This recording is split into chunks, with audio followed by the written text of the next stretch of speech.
Chapter 1. The Great Prophecy, The Strongest Era 1. Allow me to clarify from the outset. Broly is not a character crafted by Akira Toriyama, and thus he will not appear in my continuation. Goku is the legendary Super Saiyan of the original work. Furthermore, this narrative does not follow the illogical trajectory of certain fanfiction, but adheres to the spirited style of the original saga of competition and valor, hence the gradual unfolding of the plot. The lengthy storyline commencing from Chapter 48 serves as a significant foreshadowing, which is elaborated upon in the second part, Dragon Ball T. For those who are not fond of the story of BoJack, feel free to skip it. Thank you. The legend of the Dragon Ball Emperor is divided into the Super Saiyan arc and the Cosmic Emperor arc, followed by the Divine War arc, which is Dragon Ball T. In a tranquil expanse, the air seemed to languidly float. A gentle breeze caressed the senses, and all around teemed with vibrant life. Yet amidst this semblance of peace, one could unmistakably detect a trace, albeit subtle, of the scent of blood. There were no towering peaks nor vivid seas of flowers. This idyllic realm resembled a vast prairie, adorned in hues of blue, with a crystalline lake shimmering with a hint of emerald. Everything bore a striking resemblance to the enigmatic planet Namek. A colossal, aged figure lay reclined upon a stone chair fashioned from peculiar minerals, gasping for breath, his immobile body and tightly shut eyes occasionally quivering, alluding to the fact that the elder's time was drawing nigh. Upon recognizing the elderly figure, a profound shock surged within, for he bore an astonishing resemblance to the last Grand Elder of Namek, even in the twilight of his life. Before the elder stood several towering men, each nearly 4 meters tall, their familiar azure faces and diminutive antennae unmistakably identifying them as Namekians. Among them, the one on the left stood an impressive 2 meters in height, evoking a sense of familiarity. Behind these Namekians was a dense assembly of blue-skinned individuals, flanked by thousands of unfamiliar faces resembling earthlings, each clad in recognizable battle attire. They were situated at the very center of the lake, surrounded by picturesque mountains and clear waters, yet in this moment, all wore expressions of concern, their anxious faces betraying a palpable fear of death. Most bore injuries, with some even missing an arm. Are they still on the offensive? After a prolonged silence, the elderly figure finally inquired with great effort. Yes, Grand Elder, replied an equally aged Namekian who stepped forward respectfully. His voice, tinged with despair, reflected the gravity of their situation. It seems I have not yet completely lost my senses. The elder, known as the Grand Elder, attempted to jest, but the effort only drained him further. A heavy silence enveloped the gathering, their furrowed brows etched with concern. Grand Elder, suddenly a voice broke through, and the air distorted slightly a few meters before the Grand Elder, revealing a middle-aged man clad in silver-gray armor, hovering effortlessly. His tall, muscular frame exuded an aura of commanding authority. That King Tianxi, the Grand Elder, unable to open his eyes, barely trembled his eyelids at the sound of the somewhat familiar voice. Indeed, Grand Elder, if I may speak candidly, do you believe that remaining in this void will quell the impending war? Since they have already arrived, might we not instead embrace a final confrontation? Even in defeat, we would retain our honor as warriors. Though the tone cast doubt on the Grand Elder's cautious approach, the assembled Namekians remained silent, fully aware that this regal figure was a true hero, the king of the Tianxi race, a formidable lineage that rivaled their own. The Grand Elder alone held an equal standing, for the benevolent Namekians did not require a ruler, but selected their leaders through merit. The Grand Elder did not rush to respond. His dwindling strength left little room for multiple replies. After careful consideration, he slowly articulated, I understand. However, King Tianxi, this war cannot be resolved so simply. The consequences may mirror those of the past conflict. The mention of that historical battle. King Tianxi's countenance shifted. A deep-seated fear surged within him, as if memories buried in his soul had resurfaced, causing his pupils to constrict. Once more, silence enveloped them. Even the distant stirrings ignited by King Tianxi's fervent declaration fell silent, as the weight of the past war's terror loomed over them. Those permitted entry into this void, approved by the Grand Elder, were well aware of the secrets that lay within. Thus, we must wait for that fleeting moment when we can strike back decisively, or else. The ensuing conflict will only worsen, potentially affecting the entirety of the universe. Yet, if we do so, we risk depleting our strength before the battle begins. The energy required to maintain this void is immense, King Tianxi countered, aware that much of their power had already been obliterated by the enemy's onslaught. Their continued existence depended on the relentless transfer of energy to the void's formation. Yet, entering this void had its advantages, since doing so, their casualties had ceased, allowing many injured to regain their strength. Is there still no news from the Holy Domain? After a moment of contemplation, the aged Grand Elder posed a question, one that could potentially alter the course of the battle and the only hope he had clung to. Upon hearing the mention of the Holy Domain, even King Tianxi's brow furrowed slightly. As a fellow formidable race and a king, he understood the implications of that term. A realm forged from slaughter and bloodshed, it served as the burial ground for generations of Namekians, the resting place for their most illustrious ancestors, hence the reverence bestowed upon it as the Holy Domain. Yet, the true nature of this place remained shrouded in mystery, even to the current Grand Elder, who was unaware of the secrets it held. Each predecessor had passed down tales of its legend. Regardless of the cost, the sanctuary must not be destroyed. Should the era of its obliteration truly arrive, the god shall return once more. This notion resembles a prophetic legend, yet all evidence capable of grasping the truth has long since faded into the annals of history. Indeed, esteemed elder, the sanctuary has completely sealed itself since the entrance of Kadaz, and no fluctuations remain within. A tall, dignified Namekian stepped forward, bowing deeply. As he raised his head, his youthful and handsome countenance was revealed, reflecting the age of a Namekian in his prime. None present were incensed by his abruptness. Instead, they felt a profound admiration for him. This respect was universally shared, even among the high-ranking Namekians and the formidable King Tianxi, who, in the throes of middle age, dared not glance too casually at this remarkable figure. He was not merely the grandson of the current elder. What truly commanded the loyalty of all was his extraordinary abilities that in this era of grand talent, he stood second only to the elder himself. In the context of Namekian history, his innate gifts undoubtedly rank among the top 3 ever recorded. Owing to this formidable talent, he had been recognized early on as the next elder. If one were to scrutinize this young man closely, they would be astonished to discover that he is indeed the elder of Namek 400 years hence, a true Namekian, remaining alongside only Piccolo, the elder of Namek from those days. Chapter 1: The Great Prophecy, The Strongest Era, Part 2. The mention of Kadaz sent a resounding shockwave through the minds of those present. They were acutely aware that Kadaz was a figure of formidable strength, surpassing even the extraordinary talent of the young man before them. He was a nearly omnipotent warrior from Namek, endowed with a combat aptitude that evoked envy across the cosmos, rivaling even the young man's extraordinary abilities. To ascend to the position of elder, one must possess an exceptionally high affinity for the dragon's power, a long-standing unwritten rule among the Namekian people. Kadaz's disqualification stemmed from his inability to sense this divine power. The young man and Kadaz shared a profound kinship, their mutual exceptional talents a point of pride for the Namekian race. In an era teeming with prodigious individuals, they had held steadfast belief in the resurgence of their lineage's strength. However, they could hardly foresee that this epoch would be anything but ordinary. As war loomed ominously on the horizon, upon hearing his grandson's response, the elder, though his eyes remained closed, sensed a threat of danger in the young man's anxious tone. Realizing that the sacred domain had deteriorated further, his thoughts drifted to the distant legends of the sacred domain, and he too began to feel a sense of bewilderment. Suddenly, a thought crossed the elder's mind. Despite his frailty, he struggled to muster his extraordinary abilities.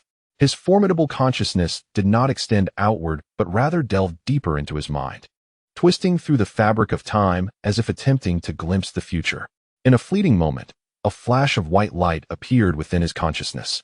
The instantaneous brilliance inflicted an indescribable pain upon the elder's already weakened mind. Despite his valiant resistance, the overwhelming radiance forced him back, rendering his efforts futile and further sapping his strength.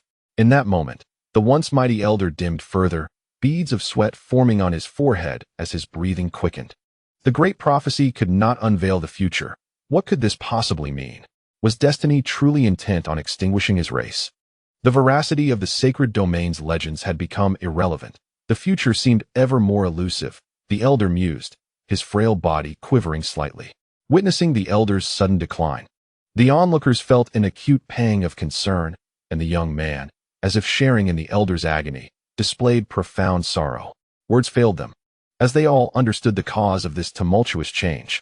Nearby, King Tianchi quietly closed his eyes, exhaling deeply, filled with genuine respect for the elder's sacrifices.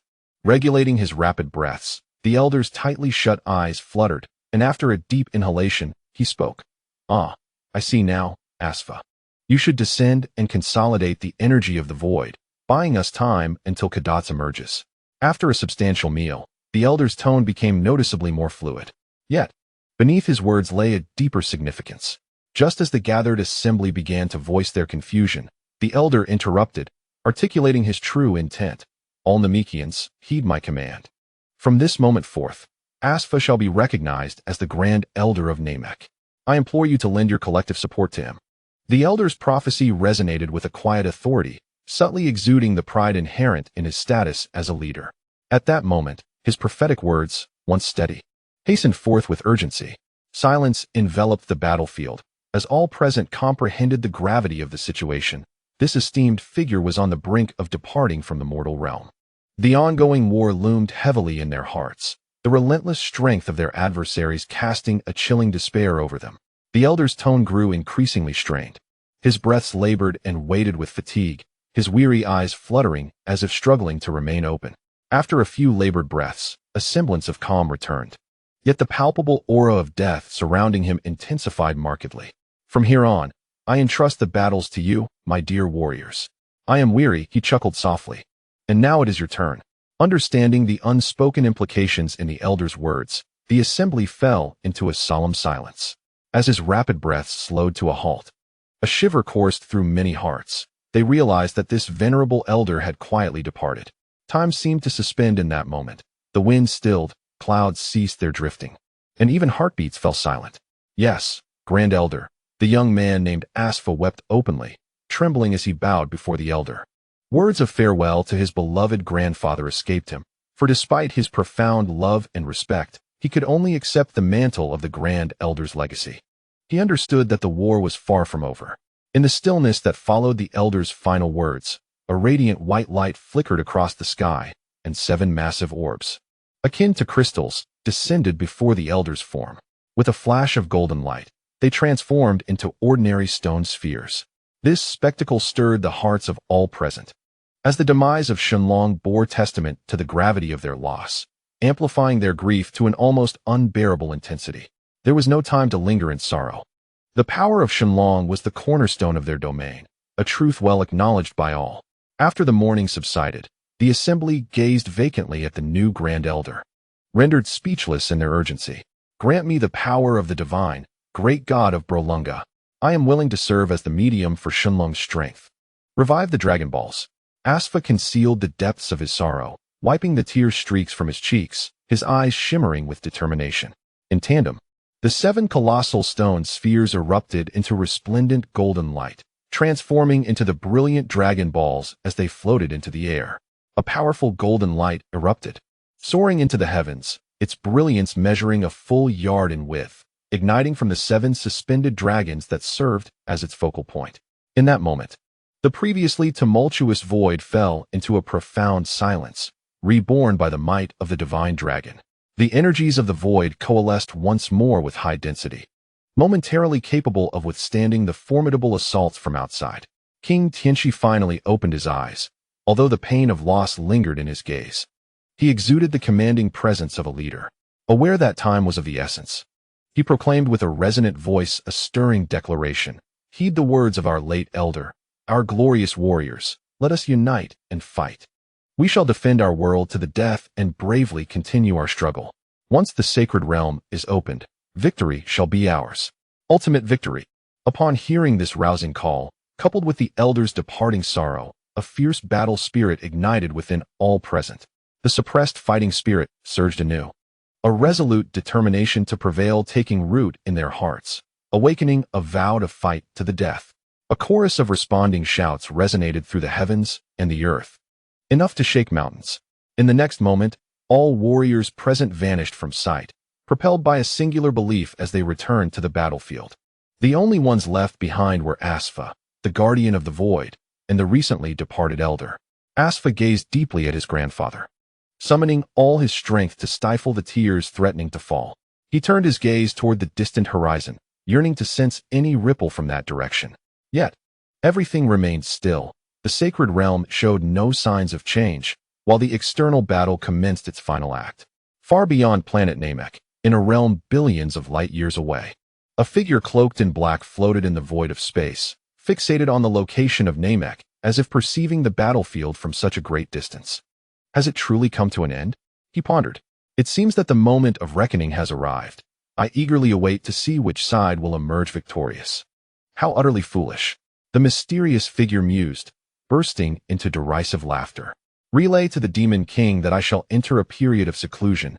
No one must disturb me, or face dire consequences. The enigmatic figure calmed his excitement, leaving behind these words with formidable intent before silently stepping into the realm of the black hole. Upon entering, the black hole mysteriously sealed itself, vanishing entirely as if it had never existed in that space. At the moment of the black hole's disappearance, a figure flickered into existence, uttering a command before vanishing once more. Chapter 1. The Great Prophecy, the Era of Supremacy, Part 3. Haha. Who would have thought, who would have imagined, that it was you who betrayed me? I have been blind, utterly blind.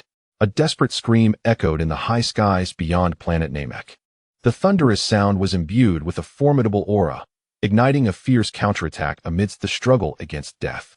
Under this overwhelming pressure, many adversaries were struck by a terrifying wave of energy, their hearts constricting, causing them to cough up blood and collapse.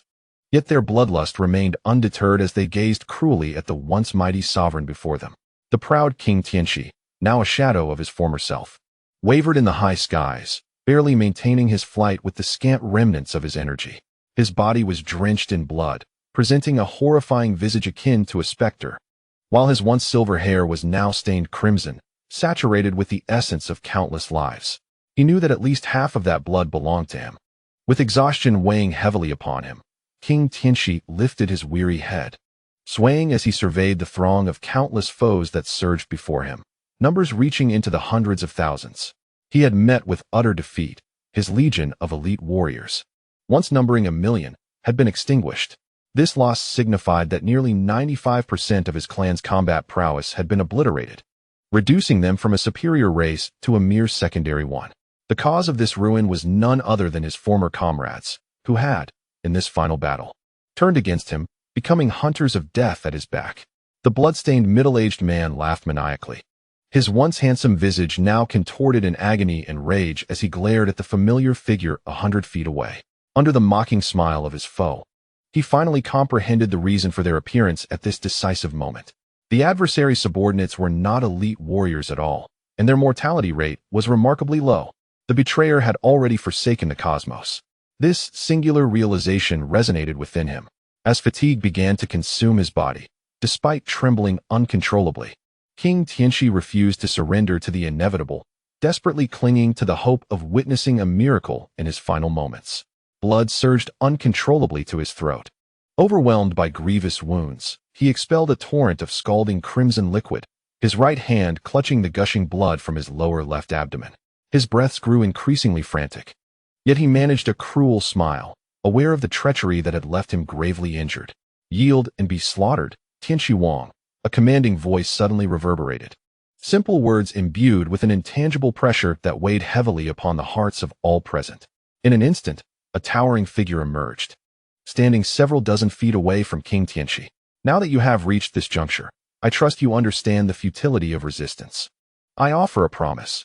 If you comply with the judgment, I shall spare your clan. Otherwise, I will not hesitate to annihilate countless billions of lives. The middle-aged man wore a smile, yet in King Tianxi's eyes, it was a mask of hypocrisy and arrogance. The latter offered no reply, merely shaking his head as he summoned the last vestiges of his strength. Observing the stubbornness before him, the middle-aged man chuckled mockingly, coldly declaring, "Then your clan has no reason to continue existing. Perhaps you are correct. However, I must inform you that the Tianqi clan shall never become traitors to the cosmos. Even in the face of annihilation, our kin shall never bow down nor accept the pity of you demons. King Tianqi gathered more strength, and his speech became fluid once more, yet he was acutely aware that his consciousness was beginning to fade, and death was drawing near. Undeterred by the mocking demeanor of his adversary, he perceived the entirety of the situation, knowing that at the moment of the ambush, he could have easily escaped this battle by relying solely on his own power. Yet he could not, nor would he ever do so. He awaited the final miracle to manifest. Otherwise, the entire universe would face obliteration. If you desire my demise, then let us depart together, and let my life be the price of countless others. The king of Tianqi clenched his fists tightly, his body trembling, as a brilliant azure light erupted from him, igniting his life force to unleash his most formidable strike. He pronounced with deliberate clarity, "Together, we shall journey to the Yellow Springs." Witnessing such a seemingly frenzied act, the middle-aged man could not help but narrow his eyes, instinctively retreating. In that fleeting moment, as he distanced himself 2,000 meters away, an immensely powerful explosion erupted at the epicenter of King Tianqi. An indescribable force surged forth, sweeping flames and energy in all directions. Despite the swift reactions of his foes, those within 100 zhang of the king were instantly bereft of life.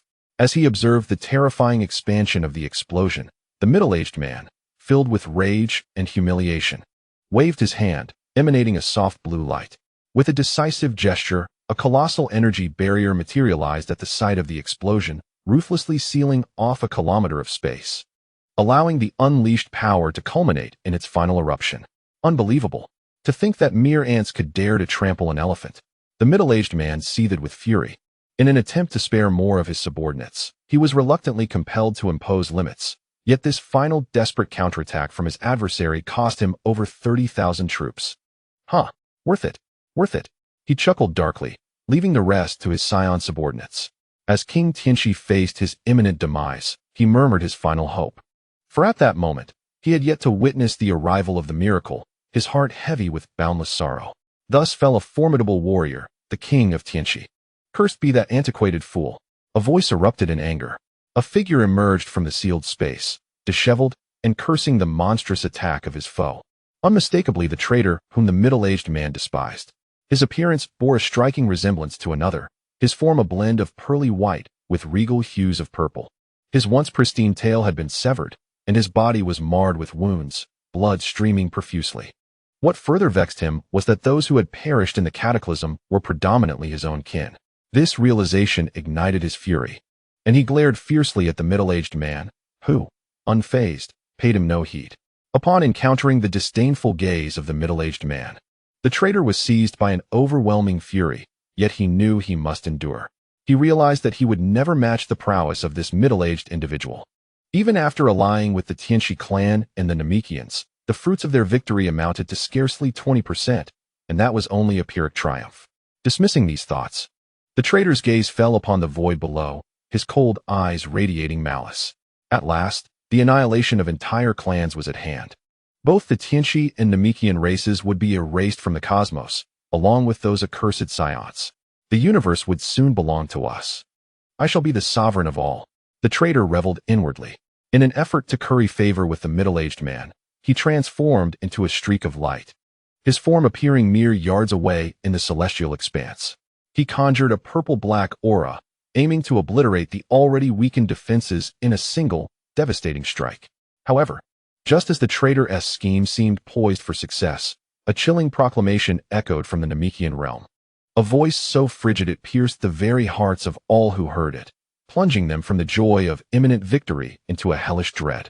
You shall perish. The icy voice reverberated in their ears, a tyrannical force surging forth. As the words faded, the void suddenly tore open, a colossal hand of flame erupting from the rift and lunging towards the traitor, who turned pale with terror. In an instant, it ensnared him with unrelenting speed.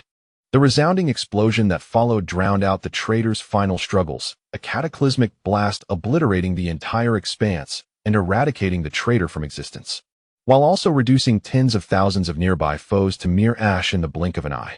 At the moment the hand appeared, the middle-aged man felt his heart race with dread. Having sensed the imminent danger, he had already retreated to a safe distance, miles away from the upheaval. It was not only the middle-aged man who was struck with fear.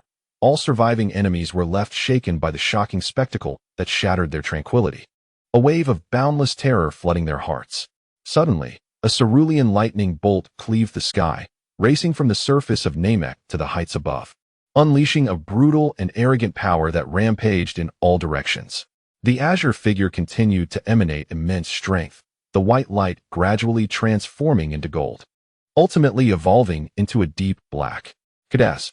The middle-aged man recognized the mysterious figure before him, his shock indescribable, his body trembling involuntarily. He felt an overwhelming force emanating from the being, far surpassing his own, accompanied by an insatiable aura of murderous intent. Impossible. This cannot be. How could your power surge to such an extent? This is unfathomable. The middle-aged man nearly roared, his voice tinged with madness. Because he was acutely aware that the individual before him, lauded as the most extraordinary Namekian in history, had risen to prominence among the powerful in less than a decade of rigorous training. Even if he were a prodigy, the strength he possessed at that time paled in comparison to that of the former king, rendering him far from a match for his own capabilities. Yet now, confronted by the overwhelming fury of his opponent, he realized that such power could effortlessly extinguish his life. You all shall perish. Kadaz seemingly uttered this anguished proclamation. Gradually extending his right hand towards the distant cosmos, he unleashed a colossal energy blast that surged forth at a velocity surpassing light by multiple folds, bombarding the enigmatic heavens. In an instant, the fabric of the starry sky warped severely, and following the explosive expansion, it was utterly shattered, resulting in a cataclysmic explosion that devastated regions thousands of miles away, echoing with countless wretched cries. In that fleeting moment, the Namekian Kadaz, reminiscent of Piccolo, eliminated those hidden in the distant realms of the demon world, dispatching tens of thousands of demon warriors with his formidable might. Meanwhile, as the cosmos distorted, the middle-aged man finally sensed something amiss and comprehended the underlying meaning of the phrase "the mantis stalks the cicada," unaware of the oriole behind. His expression shifted dramatically as he recognized that the demon realm sought to intervene in this battle from the shadows. However, in his current state, Kadaz was engulfed in profound agony, his eyes wide and shrouded in darkness, an incessant black mist emanating from his being. His gaze dimmed, reflecting a weary spirit. Yet with unyielding willpower, he resisted the collapse of his body. He was unwilling to accept the impending announcement of the universe's demise following this conflict. No one noticed his distress, perhaps due to the overwhelming dread instilled by Kadaz's terrifying prowess, which rendered the onlookers oblivious to his plight. Chapter 1. The Great Prophecy, the Era of Supremacy, Part 4. As Kadaz executed the betrayers with swift precision, thousands of light years away on Namek, a figure enveloped in radiant light sped through the cosmos. This figure was none other than Asfa. At this moment, tears streamed down his face as he recalled his recent dialogue with Kadaz. During the time of self-sacrifice on behalf of Tianxi, the sacred domain emitted a mysterious wave, possibly influenced by the immense power of the self-detonation. Kadaz within the sacred domain was also affected and compelled by the urgency of the situation. He had to reveal himself prematurely, shattering the confinement of the sacred domain with his overwhelming strength to appear beside Asfa. Sensing the powerful energy fluctuations, Asfa abruptly turned, astonished to see his friend Kadaz before him, whose garments had been reduced to tatters, revealing hundreds of gaping wounds. Yet, before Asfa could utter a word, Kadaz spoke first. Asfa, I am aware of everything. The sacred domain has indeed reached its moment of annihilation. The prophecy is about to unfold, and everything is true. The final era has commenced. This simple yet profound statement left Asfa in a state of shock, seemingly unable to grasp the severity of the revelation, while Kadaz wore a bitter smile. Having himself been taken aback for an extended period upon learning this secret within the sacred domain. Is it truly so? Well, my grandfather said, is it all true? After a moment of slight realization, Asfa attempted to inquire about the true circumstances. It turned out that prior to Kadaz entering the sacred domain to receive his inheritance, the Grand Elder, aware that they could not safely navigate the impending crisis of war, made an exception and shared the legends of the sacred domain with Asfa and Kadaz ahead of time. However, what Asfa received next was a long laugh from Kadaz. Ha ha. It's all an illusion. Asfa, we have all been deceived. The realms of the underworld, the divine, and the universe have all been toyed with by the demon realm. Ha ha ha. Asfa, with a face full of confusion, seemed to sense something, his pupils constricting in alarm. No wonder the divine and the underworld were oblivious to this war. It was they who had cloaked our entire star system, fooling both the divine and the underworld with a facade.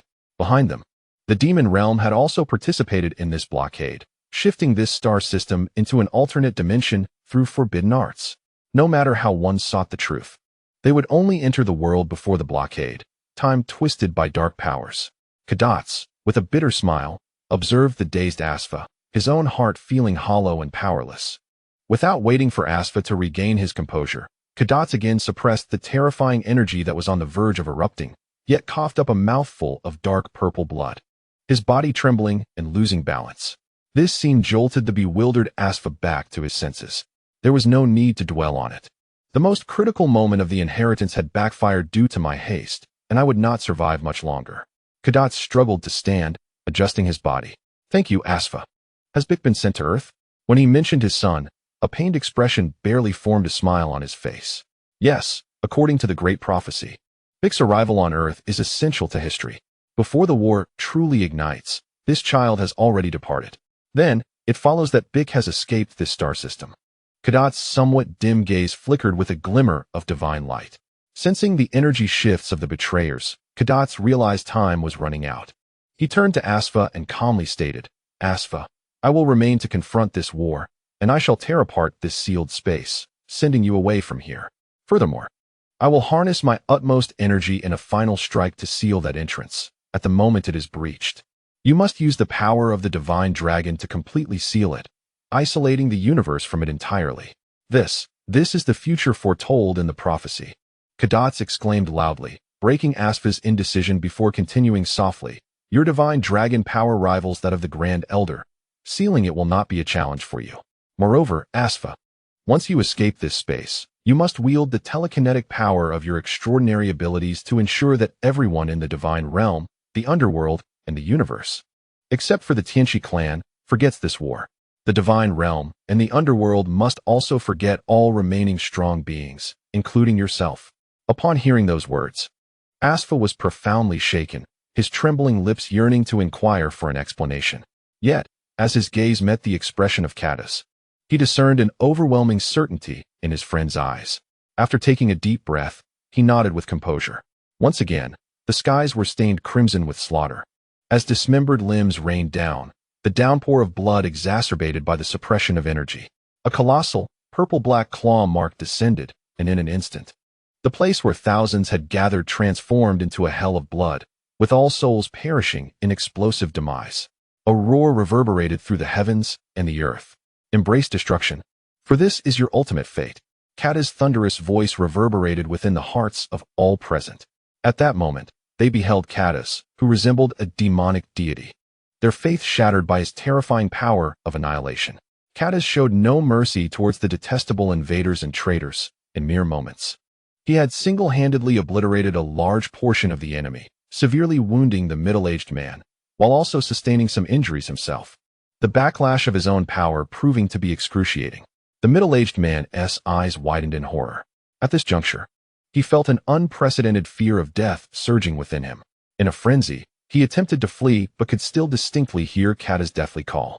Concurrently, a cataclysmic force enveloped the starry domain, the sound of a colossal explosion obliterating all cries, though the resounding cacophony could not traverse the vastness of the cosmos.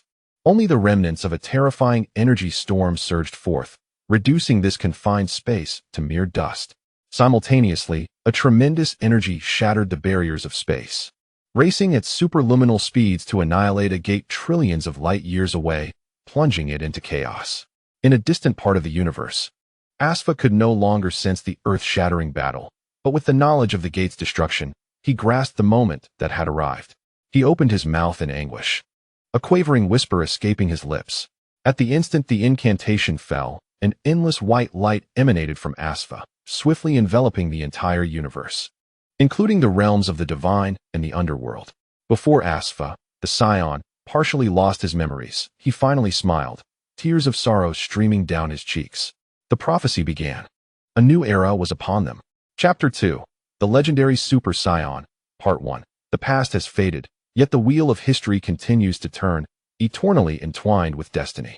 Thus, amid the competition for the title of the strongest, generations of formidable warriors emerged. Under the unfolding of history, the universe evolved incessantly, and the quest for the Dragon Balls proliferated into battles across the cosmos. Through the annals of time, the rules too must adapt to the changes. In the great wars of yore, the higher powers decreed that the might of the dragon could only be wielded by the pure-hearted Namekians. However, fate has played a cruel jest. After the cataclysmic disaster befalling the Namekians, a prodigious Namekian, reborn anew, has once again manifested the power of the dragon on Earth. This seemingly abrupt shift in destiny appears to be a preordained outcome from a bygone era. Perhaps, if one were to delve into the roots, it would resemble the ancient prophecies, indicating that history had long been inscribed in the past, rendering all struggles mere futile endeavors beneath the weight of fate. The relentless battles have gradually led humanity to acknowledge a stark truth. There exists within the cosmos a warrior race, fervently warlike and notoriously brutal, yet possessing a terrifying latent power that instills dread in any nation. Thus, they have earned the title of the mightiest combatants, the Saiyans. The universe is boundless, and concurrently, there are assertions of alternate dimensional universes existing beyond its confines. Beneath the infinite void lie countless worlds, each as vast as our own universe. The saga of Dragon Ball has not ceased. Rather, it is far from reaching its conclusion. Battles persist, and from the ashes of evil, new malevolence arises, perpetually cycling through generations. The root cause remains. The true source of the cosmic crisis has yet to be eradicated. Those who gaze into the universe, encompassing all dimensional realms, have finally unleashed their nefarious designs amidst this tumultuous upheaval, heralding the dawn of a grand conflict to conquer the entirety of the cosmos. Once, Bulma proclaimed that the universe would never know peace as long as Goku existed. The disappearance of the Dragon Balls and Goku would be the ultimate resolution, with all crises concluding alongside his absence. Yet, such naivety belies the truth. Goku's legacy does not encapsulate the entirety of the universe's history. Over eons of evolution, the Saiyans have emerged as the universally recognized strongest race, with the legendary Super Saiyan revered as an unparalleled sovereign. However, this ancient and feared legend once lost its validation during the Frieza era, as the Saiyans faced near extinction, and the notion of the Super Saiyan seemed like mere folklore, provoking deep lamentations. Yet, the ancient legend has resurfaced into reality. One of the Saiyans, has transcended his limits and awakened once more as the fabled Super Saiyan.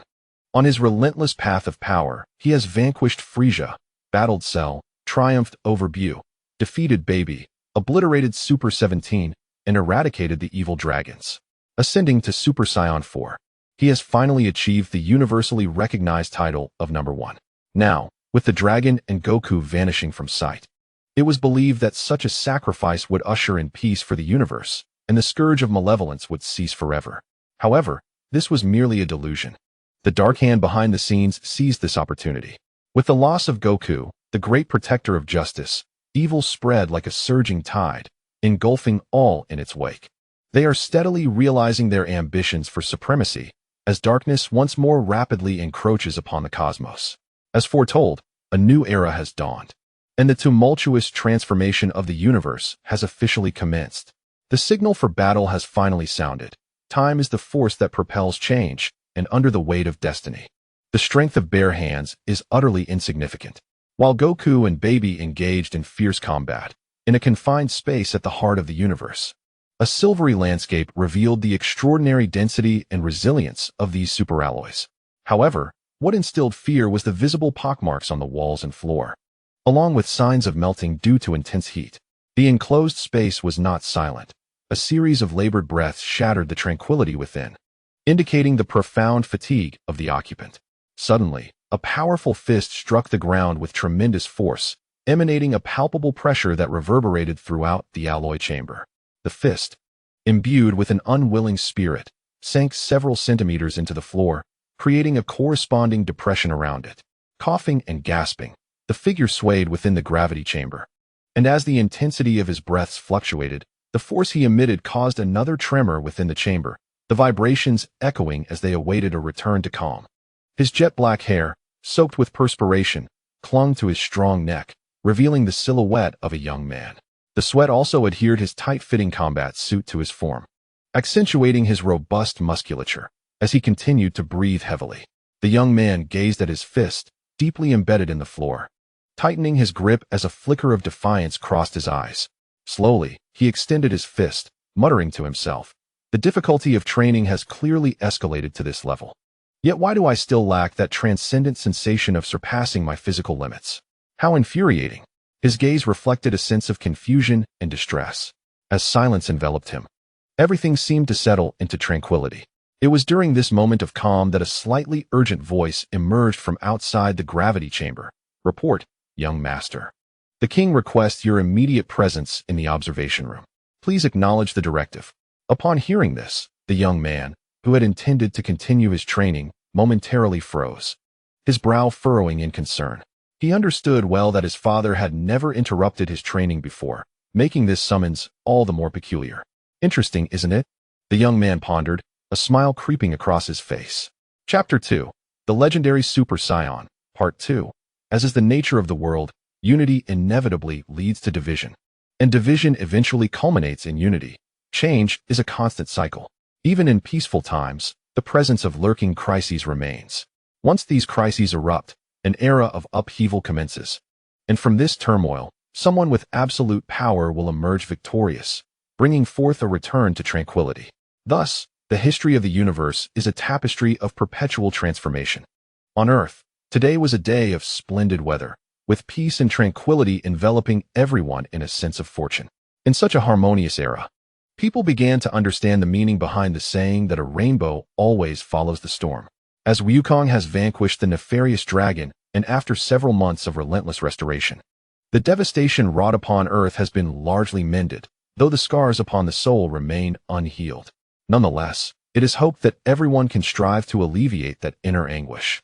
On this joyous occasion, the Dragon Ball warriors have gathered in Bulma's garden to revel in festivities. As the saying goes, sometimes joy can serve as a balm for sorrow, and time will assist in the gradual fading of unpleasant memories. Under the shimmering lights, the garden resonates with a vibrant atmosphere. The dazzling scene, filled with merriment and indulgence, truly captivates the senses. Master Roshi and Satan have taken to the microphone, passionately belting out their tunes, eliciting laughter from the crowd. Yet, amidst the jubilant revelry, a figure with a green visage sits apart, furrowed brow and a melancholic demeanor, lost in thought. Tian D need not dwell in such sorrow. Since today is meant for enjoyment, we ought to embrace happiness, for there are matters beyond our control, and we bear our own responsibilities, do we not? Gohan, noticing Tian D's despondent expression, approached to offer comfort, for he too seemed to understand the unspoken truth. Wukong would vanish alongside the dragon. Gohan. Tian D looked up abruptly, only to find Gohan smiling. Surprised, he lowered his gaze again, his brow knitted in sorrow as he murmured, "Even so, I still feel remorse for everyone. It was my creation of the 7 Dragon Balls that led to the emergence of the evil dragon. This incident has caused suffering for all, and Uncle Wukong." Tian D clenched his fists in frustration. Gohan observed Tian D's agitation, and his own eyes softened as he drew nearer. Though Tian D kept his head bowed, his acute hearing caught Gohan's approach, heightening his unease. "In truth, it is not solely your fault. It is our own misuse of the Dragon Balls that has led to this predicament. Tian Shun, it is not your error. The true issue lies with us," Goten interjected, recognizing the gravity of the situation before Gohan did. Upon hearing Goten's words, Tian D's furrowed brow gradually relaxed. Yet the realization that the root of it all lay within himself brought forth inner turmoil. "Well, regardless, let us find joy today. I believe if my father were aware, he would be pleased," Gohan said, placing a reassuring hand on Tian D's shoulder, smiling with his eyes closed. Perhaps, Tian D hesitated. But upon meeting the relieved smiles of Gohan and Goten, his heart stirred gently, and his brow began to unfurl.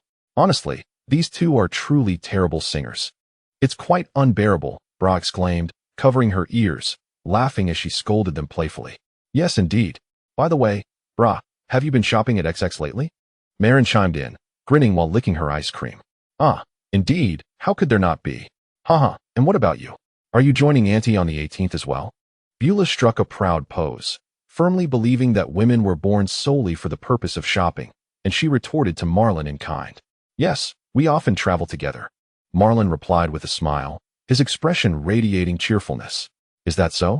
I truly envy you both, Beulah laughed, though her demeanor betrayed a hint of envy tinged with resignation.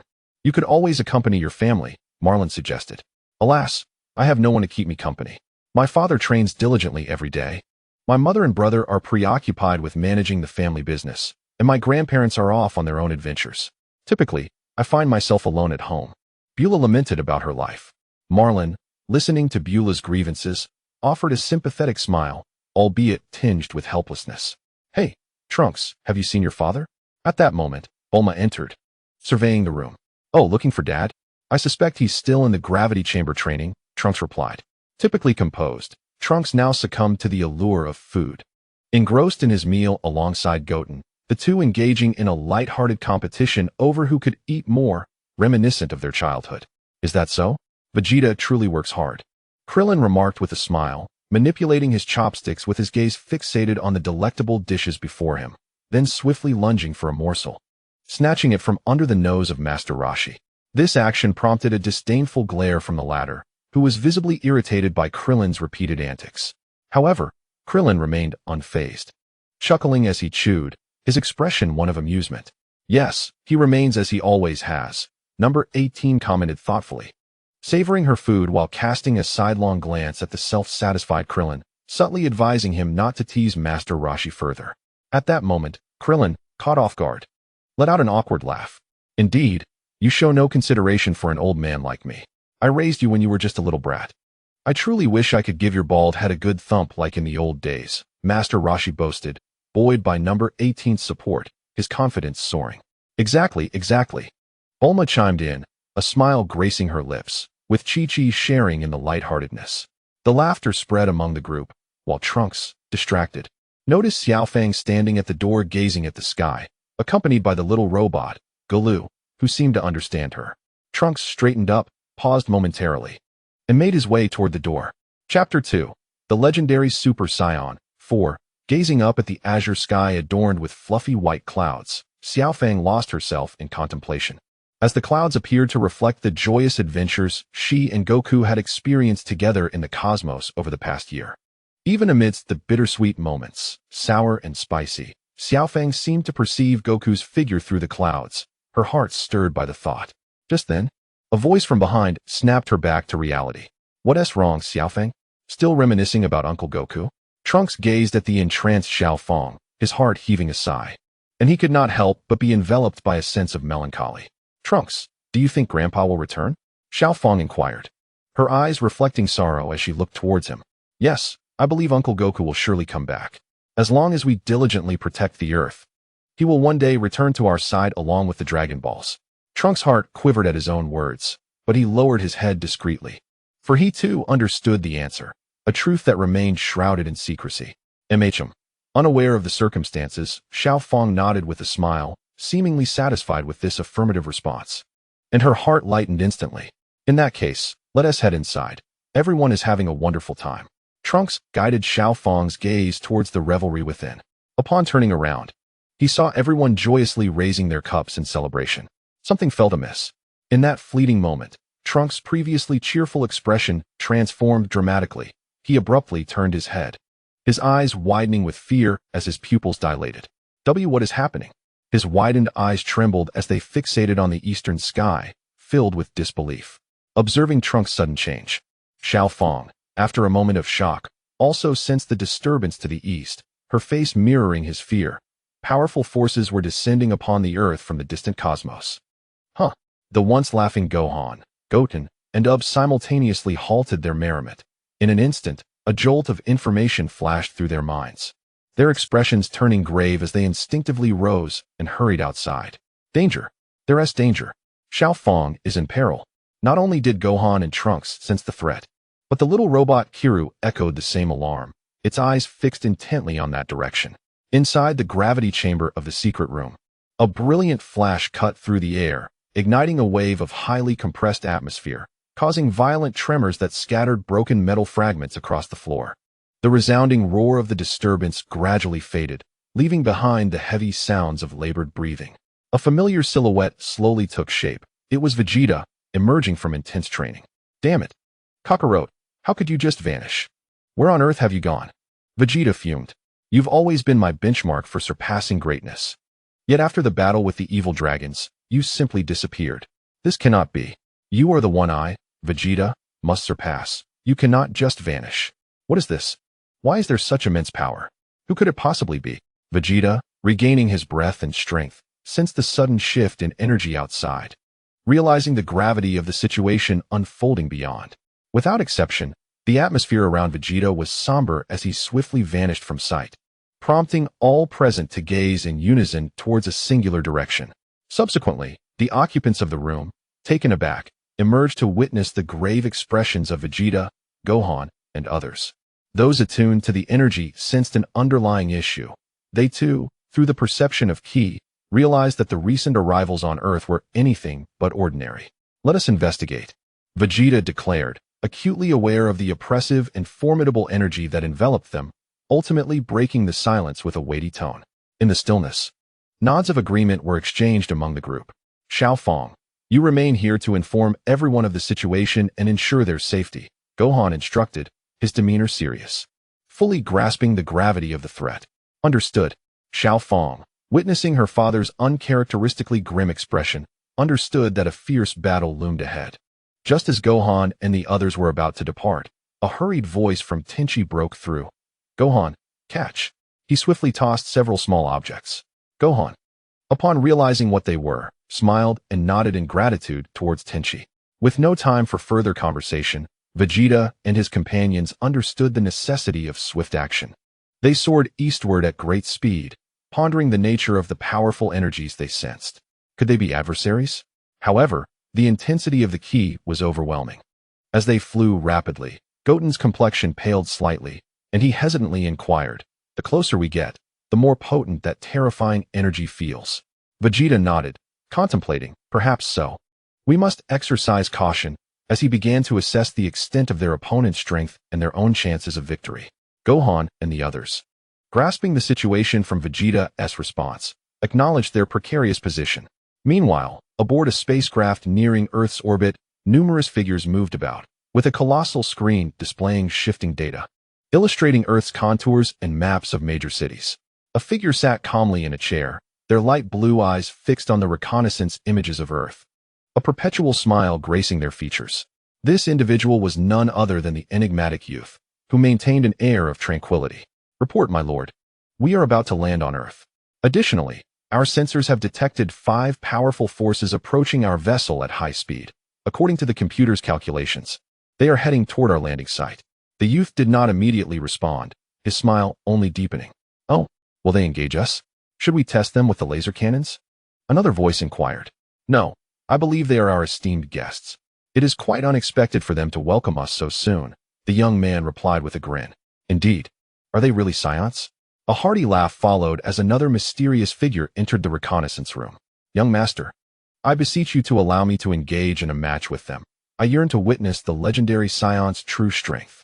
It has been far too long since I experienced such exhilarating combat. Please permit me to partake in the next battle. The mysterious figure half kneeled on the ground, his eyes alight with the thrill of warfare. Under such circumstances, I suppose that is permissible, but remember, do not let the peace be disturbed. Very well. With a hearty laugh, he vanished from sight, secretly elated. At this moment, he truly wished to witness the so-called strongest legend of the Saiyans. After all, legends merely represent the past, and now is the first step toward the future. Oh, are you not intrigued?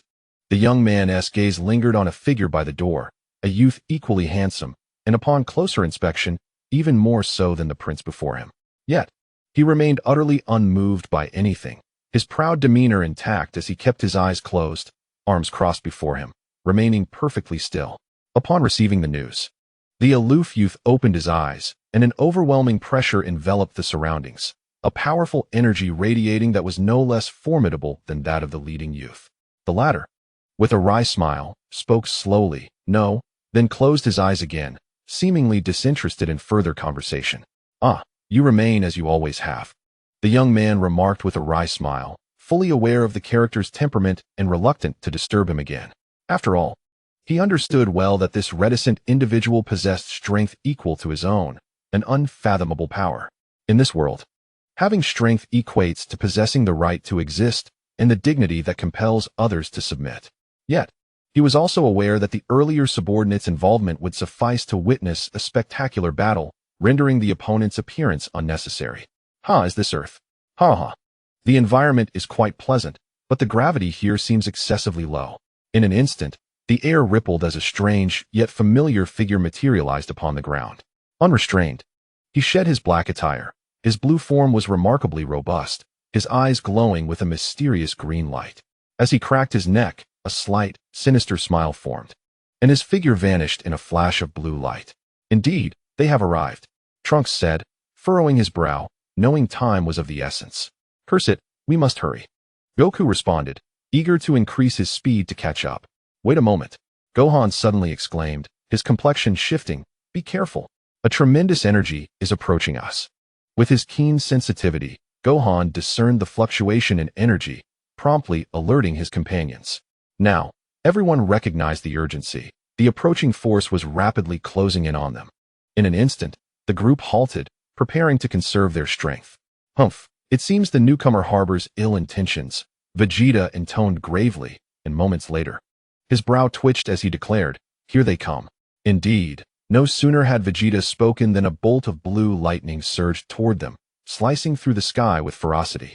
Appearing before them in an instant, a mysterious figure, clad in blue, floated majestically above, gazing down with an air of superiority, seemingly eager to showcase his formidable prowess. Indeed, he appeared to be an extraterrestrial. Trunks, observing this unusual being, felt a heaviness settle upon him. "Ah, so it is you," he muttered. "Allow me to introduce myself. I am Kairak. I have descended upon this small blue planet, Earth, solely to engage in combat and spar with you, to stretch my limbs," the enigmatic figure arrogantly proclaimed, his gentlemanly attire failing to mask his hubris. He surveyed the crowd before him and, with a sudden flare of arrogance, inquired, "Who among you, esteemed Saiyans, shall step forth first?" "What?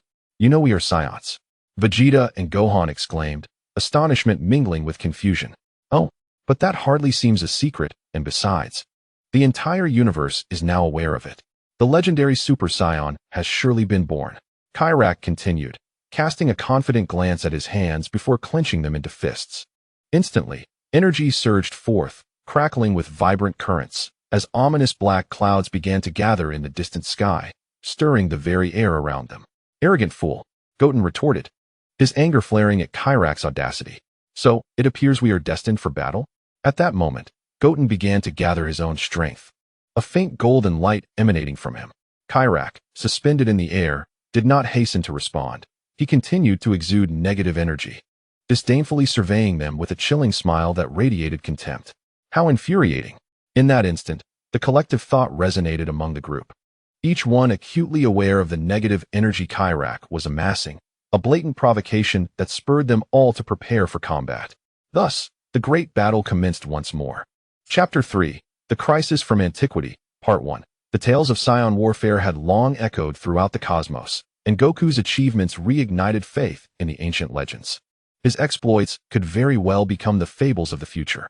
The regal Saiyan had once again graced this new era. Yet, how many truly understood the Saiyans' authentic identity? The sudden emergence of this mysterious figure uttered words that astonished all, hinting at deeper, undisclosed truths lurking beneath the surface. How had the Saiyans ascended to become the acknowledged pinnacle of the universe? This question, history should have long since answered. But when had that moment transpired? Where lies the origin of this invincible legend? Over the course of many years, Dragon Balls had existed in the world, their history predating this new epoch. Perhaps it could be said they even resided within the mythos of ancient legends. For the battles had never fully detached from the struggle for the Dragon Balls. After all, in claiming the title of the strongest, they simultaneously proclaimed themselves as the masters of the Dragon Balls to the entire universe. They were the omnipotent deities. The appearance of the enigmatic figure heralds the gradual unearthing of hidden truths. Now, Gohan and his companions find themselves facing an inevitable confrontation with this mysterious entity. The moment has arrived when the battle can no longer be averted. Where have Xiaofang and the others gone? Why the haste? Bulma inquired, her brows furrowed in confusion. Chi-Chi, equally puzzled, turned to Xiaofang and asked, "Is something unusual occurring?" "Ah, yes, it is indeed so." Xiaofang, momentarily flustered, regained her composure. Recognizing that the situation could no longer be concealed, yet struggled to articulate her thoughts. Just as she contemplated how to respond, Bra, standing nearby, discerned the source of the dilemma and stepped in to assist Xiaofang. With a cheerful demeanor, Bra explained. Father and brother sensed several powerful unknown forces from afar and merely wished to investigate. However, it appears that there is no malevolence from them. They might just be allies. They will return shortly. Her smile alleviated the tension that had gripped everyone. Xiaofang looked at Bra with gratitude, returning her smile and affirming, "Yes, that's precisely the case." "Oh, is that all? Then there's no cause for concern. Let us continue to enjoy ourselves." Without a hint of danger in his mind, Satan turned his previously somber expression bright, confidently grasping the microphone and calling out jovially. Bulma and Chi-Chi remained somewhat skeptical of Xiaofang and Bra's assurances. Yet their anxious hearts began to settle. Only Master Roshi, BB, Krillin, Android 18, and Syn Shenron remained vigilant, for they sensed the underlying truth of the situation. Amidst the desolate expanse of yellow earth, several figures hovered in the air, locked in silent confrontation, with an undercurrent of destructive energy wafting through the wind, stirring the strands of their hair. The stillness before the impending clash only intensified the pressure. The sudden emergence of the mysterious figure came with a declaration of challenge. Unperturbed by the Saiyan royal title, "What emboldens you to challenge us? Is it merely arrogance?" "No, not at all. I am simply eager to witness the prowess of you Saiyans. So, how shall we proceed? You may approach me one by one, or collectively if you prefer." With a flicker of lightning crackling between his hands, his tone remained brazen and domineering. As he spoke, he slowly extended his arms, and in that instant, the negative energy of the world surged once more, dark clouds rapidly coalescing above, expanding to cover 100-mile radius, with tempestuous winds swirling around. This power far surpassed that of General Lield, showing no signs of abating. "How dare you underestimate us?" Goten, equally proud, could no longer tolerate such provocation. Gathering all his strength, he unleashed a chilling aura, imbued with fierce intent. As his words fell, Goten transformed into a brilliant streak of light, having become a Super Saiyan, and soared through the air, tracing a dazzling arc of golden light as he raced toward his opponent, his right hand already forming a nascent energy blast. "Oh!" Like his interest was piqued as he observed his furious opponent. With a slight arch of his brow and a playful smile, he exuded confidence. This display served as a reminder to both Vegeta and Gohan present, who instinctively heightened their own powers in preparation for the impending battle. "Prepare yourself, Spiral Blast." Goten discerned the mockery in Lai Ku's expression, igniting a fresh surge of anger within him. Without hesitation, he unleashed a Ki Blast, a newly devised technique he was employing in combat for the first time today. Lai Ku, still smiling, moved like the wind, leaving behind numerous afterimages in the sky. Just as Goten's Spiral Blast reached the location where Lai Ku had been floating, a deafening sound suddenly echoed through the air. A bolt of blue lightning had already been unleashed, descending from the dark clouds, poised to strike the diminutive Spiral Blast. The ability to command thunderous power. This unexpected turn left the onlookers astonished, as it was the first time Vegeta and the others had witnessed someone wielding negative energy with such ease. However, Goten, momentarily taken aback, soon revealed a smile. Almost at the instant the blue lightning struck the Spiral Blast, a transformation occurred. The blast began to spin rapidly, expanding into a golden ring. After the lightning passed through, the ring fractured and contracted back into a Ki Blast, hurtling toward the enemy with unyielding speed. Witnessing this scene, everyone, including Lai Ku, was left astonished, though the latter remained composed. He halted his movement and, pointing at the descending blue lightning, beckoned with a finger. Remarkably, the lightning pivoted as if it were alive, pursuing the Spiral Blast from behind. Faced with this new development, Goten's expression darkened. Since the technique was recently conceived, he could only control its rotation once, initially believing he could catch his opponent off guard. However, upon realizing that Lai Ku could manipulate the lightning, He understood that this surprise attack was destined to fail. In that fleeting moment, Goten accelerated, aiming to engage in close combat. As anticipated by all, the lightning quickly caught up with the spiral blast, effortlessly extinguishing the key's potency, as if consuming it. Meanwhile, the mockery on Laiku's face deepened, though he had yet to reveal a smile. Suddenly, a thunderous crack rang out, and he watched as the enormous blue lightning, several dozen yards away, cracked and then instantaneously collapsed, revealing a penetrating golden light within. Damn it! Witnessing this abrupt change, Laiku finally regarded the situation with seriousness, yet he remained calm. With a swift motion of his finger, he released several small blue lightning strikes at a speed surpassing light itself, effectively doubling his attack velocity, intending to strike down Goten before he could close the distance. Nevertheless, Goten was not to be underestimated, having just confronted the formidable power of the negative energy lightning. He utilized his current speed advantage to deftly evade Laiku's interference, continuously inching closer to his opponent. Chapter 3. A Crisis from Antiquity, Part 2, 30 zhong, 20 zhong, 10 zhong, 5 zhong. Goten felt a surge of excitement, yet as he approached his adversary, he discerned a sinister smile upon his opponent's face. In that moment, Obyu, Trunks, Vegeta, and Gohan were all seized by an unsettling chill, having fallen into a trap. "You are far too arrogant, little one." A familiar yet foreign voice echoed in Goten's ears. Before he could fully comprehend his opponent's movements, he caught a fleeting glimpse of a devastating punch hurtling towards his abdomen with blinding speed. In that brief pause, instinct kicked in, and Goten crossed his arms just in time to withstand the ferocious counterattack, though he was sent hurtling away like a cannonball. The earth trembled violently beneath the force of the impact, as a tremendous energy surged forth, compressing the ground and creating deep fissures that spread like a spider's web across the terrain, reverberating with an enduring tremor. Inside the spacecraft, report, young master. Lord Crake and his team have commenced battle. Shall we analyze the combat data?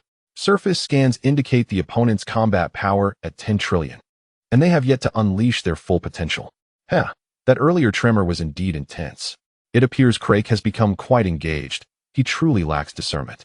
The young man waved his hand, signaling his subordinates to withdraw, maintaining a relaxed smile upon his face. He recalled his earlier words, his gaze lingering on the seemingly indifferent figure beside him. Noticing a slight twitch in the other's brow, he could not help but chuckle softly to himself. "Are you truly unmoved? I would think that individual would captivate your interest, given your similarities." He mused quietly, dismissing the aloof stranger. Having landed a decisive blow, Crake did not relent. His figure vanished in an instant, the sound of rushing wind piercing the air. Just as he was poised to strike again, a cerulean energy blast accurately struck him, compelling Crake to shield his eyes and halt his assault, searching for the assailant. Upon recognizing that the attacker was none other than the same young warrior, Trunks, a derisive smirk spread across his face, and he erupted into a maniacal laugh, filled with scorn. "Goten, what is amiss?" Trunks had rushed to Goten's side, observing his friend's disheveled appearance emerging from the rubble. Sensing the unspoken bond between them, Trunks understood that Goten had sustained considerable internal injuries. Ignoring his tattered clothing, Goten remained in his Super Saiyan form, wiping away the blood that had begun to trickle from the corner of his mouth. Despite hearing his friend's concerned voice, he spoke gravely. "This is troublesome. This opponent is formidable." "Indeed, I am aware." Trunks turned to face Goten, both warriors locking eyes in a moment of mutual understanding. In that instant, Trunks unleashed his formidable power, elevating his strength to a significant level, radiating a golden light as he transformed into a Super Saiyan. Humph. What a pair of arrogant little brats. Rake felt that his opponent could instantaneously amplify his strength as well. His brow furrowed tightly. He understood all too well that he could not perceive the changes in his adversary's power merely through instinct. It was evident, based on Goten's explosive transformation, that his opponent was the kind capable of augmenting his power through transformation, and the intensity of that explosion was particularly formidable. "Thunder Domain," Rake uttered softly. In an instant, a chain reaction ensued above Trunks and Goten, where the ominous clouds overhead unleashed a torrent of intensely concentrated blue lightning, cascading down like a net. "Goten," Trunks shouted, and they both instinctively reacted. They expelled a significant number of white, ghostly figures, a comical yet devastating technique conceived by Gotenks, which, despite consuming minimal energy, wreaked havoc. In a heartbeat, hundreds of ghostly figures soared upwards, and upon contacting the Thunder Domain, they triggered a violent explosion. The concentrated onslaught created a gaping hole exceeding 10 meters in the massive lightning net. Seizing the opportunity, Goten and Trunks had long since made their escape. Rake's heart trembled as he noticed two beams of golden light emerging from the destroyed lightning net. Just as he prepared to retaliate, he heard Trunks's mischievous voice beside him. "Uncle, I'm still here." In that moment, Rake finally sensed the impending danger, yet he was unable to evade it. A powerful energy blast struck him squarely, and a deafening explosion reverberated through the heavens and the earth. The insidious clouds above finally ceased their expansion, now looming ominously over a radius of 300 miles. Witnessing this scene, Obyu, Vegeta, and Gohan exchanged knowing smiles. Their acute perception of energy allowed them to comprehend the underlying strategy. In the instant the lightning net was breached, what had surged forth were merely Goten and a temporary doppelganger created through the four-way fist technique, deliberately diverting Rake's attention. Meanwhile, Trunks had been lurking beneath the lightning net, launching a surprise attack with a powerful energy blast. It was evident that this plan had succeeded flawlessly. However, everyone present understood that their side could not revel in triumph for long, as they recognized that such an assault alone could not vanquish this formidable being from the universe. Indeed, at the moment of the explosion, a blue flash enveloped the center of the blast, as Rake employed a protective shield to preemptively guard against any potential counterattacks. The dense flames gradually receded under the blue glow, revealing Rake's azure form moments later. "Impressive calculation," Rake remarked, not in anger but with a tone of satisfaction, as he surveyed the scorched wounds on his body. As he spoke, the blue light surrounding him shimmered, and after a fleeting moment of vulnerability, to the astonishment of all present, the wounds he had sustained healed instantaneously, and frighteningly, his power appeared to remain undiminished. Chapter 3. A Crisis from Ancient Times. 3. Goten and Trunks fell into a profound silence, particularly the latter, who, upon discovering that his formidable strike had been endured by his opponent, was astounded to witness such resilience and transformation, appearing almost unscathed. This served as a testament to the vast disparity in strength between them. It seemed that it was time to unleash their true potential. However, I must inquire, is this what one refers to as the Super Saiyan state? Frankly, I am somewhat disappointed. Krike's arrogance surged once more, his expression dripping with disdain, instantly igniting the anger and fighting spirit of all present. As spirited youths, Goten and Trunks found it intolerable to be subjected to such derision. Although they did not fully comprehend the glorious past of the Saiyans, being belittled in such a manner was unbearable. To accept it would mean acknowledging themselves as cowards. As Krike's power escalated, both Trunks and Goten, fueled by anger, unleashed their full strength.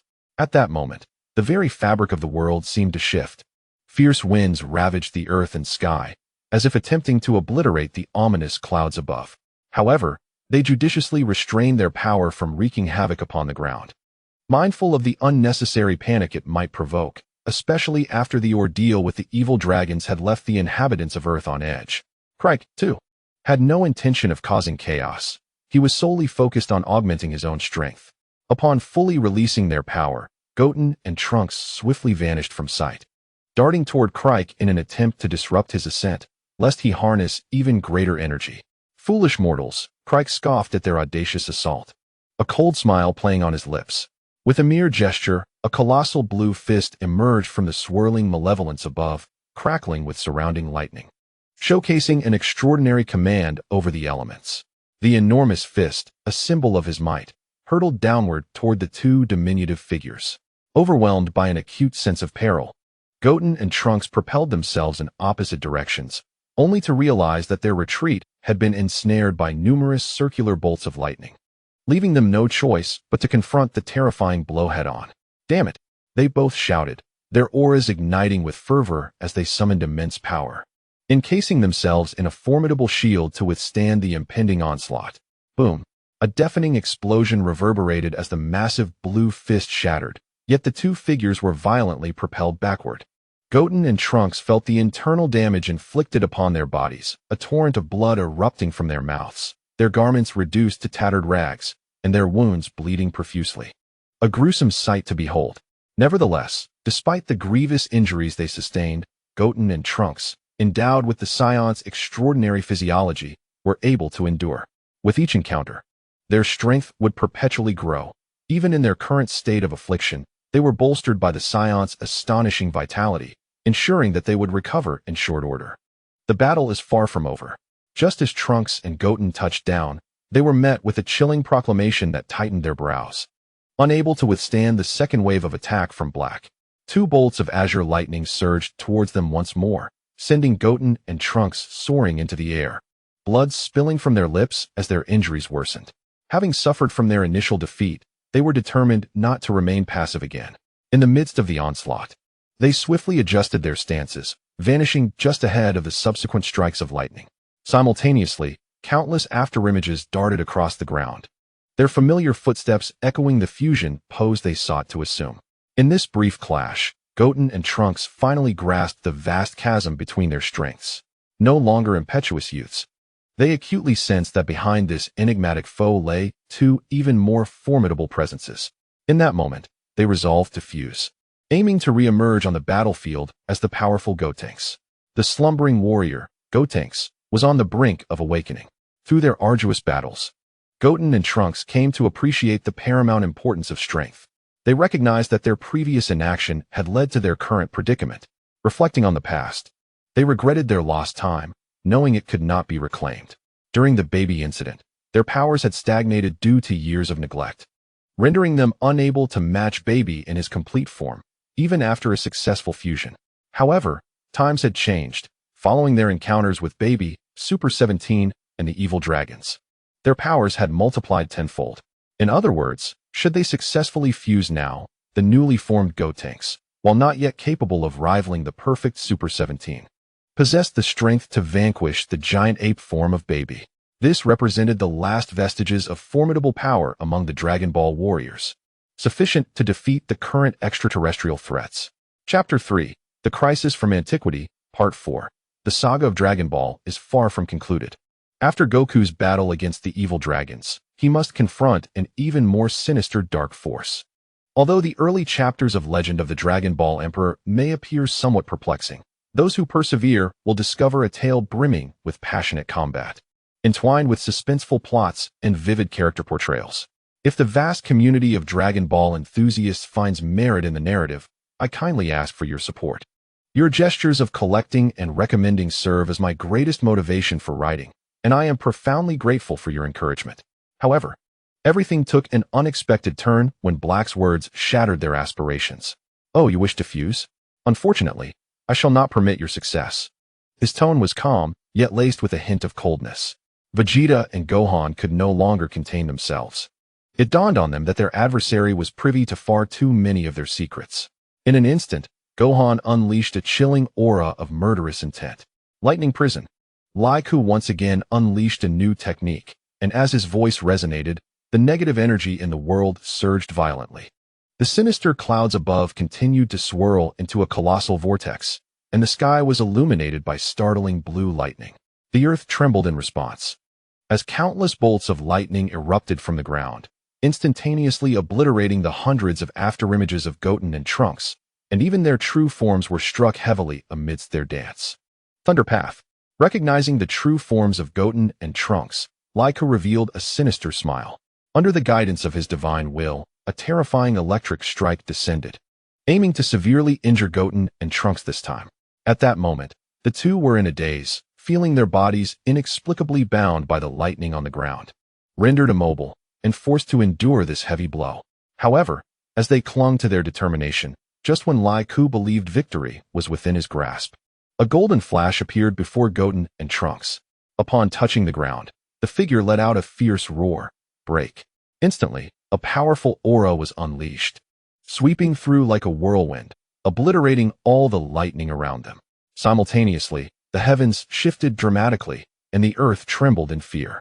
In but a brief encounter, the electric strike of the thunder path was crushed by the invisible giant hand emanating from the golden figure, and the shattered power of the lightning dissipated under the overwhelming aura.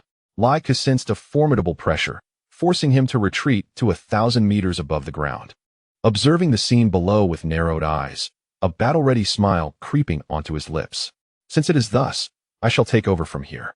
Goten, Trunks, step back. You have performed admirably this time. Here, take this. These are Senzu beans. Gohan, who had ascended to the level of Super Saiyan, spoke with a noticeably colder tone, tinged with an undercurrent of lethal intent as he tossed the Senzu beans into the air. These were the very beans that Tiendi had just entrusted to Gohan. And sensing an intense unease, Tiendi had immediately handed them to Gohan for emergencies, which had now proven invaluable. Holding the Senzu beans, Gohan, OOB, and Vegeta chose to observe for the time being, knowing that such a grand battle was a rare occurrence. Despite Goten and Trunks being battered and not yet meeting the demands of their training. Nevertheless, Gohan clearly sensed the overwhelming dominance of the opponent from the previous strike. If he did not intervene promptly, Goten and Trunks, although not fatally wounded, would sustain severe injuries. It was this very realization that ignited Gohan's long-suppressed killing intent. Oh, is it your turn to take the stage now? Laika scoffed at Gohan, who was gazing back at him. Gohan did not respond, but the corners of his mouth slowly curled into a smile. As he sensed that Goten and Trunks had fully recovered and even slightly improved, Gohan's smile grew more pronounced. He extended his right hand, pointing his index finger towards the sky, and coldly uttered a single word, annihilate. In an instant, an unprecedented aura of formidable strength surged forth, causing Lake's smile to freeze and his pupils to constrict drastically. He sensed an invisible pressure sweep past him, directed towards the sinister clouds above him. The enigmatic smile of Gohan lingered in Lake's mind as he slowly turned his rigid head upward, an unsettling emotion flickering within him for the first time. However, upon discerning the transformation above, his expression shifted violently once more. His pupils dilated in instinctive response, his blue visage momentarily paling, and his lips involuntarily twitching. For he had clearly perceived that at the vortex's center, a golden sphere of energy had inexplicably emerged from the sinister clouds. As he stood agape, the energy sphere erupted with a tremendous force, devoid of flames, yet resembling a golden mouth that devoured and thoroughly purified the surrounding sinister clouds within a radius of over 300 miles. Gohan's power was indeed astonishing. Meanwhile, in another realm while Gohan and others battled on Earth, a vast expanse of white surrounded a colossal figure seated upon a crystal throne as immense as a mountain. Both the figure and the seat suspended in this mysterious space. The ancient figure bore the marks of time upon his weathered visage, his eyes partially closed. Exhaling a heavy breath, unbeknownst to others, this venerable being possessed an almost endless vitality, signifying that he was not at the end of life. What is it, GFI? Have you truly sensed it? A frail voice suddenly resonated. Yes, my lord, GFI replied, half kneeling in midair, his form a mere fraction of the colossal figure's, yet radiating power enough to shake the heavens. I have indeed felt it, and the black crystal has emitted a red glow, albeit for just a fleeting moment. Nevertheless, something has transpired. Is that so? It seems the time has truly come. In that case, GFI, issue your command to eradicate all enemies within this world. Furthermore, you must continue to strengthen that barrier. The elder's voice flowed slowly, commanding GFI, the formidable new figure, with an air of authority. Understood, my lord. May I inquire whether I should inform the other two lords of this development, as the great battle approaches? GFI respectfully asked, bowing his head. No, it is not necessary for now. They will know how to act. We must simply fulfill our own duties and refrain from involving ourselves in other matters. You may withdraw. The elder replied, never once opening his eyes, his tone steady and benevolent. Yes, I shall comply, GFI acknowledged, standing tall before vanishing into thin air, leaving behind only the visage of his remarkably handsome youth, his delicate silver hair dancing in the breeze. Who would have thought events would unfold in such a manner? The old man pondered, somewhat bewildered, on how events would unfold. Would everything transpire as foretold? Was destiny truly a force to be reckoned with? He muttered to himself about the Black Star Dragon Balls, finally opening his golden eyes, a bitter smile playing on his lips as he shook his head. Chapter 4. Intense Battle, Part 1. The battle was on the brink of eruption. The formidable Lake approached with an air of ignorance. Yet he possessed an uncanny understanding of the Dragon Ball warriors, a fact that struck both Gohan and Vegeta, whose battle instincts sensed something amiss. The confrontation had reached a boiling point. In a single strike, I obliterated the thundercloud, Lake exclaimed, though the brilliance in his eyes grew more intense as he fixated on Gohan, who stood 1,000 meters away. Deep within, He felt a nauseating desire to consume such a formidable adversary. Vegeta furrowed his brow, being the most acquainted with Gohan among the assembled fighters. He recalled from past skirmishes how this peace-loving individual could unleash terrifying power when pushed to the brink of madness. However, Vegeta was puzzled. Just days prior, Gohan had not exhibited such strength. How could he have surged forward so dramatically in just half a year? Mr. Gohan has grown significantly stronger, Ub remarked with a smile, deeply impressed by Gohan's astonishing aura. Nearby, Trunks and Goten were equally astonished. They had never expected the malevolent cloud that had bested them would be so effortlessly vanquished by Gohan. In that moment, both young warriors felt a wave of helplessness wash over them, awakening the latent dissatisfaction within their hearts. I believe your true strength does not stem from this thundercloud. Shall we engage in a genuine battle now? What do you say? Gohan's smile faded, his expression turning serious. As a seasoned fighter, he surmised from Lake's indifferent demeanor that his true power was far greater than it appeared. You are far superior to those two youngsters from earlier. It feels quite exhilarating. It seems the Saiyans truly are a remarkable warrior race, Lake replied dismissively, perhaps overly confident in his own abilities. Still underestimating the opponent who had effortlessly extinguished the thundercloud. Unbeknownst to all present, a dreadful truth loomed. Inside the spaceship. Oh, has Gohan arrived? It seems this time, Lake will face some challenges. What is your take? A young man observed the battlefield through the satellite recording device, clearly seeing the unfolding scene. The solitary figure remained unmoved, appearing as if in a deep slumber. The young man understood that the individual simply chose to remain uninvolved in this battle, or perhaps he wished to disregard it entirely. Yet, the youth felt no irritation at the other's aloofness. He was aware of this figure's past. Thus, as a member of the same race, despite his princely status, he would not dare to offend him lightly. In this world, it is the fist that embodies truth. The reality that the opponent's fist is mightier than one's own was a lesson imparted to him directly by his father. It is best not to provoke him. The young man, however, did not cast his ire upon this figure. He chuckled softly and remarked, "You remain as you always were, reticent and taciturn. Yet, truth be told, this Son Goku should pique your interest." He mused aloud, his voice sufficiently loud for the other to hear. Boredom permeated the air as the handsome, enigmatic figure detached himself from the wall, standing upright and slowly opening his eyes. After uttering those words, he turned and exited the observation room. Oh really?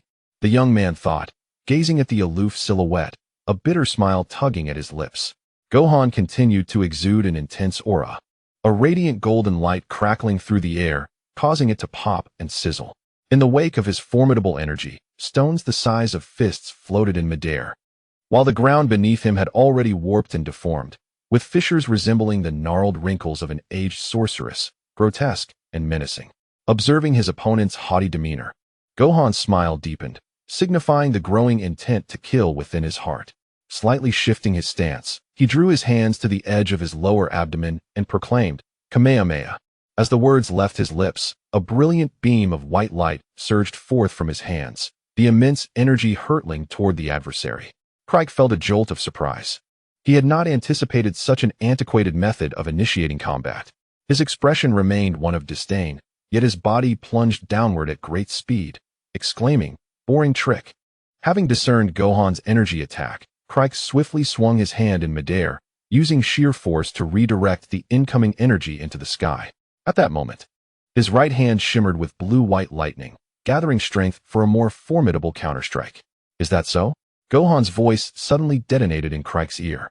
Instantly, he noticed a figure flash before him, followed by a powerful fist descending with great force. Could it be otherwise?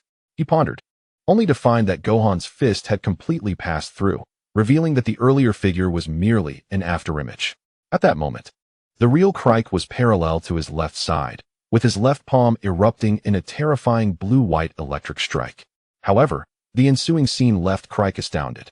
He had believed he comprehended the entirety of the situation, envisioning his lightning strike penetrating Gohan's form, only to witness his own energy attack similarly pass through Gohan's figure without leaving a trace of blood. Realizing something was amiss, and sensing an acute danger, the slightest whisper of wind alerted Krike to Gohan's true position.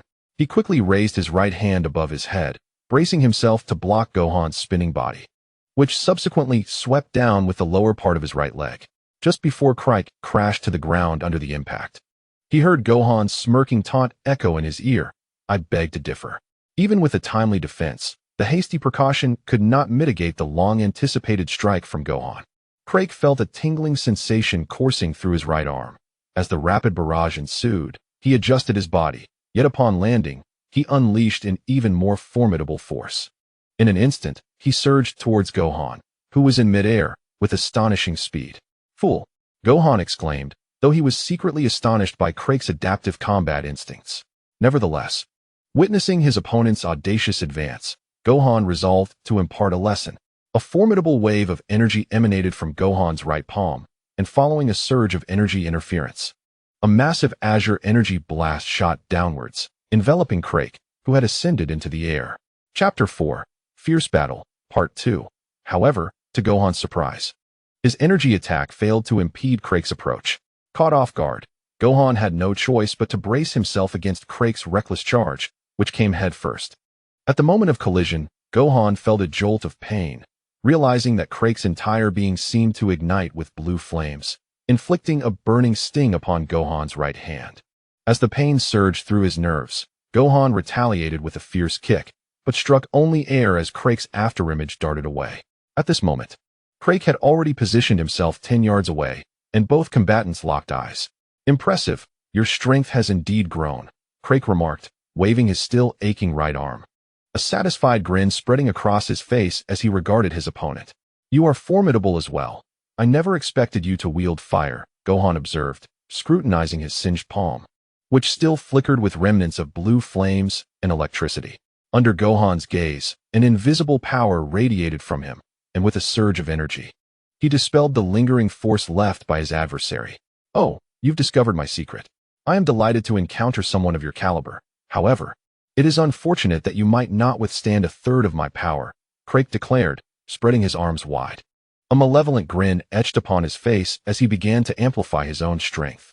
Without responding, Gohan left behind a solitary, enigmatic smile before vanishing once more.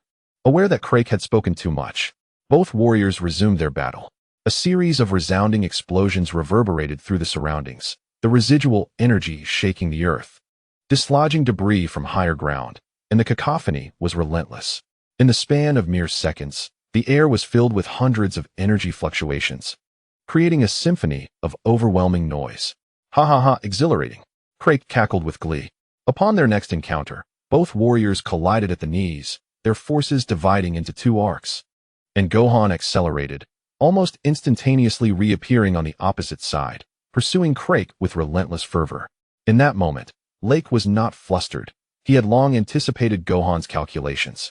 Suddenly, he unleashed a suppressed aura, forcefully striking Gohan with an overwhelming gust of wind. As Gohan paused, he sought to initiate his second wave of attack. Sensing the intense energy fluctuations, Gohan adjusted his own aura, only to find that his opponent had already countered, seemingly aligning with his intentions. Just as Gohan stepped forward to meet Lake's assault, he released the energy he had been accumulating in his left hand, manifesting as a colossal gust that unexpectedly blasted Lake away once more. Lake was taken aback by the opponent's formidable strength. He swiftly turned his head and beheld the approaching adversary. With both hands extended, he dissipated the immense force of the gust, exclaiming, "Thunderfoot!" In an instant, the atmosphere shifted again, surrounding Lake with a veil of shimmering blue light. After flickering twice, dozens of lightning serpents surged forth, resembling ancient, fearsome beasts, their gaping blue maws ready to devour. Gohan did not underestimate the situation. However, witnessing Lake's rapid defenses caused him to grow wary. As he darted to evade the serpents, he suddenly found himself confronted by a colossal blue lightning fist, mere meters away. With a resounding crash, Gohan braced himself against the heavy blow, his form retreating as he skidded 100 meters back. In a moment of urgency, he detonated his ki to obliterate the terrifying electrical force. Realizing that his strength could not penetrate his opponent's defenses, Lake fell into a contemplative silence, beginning to regard Gohan with newfound respect. In the midst of their duel, although victory could hinge on a mere second, both seasoned fighters understood that a hasty attack without understanding the opponent could lead to a swift defeat. After a brief, reflective pause, Lake's voice shattered the stillness. It is my honor that you witness my transformation. I detest overly cautious battles. It seems I must reveal my true power. Lake, eschewing any pretense, candidly expressed his thoughts. Upon hearing this, Gohan felt little confusion. Through years of combat, he had encountered numerous transforming warrior races, and as a Saiyan himself, he possessed transformation techniques as well. Yet, just as Gohan dismissed the notion, a sense of impending danger penetrated his mind, prompting him to regard Lake seriously. Quietly observing the rising power emanating from his opponent, the unsettling foreboding originated from this individual who was on the cusp of transformation. Streams of blue light erupted from Lake, the surging power resonating with an intensity that seemed to shake the very earth, heralding a tumultuous change in the atmosphere. In the lofty expanse, where the nefarious clouds were recently dispersed by Gohan, a massive thundercloud began to coalesce once more. Its expansion was several times swifter than before, rapidly covering nearly 100 miles within a brief period, and its growth accelerated with alarming speed. The sunlight was once again obscured, and the surroundings grew murky, evoking a sense of suffocating dread akin to the depths of night. A furious whirlwind arose, sweeping up heavy debris and scattering it in all directions, while the heavens echoed with thunder, reminiscent of a catastrophic calamity. Sensing this overwhelming force, Gohan felt a weight settle upon him as he endeavored to elevate his own power. He simultaneously began to amass his energy, which surged rapidly within a short span. A deafening crash reverberated through the air, surrounding Krillin. A myriad of blue lightning and flames erupted, and amidst the scorching heat and pressure, Krillin's figure darted forth, cleaving the sky with terrifying speed, launching a direct assault against his foe. The oppressive aura enveloped the area, and Gohan, momentarily disregarding whether he had unleashed his full potential, widened his eyes and lifted his gaze, yet could not trace the trajectory of his opponent. Astonishment coursed through him, for he had never anticipated that a group capable of exponentially increasing their strength through transformation could do so at a pace surpassing his own. Gohan's figure vanished, yet the remnants of his presence lingered on the ground, when suddenly a bolt of blue lightning arced through the heavens, only to vanish after its passage. Too slow. Chapter 4, Fierce Battle, Part 3. Gohan's figure materialized almost simultaneously at an altitude of 10,000 meters, intent on dispersing the encroaching thundercloud once more. Yet, at that moment, a chilling voice echoed in his mind. A footfall, swifter than lightning itself, swept towards him. Krillin, initially poised to launch an attack, realized he had been outpaced and immediately quickened his pursuit of the fleeing Gohan, extending his angular knee with force. The sound of the wind slicing through the air was swifter than Gohan's own awareness of the impending danger. Caught off guard, Gohan was compelled to adopt a defensive posture. Still gathering his energy, he found it unsuitable to retaliate with a ki blast. In this precarious situation, he pivoted, seizing Krillin's right foot. Believing the crisis had been averted, Gohan was startled to discover that the sharp edge of Krillin's knee had unexpectedly elongated, aiming to pierce his left arm. Under duress, Gohan swiftly grasped the protrusion with his right hand, striving to gain the upper hand. After securing Krillin's right leg, he executed a swift rotation, intending to hurl his opponent away. Naive. It appeared that Krillin had anticipated this maneuver. As Gohan swung him, Krillin's left hand gathered a sphere of blue lightning, which accurately detonated before Gohan, unleashing a powerful shockwave that resulted in a violent explosion 100 meters away. Gohan's silhouette evaded the blast just as it erupted. Although he had activated a protective shield to mitigate the damage, his attire was already tattered from the explosion. Something was amiss. In his subconscious, Gohan sensed something amiss. With his keen perceptive awareness, just as he was about to validate his feelings, a tremendous lightning bolt, spanning over 100 square meters, suddenly descended from the heavens, striking him with a deafening roar. The impact reverberated for miles, shaking the very ground beneath. Vegeta and the others were caught off guard by this unexpected turn of events. As the previous attacks had occurred in the blink of an eye, by the time they regained their composure, Gohan had already been thrust deep into the earth. What perplexed Vegeta and the others was that the terrifying lightning did not seem intent on destroying the planet. Instead, it vanished without a trace after propelling Gohan downward. Vegeta, his gaze fixed on the enemy hovering a kilometer above, discerned through the aura that the opponent's strength was not far removed from his own. At that moment, A complex turmoil stirred within Vegeta's heart. Goten, Trunks, and Ub anxiously stared at the gaping chasm, wary of the possibility of another strike from the ominous thundercloud, which had previously sparked a static charge in the earth. Suspended in midair, they peered down at the explosion site hundreds of meters away, their inability to sense Gohan's energy heightening their anxiety. I believe your power is not yet fully realized. You are Son Gohan, are you not? Once, you possessed incredible explosive strength. Where has that might gone? Must you once again resort to slaughter to capture your own attention? The voice of Krillin, though soft, resonated clearly across the vast distance, bolstered by the energy that lingered in the air. The revelation that this mysterious figure knew of the Saiyans' secrets no longer astonished those present, but upon hearing Krillin's words, doubt and a rare sense of dread began to creep into Vegeta's mind. It felt as if everything lay bare before the adversary's gaze. This notion troubled Vegeta immensely. Indeed, this battle excites me, Gohan's cold, mocking voice echoed from the depths of the earth, followed by a surge of golden light erupting from the vast opening, shaking the very ground. However, I must inform you that those who threaten me shall face my unrelenting wrath. After a brief moment of enlightenment, Gohan's words turned piercingly cold, devoid of any semblance of humanity, sending shivers down Goten's spine. As if influenced by Gohan's energy, the atmosphere grew frigid, and the suppressed winds transformed into colossal hurricanes. The powerful gales, stirred by the thunderclouds, violently tore apart the gathered storm. Gohan's figure ascended slowly, his fiery aura crackling with electricity, as if summoning the thunderclouds that had once been under Krillin's command, now turning tumultuous, seemingly intent on either annihilating Gohan or, paradoxically, ready to yield to him at a moment's notice. Everyone sensed the transformation of Gohan, although Krillin could not ascertain the extent of his opponent's newfound strength. The unwavering confidence reflected in Gohan's eyes spoke volumes.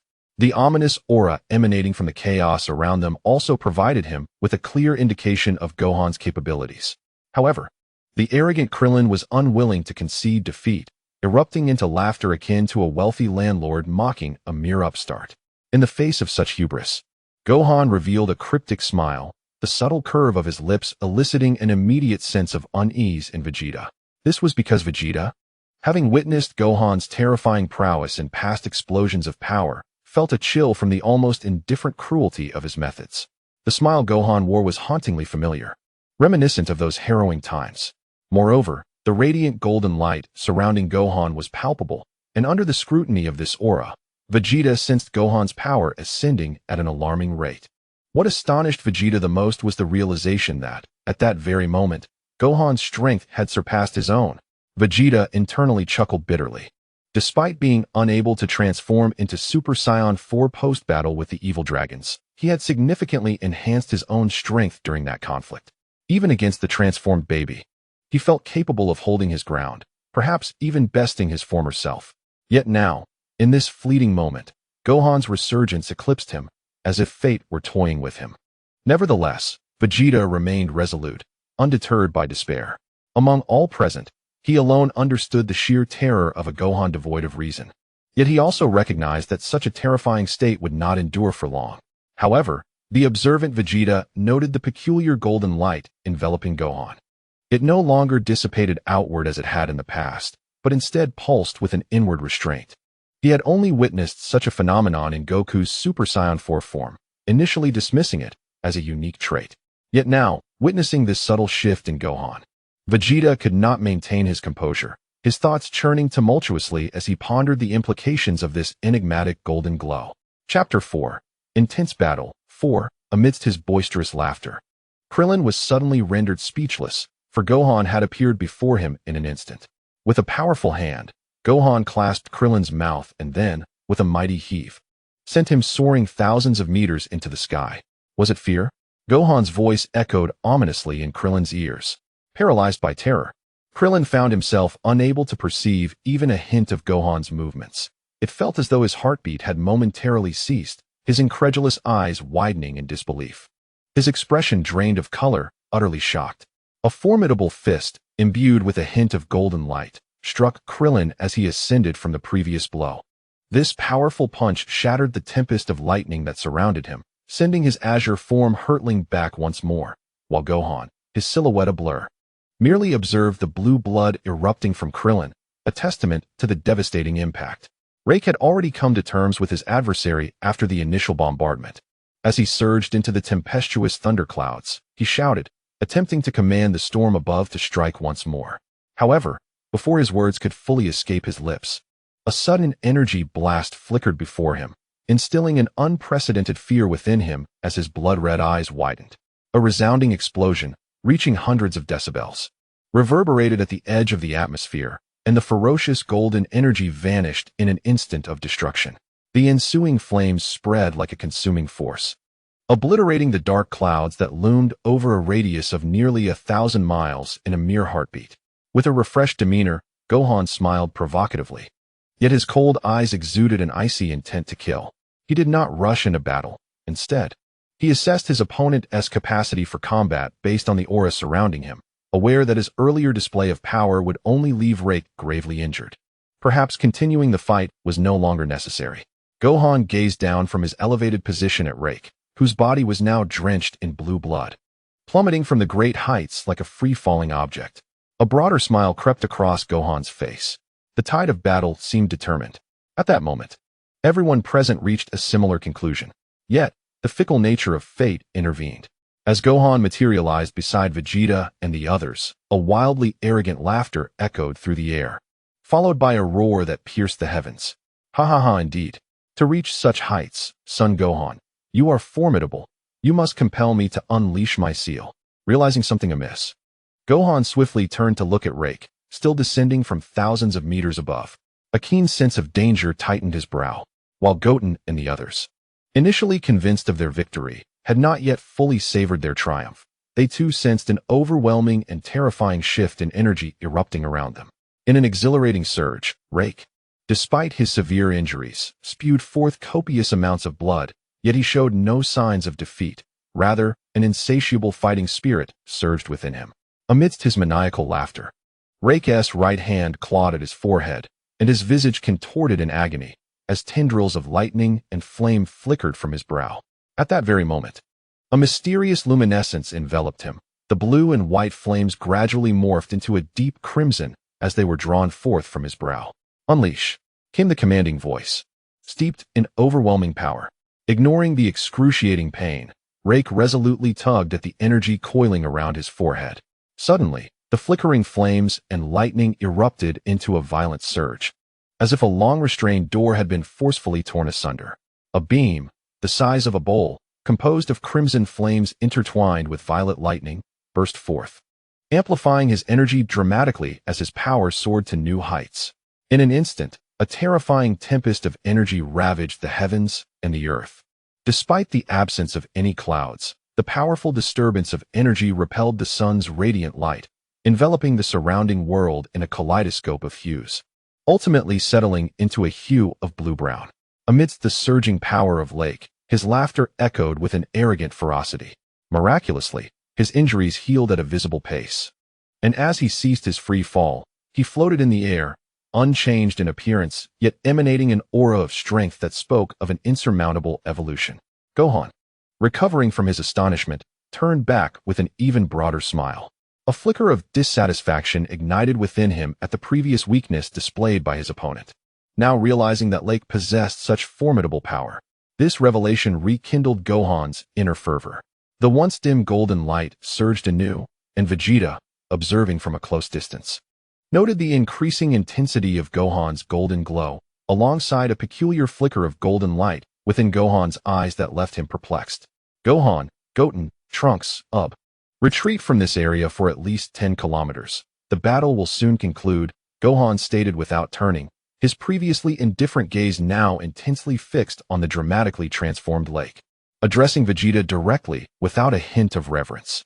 Vegeta, accustomed to Gohan's volatile temperament, did not take offense at this shift in address. With a nod, he led the three behind him swiftly away from the battleground. Rake paid little mind to Vegeta and his companion's hasty departure. His focus was solely on the thrill of battle with Gohan. Though he could not accurately assess the disparity in their powers through aura, Rake firmly believed that upon unsealing his potential, he would possess the strength to dominate the currently feeble Earth. Suddenly, Rake fixed his gaze upon Gohan in the distance. In that fleeting moment, a 3-meter diameter bolt of fiery lightning materialized before Gohan, thousands of meters away. Gohan, exhibiting minimal surprise, widened his eyes as a formidable storm erupted, piercing through space and swiftly extinguishing Lake's proud assault. However, Gohan was slightly taken aback as Lake's figure appeared before him, a mere 10 feet away. In the instant the flames shattered, Gohan smiled, delivering a powerful punch that met Lake's fist with unwavering force, triggering a cataclysmic surge of energy that trembled the very ground beneath them. The impact reverberated, fracturing the earth, creating a chasm of unfathomable depth. After the initial strike, Gohan seemed pleased with the transformation in Lake's power, and in the blink of an eye, both combatants vanished from sight. The once tranquil landscape erupted with countless bolts of lightning and flames, while the cascading golden light intermittently clashed and annihilated the negative energy surrounding them. The sound of air being shattered could never keep pace with the speed at which the two combatants clashed. The fluctuations of energy resonated from the heavens, causing the very earth beneath their feet to tremble violently. A brilliant radiance burst forth, and after the explosive collision of their energy waves, golden and crimson lights spread across the expanse, shaking the ground and instilling a profound sense of awe in those fortunate enough to witness this epic confrontation. Ha ha ha. Splendid. This is the essence of true battle, igniting my very blood, Lark exclaimed, retreating to a distance of several hundred meters before the explosion transpired. As he steadied himself after being momentarily repelled by the shockwave, he wiped the blue blood from the back of his right hand and shouted with fervor. Meanwhile, Gohan, a kilometer away, regained his composure and smiled as he gazed back at Lark. Indeed, such a skirmish brings exhilaration. You are formidable.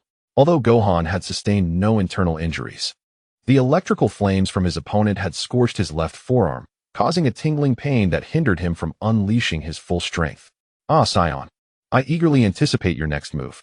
The so-called strongest legend. I wish to see it become a part of history through my hands, Lark remarked with a sinister grin, once again unleashing a more potent flame of energy after stabilizing his form. Is that so?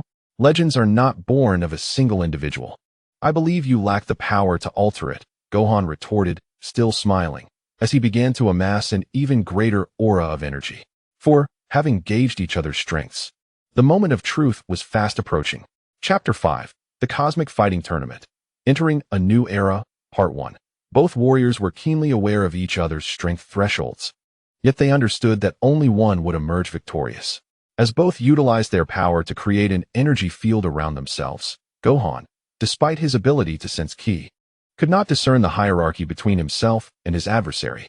After exchanging knowing smiles, they launched forward, their fleeting shadows converging until they vanished amidst a thunderous collision. Inside the spaceship, this aura, such data, the youth mused, absent-mindedly touching the tip of his nose. Over the past 6 months, he had not directly traveled from headquarters to Earth, but instead had first visited those powerful fighters. He had purposefully saved his journey to Earth for last, fully aware that the Saiyans' royal lineage was one not to be trifled with. However, this arrangement resulted in him missing significant events that transpired on Earth over the past half-year, leaving him unable to grasp the latest developments in his opponent's strengths. The youth chuckled softly, observing the combat statistics displayed on the computer, surprised by the numbers. Has the world outside changed so rapidly? He seemed to deny it while simultaneously affirming, for the information he had gathered during these past months had indeed shifted dramatically. If one were to express astonishment at Goku's Super Saiyan 4 power level of 100 trillion, it would merely stem from disbelief that such a formidable warrior could exist beyond the decayed universe. However, what truly left him in disbelief was the rapid increase in the power level of those he had been monitoring over a brief period. In less than 6 months, the opponent's strength had surged by several hundredfold. During the Evil Dragon incident, the overwhelming negative energy had obscured their understanding of the battle at that time. Yet now, upon witnessing Gohan's combat data, the young man gasped in awe, utterly astonished by the terrifying battle prowess of the Saiyans. Combat data, 180 trillion. In the blue-brown expanse of the heavens, a brilliant crimson beam descended with breathtaking speed, cleaving a clear rift in the vast sky. Simultaneously, a blinding gold light shot upward, matching the velocity of the crimson pillar as it pierced the heavens.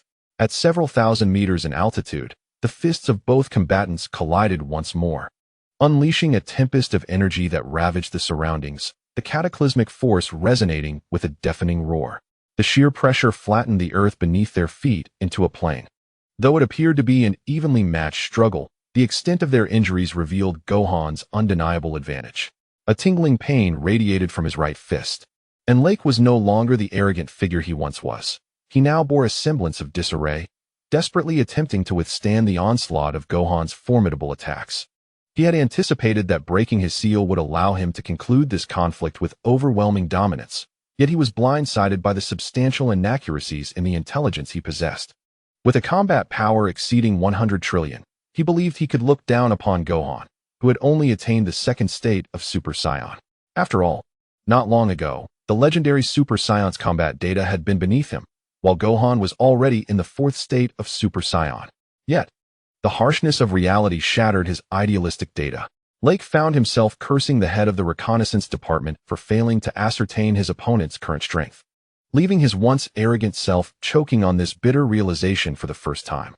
Ignoring the blood at the corner of his mouth, Lake, incapable of gauging energy signatures, had to rely on his external senses to capture his opponent's latest movements. Suddenly, a sharp gust of wind startled him, causing his eyes to widen in disbelief. Gohan's power continued to escalate, and his speed concurrently surged. Before Lake could mount a defensive maneuver, Gohan's massive hand emerged like a specter of death. Seizing the pointed crown atop Lake's head, and with a swift motion, he effortlessly hurled Lake several thousand meters away, disorienting him. In a panic, Lake adjusted his body, only to witness Gohan, who had been racing towards him from 100 meters away, suddenly blur before his eyes.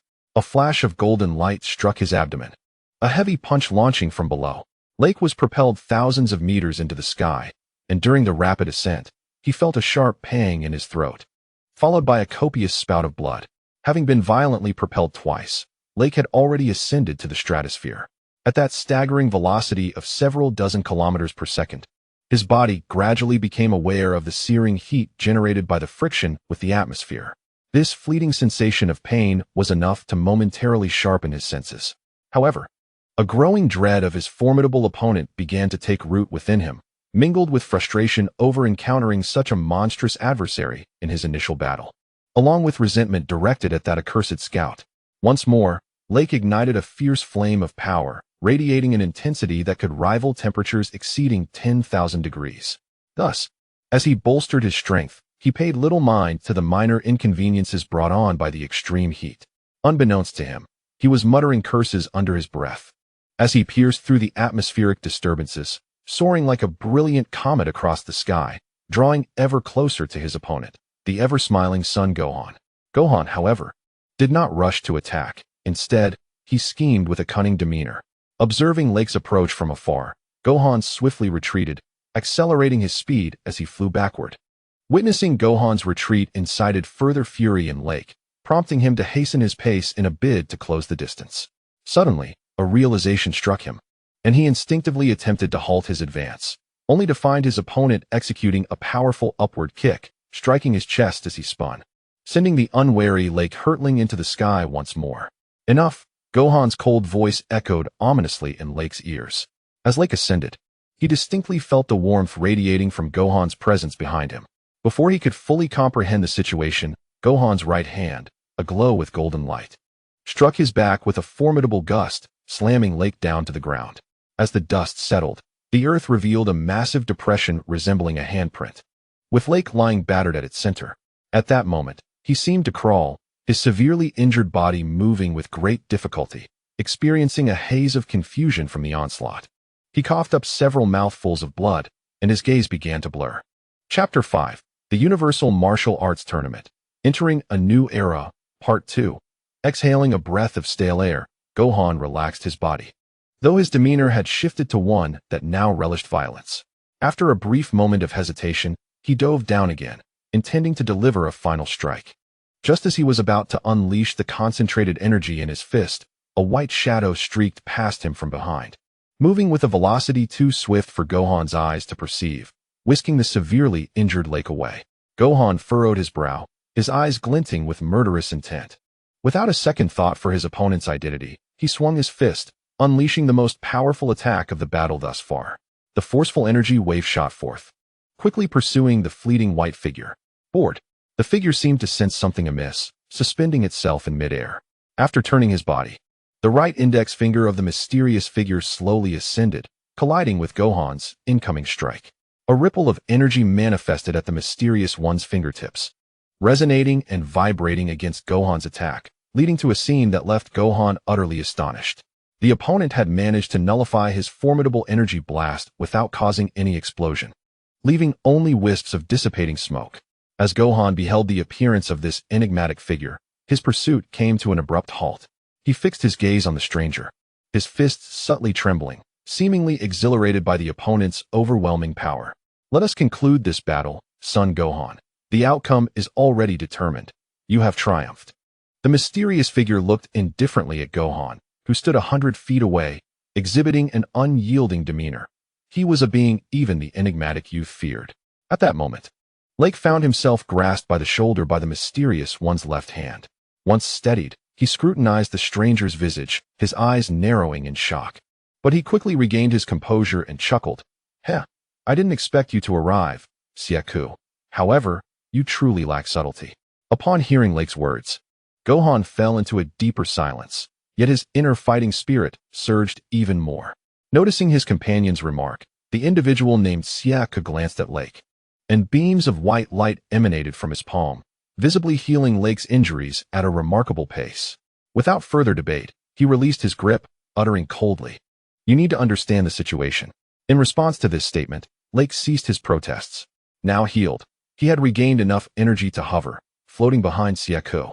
Amidst the brief silence, for beams of light suddenly streaked across the distance, Vegeta and his companions had arrived at Gohan's side. Sensing the shift in battle, they hastened to join him. Upon witnessing the emergence of another mysterious figure, their expressions darkened.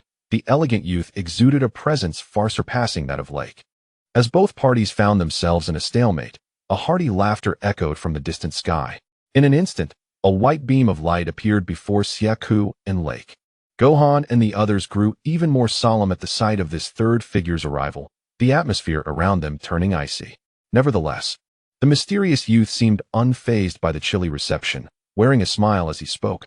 Heh, I apologize for the inconvenience. Allow me to extend my regrets to everyone present. In the midst of the crowd's confusion, the youth bowed slightly, his charmingly sinister smile accompanied by a gentlemanly demeanor. Pointing to the two beside him, he introduced himself. I am Jenny Lee, and these two are Saikyō and Lake. We hail from the far reaches of the universe. Lake's earlier affront was merely a dialectic of qualification. Please forgive us. Qualification? Vegeta's ears pricked at the sharp words, his pallid face concealing a torrent of unbridled fury. Yet reason held him back, hinting at deeper implications behind the statement. Gohan, OOB, and the others also furrowed their brows, sensing the underlying intrigue surrounding this encounter. Gazing at the expressions of the individuals before him, Journalized smile deepened as he enunciated each word with deliberate emphasis. Cosmic Combat Tournament. Upon hearing this proclamation, the hearts of those present surged with tumultuous waves, their minds echoing this audacious declaration that could reverberate throughout the entire universe of martial arts. The varying regions and the bewildering powers of combat delineate the tournament into distinct tiers, encompassing both national and global competitions. Of course, on planets predominantly focused on martial arts, interstellar combat tournaments are also held. Yet, could there truly exist a cosmic combat tournament? Is this an outrageous fabrication, or perhaps a relic of forgotten cosmic history? While the authenticity of the cosmic combat tournament remains an enigma for Vegeta, who has battled for nearly half a century, such an event was unheard of in the cosmos. Yet, from the lips of this sudden mysterious figure, they learned of its existence. Whether it be truth or fiction hinged solely upon their acceptance. Perhaps they already knew the answer. For the battle-hungry Saiyans, fear of combat was an alien concept. Only the thrill of battle resided within their lexicon.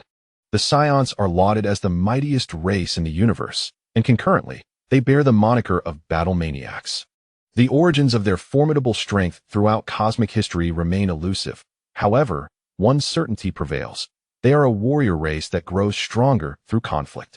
The fierce skirmish had subsided, yet the awe it inspired lingered. The Dragon Ball warriors, sensing the emergence of more mysterious figures following the astonishing battle, wore expressions of inquiry. Had the fight truly ceased? The once-seated Master Roshi approached with a grave demeanor, questioning the nearby Tien. Now adept at sensing energy, Master Roshi could indeed feel the tremors of the recent clash. Beads of cold sweat forming on his brow. It appeared the battle had indeed come to a halt. However, Tien's expression betrayed a hint of unease. As he pondered whether these individuals were malevolent threats to Earth, the ease with which the sinister foe had retaliated had cast a shadow over his countenance. Their power had evidently surpassed what they could detect. Master Roshi shook his head in disappointment, reminiscing about a time 50 years prior when he reigned supreme on this very earth. How time is relentless and change is unfathomable. Meanwhile, Xiaofeng, Bulma, Krillin, and Android 18 exhaled in relief. Although they sensed Gohan's power had significantly amplified, the presence of the enigmatic second figure cast a grim pall over their faces.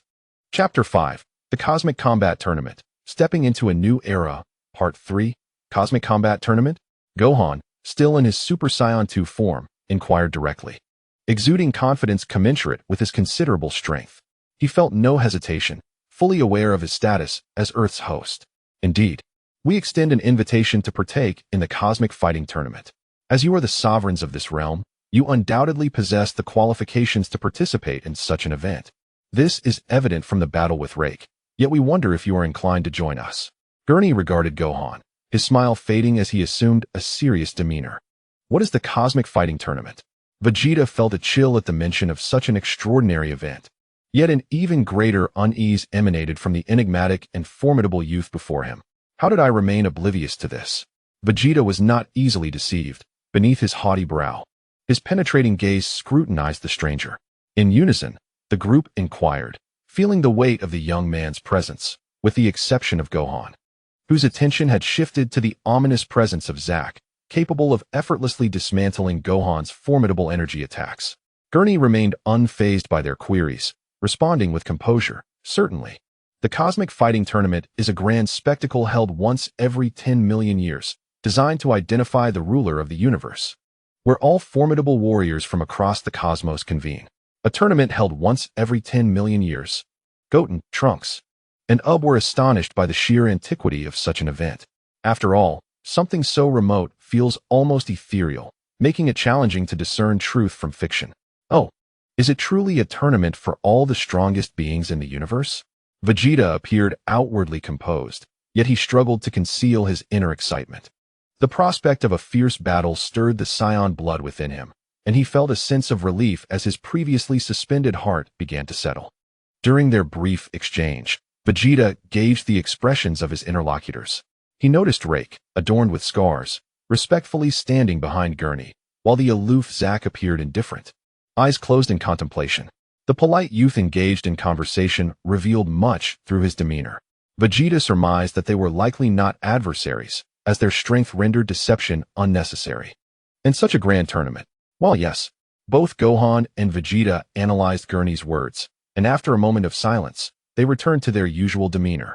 Though their sentences paused momentarily, Gurney seemed to grasp the implications of Gohan's words and smiled, stating, "No problem, your families may join as well. However, there is an additional stipulation. The most authoritative king on your planet must also be invited to participate in this tournament." "That is not an issue. We will handle that." Without a second thought, Goten replied, his naivety rendering him susceptible to the allure of the stranger's words, believing wholly in the truth of the matter. Yet, his unhesitating response astonished the others, for they understood the gravity of such an undertaking. Everyone cast him odd looks. The atmosphere grew slightly awkward, but Goten remained unfazed, smiling, for he had already devised a plan in his mind. "May I inquire if I can participate?" Ob lowered his head to inquire, feeling somewhat embarrassed as his name had not been mentioned. "Oh, Mr. Ob can also participate in this grand competition. After all, you are the strongest Earthling and one of the few formidable beings in the universe." Nilotin recalled his father's counsel, gazing curiously at the seemingly ordinary, yet powerful Earthling, who responded with a subtle smile. "Is that so? That's splendid," Ob exclaimed with excitement, shaking off his previous gloom. After a brief exchange, everyone was invited to the Bikita residence. As they sped along the path, Gohan observed the proud Zack, lost in thought. Just as the group landed, a cheerful cry rang out, and a petite figure dashed forward. "Daddy!" Little Fong, rushing towards them, halted abruptly upon noticing the three unfamiliar individuals behind Gohan. Though she had traveled through the cosmos, she was captivated by Reich's peculiar presence, yet it was the overwhelming strength they exuded that truly frightened her. They are all guests.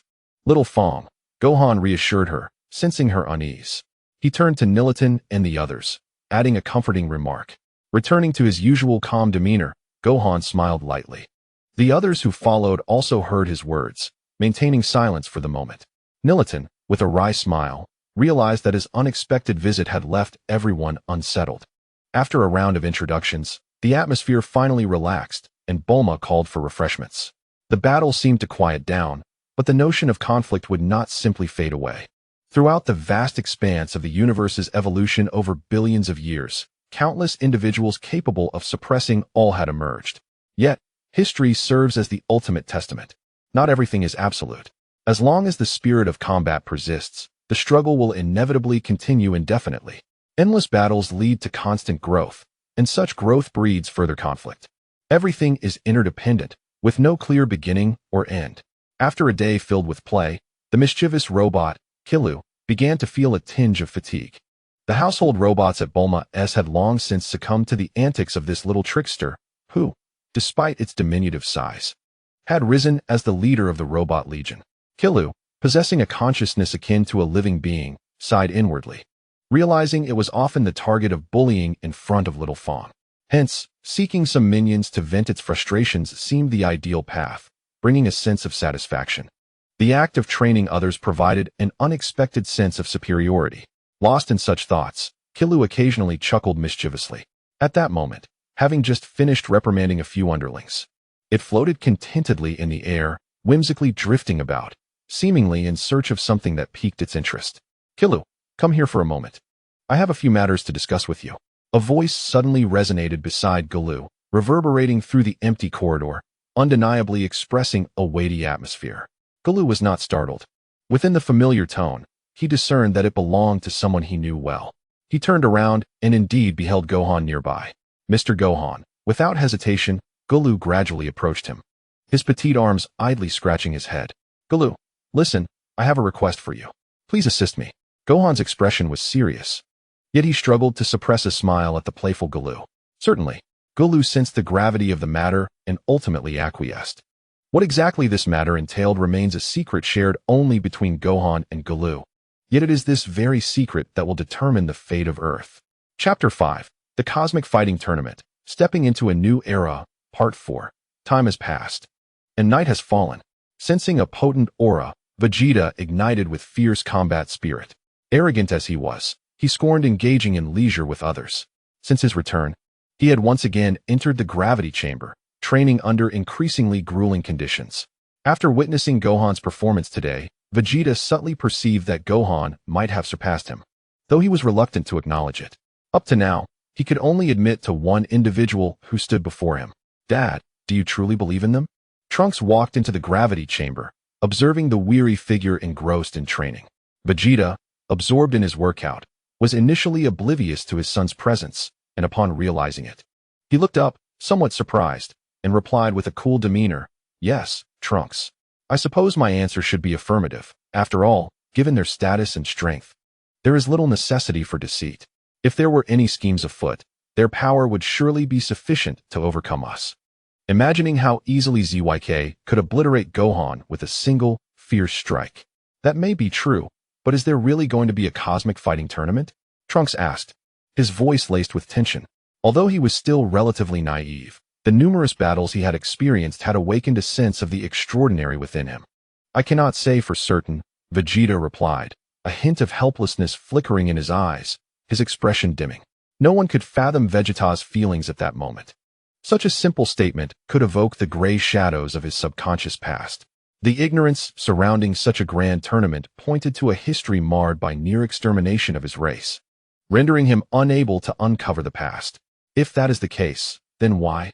Trunks began, but Vegeta, having regained his composure, interrupted, "No. We must simply remain vigilant against them. That is our paramount duty. Now let us go greet them." With that, Vegeta took a deep breath and strolled out of the gravity chamber. As Trunks observed his father's retreating figure, Junirai approached Gohan, who was gazing at the moonlight, holding a glass of red wine. After savoring a sip, Junirai lifted his head to admire the moon as well. The two stood in silence. Yet Junirai was the first to break the quietude. "Forgive my intrusion, Mr. Gohan, but may I inquire as to your father's whereabouts at this moment?" Although Junirai's voice was soft, it reached Gohan clearly. Upon hearing it, Gohan shuddered slightly and turned his head, meeting Junirai's expression of bewilderment. Junirai was well aware of Goku's identity, particularly the vivid memory of that fierce battle. Although he knew that Goku's combat power at that time was merely 1 million. The overwhelming impact of transcending to the 4th stage of Super Saiyan was something Gohan and the others could hardly fathom. At this moment, Junirai felt a twinge of regret. Having traveled such a distance, his greatest hope was to witness the true visage of this king. Yet, prior to his arrival, the emergence of the evil dragon during the welcoming of other cosmic powerhouses had obscured all information regarding the king, as if he had vanished from the cosmos entirely. Of course, the reason for his arrival on Earth 6 months after the evil dragon incident filled Junirai with an unquenchable thirst for vengeance, surging within the calm radiance around him. "I do not know," Gohan replied, glancing at Junirai's expression, uncertain of the answer himself, oblivious to the fleeting malice that had crossed Junirai's countenance. "I understand that you have been monitoring Earth for information regarding us. Yet this is solely due to the tournament. I hope for your understanding." Upon hearing Gohan's indifferent response, Junirai assumed it was a sign of disdain, thus offering an explanation of his own. "I comprehend your situation. However, I truly have no knowledge of my father's affairs, nor do the Dragon Balls provide any insight." Gohan stated candidly, no longer attempting to conceal the truth about the Dragon Balls.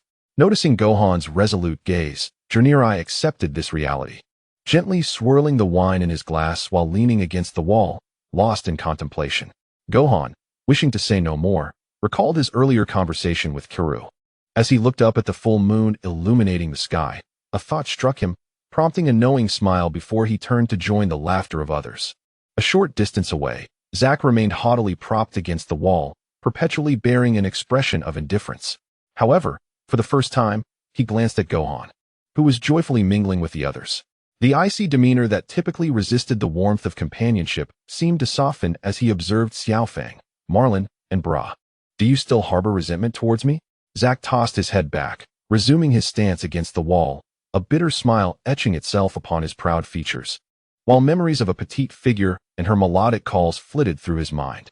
As the host, Vegeta and Trunks approached to engage in conversation, with Vegeta meticulously observing every move of Genioli, yet still unable to discern the depths of this young man's character. Amidst their banter, Genioli seemed to recall something and, with a hint of skepticism in his expression, inquired, "By the way, how do you plan to persuade your king to accept our invitation?" "That depends on Mr. Satan," Trunks replied, having grasped Goku's intent, as everyone turned their gaze toward the elder. "Me?" Satan responded, bewildered, pointing at himself, a bead of sweat rolling down his cheek. Utterly flabbergasted, everyone understood and nodded in affirmation towards Satan. However, Satan had yet to comprehend their intentions, scratching the back of his head in deep contemplation. Meanwhile, Genioli and Lake began to regard the somewhat lecherous elder with a modicum of seriousness, though they were unable to discern the underlying reasons, mistakenly believing he was not as unsavory as he appeared. Upon arrival at the palace, "Your Majesty, Mr. Satan requests an audience," a guard announced as he entered the palace, kneeling on the floor to report. The king of the Raccoon Kingdom, adorned with reading glasses, raised an eyebrow in suspicion.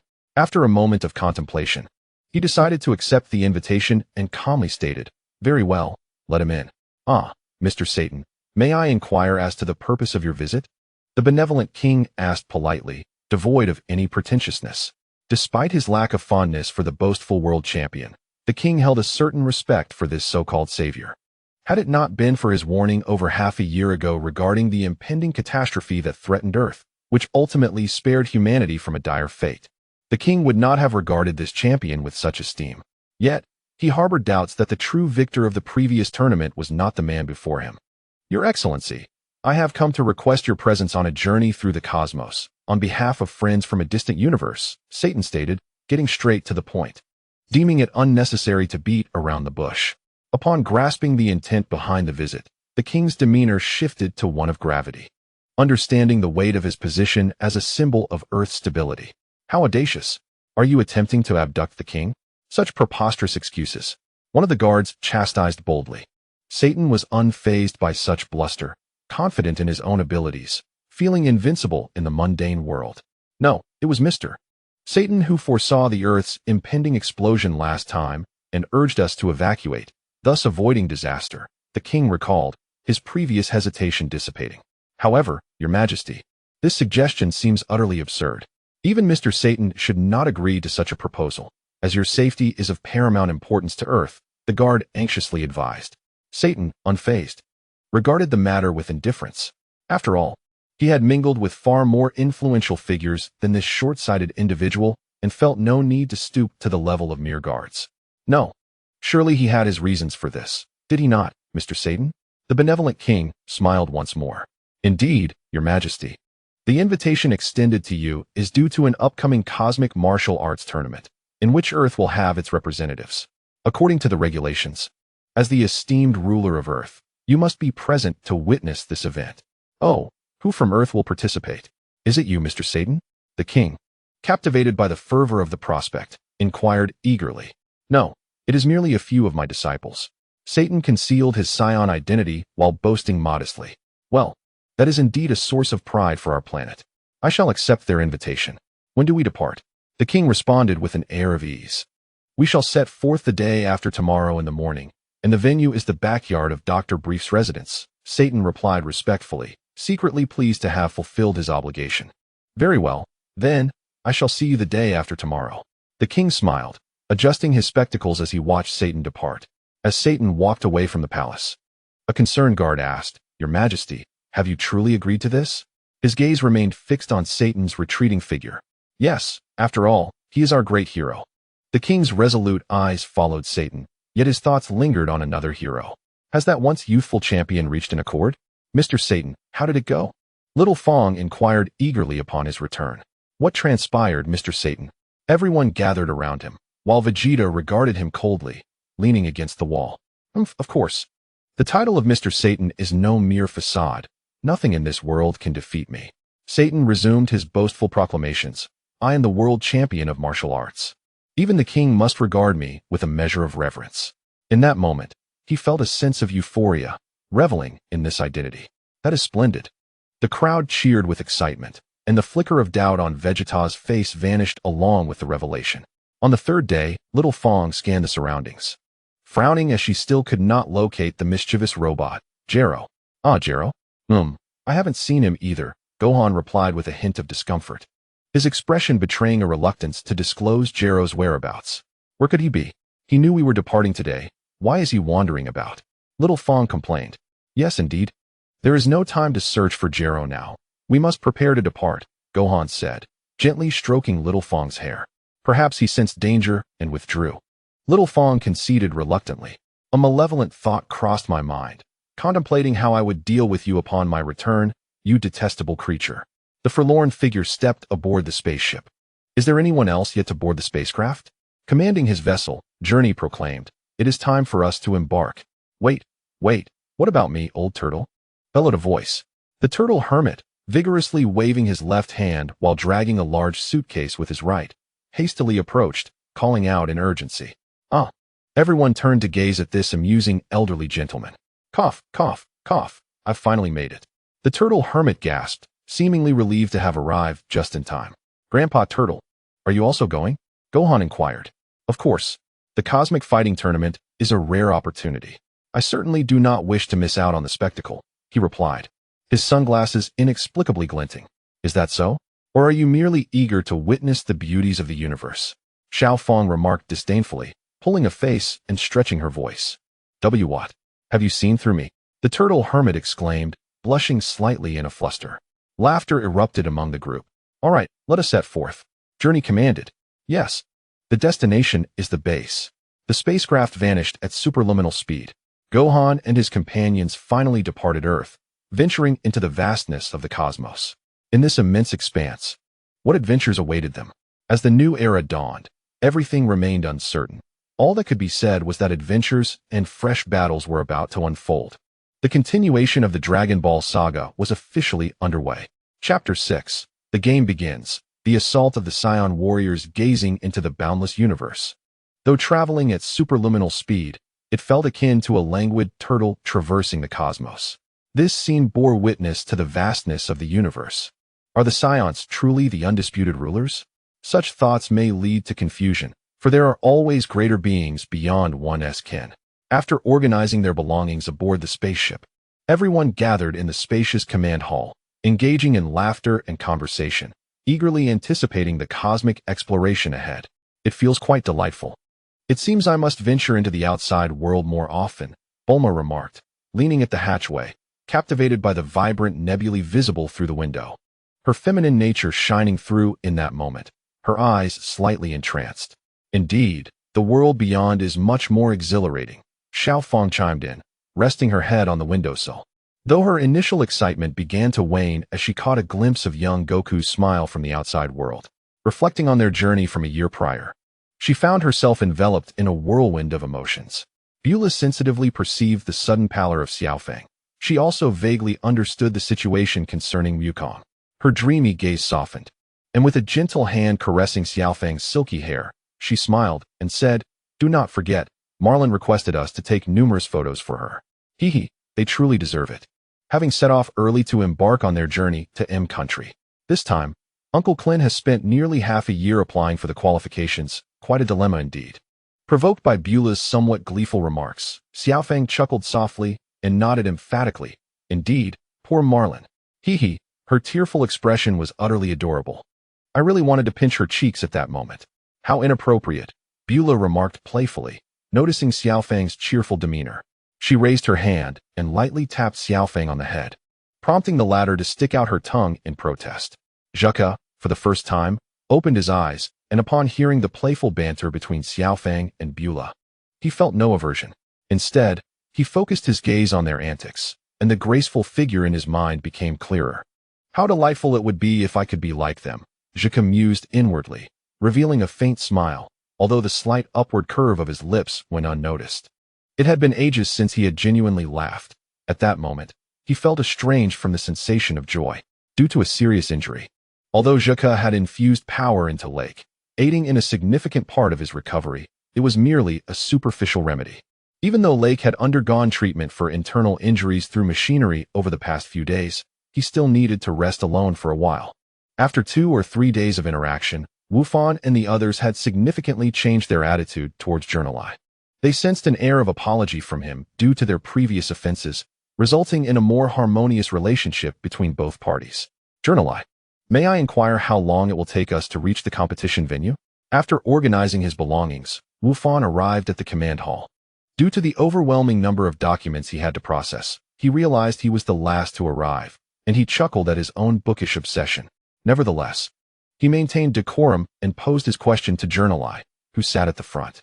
Oh, Journalai glanced at the freshly arrived Wufan, nodded in acknowledgement, and pondered for a moment, having visited several other planets along the way to welcome other competitors. He then replied with a smile. It will take approximately 3 months to reach the base. If you find the journey tedious and wish to engage in some training, you may utilize the gravity chamber. While Journalai addressed Wufan, his gaze subtly shifted towards Vegeta, who was nearby. The gravity chamber? Wufan expressed slight surprise at the response.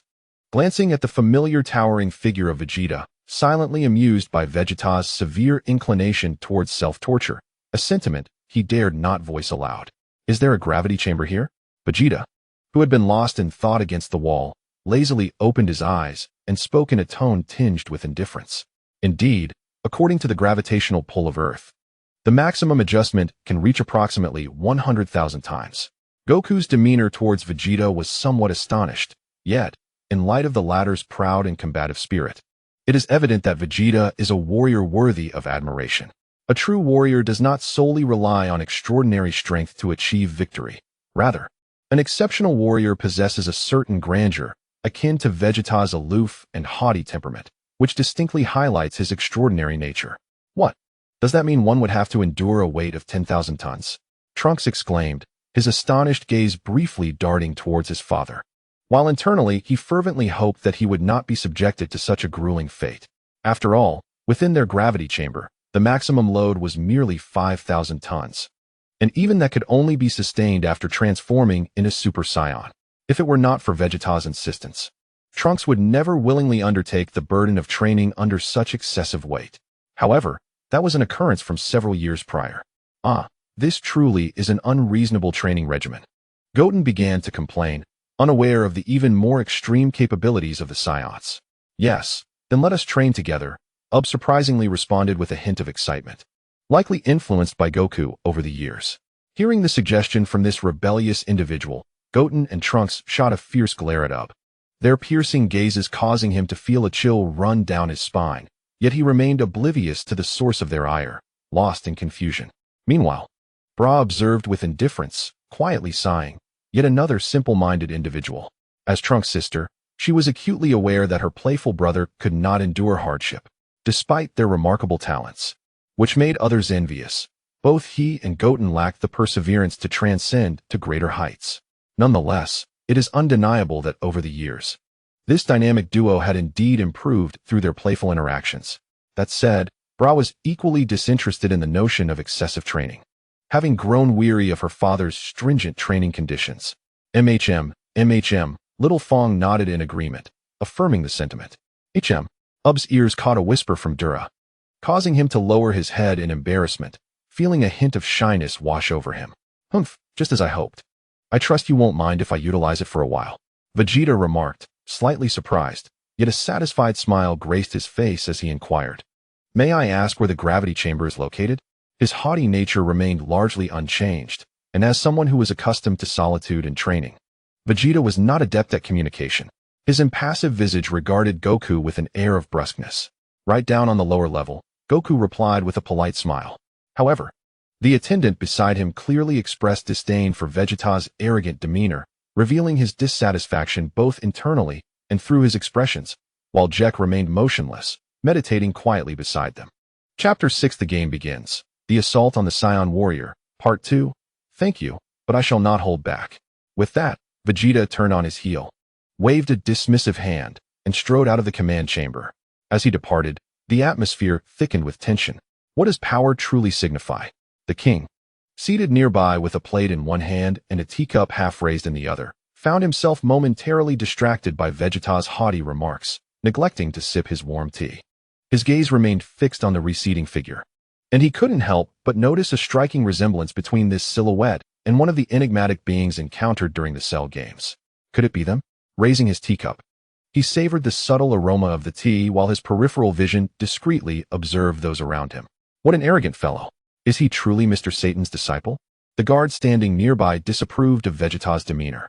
To him, that relatively towering figure, despite nearing 6 feet in height, appeared diminutive before his own 2-meter frame. With disdainful eyes, the guard regarded Mr. Satan, igniting a flame of indignation within the latter. He inwardly cursed, if not for my position as the king's guard, I would relish the opportunity to teach this lowly creature a lesson. However, Mr. Satan dared not voice his thoughts. Having spent considerable time with Goku and his companions, he was acutely aware of their peculiarities and knew better than to provoke them. Once Vegeta had exited the command chamber and the automatic doors had closed, Mr. Satan finally allowed himself a moment of bravado. He's not really my disciple, but his strength is comparable to that of my foremost disciple. He won't heed my words, and he might end up with a beating for it. Ignoring the guard's presence, he sat beside the king, feigning sophistication as he sipped the fragrant tea, adopting a gentlemanly air. The guard, stung by the veiled insult, was itching to retort, but upon catching the king's piercing gaze, he swallowed his words, simmering with discontent. What a fool, many present thought, observing the simple-minded brute with a mixture of disdain and amusement. Vegeta truly is something else, so dedicated to his training. Nary, allow me to apologize for his earlier rudeness, Bulma interjected, offering a polite smile. Oh, it's nothing really. Saiyans are naturally inclined toward battle. As hosts, we mustn't neglect our guests, Neri replied with a smile, well aware of Bulma's stature as Earth's most distinguished scientist and inventor. The previously tense atmosphere lightened momentarily, only to revert to its original calm. As he walked through the desolate corridor, Vegeta's brow furrowed in concentration. For someone as vigilant as he, the circumstances before him could not be hastily deemed peaceful. The identity of those present remained shrouded in mystery, and though they displayed no overt hostility, their intentions were unclear. If they were indeed invaders, defeating the Saiyans would not pose a significant challenge for them. Yet, was everything truly as straightforward as it seemed? Vegeta pondered this conundrum, momentarily envisioning Goku. What would Kakarot think of the situation? Shaking his head lightly, he muttered to himself with a wry smile, "Am I really beginning to rely on him? How absurd. This proud Saiyan prince must acknowledge that perhaps strength is indeed paramount." Unbeknownst to him, he had reached the end of the corridor, guided by a visibly anxious subordinate, who led him to a door marked with a designation. "Is this the gravity chamber?" Observing the inscription above, Vegeta pressed the button to open it. With a mechanical whir, the door slid open, and he stepped inside. The attendant, who had been suffocated under Vegeta's commanding aura, finally exhaled in relief, wiping the cold sweat from his brow before retreating to fulfill his duties. "Oh," Vegeta mused, examining the apparatus before him with a hint of surprise. Although he had encountered numerous advanced machines at home, this one was equally impressive, exuding an invisible pressure that was palpable. This device must control and alter gravity, he reasoned, and approached it decisively. Very well, let's begin with a gravity setting of 10,000 times. In the vastness of outer space, a sudden flash of dark light split the void, revealing a swirling vortex of shadows. Among a row of figures clad in dark robes, a spectral silhouette emerged, emanating an aura of dread. "Oh, is there something amiss?" A pair of eerie white eyes surveyed the subservient figures flanking him, curiosity evident in his mental inquiry. "Lord Shaler." One of the foremost dark-robed figures stepped forward, bowing with trepidation. "King Mero requests your presence in the demon realm." "Oh, what does Mero have to say?" Shaler's brow furrowed, clearly perturbed by the summons of his comrade. "According to the tone of the Lord, it appears that the demon's sovereign has awakened," the trembling messenger replied, acutely aware of Shaler's oppressive presence, his voice stammering with fear. "The demon sovereign?" Shaler's countenance shifted dramatically, his excitement barely concealed beneath a veneer of composure. An earnest reverence for the formidable entity. "Ha ha ha ha. Mero, you speak the truth. For centuries ago, you forcefully awakened me. You informed me of the demon sovereign's matters, which I initially dismissed, yet now it seems all has come to fruition. It appears your companion is indeed commendable." Shaler's mental presence radiated through the air, relaying his sentiments to all present from the demon realm. Their expressions shifted involuntarily, and just as they were about to plead for mercy, the figure in the black robe gestured with his right hand. A dark slash pierced through the bodies of all present, mercilessly claiming their lives. In their final moments, they widened their eyes in disbelief. The truth that accompanying a sovereign is akin to accompanying a tiger was now starkly validated, though they had already paid the ultimate price. Indeed, those who know the truth must perish, mustn't they? Charmoro, it has been several million years since our last return. These self-important former demon lords are truly a pitiful lot. Sharo, with a mocking gaze, looked upon these feeble subordinates, his voice cold and laced with disdain for such insignificant beings. Knowing the demonic realm had fallen to such a state, he held utter contempt for those who were merely puppets masquerading as kings. With the demon lord now awakened, the game was finally set to commence. Sharo pointed downwards, tearing open a rift in the air ahead, and stepped through, vanishing from this realm. Chapter 6. The game begins attacking the Saiyan warriors. A series of data pulsated across the enormous computer screen, a bright signal on the radar continuously approaching the central position. "Report, young master. We have detected Captain Nita's ship from the Y Galaxy approaching us," a subordinate reported. "Oh, is that so? They have completed their mission just in time," Gently remarked lightly, lacking any air of arrogance, though his smile held a hint of intrigue. "Prepare to welcome them. Open the docking bay for their entry. After all, guests should be treated with respect," Gently commanded, his smile widening. "Yes," the subordinate acknowledged, slowly retreating to carry out his duties. Inside another spacecraft, what a stubborn personality. "But I find such men rather distasteful," a rough voice questioned, tinged with disdain. "Damn it, what are your intentions?" A man, forced to kneel, shouted in rage, his eyes reflecting regret and fury. Bloodied corpses lay nearby, and he himself was grievously injured. It was then he realized he had invited disaster into his midst.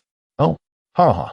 Nothing much, just that you mentioned your headquarters was there to welcome the Saiyans.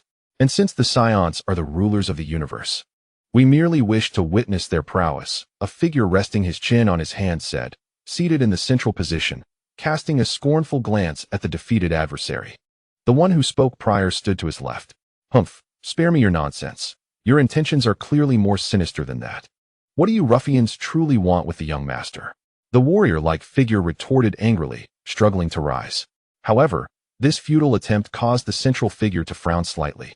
With a single finger, he unleashed an overwhelming aura that forcefully pressed the resisting man back down to the floor, the impact resounding with a dull thud.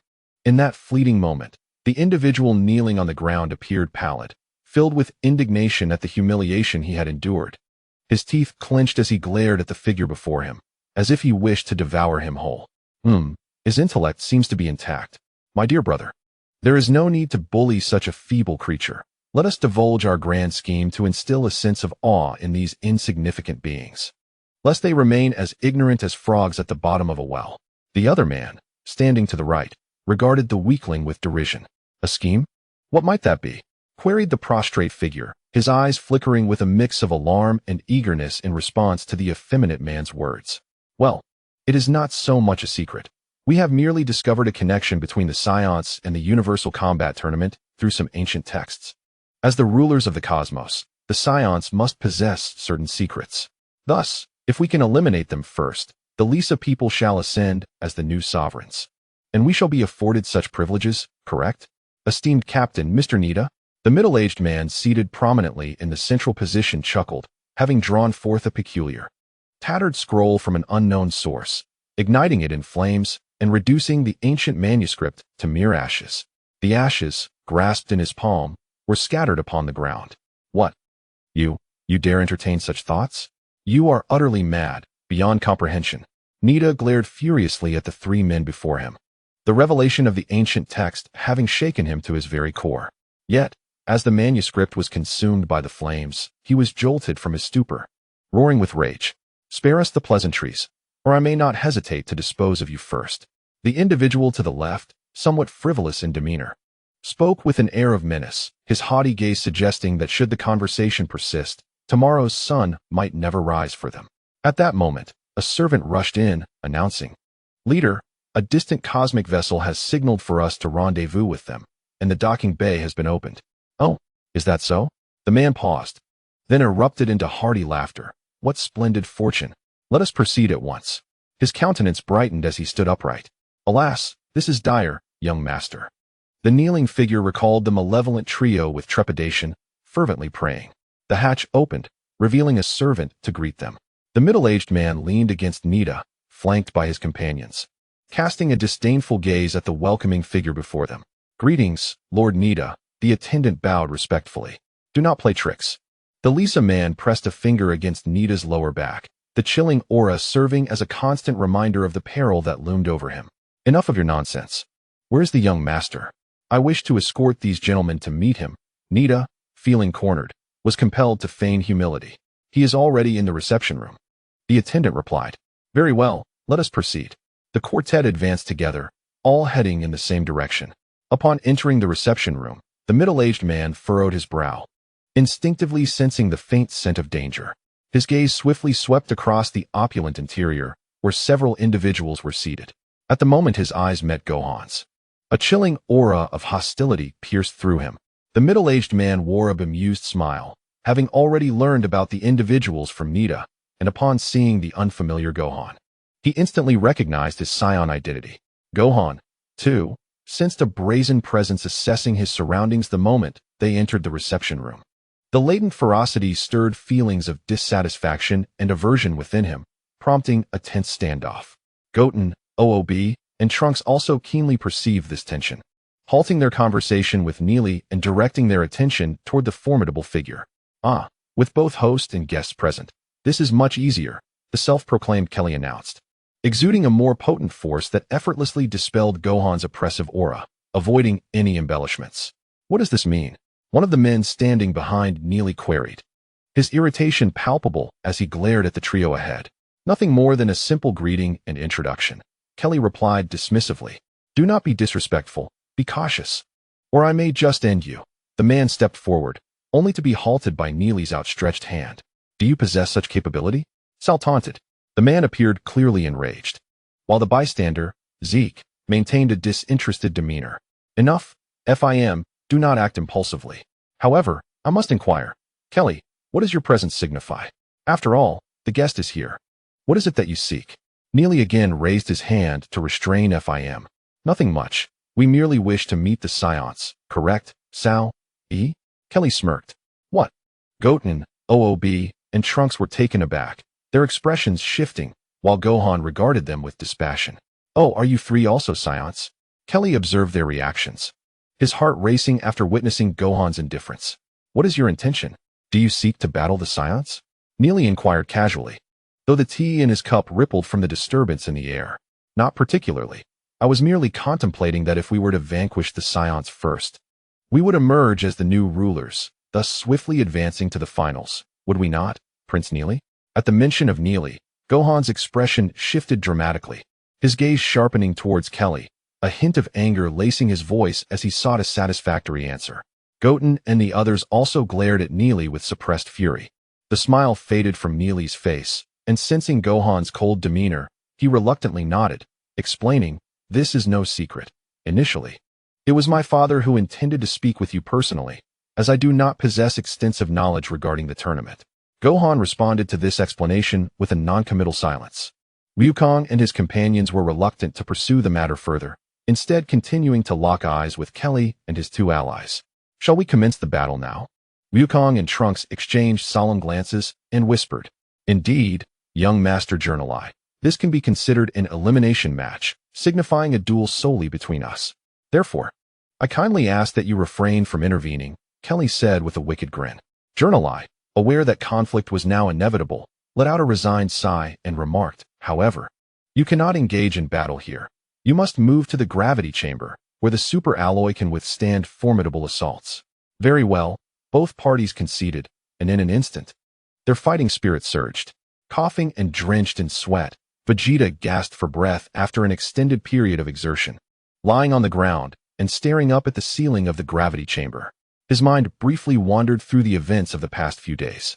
At that moment, however, his brow furrowed once more as he muttered to himself, Oh, what a bothersome and tedious affair. Positioned 10 paces away from Gohan and the others, Vegeta sensed the intense fighting spirit from both sides. As a battle-hungry Saiyan, he quickly assessed the situation. He propped himself up, slightly fatigued, and awaited the unfolding drama with interest. Just then, the door slid open automatically, and several figures stepped inside. Journali led the way, not meeting Vegeta's gaze, and turned to address the 7 individuals behind him, saying, This is the place. Kelly had anticipated an empty chamber, but as his vision scanned the room, he was jolted by the piercing gaze of Vegeta, feeling a subtle pressure emanating from him. Nevertheless, he shook his head with a smile, dispelling the oppressive atmosphere. Behind Kelly, Sa and E also perceived Vegeta's not-so-imposing figure and were suddenly struck by a colossal aura, halting their derisive mockery as they gazed fearfully at the towering Saiyan. Vegeta remained silent, and after Kelly effortlessly diffused the tension of his aura, the former's brow furrowed slightly, yet a smirk crept onto his lips. Seemingly satisfied with his opponent's prowess, Father, Trunks began to remind Vegeta of the situation at hand. However, Vegeta waved his hand dismissively, indicating that he had already surmised their intentions. He also discerned the identity of their adversaries from Gohan's expression, understanding that unnecessary troubles could arise from this encounter.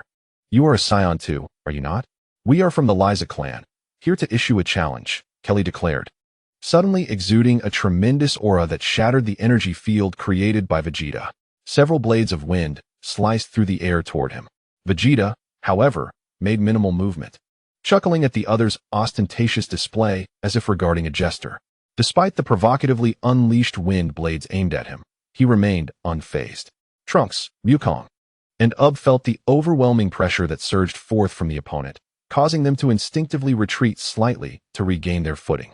Gohan, observing the others' trivial antics, sighed softly and dissipated the oppressive aura before him. Journali and the aloof Jack behind him shared a similar disdain, as a faint energy emanated from their bodies, utterly undisturbed.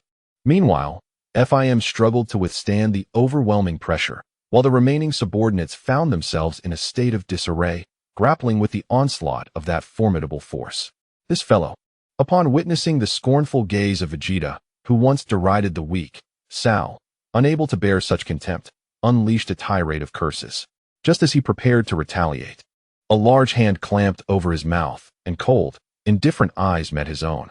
A wave of fear washed over him as an emotionless voice echoed in his ears. Sleep now. Boom. A deafening explosion reverberated within the gravity chamber. Fortunately, Vegeta had adjusted the gravity to 30,000 times, preventing the first strike from piercing through the spacecraft. Yet the immense impact forcefully pressed Sal's head to the ground, creating a depression in the surrounding area. Blood trickled from Sal's nostrils as he succumbed to unconsciousness. Kelly's eyes widened. He merely glimpsed a shadow darting past him. Realizing something was amiss, he turned to discern the truth, only to find Vegeta crouched on the ground, his hand hovering over Sal's mouth. His eyes colder and more merciless than ever. A profound sense of life-and-death crisis surged within Kelly, who disregarded his comrade's peril, his figure darting away several meters in an instant. Meanwhile, reacting more slowly, finally grasped the shocking scene before him, his scalp prickling with fear. Yet before he could devise a strategy, Vegeta's figure vanished again. ES face blanched in horror as he attempted to flee, only to find himself abruptly reappearing in place. A warm sensation radiating from the back of his head. Before he could even comprehend the situation, Vegeta's large hand descended upon him from behind, forcefully tilting his head downwards until it met the ground in a violent kiss. The severity of the impact was no less than that inflicted upon his friend Sal. The two resounding crashes reverberated throughout the spacecraft, shaking it violently within the span of a single second. Such swift assaults could only be described as true annihilation.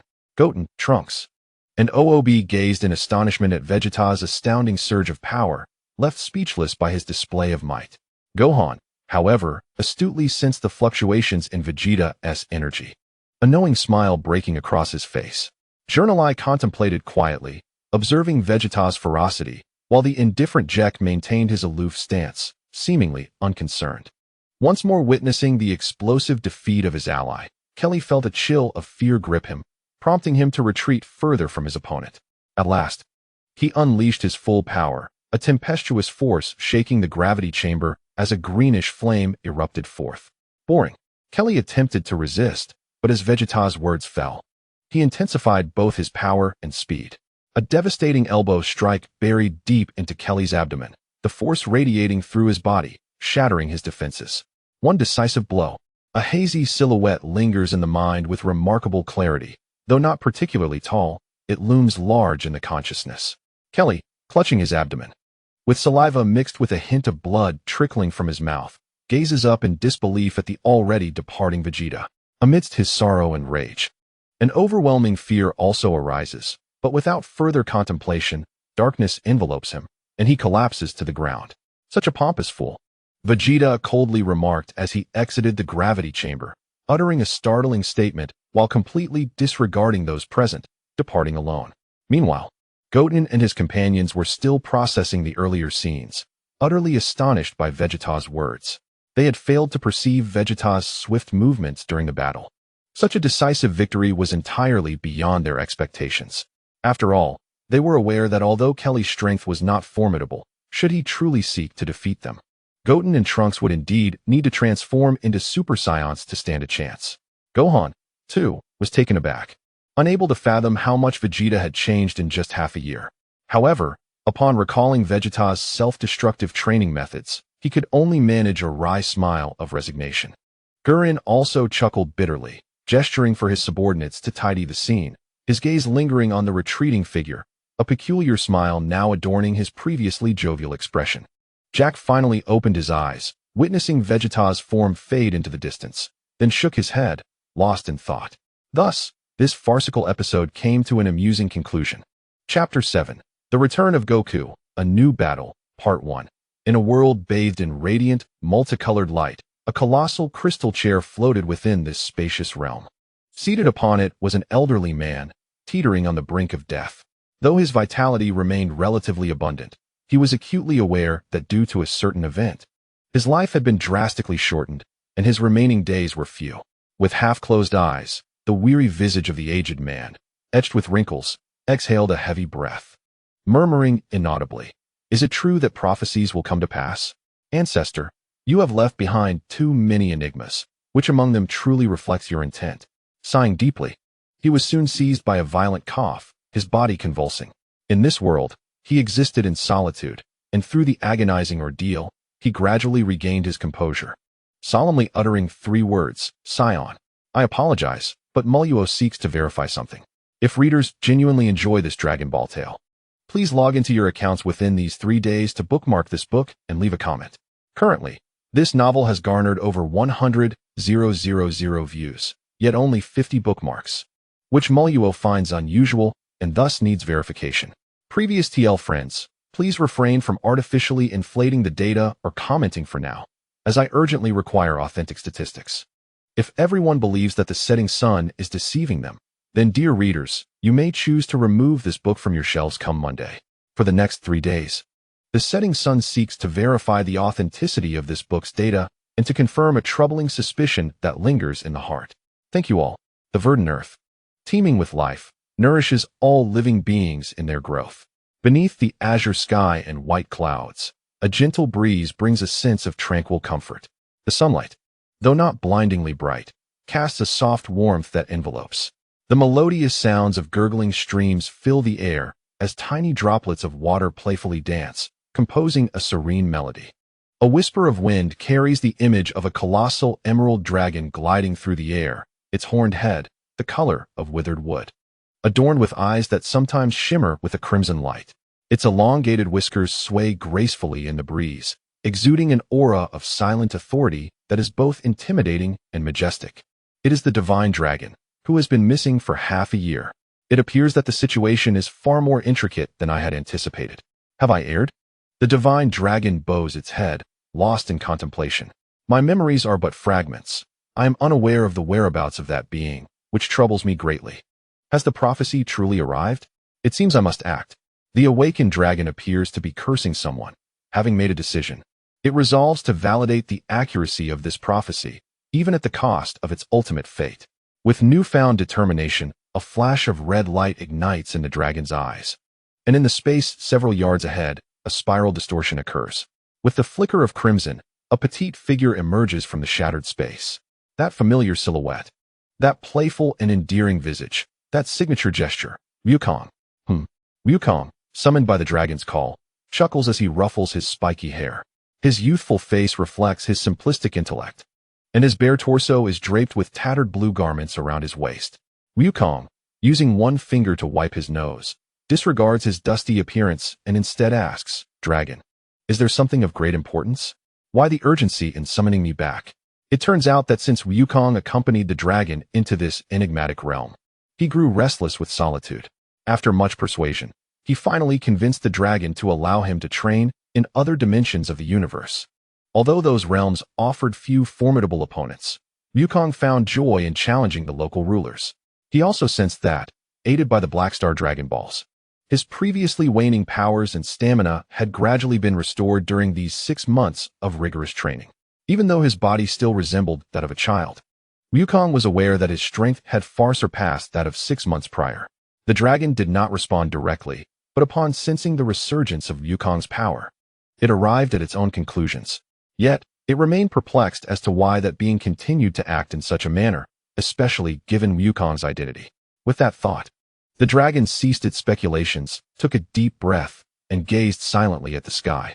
Observing the dragon in contemplative silence, Goku sensed the gravity of the situation.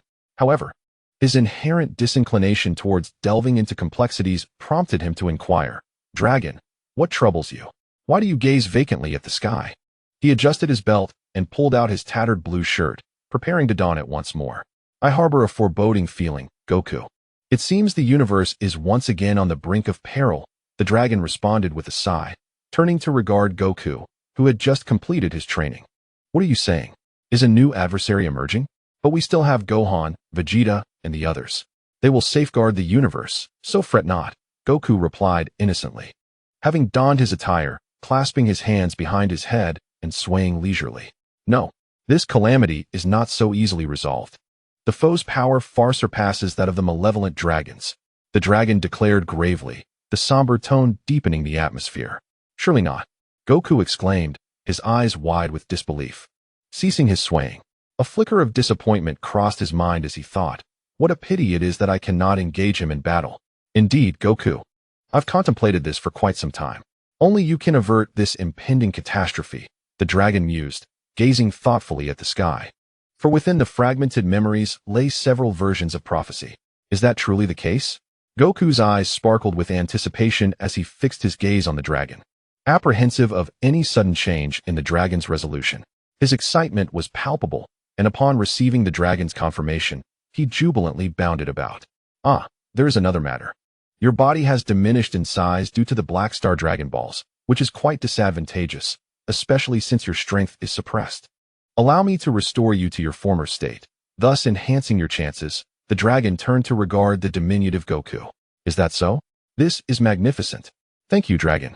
Goku exclaimed, dancing around the dragon once more in elation. The dragon observed Goku, pondering various matters. As soon as the words left his lips, a crimson light emanated from the dragon's eyes, illuminating the joyous Goku. In that instant, Goku's form began to change. His muscles rippled, bones cracked, and gradually he grew taller. After enduring a modicum of discomfort, his once diminutive figure was restored to its former imposing stature, and a robust Goku reappeared before us. In tandem with restoring Goku's physique, the dragon also reclaimed his attire, significantly enhancing its resilience.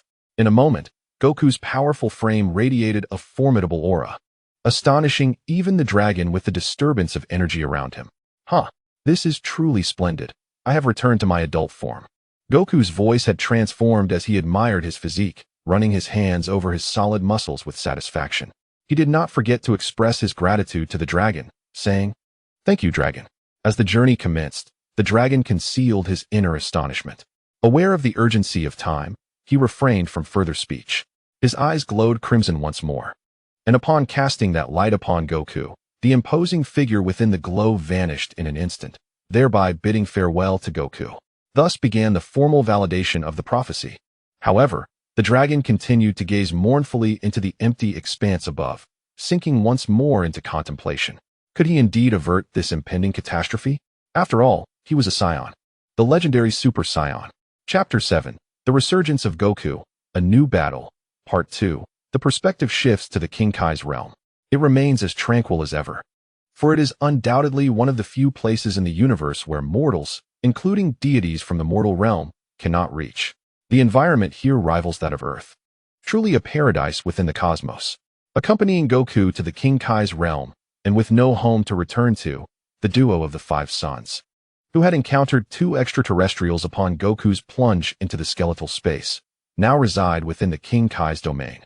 Having grown familiar with the King Kai, they roam freely and playfully within his realm, occasionally teasing the old King Kai's crystal ball, peering into the vastness of the universe, laughing heartily.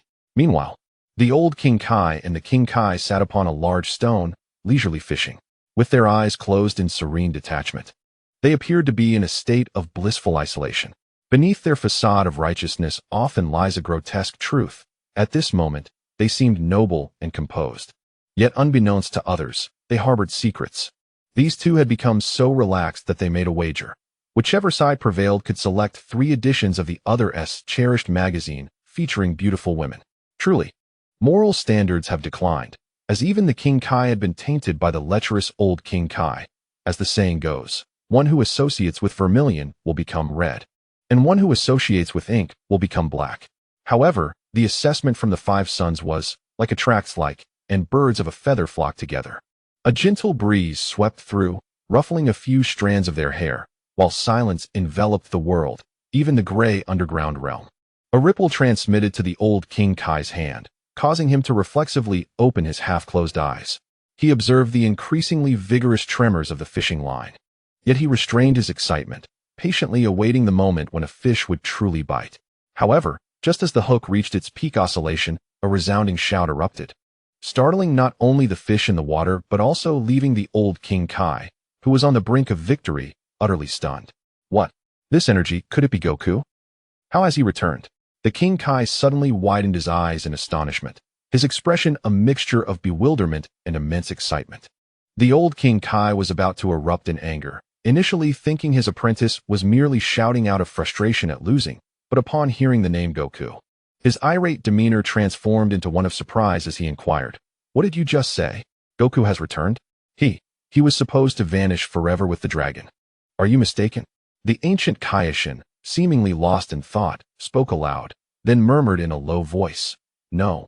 Could it be that another calamity is upon us?" Indeed, it was Goku's energy. The elder Kaioshin, blushing as he explained, soon regained his composure upon noticing the pensive demeanor of the ancient Kaioshin and repeatedly inquired. Meanwhile, the father and son duo, Wolongs, were taken aback by the immense reaction of the ancient Kaioshin, staring blankly at him as he pondered with his chin in hand. What could this be about? They thought. After all, it had been 1,000,000 years. The ancient Kaioshin, ignoring the others, spoke gravely, his deep-set eyes losing their usual glimmer, and set aside his fishing rod to delve into contemplation.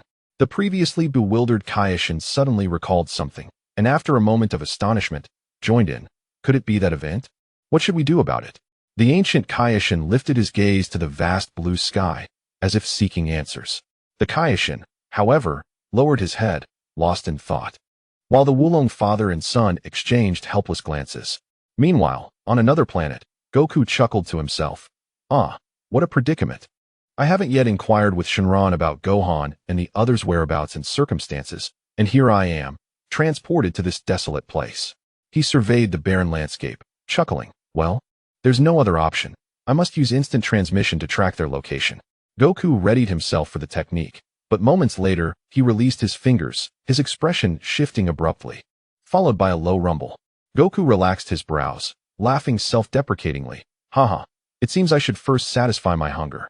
After a bit of activity, I'm famished. No wonder." The rumbling sound had been the protest of his stomach. After training for a few hours and being summoned by Shenron, Goku had forgotten about his hunger, but now, as his stomach voiced its discontent, this simple-minded warrior finally came to his senses. Food is paramount, especially for Saiyans, who, apart from their fervor for battle, are also distinguished by their voracious appetites. Goku, carefree and without further thought, used instant transmission to leap to a planet teeming with life. Following a tumultuous feast, he patted his slightly bloated belly, exhaling softly. Chi-Chi says I should only eat until I'm 7/10 full. I suppose this meal will suffice." Yet, this single statement left the entire restaurant in shock. The waiter standing behind Goku gaped at the mountain of dishes piled high, speechless, bewildered by the fact that this great eater claimed that the equivalent of a meal for 20 was merely his 7/10 satisfaction. What kind of anatomy does he possess if his stomach only appeared slightly distended? It utterly defied the laws of conservation of mass, everyone thought. "Well, my friend, it's time to settle the bill." Goku wiped his mouth with a napkin, then reached into his bag to pull out a glass orb. This scene once again astonished those present, leaving many in a state of shock. The waiter, who had initially approached with a smile, was utterly paralyzed upon glimpsing the glass orb in his hands, and soon after, he completely collapsed in despair. He bellowed, "What do you think you're doing? Trying to dine and dash? You certainly possess an audacious spirit." The middle-aged waiter, upon observing the youthful visage of Wukong, abandoned all pretense of civility and unleashed a torrent of curses. After all, he was acutely aware that should this rascal truly abscond without payment, his month's salary would undoubtedly vanish, let alone any prospect of a bonus, given the copious amount of food Wukong had consumed. Wukong, after a moment of stunned silence, grasped the situation and gave a sheepish laugh while patting the back of his head. It dawned on him that during his travels across various cosmic dimensions, he had recently visited a planet where glass was exceedingly rare. Thus, in that world, this solitary glass orb held immense value. Different realms often possessed disparate currencies. And though Wukong was the epitome of innocence, he understood the implications of the current scenario. The patrons of the restaurant murmured and gestured animatedly. Yet Wukong paid little mind to the incessant threats from the waiter. Instead, he reached into his satchel and produced another small item, placing it on the dining table. In an instant, the entire restaurant fell silent, and numerous patrons gasped in astonishment. The waiter, too, was left dumbfounded, his eyes glimmering with an unnatural light, resembling a drooling fool. For what Wukong had revealed was none other than a 10-carat diamond. Chapter 7. Wukong Reemerges, A New Battle, Part 3. Is this sufficient? Well then, I shall take my leave." The waiter stood there, utterly flabbergasted, as Wukong's familiar voice echoed in his ears. He instinctively nodded, completely oblivious to the fact that Wukong had already vanished from sight. The clamor of the streets resonated incessantly, with speeding vehicles weaving through the thoroughfares, showcasing the advanced technological prowess of this planet. A familiar figure strolled down the street, his crescent-shaped brows framing a pair of bright, keen eyes that observed the world around him. Wukong, patting his visibly defined abdomen through his clothing, seemed to be savoring the delights of the feast he had just enjoyed. "Ah, this place is rather pleasant, but it pales in comparison to Earth," Wukong remarked, surveying his surroundings. Yet, upon uttering the name of Earth, a shadow of melancholy flickered across his otherwise cheerful demeanor. He vividly recalled the words of the dragon, "Only by departing from this earthly realm will peace arrive." A gentle sorrow washed over him as he reminisced about his childhood, and scenes of warmth from the past surfaced in his mind, gradually restoring his spirits. At that very moment, a raucous voice pierced the air, drawing Wukong's attention. As he turned towards the source of the commotion, he noticed a gathering of people and felt an unsettling aura of death permeating the atmosphere. His crescent brows furrowed tightly. "Oh, what is this? It appears to be the former king. How unfortunate that you have fallen to such depths, reduced to the streets." A well-dressed brute arrogantly kicked an elderly man aside, causing the people on the street to recoil in fear and trepidation as they gazed upon him and the groaning elder. "Your Majesty, are you all right?" Another imposing figure rushed to assist the elderly man, noticing the bruises on his face, and glared fiercely at the perpetrator, exclaiming, "How despicable, Jin! You traitor! How dare you harm His Majesty?" "Humph, the king? He is but a worthless life now, isn't he?" the man retorted, turning his head to mockingly observe the soldiers flanking him, laughing as he did so. "You wretched scoundrel, I shall slay you." The injured elder, struggling to rise, moved forward to support the wounded man.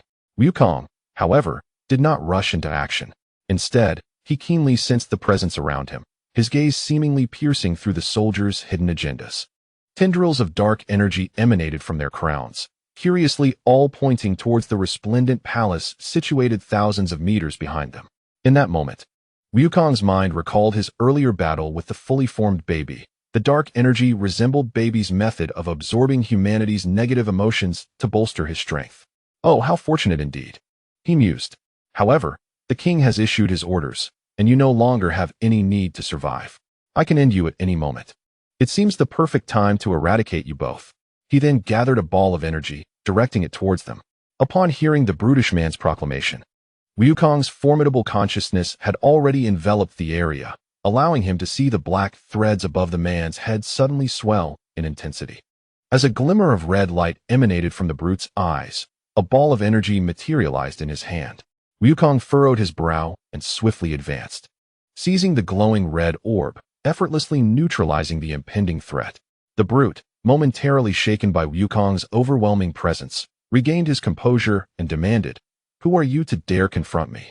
"I am a human from Earth," Wukong replied, disregarding the astonishment of those present. He then turned his attention to the dark energy coiling around his right hand. Lost in thought, in the recent explosion, he had temporarily absorbed some of that dark energy, never anticipating its purity would surpass even that of the evil dragon. "Earthling, humph! Insolent little brat, are you tired of living?" Jin bellowed, seeing that his troops had encircled Wukong, now feeling somewhat relieved. With a swift motion, the strike descended upon Wukong's head, yet he did not flinch.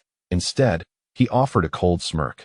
The man, perceiving the adversary's cunning, immediately sprang back and unleashed a wave of energy towards Wukong. However, with a mere flick of his hand, Wukong redirected the energy, propelling it back at an accelerated pace towards the man. The giant, known as Jin, was taken aback, his expression shifting to one of alarm, as a dark aura surged above him, enhancing his strength yet again. In a bizarre twist, his seemingly poison-inflicted blackened right hand grasped the energy, oddly absorbing it back into his body. Wukong observed these transformations keenly, realizing that the so-called absorption of energy was more accurately described as the black mist devouring power. He watched as the darkness spread across Jin's entire being, the man appearing to suffer immensely, his visage contorting into a grotesque mask of agony.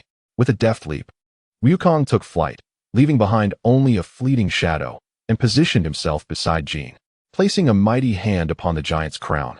He unleashed a brilliant white light that forcefully eradicated the sinister mist. Jin seemed to find liberation as Wukong's luminescent energy coursed through him, restoring his once blackened form to its original state. However, unable to withstand the clash of the two formidable forces within, he coughed up a mouthful of dark blood before succumbing to unconsciousness. The surrounding soldiers, filled with terror, gazed upon the immensely powerful and enigmatic figure. Just as they contemplated fleeing, Wukong executed a series of movements, cleansing the dark energy from each soldier's head and rendering them all unconscious in mere moments. This overwhelming display of prowess left all present in stunned silence, having witnessed Wukong's triumph over dozens in less than 3 seconds. Disregarding their astonished gazes, Wukong proceeded towards the elder known as the king, eager to uncover the truth behind the chaos. For the monarch was undoubtedly one of the best sources of explanation in this world. The king and his guard, taken aback by the unfamiliar Wukong, approached slowly, bowing in gratitude. "Thank you for your assistance. To repay you, do you have any requests? I will do my utmost to fulfill them." With a smile, Wukong helped the elderly man to his feet and directly inquired, "I wish to know the secrets of these individuals." Upon hearing Wukong's request, both the elder and the guard's expressions shifted, revealing their hesitation, as they were acutely aware of the terrifying nature of the adversaries, despite Wukong's evident strength. "I will assist you in resolving this matter, so please speak truthfully," Wukong encouraged, discerning their apprehension in their eyes. He sensed a subtle, dark force stirring from a distance, emanating from the resplendent palace nearby. With the addition of this elder, known as the king, even if Wukong's nerves were singularly focused, he would inevitably become aware of certain matters at hand. Most concerning to Wukong was the ultimate destination of the dark energy, which at times seemed to involve 3 individuals, and at other moments, just one. Though this malevolent energy may not rival the terrifying strength of a Super Saiyan, it surpassed in its sheer wickedness. Did the dragon's mention of a cosmic catastrophe refer to this occurrence? Wukong pondered this internally, for after enduring numerous battles, he no longer approached each conflict with the same singular perspective. Chapter 7, Wukong's Return, A New Battle, Part 4. Within the opulent palace, 3 towering figures sat regally upon their thrones. Their visages bore striking similarities, each characterized by a commanding and formidable countenance, accentuated by fierce eyes that radiated an aura of lethal intent. However, the central figure bore a distinct mark upon his brow, an ominous black lightning symbol. This middle-aged man was conjuring a sphere of lightning in his hands, where countless delicate arcs of electricity intertwined in a chaotic dance, yet none could fathom that this orb, merely the size of a bowl, possessed the potential to annihilate the surrounding terrain for miles. At this moment, the middle-aged man furrowed his brow, his deep-set eyes fixated ahead in a state of rapt contemplation. "Elder brother, you feel it too, do you not? Someone has forcefully erased our mark," inquired the figure seated to the left, unable to contain his agitation. The man with the lightning mark did not respond. Instead, it was the figure on the right who replied, "Indeed, third brother, and you can sense it as well, cannot you? This presence feels somewhat familiar." Upon hearing his second brother's response, the third brother's expression darkened. He was acutely aware that at the moment when Wukong's hands emanated a radiant glow, he too had sensed a ripple of energy reminiscent of an informal encounter from over half a year ago. Regardless of who he might be, encountering him means we must eliminate him, declared the eldest brother at last. He was apprehensive, for the opponent's aura had suddenly erupted and then completely concealed itself. Since the instant his own dark energy had been severed, he had been searching for the adversary's location, only to discover that the individual seemed to have vanished into thin air, no longer present on this planet. Yet, one thing was abundantly clear to him. The opponent had not departed. "You are suggesting that over 6 months ago, another star system adjacent to yours was suddenly obliterated, and from that devastation arose a vast energy field? The one who usurped your throne hails from that very system?" Wukong recounted the elder's explanation, attempting to distill its essence. What truly unsettled Wukong was the realization that upon learning of the emergence of this colossal energy field in the neighboring star system, he endeavored to sense it through his own energy, only to find that the region had become distorted and illusory. His mental probing could uncover no secrets within, and he could ascertain one undeniable fact: there were no signs of life whatsoever. Indeed, the situation is as such. ever since they arrived. They swiftly seized control over the majority of the soldiers and warriors, and naturally, those who defied his rule were ruthlessly slaughtered, with over 90% perishing. As for myself, due to my royal status, he hesitated to extinguish my life so quickly. The elder's eyes, clouded with age, reflected the sorrow of encountering such a dire predicament in his twilight years, causing his spirit to dim. Undoubtedly, without his infusion of power, these soldiers would not possess such formidable strength. Jin was once decisively no match for me, yet now I find myself unable to contest him. Wei remarked that while he could not fathom the true nature of that dark energy, he had clandestinely witnessed Jin's hands emanating a sinister glow, which subsequently infused an officer's mind, resulting in an unprecedented surge of power for that individual. The matter is far from simple. Wukong paused here, for such concepts were too unfathomable for them. He alone understood that the current dark energy indeed nourished the soldiers, yet he discerned that their vitality was rapidly depleting, as tendrils of darkness continuously siphoned from their bodies, while the figure behind it grew stronger invisibly. Upon hearing Wukong's summary, both Wei and the elder were taken aback. Yet they were elated by Wukong's next declaration. After taking a moment to catch his breath, Wukong stated earnestly, "I shall resolve this incident." Following a brief respite, the true confrontation had finally arrived. "Report, my lord, someone has intruded. Captain Jin has already been defeated. It is the former king and his faction." Aided by an extraordinarily powerful, mysterious figure, a soldier rushed in to deliver the news. "Oh, has the time finally come?" The second-in-command stirred from his silence, his eyes barely opening as he gazed upon the trembling subordinate, a feeling of disdain welling within him. In a moment, an overwhelming pressure emanated from him, crushing the insignificant underling to death. "Useless," the second-in-command coldly remarked, then turned to observe his elder brother, only to find a grim expression on his face.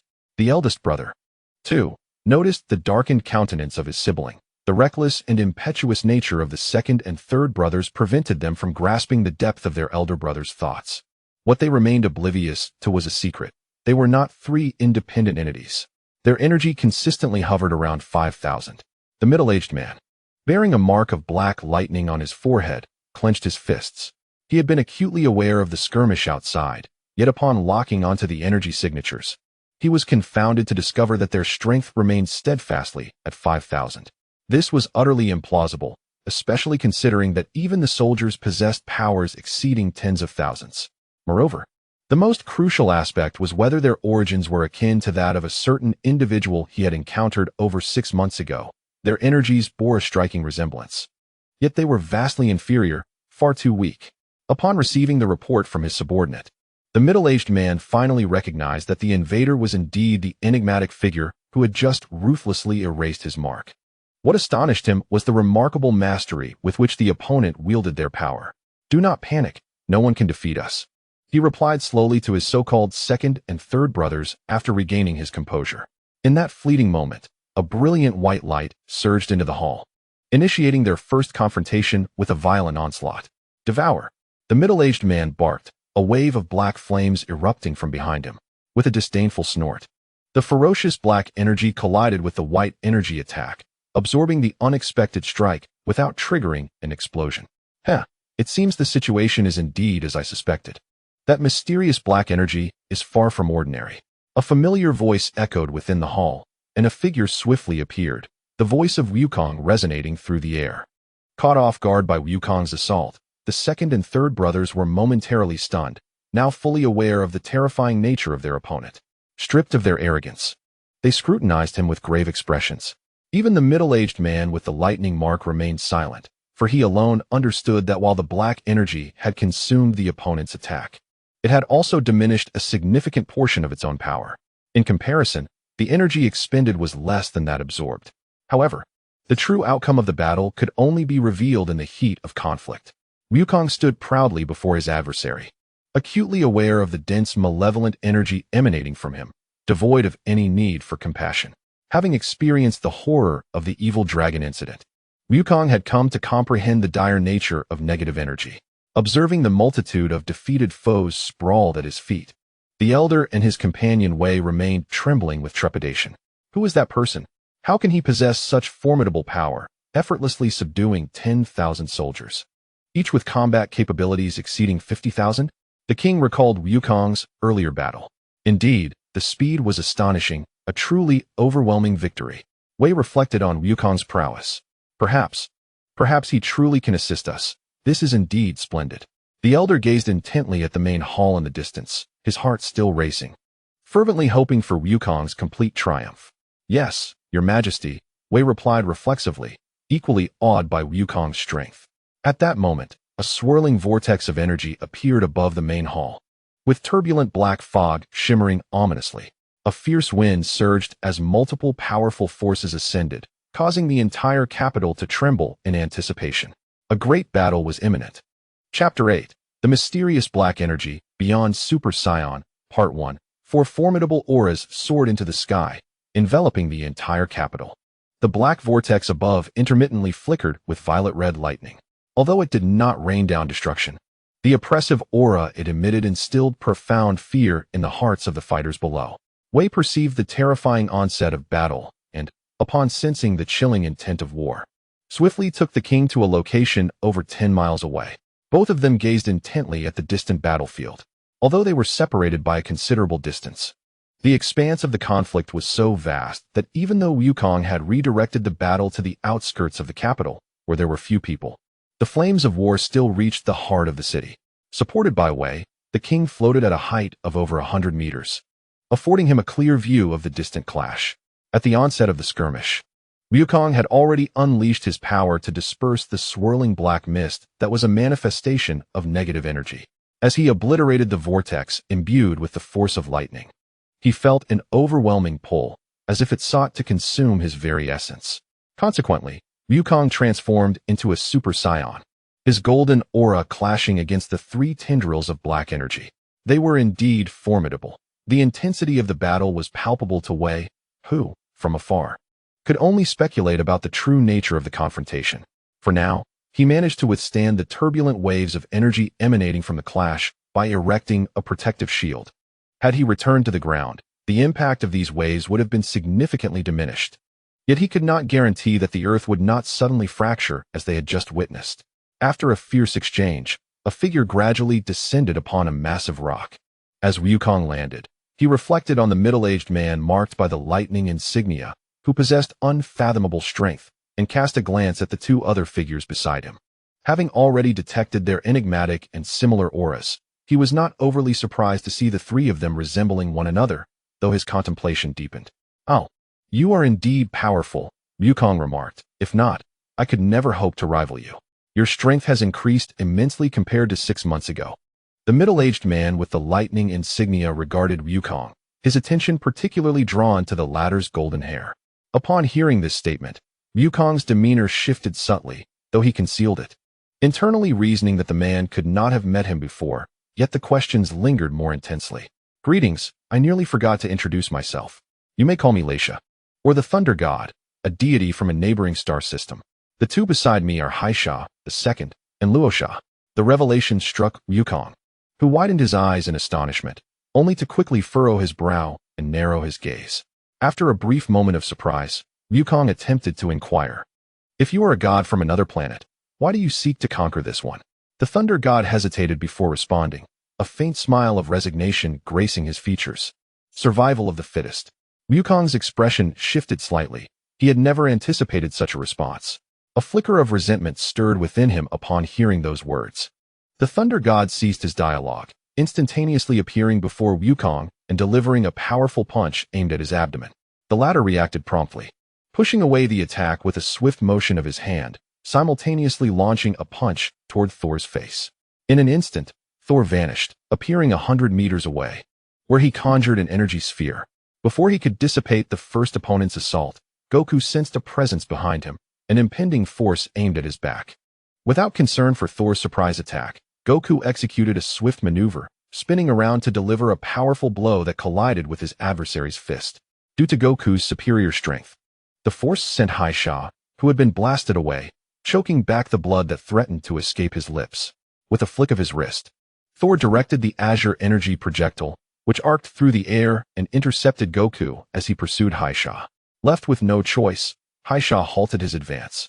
extending his right hand to unleash a golden light that obliterated the impending strike. Seizing the moment, Haisha broke free from the shackles of power, attempting to dart into the heart of the explosion for a surprise attack. Yet, as he approached the flames, a hand enveloped in golden light reached out. Haisha's eyes widened in shock, unable to respond in time as Goku emerged from the fire. Seizing Haisha's head with one hand while his other formed a golden fist that struck Haisha's abdomen. At the moment of impact, Goku released his grip on Haisha's head, opting to incapacitate him rather than kill him, using his strength to thwart the invasion. With his focus now on Thor, Goku's eyes flashed coldly. After evading over a dozen energy projectiles, he realized too late that his opponent was merely an afterimage. Thor had already appeared beside the injured Haisha, mysterious dark energy surging into Haisha's body, rapidly healing his wounds. Goku had no time to spare. Suddenly, a heavy pressure descended from above, forcing him to abandon his offensive and enter a defensive stance. He crossed his arms, unleashing a surge of energy that obliterated Thor's gust of wind. Chapter 8. The Mysterious Dark Energy Transcending Super Saiyan, Part 2. Goku's figure vanished instantly, yet he sensed that Thor had locked onto him as well. Taking the initiative, he appeared before Rasha, grasping his forehead and launching him into the ground, stirring up a towering wave of earth. At that moment, Thor flicked his right hand, transforming his energy into a lightning whip hundreds of feet long, slashing through the void to strike Goku from afar. Goku felt the terrifying power of the lightning, but remained calm and collected. He darted forward, creating several afterimages in midair before reaching Thor's position 100 meters away. He descended with a circular energy slash, but Thor, reacting swiftly, was met with Goku severing the origin of the lightning whip. Thor, slightly taken aback, was even more astonished when Goku's massive hand halted right before him. Before he could even process the situation, a wave of oppressive force from Goku's palm sent him flying back. The dark energy within the Thunder God erupted instantaneously, devouring Goku's palm wind with the ferocity of a fierce tiger. However, in the midst of this clash, the Thunder God sustained some damage, a trace of blood seeping from the corners of his mouth. Yet, Goku did not allow himself to be distracted by the attacking opponent. The injured sea demon found himself facing peril once more. Just as he managed to catch his breath, Goku appeared at his side after having severely wounded both the demon and the Thunder God. Grasping the sea demon's arm, he swung himself towards the position of the demon, unleashing a powerful golden energy blast that struck the freshly risen demon and the bloodied sea demon once again, delivering them a devastating blow. This scene left the Thunder God utterly stunned. He could scarcely believe that his adversary had suddenly unleashed overwhelming power in a fit of fury. Upon meeting Goku's cold gaze, he felt a flicker of fear for the first time. The Thunder God was oblivious to the reasons behind Goku's rage. Yet under the pressure of Goku's formidable aura, he sensed an ominous scent of death. Perhaps Goku himself was unaware of why he harbored such a fierce desire to annihilate his opponent. Indeed, there had been a shift in his mindset. In this moment of epiphany, Goku recognized a subtle alteration in his emotions. Was it brutality? This question arose in Goku's mind. Even when he transformed into Super Saiyan 4, he had never felt such a bloodthirsty impulse. As the seven-star dragon had once remarked, every time Goku ascended to Super Saiyan 4, his emotions underwent a transformation. Feelings that could once be suppressed became exceedingly combative in this state. However, never had he experienced such a visceral craving for bloodshed as he did now. During his recent journeys, Goku had seldom encountered battles that necessitated transformation. Yet once he did transform, that primal urge to slaughter would awaken. The higher his transformation level, the more it seemed that this subconscious wildness clashed with his original intellect. Was it the Dragon Balls that had entered his body? Goku's only tenuous explanation was this, though such a notion was difficult to believe. Leave this planet. Should you repeat such actions, I will end you. Goku suppressed his inner turmoil, gradually retracting the fiery aura emanating from his body. He looked down at the defeated and disheveled Thunder God, preparing to deliver his final decree. As if struck by a blow to his dignity, the Thunder God no longer cowered in fear. He clenched his teeth, blood seeping from his lips. As the saying goes, a warrior may be slain but not humiliated. Having been so shamed, the Thunder God's innate divine nobility surged forth. Suddenly, his eyes glimmered with a sinister light, and the dark energy erupting from his crown enveloped him entirely. as an extraordinarily terrifying power began to rise. The moment Goku sensed the shift in this dark energy, he felt an intense fury ignite within him once more, reigniting the murderous intent that had yet to subside. In the air, he dashed forward in a blur, aiming to deliver a crushing blow to his bewildered opponent. However, just as Wukong approached the Thunder God, a thunderous roar erupted from the latter, and a figure emerged from the dark mist, a silhouette imbued with a ghastly white hue. It gestured ominously towards Wukong, unleashing a formidable wave of destructive energy that hurtled forth. Wukong was taken aback.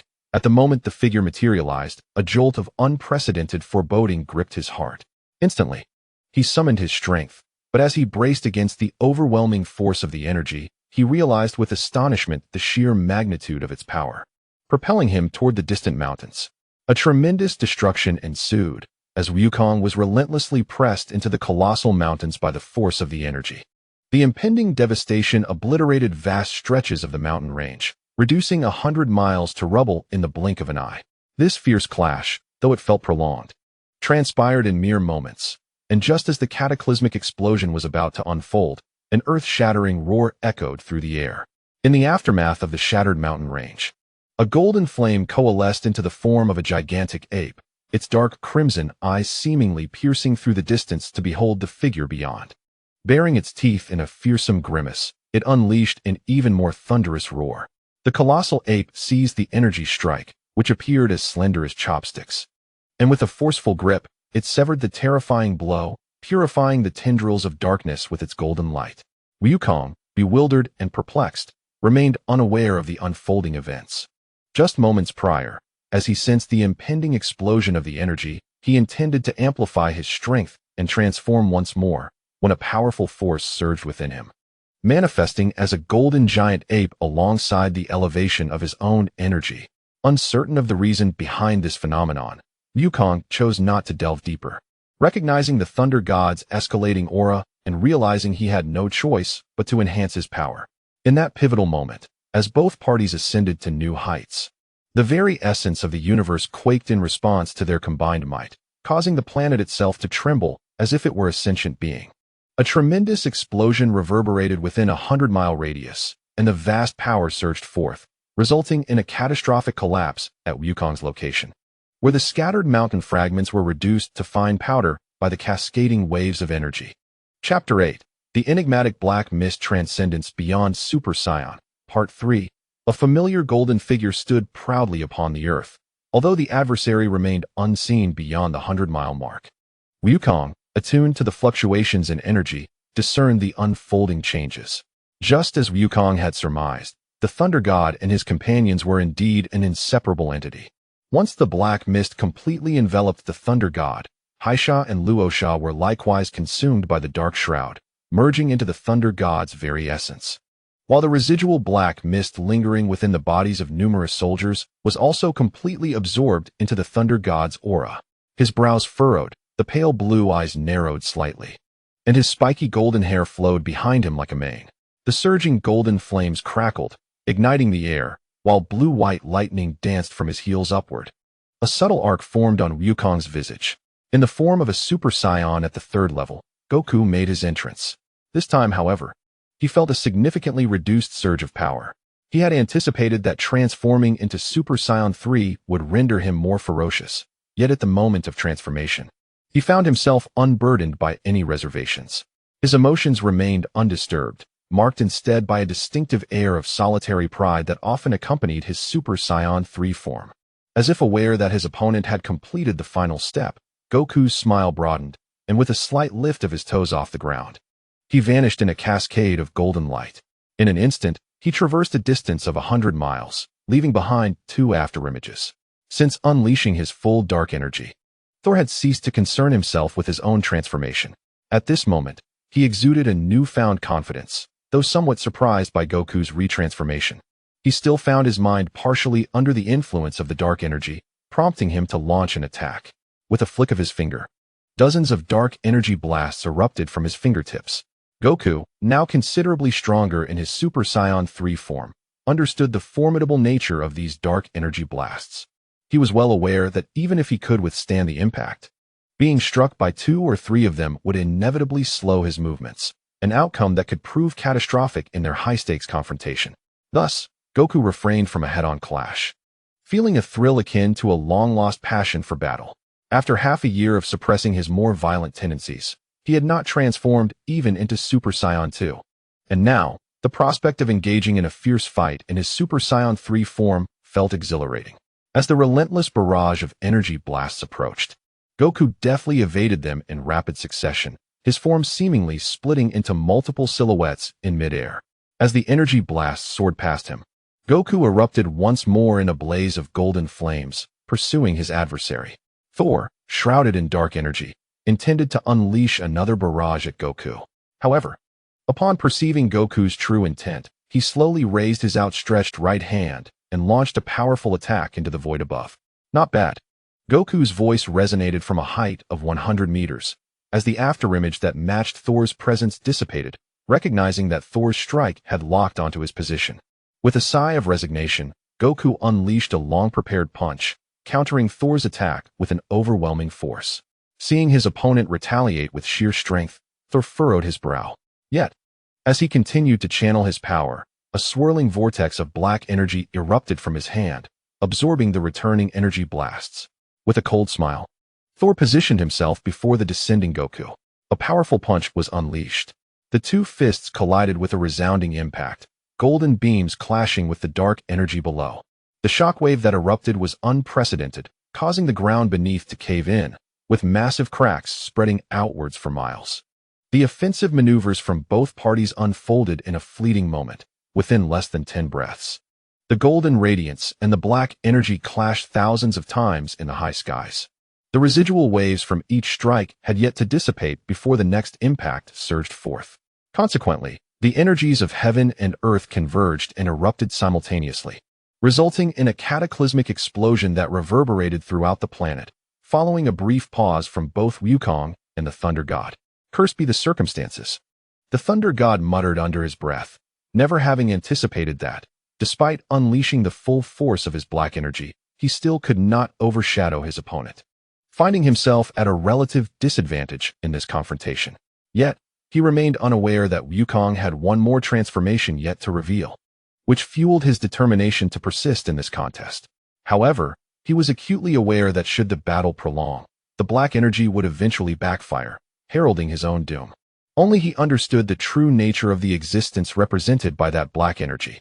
Wukong, too, was lost in thought, cognizant that although he had yet to unleash the full might of his Super Saiyan 3 form, since the incident with the evil dragons and the restoration of his body by the Dragon Balls, he alone comprehended the immense power he now wielded. With his current strength, he could easily vanquish the one-star dragon from his initial state. Yet, in the midst of battle, the Thunder God still managed to hold his ground against him. This realization perplexed Wukong. How had such a formidable adversary emerged in the universe? Perhaps the answer lay within that black energy, a source he had identified since his first encounter with the dark tendrils, which emanated a more pronounced aura of death than even the evil dragons. A vague sense of crisis stirred within Wukong's heart, the reasons for which eluded him. Nevertheless, his instincts warned him that if he did not swiftly defeat his opponent, the situation would deteriorate. Resolute in his determination, Wukong ceased to delay, harnessing an even greater power as he moved at high speed, executing a spatial shift that allowed him to close the distance to the Thunder God.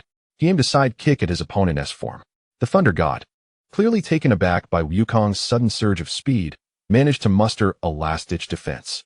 Yet, the black energy could not keep pace with Wukong's assault. The Thunder God twisted his body, raising his forearm to block the forceful kick.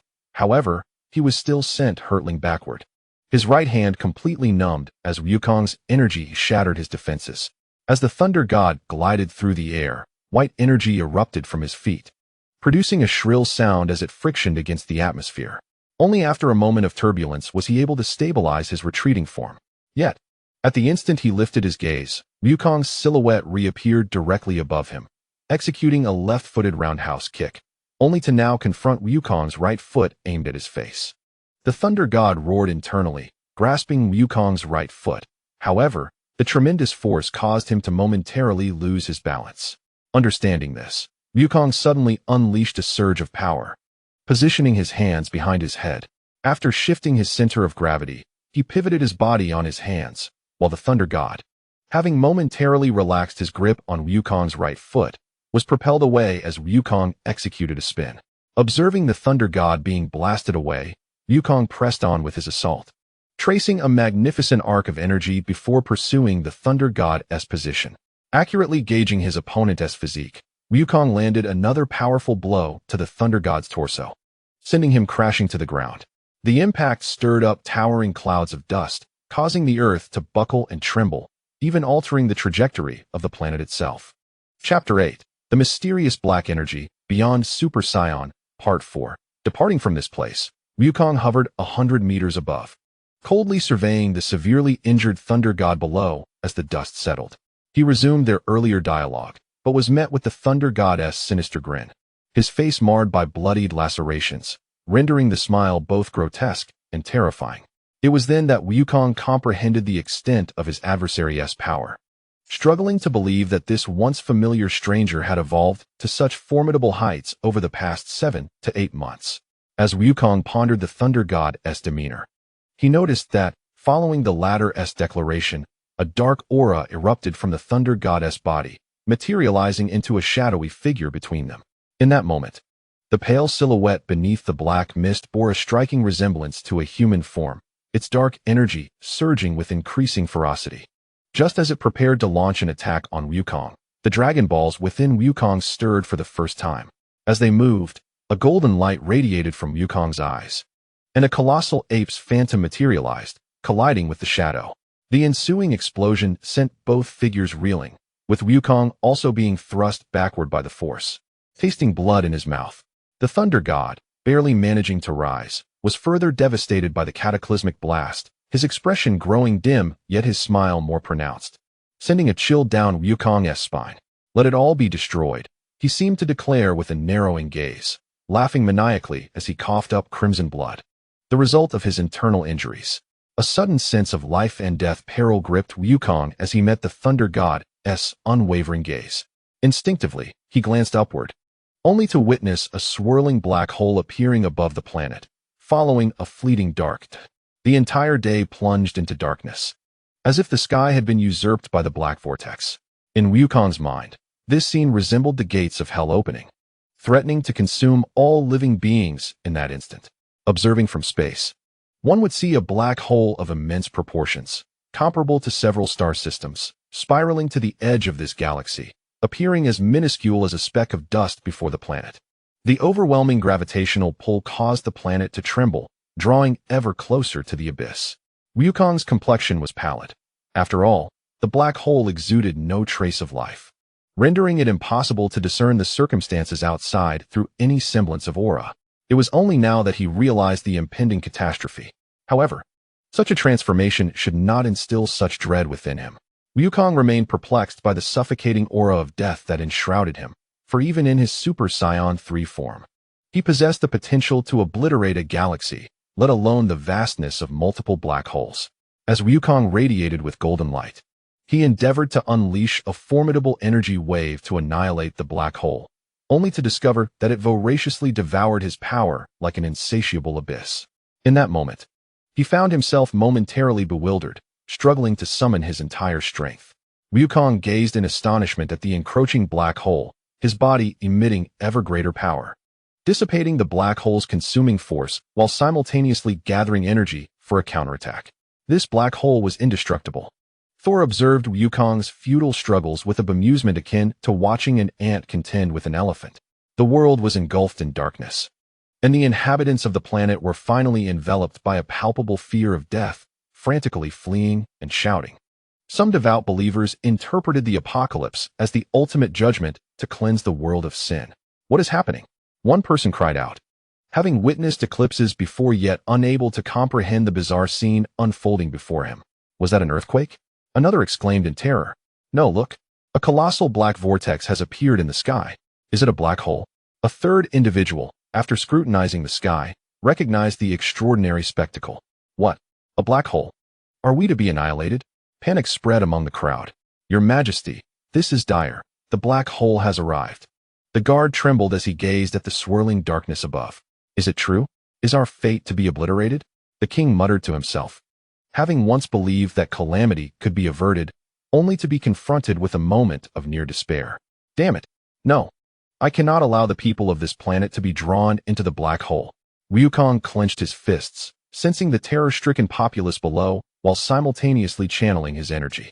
Yet, as the black hole absorbed his strength, it grew increasingly formidable, its gravitational pull multiplying several-fold.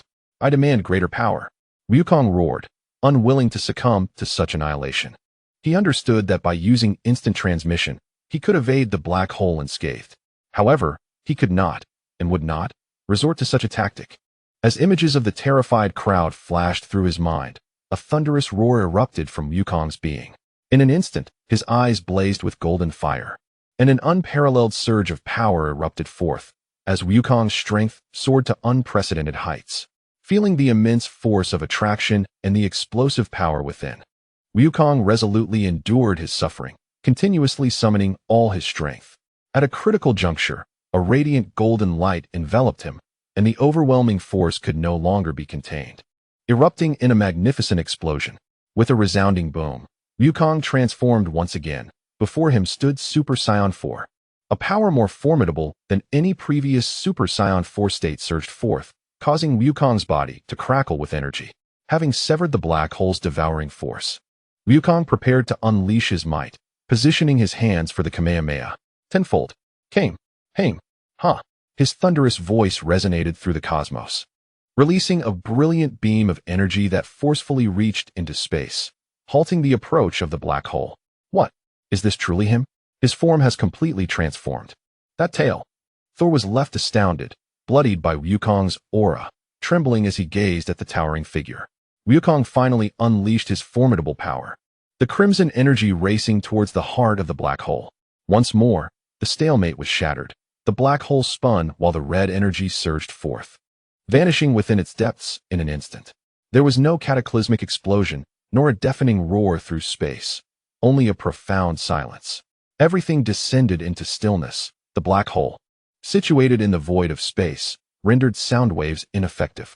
Both Wukong and Thor fixated on the suddenly halted black hole, awaiting the final revelation. 1 breath, 2 breaths, 3 breaths. For breaths, time flowed languidly. Suddenly, the motionless black hole stirred slightly before ceasing its movement once more.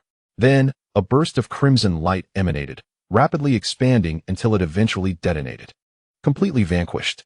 Witnessing this spectacle, Wukong felt an immense relief wash over him as the golden light surrounding him faded. What? He was able to obliterate the black hole? Who is he truly? He claimed to be from Earth, and his tail resembles that of the great ape. Could he be the legendary Super Saiyan? Ha ha ha, Saiyan.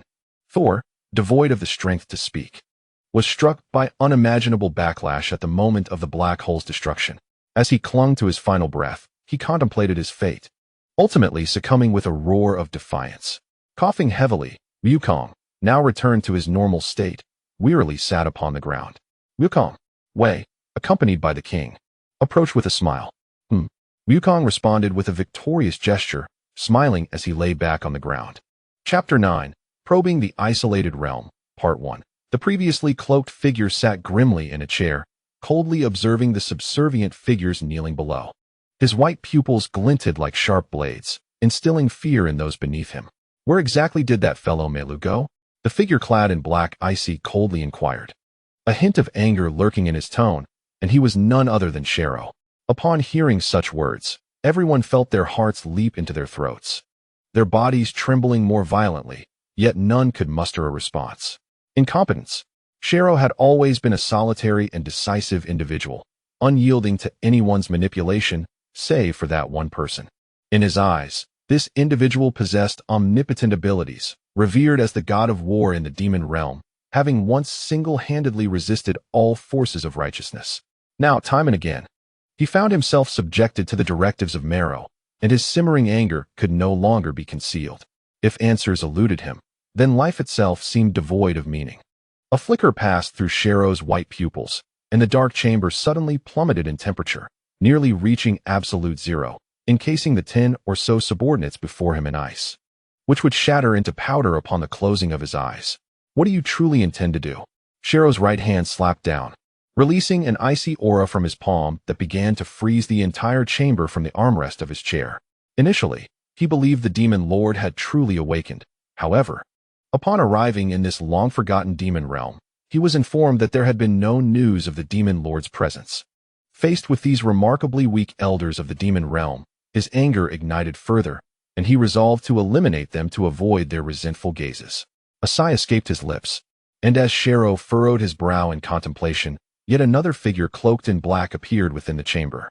With piercing azure eyes, the figure gazed directly at Shero seated above, stating, "You still possess that foul temper, yet the demon realm today is no longer what it once was." Observing the flicker of intent in Shero's silver-white pupils, the figure in black sighed internally and continued, "Since you have vented your anger, do not spiral further into madness. The demon lord has indeed awakened. Now, focus on your duties." The fury ignited by the figure before him subsided in an instant upon hearing tidings of the demon lord, though Shero could not resist asking sharply, "Understood. Then where exactly are Qing Luo and Mero?" Despite the confirmation of the demon lord's awakening, Shero still could not immediately forgive the pointed remarks of Mero. The notion that he, who had never been bound by constraints, had been toyed with by this newcomer was intolerable. Without a confrontation, his inner turmoil remained unresolved.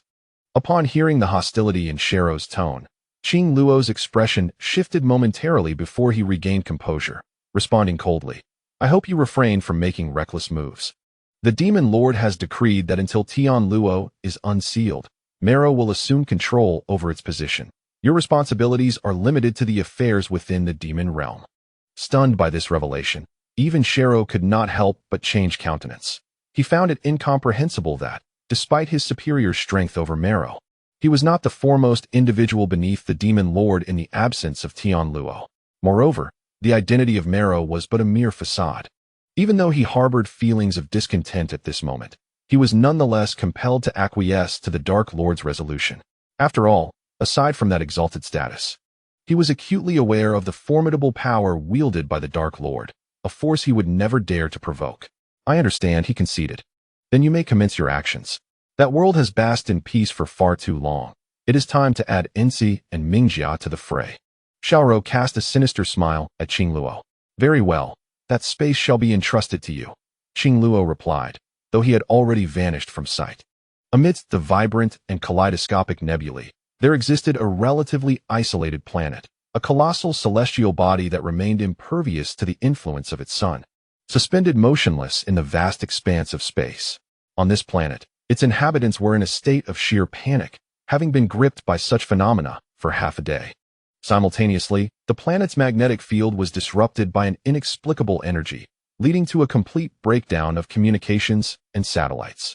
The cause of this turmoil was a figure clad in black, hovering in the upper atmosphere of the planet, unleashing a tremendous force that stilled the planet's trajectory, all the while waiting for a specific individual. After an interminable wait, the figure in black opened his eyes, with only his eyes and lips exposed. Sensing a familiar aura, he sneered, "At last, you have arrived." Without waiting for the approaching figure, he unleashed a powerful gust of wind with a single palm strike, tearing through the planet's atmosphere while the wind, marked with the imprint of his hand, swept across the cosmos.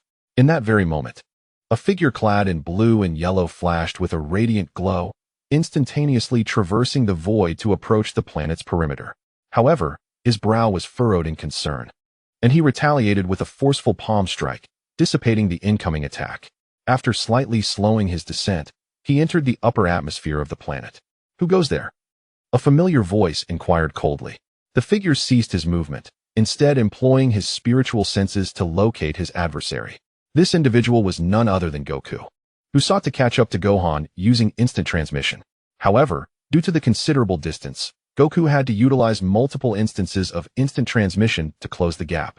Yet, upon his arrival, he was unexpectedly ambushed by a mysterious assailant. Chapter 9. Testing the Waters a Space Apart, Part 2. Shortly after Goku's words had left his lips, a sudden spatial disturbance erupted 100 meters away as a twisted black line opened a rift from which the earlier assailant emerged. "Are you from the demon realm?" Goku inquired, scrutinizing the enigmatic figure's concealed movements, cautiously probing for answers. The aura felt vaguely familiar. Yet the power possessed by this individual far surpassed that of the beast King Gu and the demon Lord Dapra. It seems you still hold the demon realm in high regard. That is quite rare, son Wukong. The figure clad in black regarded Wukong with a cold, unyielding gaze, speaking in a calm and measured tone. Yet, upon revealing Wukong's identity, the latter displayed little surprise, for it only confirmed the opponent's affiliation with the demon realm. Wukong fell into a brief silence. When he first learned from the dragon about the terrifying nature of the demon realm, he had struggled to accept it. After all, his initial encounter over 2 decades ago with the demon King Dubra had revealed him to be merely a perfected form of Cell. Nevertheless, Wukong would not forget the dragon's words. Now, as he felt the overwhelming pressure of the enemy's formidable energy, he grasped the reason behind the dragon's insistence that he regard the denizens of the demon realm with utmost seriousness. The strength of this adversary surpassed even the limits of his Ultra Super Saiyan form from half a year prior, and this was not even their peak power. I am Melro, the self-proclaimed figure declared with a hint of disdain in his voice. Here, I harbor no lethal intent. Rather, I wish to observe just how far you, the legendary Super Saiyan, have come. Should you manage to depart from this planet, I shall cease this game of pursuit. As he spoke, his outstretched hands fluctuated, conjuring and dissipating energy blasts, seemingly to provoke Wukong's fighting instincts. Yet he showed no intention of striking. The legendary Super Saiyan, Wukong felt a jolt of apprehension. Many years prior, he had learned the tale of the legendary Super Saiyan from Vegeta. However, since then, not only Vegeta but also Gohan, Trunks, and Goten had all achieved the form. Thus, over the years, Vegeta had come to regard the legendary Super Saiyan as inconsequential. And even the formerly simple-minded Wukong felt no need to delve deeper into its significance. Yet now, hearing it referenced again by a being from the demon realm stirred a sense of intrigue within him. In his memory, neither Goku nor Dubra had recognized his Saiyan identity. By such reasoning, one would assume there to be no intersection between Saiyans and the demon realm. Yet here was this significant individual directly mentioning the legendary Super Saiyan. And more perplexingly, pointing at Wukong himself. Before Wukong could inquire further, the figure in black transformed into a shadow, manifesting hundreds of phantoms within the 100-meter radius. Each figure coalesced energy blasts of a cerulean hue, and as Wukong initially perceived them as mere illusions, he soon realized that over 100 energy blasts were hurtling toward him. Damn it! Wukong had already sensed the opponent's strength. As they conversed, he had discreetly augmented his own power. In the very moment the battle commenced, Wukong concentrated his formidable energy, and with an explosive roar, a torrent of golden light erupted, obliterating the multitude of energy blasts, while he himself transformed into a Super Saiyan 3 in an instant. Just as Wukong transitioned into Super Saiyan 3, he had yet to respond to the unexpected assault when he suddenly sensed an imminent danger. Raising his gaze, he was horrified to witness a massive fireball descending from above. Shocked, he swiftly utilized instant transmission to escape the locked space. However, as he materialized a kilometer away, a shadow pursued him and unleashed a devastating punch, the force slicing through the air like a blade. In the midst of haste, there was naught but the inevitability of defeat. Goku crossed his arms protectively before his chest, yet was still propelled 100 meters away by his opponent's formidable strike, the friction of his feet against the air producing a series of sharp cries. Transform into Super Saiyan Stage 4. At your current level, you are no match for me. I shall grant you time, Mero declared, retracting his fist. As he gazed disdainfully at Goku, who lay 100 meters distant, he could not help but admire the exceptional quality of his opponent's defense.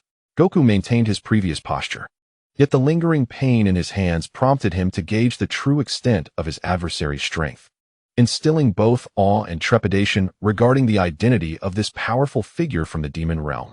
Having heard Mero's offer of time for transformation, Goku, a man of honor, recognized the importance of upholding such promises made among the strong. After all, if his opponent desired a grand battle, Goku was more than willing to oblige. Ready for a fervent clash, as his power surged, Goku accumulated enough energy to once again ascend to the 4th stage of Super Saiyan. With his entire being radiating with golden brilliance, his eyes transitioned from a soft blue to a resplendent gold, while his long golden hair gradually receded, darkening to a deep black. The sheer force overwhelmed his garments, causing them to erupt in a cacophony of red threads. and as he reopened his fiery crimson eyes, two beams of concealed golden light burst forth, causing a sudden and dramatic escalation of his power. In that instant, not only was the very essence of this planet disturbed by the energy, but the entire star system and the Milky Way galaxy itself were caught in a tempest of change. Observers from light years away would witness the transformation of the nebula, as Goku's strength rendered the colors from pale blue to a resplendent gold. Witnessing the very fabric of the heavens shift in response to this overwhelming golden aura, Mero felt a twinge of astonishment. He had never anticipated such rapid growth in Goku's power after the 6-month absence. At this moment, he could not help but furrow his brow, regretting his earlier misjudgment. As Sauro had proclaimed, the former demonic forces that once dominated the cosmos were but the tip of the iceberg. Even a single drop in the ocean could illustrate their insignificance. The so-called elders of the demon realm were, in his eyes, utterly dispensable. And even the supreme demon king was merely a puppet in their hands, a figure serving as a mere illusion to the world. For years, the demon realm had been lying low, biding its time. Those like Sauro, who had lived for over 10 million years, had witnessed the former glory of the demon realm. Yet, they ultimately faced the wrath of the divine beings from the three realms, leading to a cataclysmic battle that resulted in the sealing and slumber of the demon lord, leaving less than 20% of their power intact. The Saiyans are hailed as the mightiest race in the universe, a fact acknowledged not only by mortals, but also feared by the true denizens of the demon realm. The very mention of their names sends shivers down their spines, as the legend of their unparalleled strength is one that the demon realm cannot ignore. In this present age, reminiscent of the grand prophecy from 4 centuries past, we find ourselves amidst a new era. This is not merely a glimpse into the future perceived by the Namekians through their prophetic arts. A similar portent existed in the ancient times of the demon realm. As the Saiyans ascend once more to the pinnacle of the universe, the resurgence of the demon lord heralds an impending cataclysm, ushering in a wholly fresh epoch. Thus, after countless years of silence, the demon realm has finally stirred into action, with the Saiyans being the variable they must constantly monitor. Mero is acutely aware that among these variables, the legendary Super Saiyan before him is of particular significance. Chapter 9. The probe in a realm detached from the world, a tempest rages. Upon achieving the form of Super Saiyan 4, Goku unleashes an astounding magnitude of power, causing the very air around him to hiss as it is scorched by the released energy. Similarly, upon transforming into Super Saiyan 4, Goku's emotions undergo a subtle shift, and his tone, laced with an air of dominance, carries a hint of indifference. So, do you wish to continue this battle? A mischievous smile graces Goku's face as he steps forward, directly intervening in the opponent's energy field with his formidable power. Though he is a warrior at heart, Goku remains mindful of Gohan's situation and is reluctant to squander time at this critical juncture. The adversary had previously indicated that if they possessed the means to depart this planet, there would be no need for a further pursuit. Therefore, in recognizing his own overwhelming superiority, Goku concludes that this playful skirmish must come to an end. Provoked by Goku's taunting remarks, Mero appears to chuckle, shaking his shoulders slightly. Yet he refrains from responding verbally. Instead, he focuses on amplifying his own strength as an indirect retort. Oh, Goku observes with mild surprise. Yet having committed to his transformation into Super Saiyan 4, he is disinclined to waste any more time. Witnessing his opponent's continued combative stance ignites his own warrior spirit. With a sudden surge of formidable power, Mero extends his hands, his left emanating a dim light, and his right ignited with a blazing golden aura. Unbeknownst to Goku, Mero conjures a dragon of wind and a dragon of fire from the energies of heaven and earth. Goku's brow furrows slightly. Yet a faint smile emerges as he watches the two dragon-shaped energy blasts hurtling toward him. In a dazzling display of light, he sidesteps to the side of the wind dragon's head and delivers a powerful punch that shatters its jaw. The immense force causes the wind dragon to lose its stability, colliding with the fire dragon, resulting in a spectacular explosion of wind and fire. Despite the overwhelming energy of this eruption, it has no effect on Super Saiyan 4 Goku, who tears through the dense flames, reaching forth with the intent to deliver a crushing blow. Though Mero struggles to discern Goku's form, he detects Goku's movements through the energy signature. As Goku materializes before him, Mero responds with a punch of his own. The two fists collide with a resounding force. unleashing a more potent shockwave that sends both combatants reeling from the impact. Yet, Wukong merely paused for a moment, retreating several steps. While Mero was sent skidding approximately 10 paces by Wukong's overwhelming assault before gradually coming to a halt, his right hand throbbing with searing pain from the clash. Since the opponent showed no intention of ceasing hostilities, Wukong resolved to vanquish him with his fists. After adjusting his stance, Wukong lunged forward, leaving a trail of shimmering light in the air. Just as Mero stabilized his position, he sensed Wukong's renewed offensive intent and hastily uttered a single word before retreating at an astonishing speed. Thunder. As Wukong relentlessly closed the gap between them, he suddenly perceived an ominous surge of energy approaching. Just as he was about to discern the impending change, a bolt of golden lightning surged toward him from the left. However, Wukong remained remarkably unperturbed, swiftly launching a ki blast that obliterated the pursuing lightning. In an instant, his speed surged, rendering him invisible to the naked eye. Wind, fire, lightning. Wukong reflected on the opponent's shifting techniques as he moved rapidly, astonished by the sheer mastery of elemental energy displayed.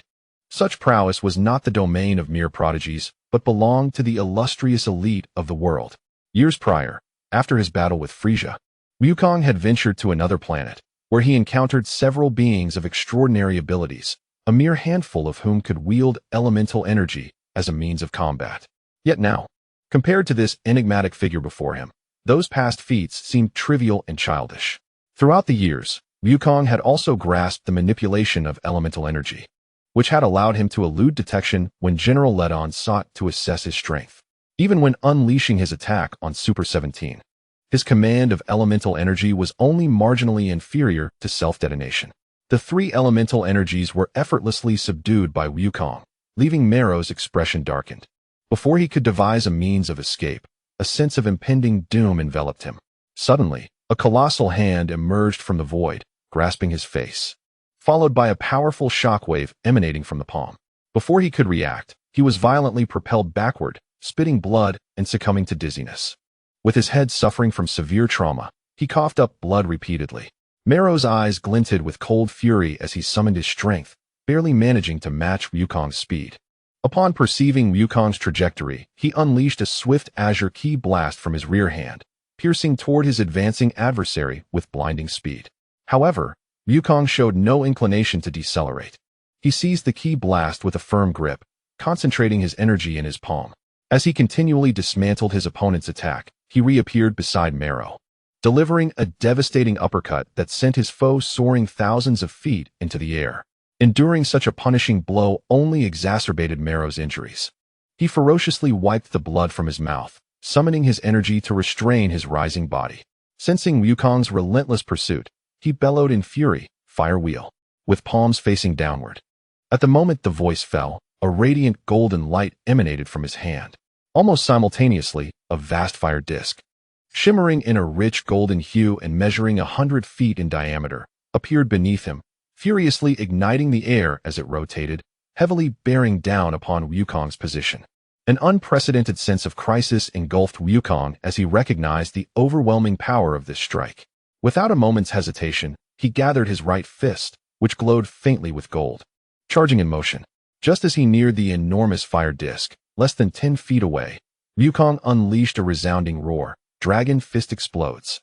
With a thunderous sound that shook the heavens and earth, a formidable aura emanated from Wukong's hand, accompanied by the echoing roar of a long dragon's cry. A golden dragon, a foot wide, burst forth, shattering the fire disk before it, while the majestic long dragon soared upward, pursuing the retreating Meilu.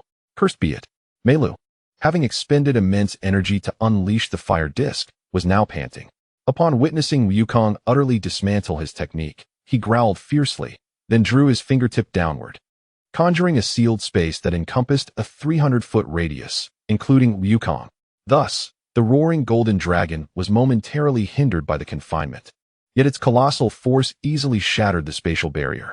However, at the instant the confinement was obliterated, a tremendous force of annihilation collided with the golden dragon, surprisingly nullifying Wukong's dragon fist. Wukong furrowed his brow upon perceiving the formation of this sealed space. The retaliatory power was not to be underestimated.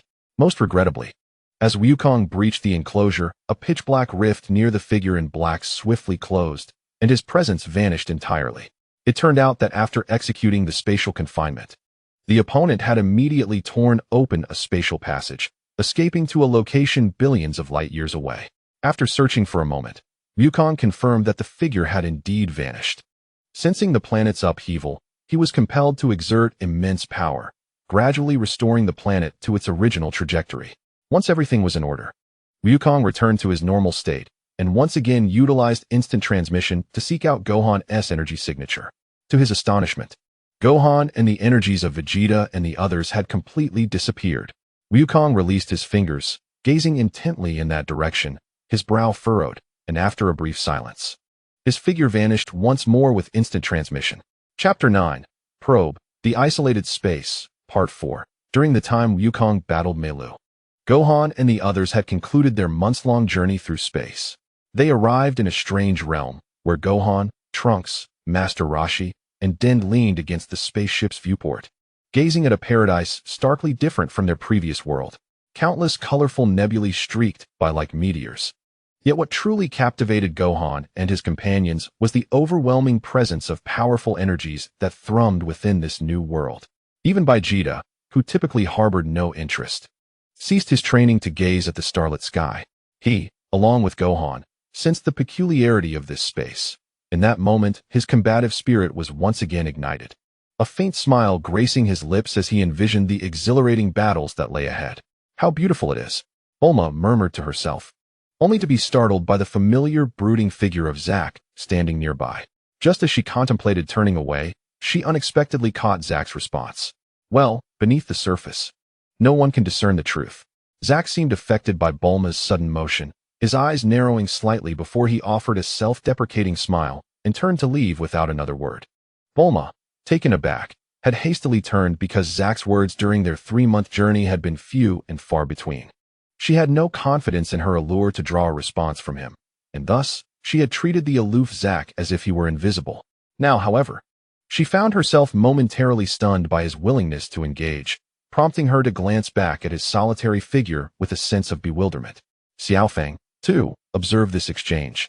But after secretly learning of Zack's formidable powers from Trunks, she refrained from teasing him, knowing he preferred solitude, which only accentuated his incongruity.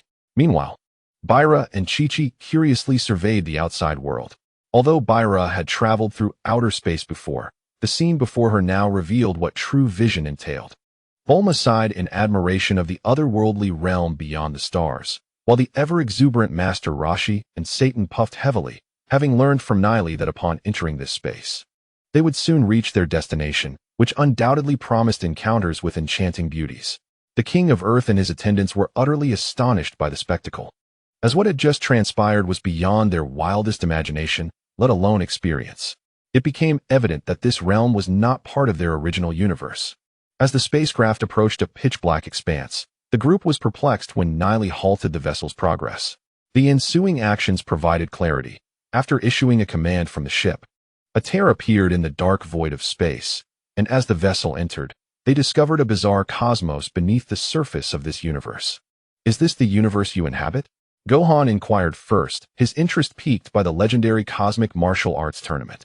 He had been aware of this space's existence beforehand, yet he had never anticipated the sheer magnitude of power that this universe possessed, far surpassing his own. Nile, well aware of Gohan's character, noted that during their days together, the information he possessed seemed to diverge from Gohan's current demeanor. Indeed, this change reflects Gohan's subconscious transformation. After all, during Goku's absence from the world, as his son, he naturally bore the weight of his father's responsibilities, tasked with safeguarding the earth as well as protecting his loved ones. He responded with a gentle smile, saying, "To be truthful, this realm is the inner universe, while your world exists in the outer universe. In a distant era, these two spaces were originally one unified cosmic entity. However, during the ancient times, a cataclysmic event occurred, fracturing our universe into two distinct realms. Moreover, there are subtle differences between them, which my father will elucidate for you." Upon hearing such an astonishing revelation, not only Gohan and Vegeta, who had been closely monitoring the matter, but also Trunks, and Goten were taken aback by his words. Noticing their expressions shift slightly, Jinyu understood the gravity of the cataclysmic event referenced, for when he first learned the truth. He too was astounded by the sheer force capable of warping portions of the cosmos, an ability that bordered on the divine. Well, you should take the time to rest and gather your thoughts. Tomorrow, we shall reach our final destination. After 3 months of journeying. It's time for you to take a breather, Jinyu remarked politely, casting a glance at the group as a reminder that their expedition was nearing its conclusion. Suddenly hearing such a statement, Xiaofang felt an inexplicable wave of sadness wash over her. Silently, she was the first to depart, as at that moment. She was reminded of a figure who, though half a head shorter than herself, exuded an imposing presence. This scene did not go unnoticed by Bairu, who sensed the emotional undercurrents, while Chi-Chi also recalled Goku's past. However, they tactfully refrained from speaking to Xiaofang, understanding that such emotions are often best navigated in solitude. Yet, just as the group began to disperse, a hurried figure rushed in, standing at attention upon spotting Jinyu. Seemingly aware of the urgency, Jinyu nodded slightly, prompting the individual to approach and whisper something reverently in his ear. Upon receiving this report, Jinyu's expression shifted momentarily before quickly regaining composure as he replied, "Gather the data, I will be there shortly." After a brief silence, he sighed softly and proceeded toward the reconnaissance room. When did this detection occur? And which specific star system is involved? Jinyu inquired, no longer wearing a relaxed demeanor. After a moment of confusion, his eyes gleamed with intensity as he entered the room. "Master, the detection occurred just as we were about to enter this space, and the location is approximately 60 billion light-years away, in a star system known as RL. The energy signature captured bears a striking resemblance to that of a person we detected a week ago, and both parties involved are of the instantaneous enhancement type." The responder seemed shaken by the findings, their voice quivering as they spoke. Instantaneous enhancement type? What is their combat power? Journalai astutely captured the useful information, his brow furrowing when he discerned a connection between the current investigation and events from a week prior, as he subtly began to piece together certain implications. The surface-level data indicated that both parties possessed a strength of 5 units. Note: 1 unit equates to 100 million trillion in combat power.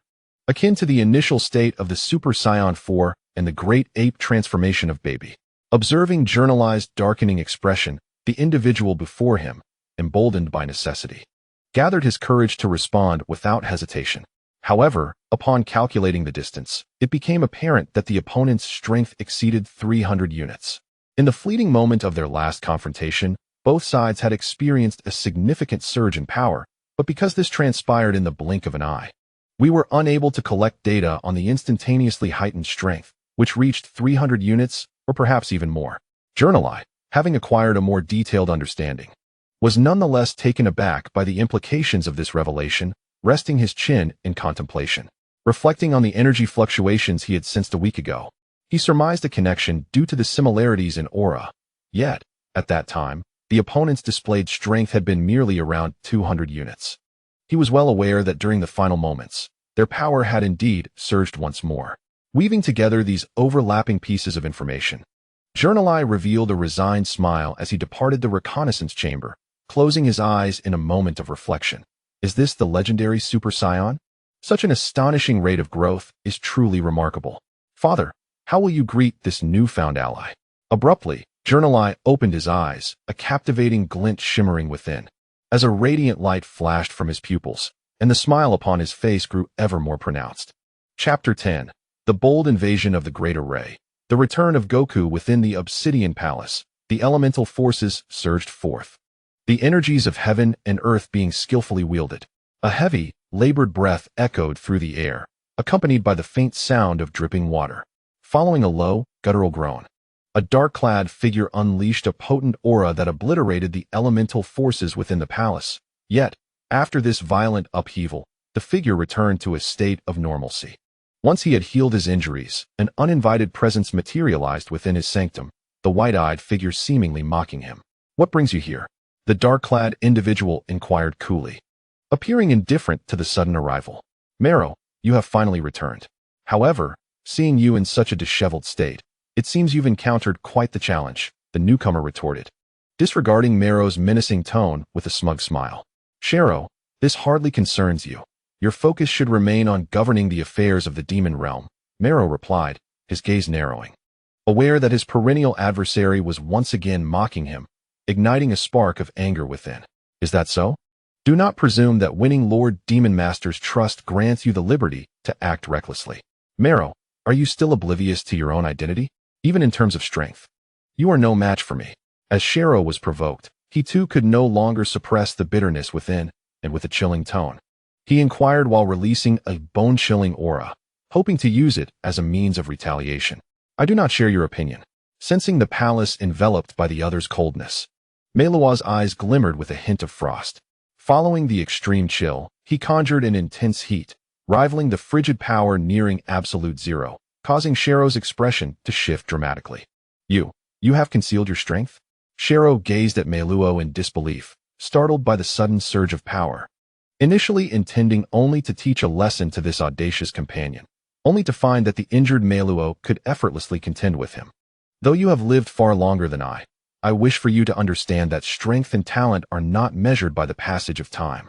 Meiluo lightly waved his hand, obliterating the icy power with his fiery force, responding coldly to Shiro. Yet, he was acutely aware that Shiro remained gravely injured. After the great battle of years past, his current strength was merely a fraction, about 1/10 or 1/12 of his peak. If he were to confront Shiro in his prime, he would still be slightly inferior. Shiro was rendered speechless, left with nothing but silence as he glared fiercely at the figure before him.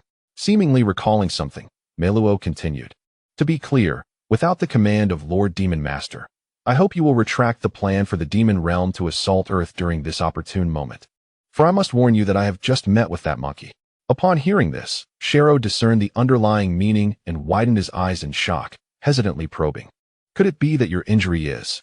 Before Shiro could finish his inquiry, Meiluo nodded and interrupted, continuing, although we were merely testing each other. Based on my assessment, I am no match for him. Even you, in your prime, would not prevail against him now. The weight of Meiluo's words rendered Shiro's complexion pale. Having returned to the demon realm these past few days, he had naturally become aware of the cosmic changes over the past 4 centuries. What astounded him most was that the once dwindling Saiyans, after nearly facing extinction, had risen to glory once more, and the growth of Son Goku was beyond his comprehension. Hearing that Meiluo's injury stemmed from a monkey, it was all too evident that it could only refer to the one who had transformed into a Super Saiyan at the 4th stage. For even now, Meiluo possessed enough power to dominate in ancient times. Upon his return, Meiluo had already learned from his subordinates about Shiro's reckless actions, but he, always considering the greater picture, would not permit such rashness, being well aware of the implications of the prophecy and the demon master's particular interest in this newly arisen Saiyan. Thus, he felt compelled to offer a warning. Did he not vanish with the dragon? In our realm of darkness, such prophecies do not exist. Shiro, filled with disbelief, raised his gaze to Merlo after a moment of quiet contemplation, posing a question. How absurd. Has my presence ever been foretold in the prophecies? Remember this. Until our Lord the Demon Master makes a decision, do not act recklessly, or you shall bear the consequences. Merlo, seemingly amused by Shiro's obstinacy, let out a cold laugh before vanishing, leaving Shiro in a state of bewilderment. It was then that Shiro recalled that within the prophecies he possessed, Merlo was indeed absent. Moreover, the Demon Master would not awaken in this era, yet since that fateful battle, the trajectory of the prophecies had shifted. The emergence of Merlo and the awakening of the Demon Master heralded the resurgence of the Saiyans, a complex relationship that seemed to refute the once immutable prophecies. This very notion fueled Shiro's animosity towards Merlo, for the latter was a being that should not have existed, yet here he was in the demon realm. Recognized by the Demon Master, had the battle of old been a mistake? Shiro trembled with rage, ultimately erupting in a fierce roar, unleashing a powerful cyclone that stirred the very winds of the demon realm. Chapter 10. Breaking Through the Great Array. The Return of Goku, Part 2, a streak of radiant light, akin to a comet racing across the moon, traversed the multitude of starry nebulae, moving with such rapidity that it could scarcely be heard amidst the vastness of the cosmos. After an extended passage of time, the figure that had paused once more leaped across 1 billion light years. At that moment, Goku, after deep reflection, transformed into his Super Saiyan state to execute instant transmission. pursuing the vanished locations of Gohan and the others. This velocity not only enhanced his speed, but also conserved energy, preventing any unforeseen fluctuations that might impede his response. What puzzled Goku was the faint remnants of energy left at that location, a trace of Gohan, Vegeta, and others, among which were several powerful yet familiar auras he had long since identified.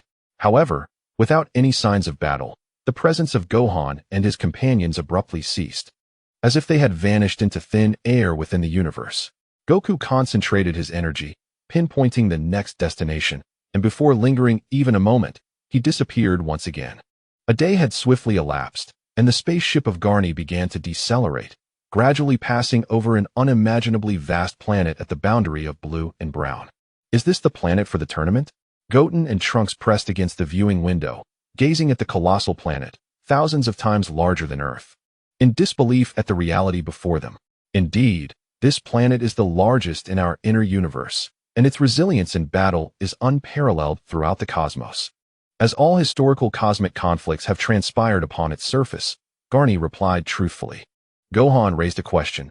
The recent reaction must have been due to the gravitational force of this planet, which appears to possess a density and gravitational pull far greater than that of Earth. The fissures on the surface must be remnants of the battle, I presume. Aside from the competition, you all frequently come here to train, do you not? Vegeta, noticing this detail, interjected with his hands on his hips. Jinyu smiled without responding, seemingly acquiescing to this notion. As Jack observed the planet, lost in thought, he sighed and adopted a demeanor of indifference. Meanwhile, Krillin had fully recovered and seemed to harbor some resentment towards Gohan.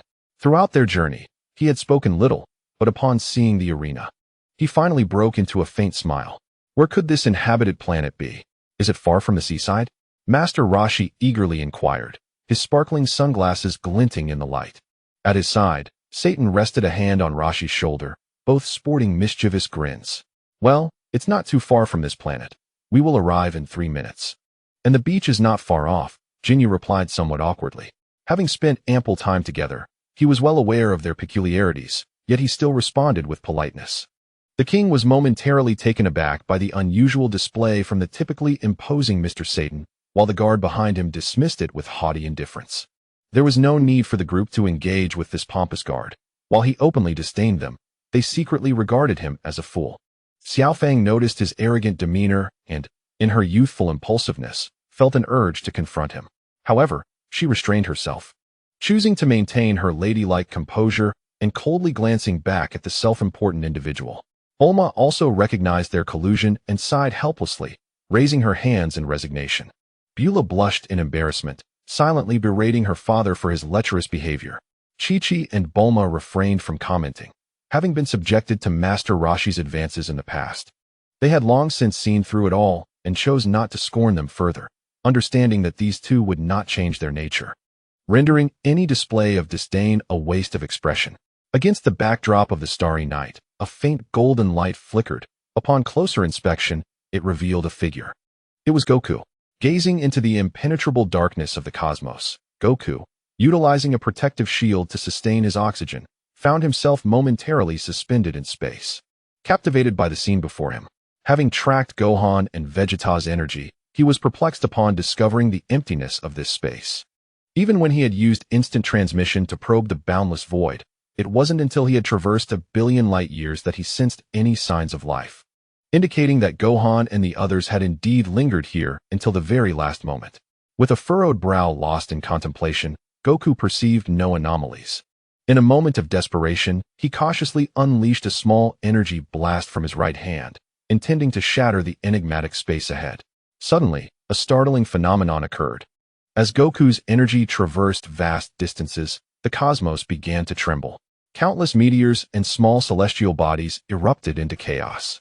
Within the inky blackness of the night sky, a colossal, array-like luminescence materialized, and Goku's tentative assault proved utterly ineffective upon merging with this formation. What is this? Goku's expression darkened. Throughout his 6 months of adventures across various dimensional universes, he had encountered elements unknown to this universe. He recalled his past experiences of sealing malevolent beings and recognized that this energy circle was indeed a sealing technique. Could it be that Gohan and the others had ventured into the realm within this formation? Goku fixed his gaze upon the seemingly slow-spinning, yet lightning-fast rotating seal. His eyes gleaming with determination, and he relaxed his grip. It appeared that a bold intrusion was necessary. Goku momentarily shed his serious demeanor, laughing heartily and scratching his head in a carefree manner. Having realized that Gohan and the others were not in peril, a weight lifted from his heart. Chapter 10. A bold incursion into the Great Formation. The Returning Goku, Part 3, in the Starry Night. With each of Goku's relentless assaults, the formation merely flickered upon contact with his energy blasts. All of Goku's attacks were as futile as throwing meat buns at a dog, yielding no results whatsoever. In the void of space, even the tremendous explosions produced no sound. However, Goku felt helpless as dozens of his energy blasts were absorbed by the faint golden seal without a trace of explosion, only to accelerate with enhanced power. Goku, having torn through the energy sphere that had just formed in his palm, realized his efforts were entirely in vain. While perplexed, a hint of trepidation crept into his heart. If that were the case, he had no choice but to augment his strength. Gazing at the seal that vanished in an instant, he resolved to cease wasting his energy and to confront the formation with greater force. As he transformed into a Super Saiyan at the 4th level, Goku found that the time required for his transformation diminished, while the energy expended gradually lessened. In the blink of an eye, he unleashed his full power, breaking through multiple barriers of strength. Lightning crackled around him, the golden aura intensified, and after a violent tremor in the fabric of space, he ascended once more to the Super Saiyan 4 form. Transformed into his new form, Goku sensed a subtle shift within himself. Originally, he was a fierce warrior, but as he ascended to Super Saiyan 4 more frequently, he began to perceive an intensification of his combative instincts. Had it not been for the previous battle with Thor, where he felt a modicum of restraint from the Dragon Balls, he might have become a bloodthirsty fiend by now. This realization left Goku in a state of perplexity without answers. Gazing coldly into the void, a sinister smile crept upon his lips, and a surge of energy erupted from within him. Amidst the chaos, Goku seized the pivotal moment, unleashing the power he had meticulously gathered. Tenfold Kamehameha, he declared. In the earlier onslaught, Goku had discerned a flaw in the formation. As the incantation circle absorbed external forces, its rotational speed diminished with the increase of that power.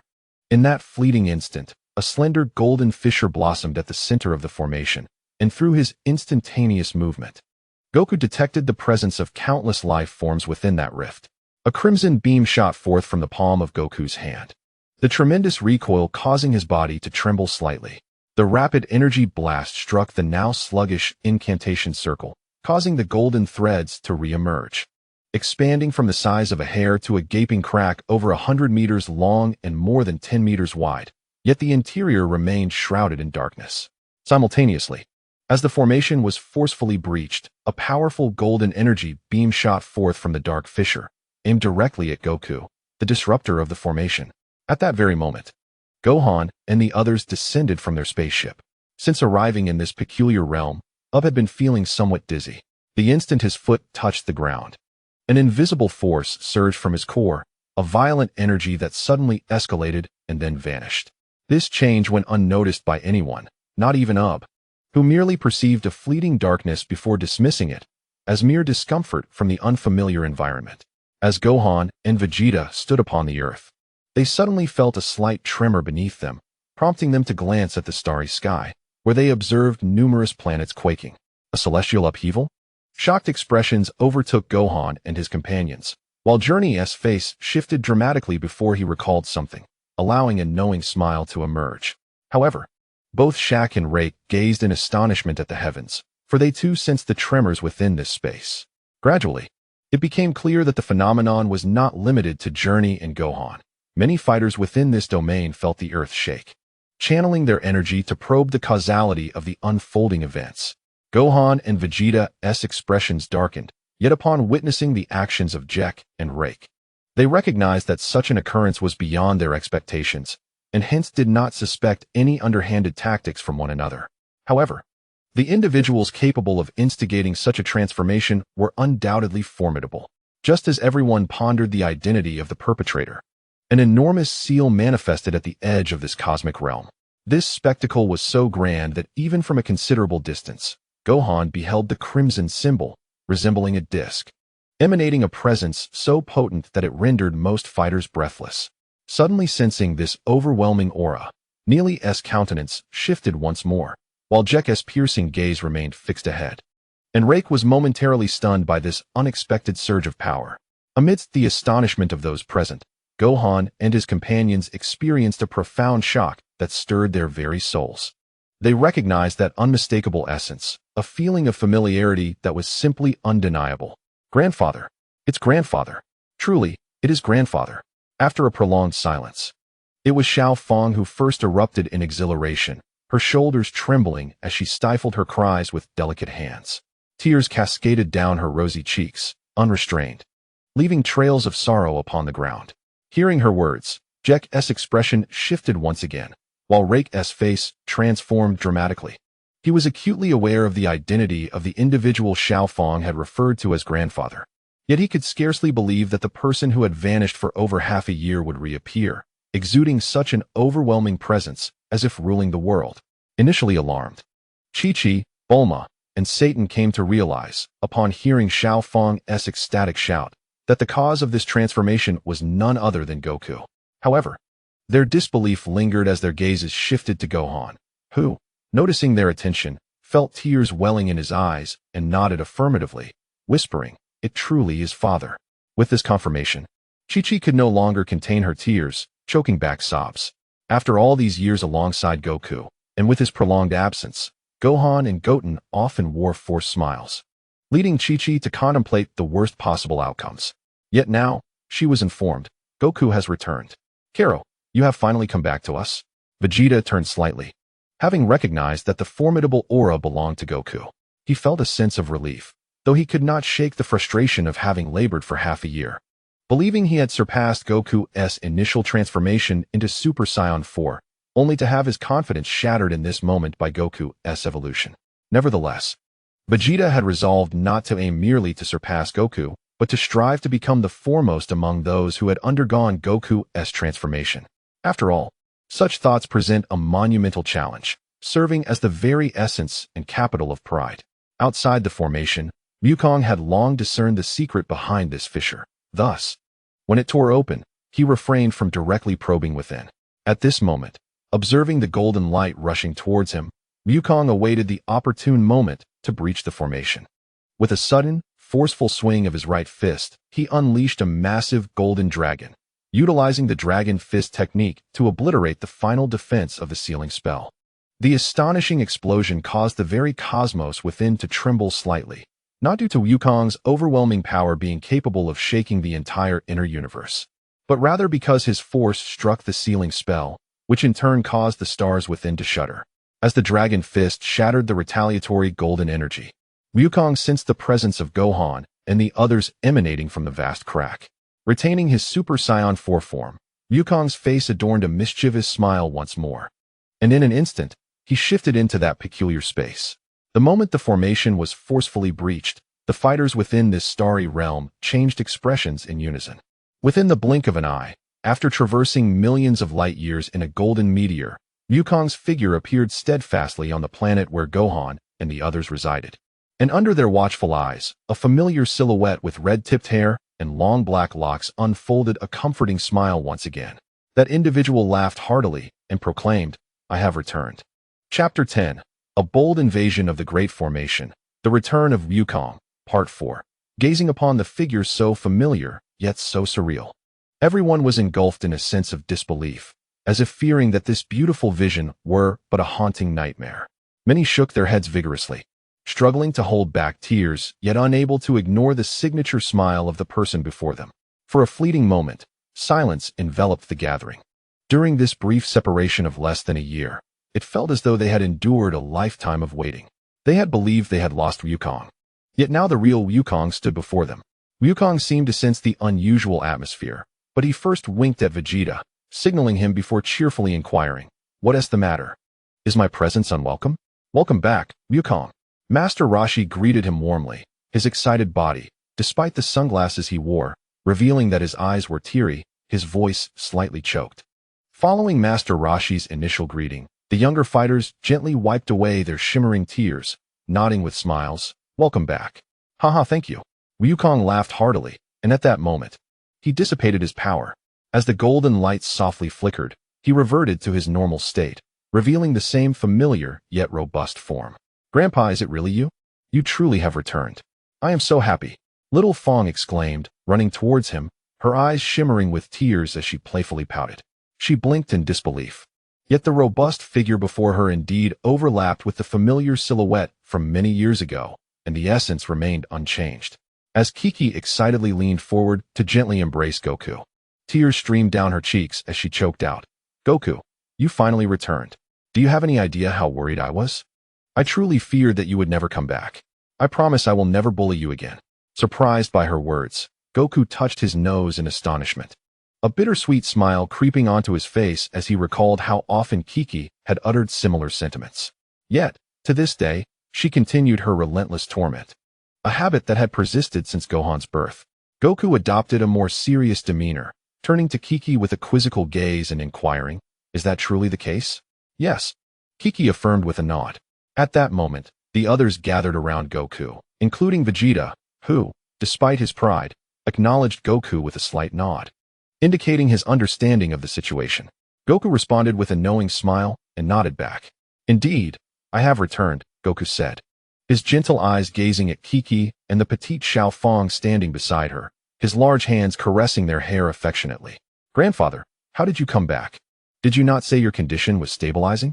Xiao Fong, gazing up at the towering figure of Goku, finally noticed that he had regained his adult stature, prompting a hint of childish sulkiness within her. "Well, I am not entirely sure of the details, but the dragon said it was best for me to revert to my original form, and I had to pester him for quite some time to bring me back," Goku explained, playfully pinching the pouting cheek of Xiao Fong, though he refrained from disclosing the gravity of the dragon's words, especially as he caught sight of Jinyu and his companions. Those privy to the circumstances understood that Goku was withholding the truth, yet they had no reason to compel him to divulge everything. "Grandfather, you won't leave us again, will you?" Xiao Fong broke free from Goku's grasp and clung tightly to him, her eyes filled with urgency as she sought reassurance. "No, I will not leave you all again," Goku replied after a brief silence, gently patting her head with his other hand. "Then why didn't you return sooner?" The warm atmosphere abruptly shifted as the once timid Kiki clenched her trembling hands, the sound of cracking knuckles echoing as she unexpectedly struck Goku's head with a resounding thud. Caught off guard, Goku winced in pain, looking at his unpredictable wife with a mix of bewilderment and grievance. Everyone stood in stunned silence, while Goku instinctively cradled his head, tears welling in his eyes as he lamented, "What was that for, Kiki?" with a hint of fear evident in her eyes. She turned away, deliberately avoiding Goku's gaze, and boldly questioned, "What do you think? If the dragon could bring you back so easily, why didn't you return sooner?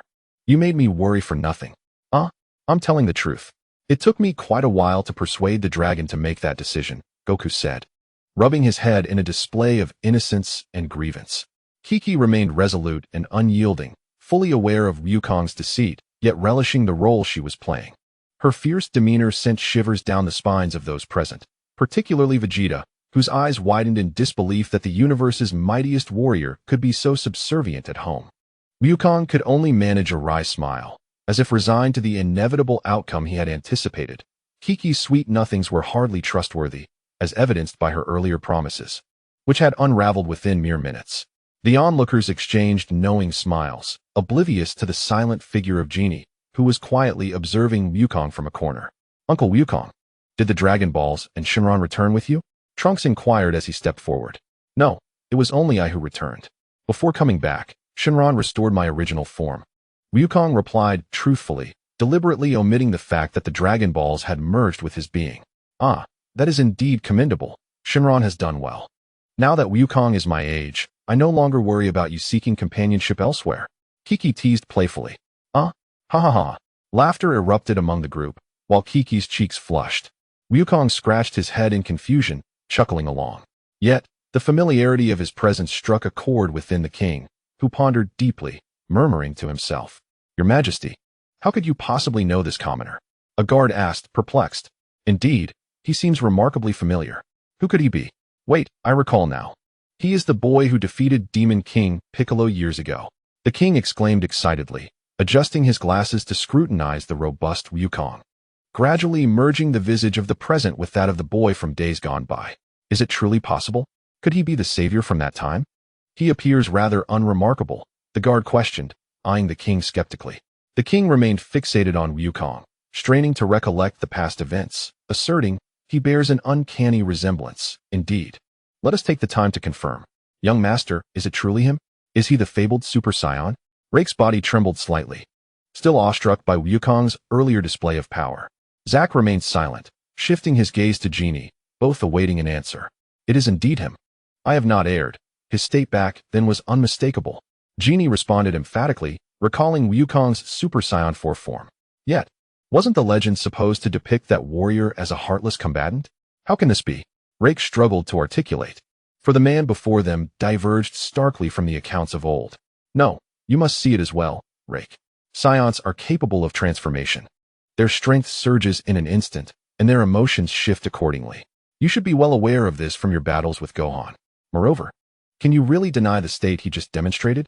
Jernirai countered Lake's words, disregarding the latter's grim expression, with a glimmer of fervor in his eyes. Beneath the surface, however, lay a profound sentiment so deep that no one could perceive it. Chapter 11, A Gathering of Many. Storms rising. The return of Goku brought a sense of relief to Gohan and the others, alleviating their guilt over past mistakes. Yet, they remained skeptical of Goku's fabrications. After all, they found themselves in a foreign land, where many secrets must be safeguarded from prying eyes, ever wary of eavesdroppers. Vegeta, more contemplative than Gohan and Trunks, understood that Goku's earlier departure from Earth had left implications that the dragon could not simply amend. His years of battle experience instilled a sense of vigilance within him. As time drifted by, the group lingered at the landing site of the spaceship. The familiar figure of Goku not only brought joy but also instilled a sense of calm. After a lively exchange filled with laughter, Goku playfully received a few thumps from Chi-Chi, who, in her excitement, was left breathless, yet filled with delight. Since Goku had reverted to his childlike form, Chi-Chi found herself reminiscing about their childhood, leading to a brief period of bashfulness and domesticity. However, now that Goku had returned to his adult stature, she felt liberated from her earlier reservations and resumed her true nature. Standing nearly 2 meters tall, Goku found it quite easy to receive her playful blows, much to his chagrin. Simultaneously, Goku gleaned information about Krillin, Yamcha, and Tien from Master Roshi, and he began to comprehend the motivations behind this cosmic journey as recounted by Gohan. Nevertheless, a shadow of seriousness crossed Goku's features. The recent encounters, particularly with the Thunder God, left him bewildered, and he had crossed paths with a formidable figure from the demon realm just yesterday. This mysterious individual had entirely upended Goku's perception of the demon realm's strength. Now, with the announcement of the cosmic tournament, he felt a sense of disarray. Yet, Goku was adept at concealing his secrets. He noticed Jernirai's gaze lingering upon him, and thus he engaged in conversation with ease, revealing no indication of distress. Master Roshi and Hercule, too, momentarily set aside their leisure pursuits upon Goku's return. The former cherished their master-disciple bond, while the latter, as family, understood Goku's esteemed position in the hearts of many and rejoiced at his reappearance. At that very moment, those who had once sensed Goku's overwhelming presence felt a trickle of cold sweat at the back of their minds. However, before they could fully recover from their astonishment, that formidable power capable of shaking the very fabric of the inner universe vanished in an instant, reigniting their curiosity. From light years away, figures began to probe with their senses, only to discover an unusually mundane aura emanating from the main planet. Is it him? The crowd speculated on the answer, and among those who emitted such mental energies, a significant portion were figures from the inner universe, while the rest were participants invited from various cosmic realms for this competition. Consequently, they were particularly attentive to the daily arrivals of external competitors. When Vegeta and his companions first arrived, they had already been categorized as participants. However, upon noticing the reappearance of a seemingly mediocre warrior among that group, doubts about Goku's identity began to arise among them. This situation stemmed from several factors. Firstly, whenever Goku ascended to Super Saiyan 4, his aura underwent considerable changes. If one was not familiar with Goku, it would be impossible to recognize that he was the same individual in both states. Moreover, Those daring enough to probe Goku's aura were all formidable beings in their own right. Fully aware that some extraordinary individuals possessed the ability to manipulate their physical strength at will, often leading to sudden enhancements. Goku, of course, sensed the multitude of prying gazes directed at him, yet he chose not to respond, feeling somewhat awkward. He chuckled as he touched the tip of his nose, recalling that his earlier actions had been somewhat excessive, having stirred quite a storm upon his initial arrival, which left him feeling a bit embarrassed. Naturally, those capable of discerning energies understood the chain reaction caused by the recent upheaval. Journey could only smile wryly. He had never anticipated that the opposing party would so audaciously breach the defensive formations and enter. If such a scene failed to capture the attention of everyone present, then those individuals could hardly claim to be the frenzied warriors they professed to be. Zack, regaining his composure, shifted his gaze from Goku to Gohan, observing the profound bond shared between the father and son. Contemplatively, he raised his eyes to the heavens and then closed them. Although Lake did not fully comprehend how to assess an opponent's presence through aura, he was neither blind nor foolish. Upon sensing that the entire inner universe had been stirred by the opposing force, he realized that such power was beyond simple imagination. However, with some superficial understanding, he noticed a considerable concentration of energies gathered on the main planet, with the focus of mental energy fixating on Goku. This scenario left Lake feeling both anxious and fearful. Chapter 11. Gathering of Forces, Clouds Rising, Part 2. Similarly, under the influence of the upheaval, many harbored their own thoughts. They did not intrusively probe with their auras, but instead engaged in solitary meditation. This power was immense. Yet, was it truly useful? An elder, after listening to the reports, finally understood the cause of the recent seismic shifts. He raised his hand to signal his subordinates to withdraw, his deep-set eyes concealing his true intentions as he sighed and shook his head. Elder Ba, is there a need for a change in the situation? Suddenly, a figure appeared silently in the elder's study, respectfully inquiring of the elder in front of him. Though the force behind this power is indeed him, we must make sacrifices for the sake of a foolproof plan. There hasn't been a whisper of yesterday's events, has there? The elder's eyes sparkled with intensity as his frail hands lightly struck the table, signaling his resolute decision. His subordinate understood, following Elder Ba's orders. I eliminated those who were privy to the information. As the burly man spoke of the annihilation, a fleeting struggle of anguish flickered across his steadfast gaze. Yet he quickly masked his emotions, unwilling to reveal his turmoil. If you harbor resentment towards me, it is justified, for your brother is involved, isn't fuzz?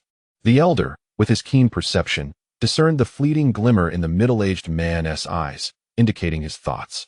After a long, drawn-out sigh, he continued, No. My subordinate is aware. The middle-aged man responded apprehensively, not fearing the elder's command for his demise, as he believed the elder lacked the power to do so. Eager to clarify, he wished to prevent any estrangement from this elder, for a soldier would die for one who understands him. The suspicion of his loyal master would bring him immense shame.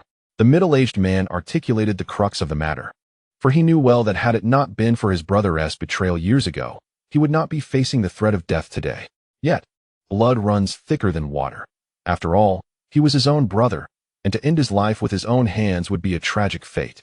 Nevertheless, he opted to follow the elder's course of action, for he understood that the greater good must prevail. The elder observed the middle-aged man's demeanor, grasping his genuine thoughts, and nodded in satisfaction. This time, he refrained from issuing a lethal command, yet the man executed his duties flawlessly, earning the utmost trust of the one called Fuzz. You may withdraw to prepare the necessary arrangements. For the next few days, do not let anyone see you. Once everything is in place, I shall contact you. Is that clear? The elder took a deep breath, articulating each word with solemnity. Understood. Fuzz accepted the command and vanished as if he had never existed in the room, quietly arriving and departing. In the spacious studio of 100 square meters, the elder remained, a solitary figure, occasionally letting out a sigh. At that very moment, in another part of the same planet, a delicate silhouette quietly admired the breathtaking sunrise over the sea. She too understood the nuances of presence, but refrained from probing. With her unique identity, upon sensing the auras of Journey and Jack, she naturally deduced that the figures nearby were Saiyans, and the one possessing earth-shattering power must also be a Saiyan. She bore an exquisite visage, in her early 20s, yet her complexion appeared somewhat pallid. Her long, flowing hair cascaded down her back like a waterfall, reaching her waist without a single strand out of place. Clad in a loose-fitting robe, the delicate contours of her figure remained unmasked. Her arms adorned with a complexion as flawless as jade, gracefully cradling her form and accentuating her enchanting silhouette. She gazed contentedly at the breathtaking scenery before her, the gentle sea breeze caressing her face, yet playfully disheveling her tresses. With a tender motion, she tucked her hair behind her ear, her melancholic eyes brimming with poignant emotions, reflecting her reluctance to fathom the events that might unfold. Nevertheless, her thoughts were ensnared by the presence of him and his silhouette, a transformation that stirred profound sorrow within her, particularly regarding that him. Have you not yet come to terms with it? You are not at fault. The young and beautiful woman reminisced, tears cascading down her cheeks, her voice choked, yet resolutely suppressing her sobs. You are not at fault. It is solely their error. Her voice quivered more intensely as she bent down, embracing her knees, her body trembling slightly. Chapter 11. The gathering storm in a certain maritime expanse. Several figures cloaked in black robes were captivated by the earlier disturbance, yet they refrained from acting impulsively, instead diminishing their power to evade detection from the adversary. The leader fixated his gaze intently in the direction of Wukong, having sensed the incursion into the grand formation from the moment the first wave of attack had struck. What astounded him was the realization that their adversary possessed the strength to rend open a breach in the formation, a force so monumental that it not only shook the array but reverberated throughout the entire inner cosmos, a spectacle that made his heart race. Most astonishing was the familiarity he felt towards that aura, an almost visceral animosity that hinted at a profound enmity. Yet, unbeknownst to Wukong, the leader's identity was concealed. It is him, without a doubt. Beneath the leader, another figure trembled, not from fear, but from a simmering rage, as if confronting an arch-nemesis. Yet, embedded within that fury was a palpable sense of dread, for he understood just how formidable that earlier power had been. Do not be so tense. That aura may not solely belong to him. When the formation was torn asunder, a tremendous energy would have been released from it. Perhaps that overwhelming force was merely the manifestation of the formation itself. Another cloaked individual of equal stature speculated, aware of a fragment of the formation's secret, thus maintaining a relative optimism amidst the upheaval. However, he failed to notice the particularly grim countenance of his leader, who remained convinced he had deduced the truth. Dismissing any fear of an overwhelming adversary, the leader cast a disdainful glance at him, unperturbed by his musings. Since returning, he had witnessed the audacity of this rogue multiple times, but what irked him most was the pretense of strength from one so lacking in it. Now he, who has mastered 6 out of the 7 aspects of the formation, yet remains utterly oblivious to the last, is under the delusion of possessing greater strength. A truly irredeemable fool. The individual, perplexed, reflects on the moment of the celestial transformation, vividly recalling the groundbreaking spectacle that shattered his spirit. While he fears the might of Wukong, he also fervently hopes to attain such extraordinary power. When his conclusions are challenged, he finds himself inexplicably angered. Having always occupied a position of authority, he is unaccustomed to others defying or even questioning him. If he truly possessed such immense power, would he not have fared better during the malevolent dragon incident? Can one genuinely believe he could have significantly enhanced his strength over the past 6 months? However, if his power were not so formidable, the formation could not have been disrupted. I urge you to regard his true strength with the seriousness it deserves. The speaker, still unconvinced by the opposing argument, found his temper ignited further by the latter's contemptuous demeanor. Such a display left the latter feeling quite embarrassed, his eyes nearly ablaze. Upon hearing the former's words, the leader's eyes glinted with understanding, nodding in apparent admiration of his sagacity. Yet, when he saw that arrogant fool still brimming with hubris, he restrained the impulse to eliminate him, despite the dark thoughts swirling in his mind. To slay countless worthless beings merely proves one holds a slightly higher status than mere refuse. The leader is not so short-sighted as to mirror that individual's folly. His analytical judgment is far more discerning, and his comprehension of the formation's intricacies surpasses that of both younger individuals. He indeed articulated a valid perspective, nevertheless. The counterforce generated by the formation was also obliterated in an instant, serving as a testament to the adversary's terrifying prowess. Amidst the shock, What truly unsettled him was the inexplicable reappearance of the opponent. With years of accumulated knowledge, he knew that this prominent figure had departed Earth 9 months prior, vanishing without a trace, and at that time, the opponent's strength was less than a tenth of what it is now. Yet, within less than a year, all circumstances have undergone a drastic transformation, and the adversary's growth rate is astonishingly formidable. Is this truly sustainable? In that fleeting moment, the cloaked figure sensed a hint of danger. Disregarding his sorrow, he swiftly waved his weary right hand, tearing through the void to create a passage, promptly drawing several others into it. Just as the rift sealed behind them, a thunderous energy wave surged forth, only to miss its target and arc away from the planet. Chapter 11. Convergence of Forces, Tempestuous Winds and Gathering Clouds. Wukong and the others were graciously invited into the reception room by the young noble, Gurniri, who holds the position of host.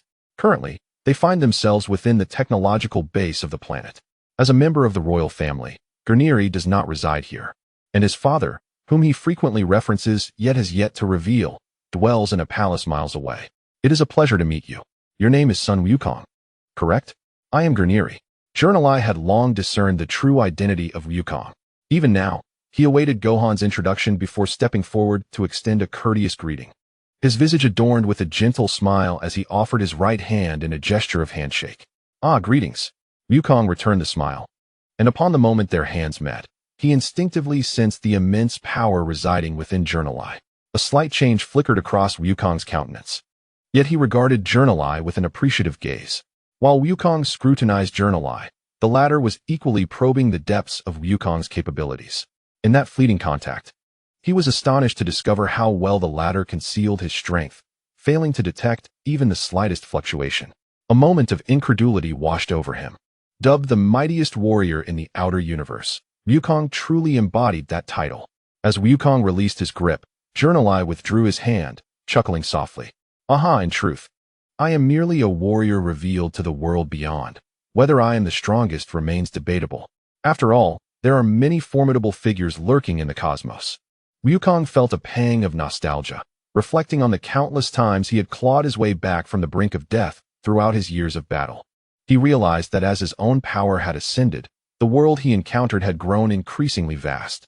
Those who claimed to be the greatest in the universe often turned out to be mere local tyrants. The expanse of the cosmos was indeed boundless. Moreover, compared to his disciples, Gohan, Goten, Trunks, and Ub, who had surpassed him in prowess, their starting point was significantly higher. Their current strength far eclipsed his own at their age. Such thoughts, spoken without intent, resonated deeply with Journalai. His expression shifted slightly, for he was a figure of the inner universe, a prince of a ruling clan, well aware of the depth of the outer universe's lineage. Wukong's words stirred memories within him, reminiscent of a not-so-distant past, where remnants of history should still linger. Yet, in the year's worth of information he had gathered, Journalai uncovered a mysterious revelation. With a wry smile and a subtle change in demeanor that went unnoticed, Journalai acknowledged Wukong's humility, instructing his subordinates to assist Gohan and Vegeta in organizing their belongings while he continued conversing with Wukong. Who is he really? It must be him. His concealment is profound. But wait, there is not a hint of fluctuation in his aura? Being personally welcomed and attended by Prince Journalai. The identities of these individuals were undoubtedly extraordinary. Are they Saiyans? Was that one also a Saiyan? In an instant, numerous perceptive minds retreated within themselves. The prominent figures who had been keenly observing Wukong and his companions were taken aback upon sensing Journalai's aura, although they possessed the capability to participate in the grand tournament. Those who had resided in the inner universe for a time or were native inhabitants were acutely aware of Journalai's identity and formidable strength. As they beheld Journalai personally awaiting those individuals, they each drew back their breaths, engaging in speculation. In such circumstances, some were oblivious to Jack's temperament and deliberately lingered their energies upon him. The latter, with an icy demeanor, emanated powerful energy fluctuations, intimidating those who lacked foresight with his formidable strength. This sensational event swiftly reverberated throughout half of the inner universe before the competition commenced. Within a resplendent palace, a robust middle-aged man chuckled. My friend, your actions are rather exaggerated. You have certainly frightened quite a few. His brows furrowed, sharp as blades, beneath which lay a pair of profound eyes. His face, though youthful, radiated the aura of a ruler, exuding a commanding presence. He rose to his feet. Having anticipated the arrival of the Saiyans the moment journalized spacecraft signaled for entry into the inner universe, he had intended to personally await their arrival. However, considering his unique status, he ultimately refrained from such a gesture. After all, he was the king of the entire inner universe, akin to a deity within it. He was Grit, the father of journali. It is time to meet, Saiyans, Grit mused to himself before striding forward with steady steps. Chapter 12. The Martial Arts Gathering. The celestial prodigies of the universe. What just transpired? One of the black-clad assailants, shaken, inquired upon their reappearance at a distant location. This individual was the one who had speculated on Goku's true capabilities. The arrogant figure trembled slightly, feeling a tinge of fear despite not having sensed the energy attack in advance. When their leader had whisked them away, they had locked onto that power, realizing that the previous strike could have obliterated them. Is it them? He asked, a sense of dread creeping into his tone as he glanced at his leader, who shared a similar air of uncertainty. Seeing his subordinate's foolish demeanor, the high-ranking individual felt utterly disillusioned yet replied, "It is not their energy. However, that power is indeed peculiar. My lord, do you not sense the presence of its master?" The leader, not incensed, increasingly appreciated the strategic insight of his assistant. Observing the bewildered expression in his eyes, he recognized that the assistant had subtly grasped something, unlike the arrogant fool who panicked. "Indeed, it seems you too have sensed the strangeness of that energy." The black-clad figure responded vaguely, for he himself found it hard to believe such a scenario could exist. Yet the preceding event had transpired with unsettling reality. Receiving his leader's tacit acknowledgement, the individual's eyes narrowed in realization, confirming his earlier conjecture, though he struggled to accept that such phenomena could occur in this world. Upon encountering two individuals engaged in a riddle, the one deemed a fool, unnoticed by the pair, allowed a flicker of brilliance to illuminate his previously languid gaze. His body trembled, yet he suppressed it, and beneath the black robe, an enigmatic curve remained concealed. The leader turned, casting a glance at his unremarkable subordinates, and with a flourish of his sleeve commanded, "You shall withdraw for now. Once the competition commences, I shall reach out to you again. Until then, minimal actions are required. Depart." "Understood," replied the 5 or 6 figures in black robes, bowing in gratitude before vanishing one by one. "I have received new orders. Preparations must be adjusted. Thus, I must exit this realm, and 2 others will oversee the competition in my stead. Do you understand?" Only after his inconsequential subordinates had retreated did the leader divulge this crucial information, casting a knowing glance at the 2 individuals before him, who shared a mutual disdain for the leader while compelled to disclose the revised plan. "Understood," they replied in unison. But as the words left their lips, the others' presence had already dissipated within 100 miles. A prolonged silence ensued, broken only by the whisper of the wind. "What are your thoughts on this matter?" finally inquired the one feigning ignorance. With a sense of the formation, he discerned that his leader had departed the inner universe, liberating him from the need to conceal his true nature. "We need not concern ourselves with the Saiyans for now. After all, they serve as mere cannon fodder." The other responded, aware that only the figure before them was privy to their decisions. In the presence of their leader, they both feigned dual personas, solely to deceive the prying eyes of others. "Given our status, we could never be subservient to them, not even to that Qing Luo," one declared vehemently. Harboring ambitions he dared not reveal, he was acutely aware of the power he possessed, a power that even Qing Luo regarded with caution, refraining from brazenly attempting to eliminate him. Indeed, the departed figure was none other than Qing Luo of the demon realm, and this cohort of black-clad individuals represented the new generation of strength from that realm. However, everything is ultimately contingent upon strength. We lack such power for now. Sensing his companion's sentiments, he sighed, acknowledging that in this brutal world of survival of the fittest, identity and status were not necessarily intertwined. Indeed, it seems they regard us as mere pawns. That may be advantageous, should they take that step. I would not hesitate to claim their lives. Expressing his pent-up frustration, he clenched his fists tightly. Once proud, he had recently lost dominion over the demon realm and was compelled to don a facade of arrogance to secure his survival. "I, too, do not mind," his companion concurred, his eyes glinting with a cold light.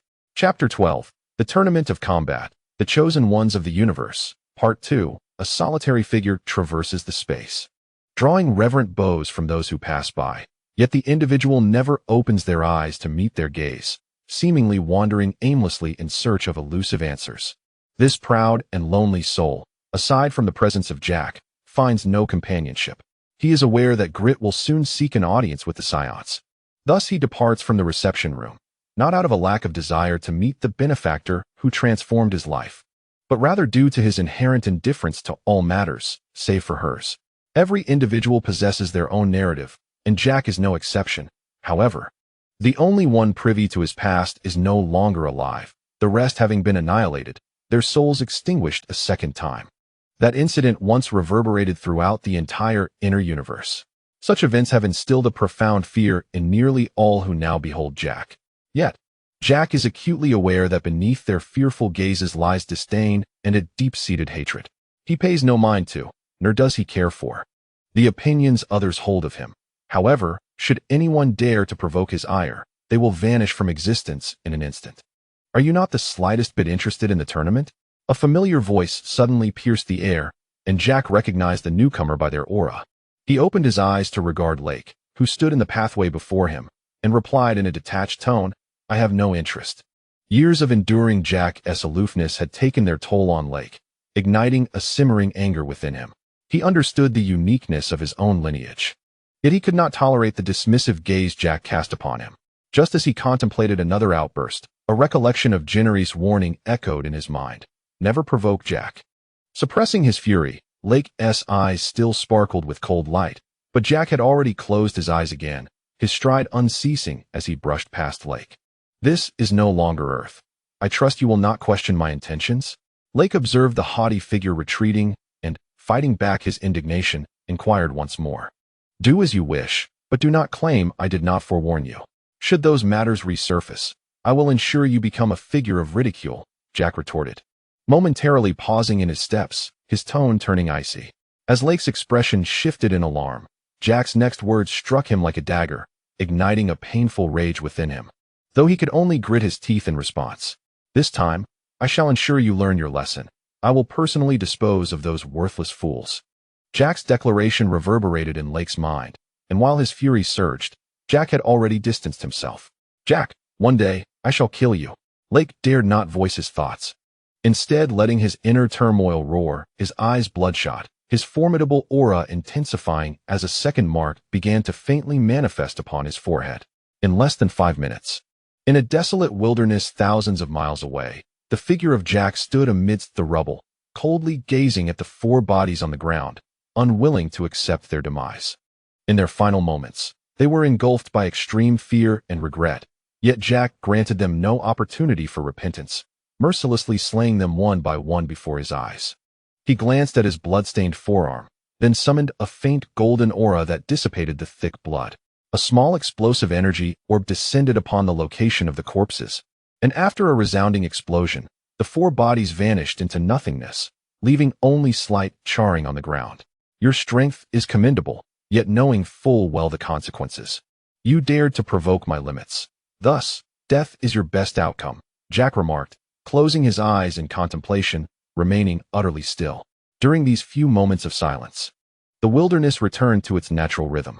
At this time, a tiny creature alighted upon Jack's left shoulder, its delicate orange limbs twitching, adorned with brown wings edged in gold, occasionally rubbing its beak against his clothing.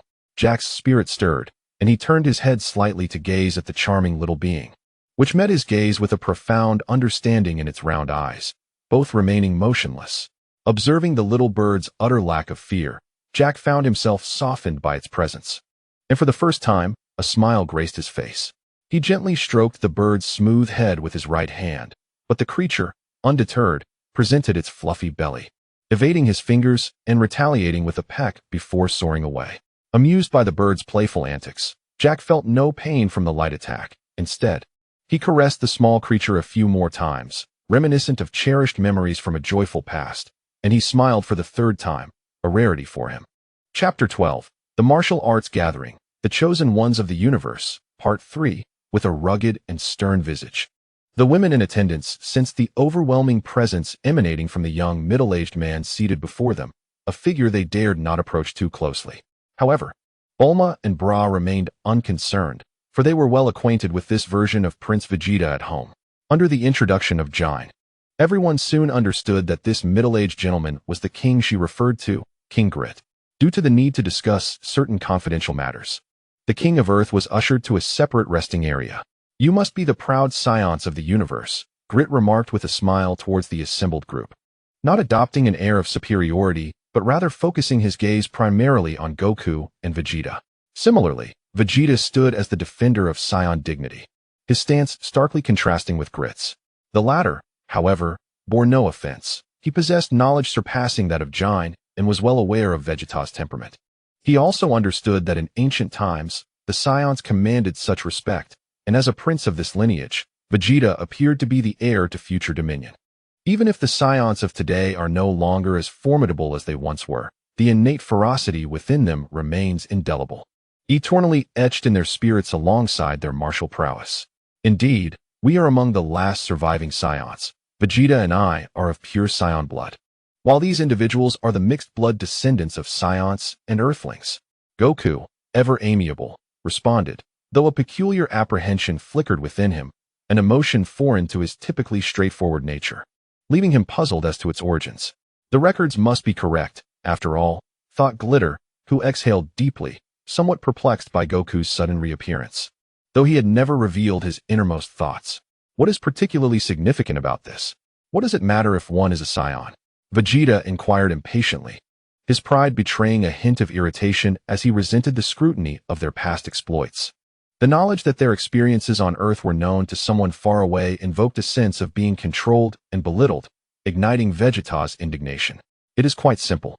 The identity of a Saiyan cannot be feigned, Glitter remarked, a smile gracing his face as he regarded Vegeta. Taken aback by such a double entendre, Vegeta paused slightly, while Goku and Gohan exchanged incredulous glances, though none dared to voice their questions. No need for excessive words. Please elucidate the meaning of this so-called universal fighting tournament. I believe you are fully capable of addressing our inquiries about what this tournament entails, Vegeta pressed on. All eyes turned to Glitter, who appeared momentarily stunned. After a brief silence, Glitter finally spoke with a smile. Very well, I shall clarify the matter regarding this universal fighting tournament. He took a moment to ponder, gazing upward before slowly returning his focus, continuing. This tournament is the largest of its kind in the universe, occurring once every 10 million years. A grand celebration of combat that has existed for eons. We are now witnessing its 138th iteration. The exact origins elude me, but I know it is a legacy passed down through generations of our ancestors, corroborated by the historical pendulum that tolls once every 10 million years. The purpose of this tournament is to crown the current universal champion, the ruler of the cosmos. Glitter reminisced about the past. The revelation of such immense information left the group in astonishment, perhaps having never encountered a matter of this magnitude before. A ruler? Does that mean one would wield dominion over the universe? Gohan, yearning for peace and freedom, was the first to inquire. Since Goku's return, he seemed to have eased his burdens, his tone gradually returning to its gentle nature. No, it merely determines which race possesses the strongest warriors in the universe, of course. They will be granted a certain royal status, commanding all fighters across the cosmos. Since Greta learned of Gohan's somewhat altered demeanor, he too was enveloped in perplexity. Yet, the current tone of Gohan's words, devoid of coldness, obscured Greta's understanding of Gohan's inner world. Beside them, Nur's expression shifted subtly in response to Gohan's change in temperament. A warrior race? Trunks inquired with astonishment. In past days, Vegeta seldom spoke of extraterrestrial matters, leaving Goten, Trunks, and Ub, three rather naive youths, largely unaware of the events beyond their world. However, upon hearing this term once more, Goku, Gohan, and Vegeta listened in silence. Indeed, in a certain sense, it also pertained to the king who determines the distribution of cosmic fighters. Greta glanced at the silently observing Ub, a faint smile gracing his lips. Ah, what does this mean? Goten exclaimed in bewilderment, scratching his head. Though I still don't quite understand. Does this imply a decisive battle to determine the strongest ruler in the universe? Chapter 12. The Martial Arts Assembly. The Pride of the Universe. Part 4. Not entirely. It does not necessarily denote a ruler with real power. What is paramount is the supreme honor. Greta responded, observing Goten's childlike innocence regarding cosmic affairs. Then, are you the one wielding authority in this assembly? Goku tightened his gaze, directing his question at the jovial Greta. No, that is not the case. We will also invite the supreme ruler of the universe, the Kaioshin, to witness this cosmic martial arts tournament. What? The Kaioshin will also attend. Gohan, Goten, and Trunks were once again taken aback.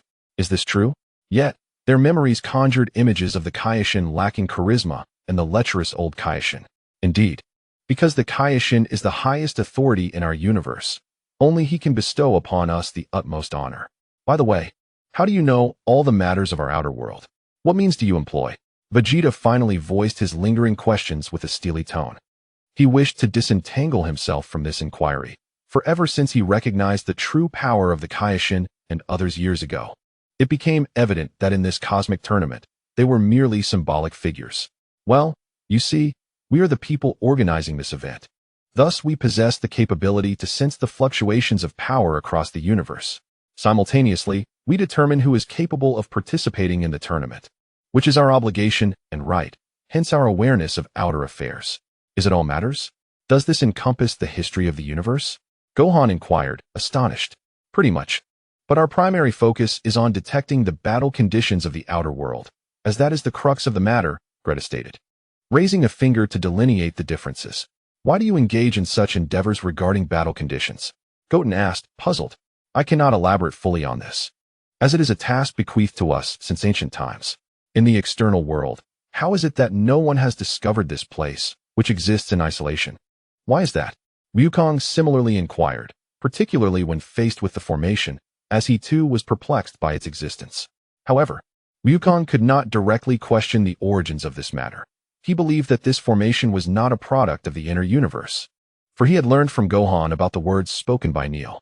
In the ancient era, there had been a celestial transformation that separated the inner and outer universes, suggesting that this formation is a remnant from that time. This realization left Wukong in awe. The power required to sustain such a grand array is immense, and its existence after such a long passage of time raises questions about the level of the practitioner who cast it. Indeed, this is a privilege reserved for our kin. Furthermore, this space cannot be translocated. You must have heard from Neely about the celestial transformation that resulted in the separation of the inner and outer universes, correct? This venue is designated for the upcoming assembly, and the destruction from battles would have far-reaching consequences. Thus, other regions of the cosmos must remain unaffected, necessitating our settlement here.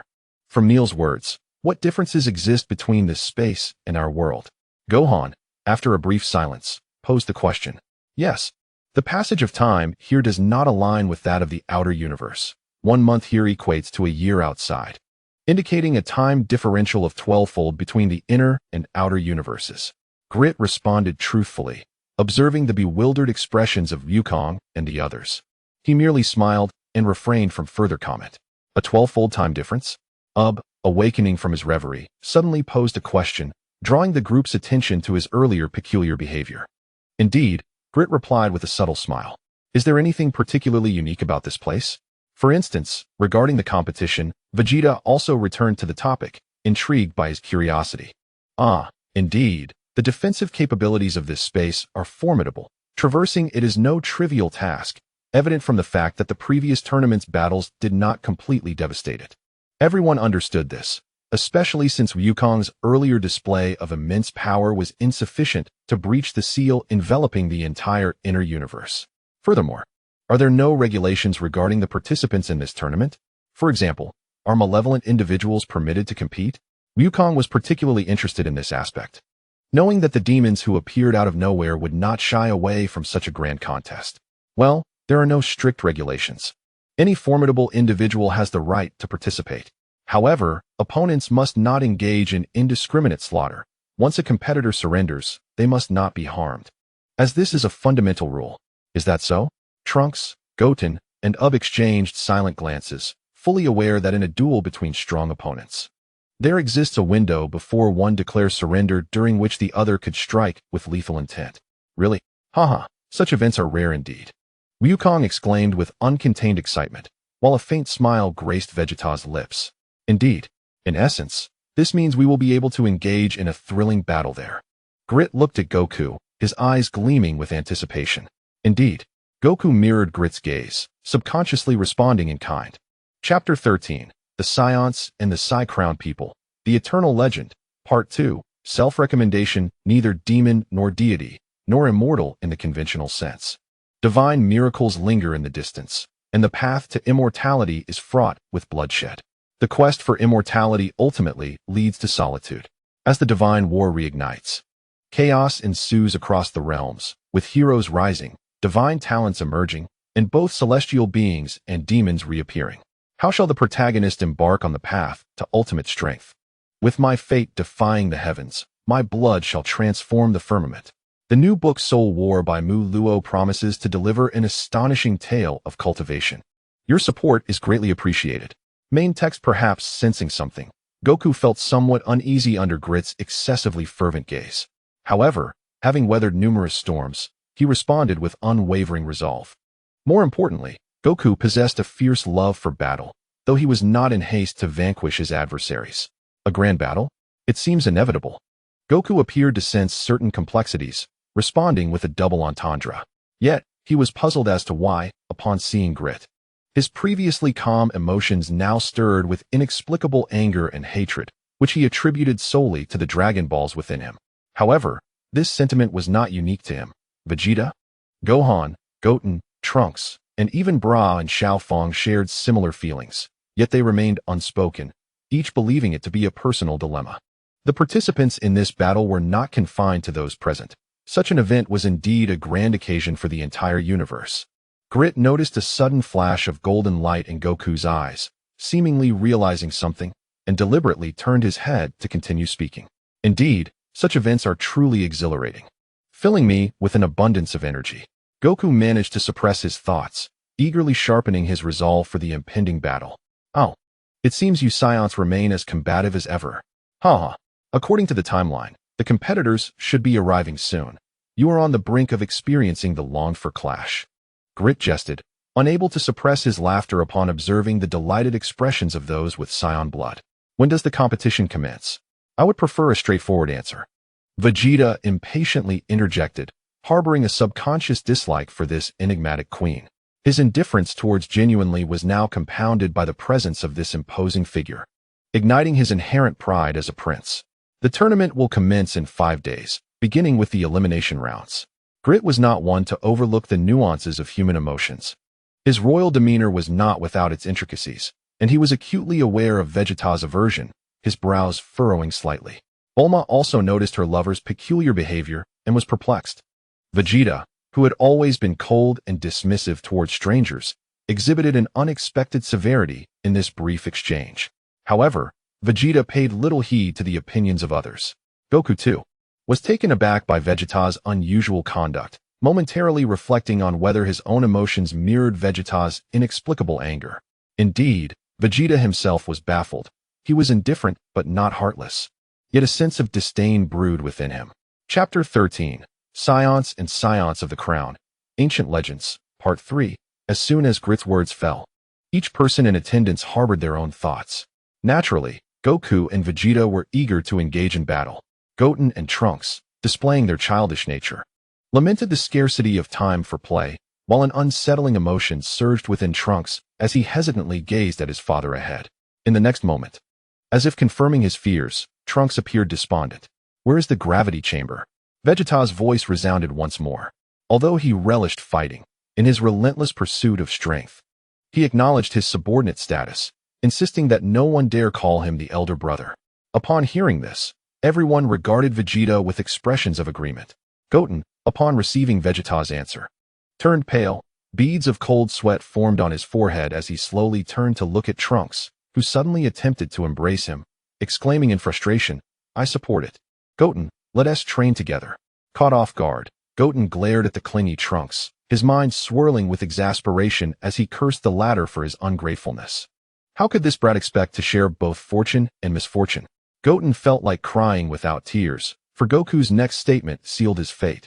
Then Goten, Gohan, and Up should go as well. The previously silent Up merely uttered a stunned hum, while Gohan nodded in agreement. Meanwhile, Mr. Satan and Master Roshi's eyes sparkled with excitement. And the two women, Xiao Fong and Bra looked disdainfully at the unwavering friendship between the boys. You need not rush into training just yet. You Saiyans and our kin can directly enter the finals. Moreover, Mr. Ub shares this privilege, Grit replied with a smile. This declaration resonated like a celestial melody, bringing relief to Goten and Trunks, who instinctively nodded in acceptance. However, moments later, they grasped the significance of this information, their expressions turning to one of astonishment, mirroring the reactions of the others. What is happening? Xiao Fong and Bra were the first to voice their queries, prompting Bulma, Chi-Chi, and Beulah to become equally curious. Could this be related to the earlier events? Gohan shifted his gaze towards Jin, inquiring further. Indeed, Jin nodded in response, aware that it was time to unveil everything. This is a privilege. Junirai cast a sweeping glance over the crowd, ultimately astonished by the unwavering calmness exhibited by Goku and Vegeta. How could we possibly possess such privilege? Trunks was the first to inquire, while a bewildered Ub leaned forward, eager for clarification, as the matter also pertained to him. Because you are Saiyans, the sovereigns of this universe. Grit's proclamation resonated within the hearts of the gathered like thunder, and his subsequent statement startled even Goku and Vegeta. And we are the Saiyamen, another lineage of rulers within the cosmos. Our two races are endowed with such supreme rights. The assembly fell into stunned silence, their eyes wide with astonishment. At this moment, Junirai interjected. The ancient text referred to by the Lisa people pertain precisely to this privilege, and the challenge posed by Rake is a test for you. Gohan was not entirely convinced by Junirei's words, yet he could not discern any apparent fallacy.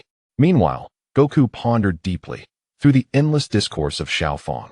He quickly learned of the events that had transpired over the past 6 months, thus developing a keen interest in the ancient texts mentioned by the Lisa people.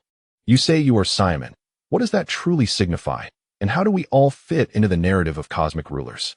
Vegeta, feeling as though he had swallowed a fly, was equally baffled.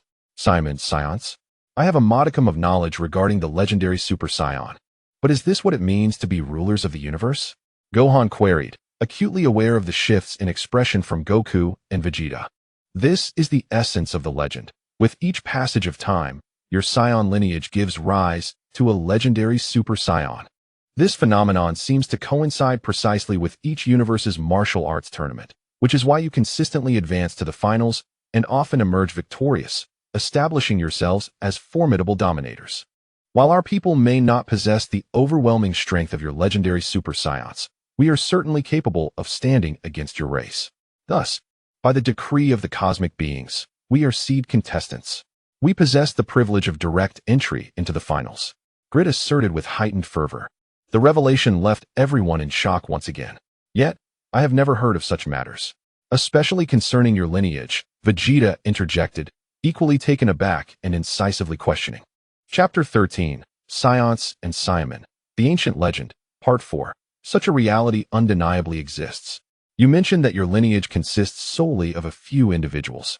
It is due to Frisia that the ancient civilization of your Saiyan race has been utterly obliterated, and consequently, you remain unaware of these matters. How does he know about Frisia and our grievances? Goku, Vegeta, and Gohan maintained their composure, yet each pondered inwardly. Is this truly the case? Tian and Trunks, oblivious to the situation, inquired with excitement, as though they had glimpsed the dawn of hope to avert calamity. Indeed, I do not speak falsely. Indeed, it is true. As the Prince of the Saiyans, Vegeta should be acutely aware of why the legends proclaim your kind as the rulers of the universe. This is largely due to the fact that we Saiyamen are relatively unknown across the cosmos, thus solidifying your status as the supreme beings.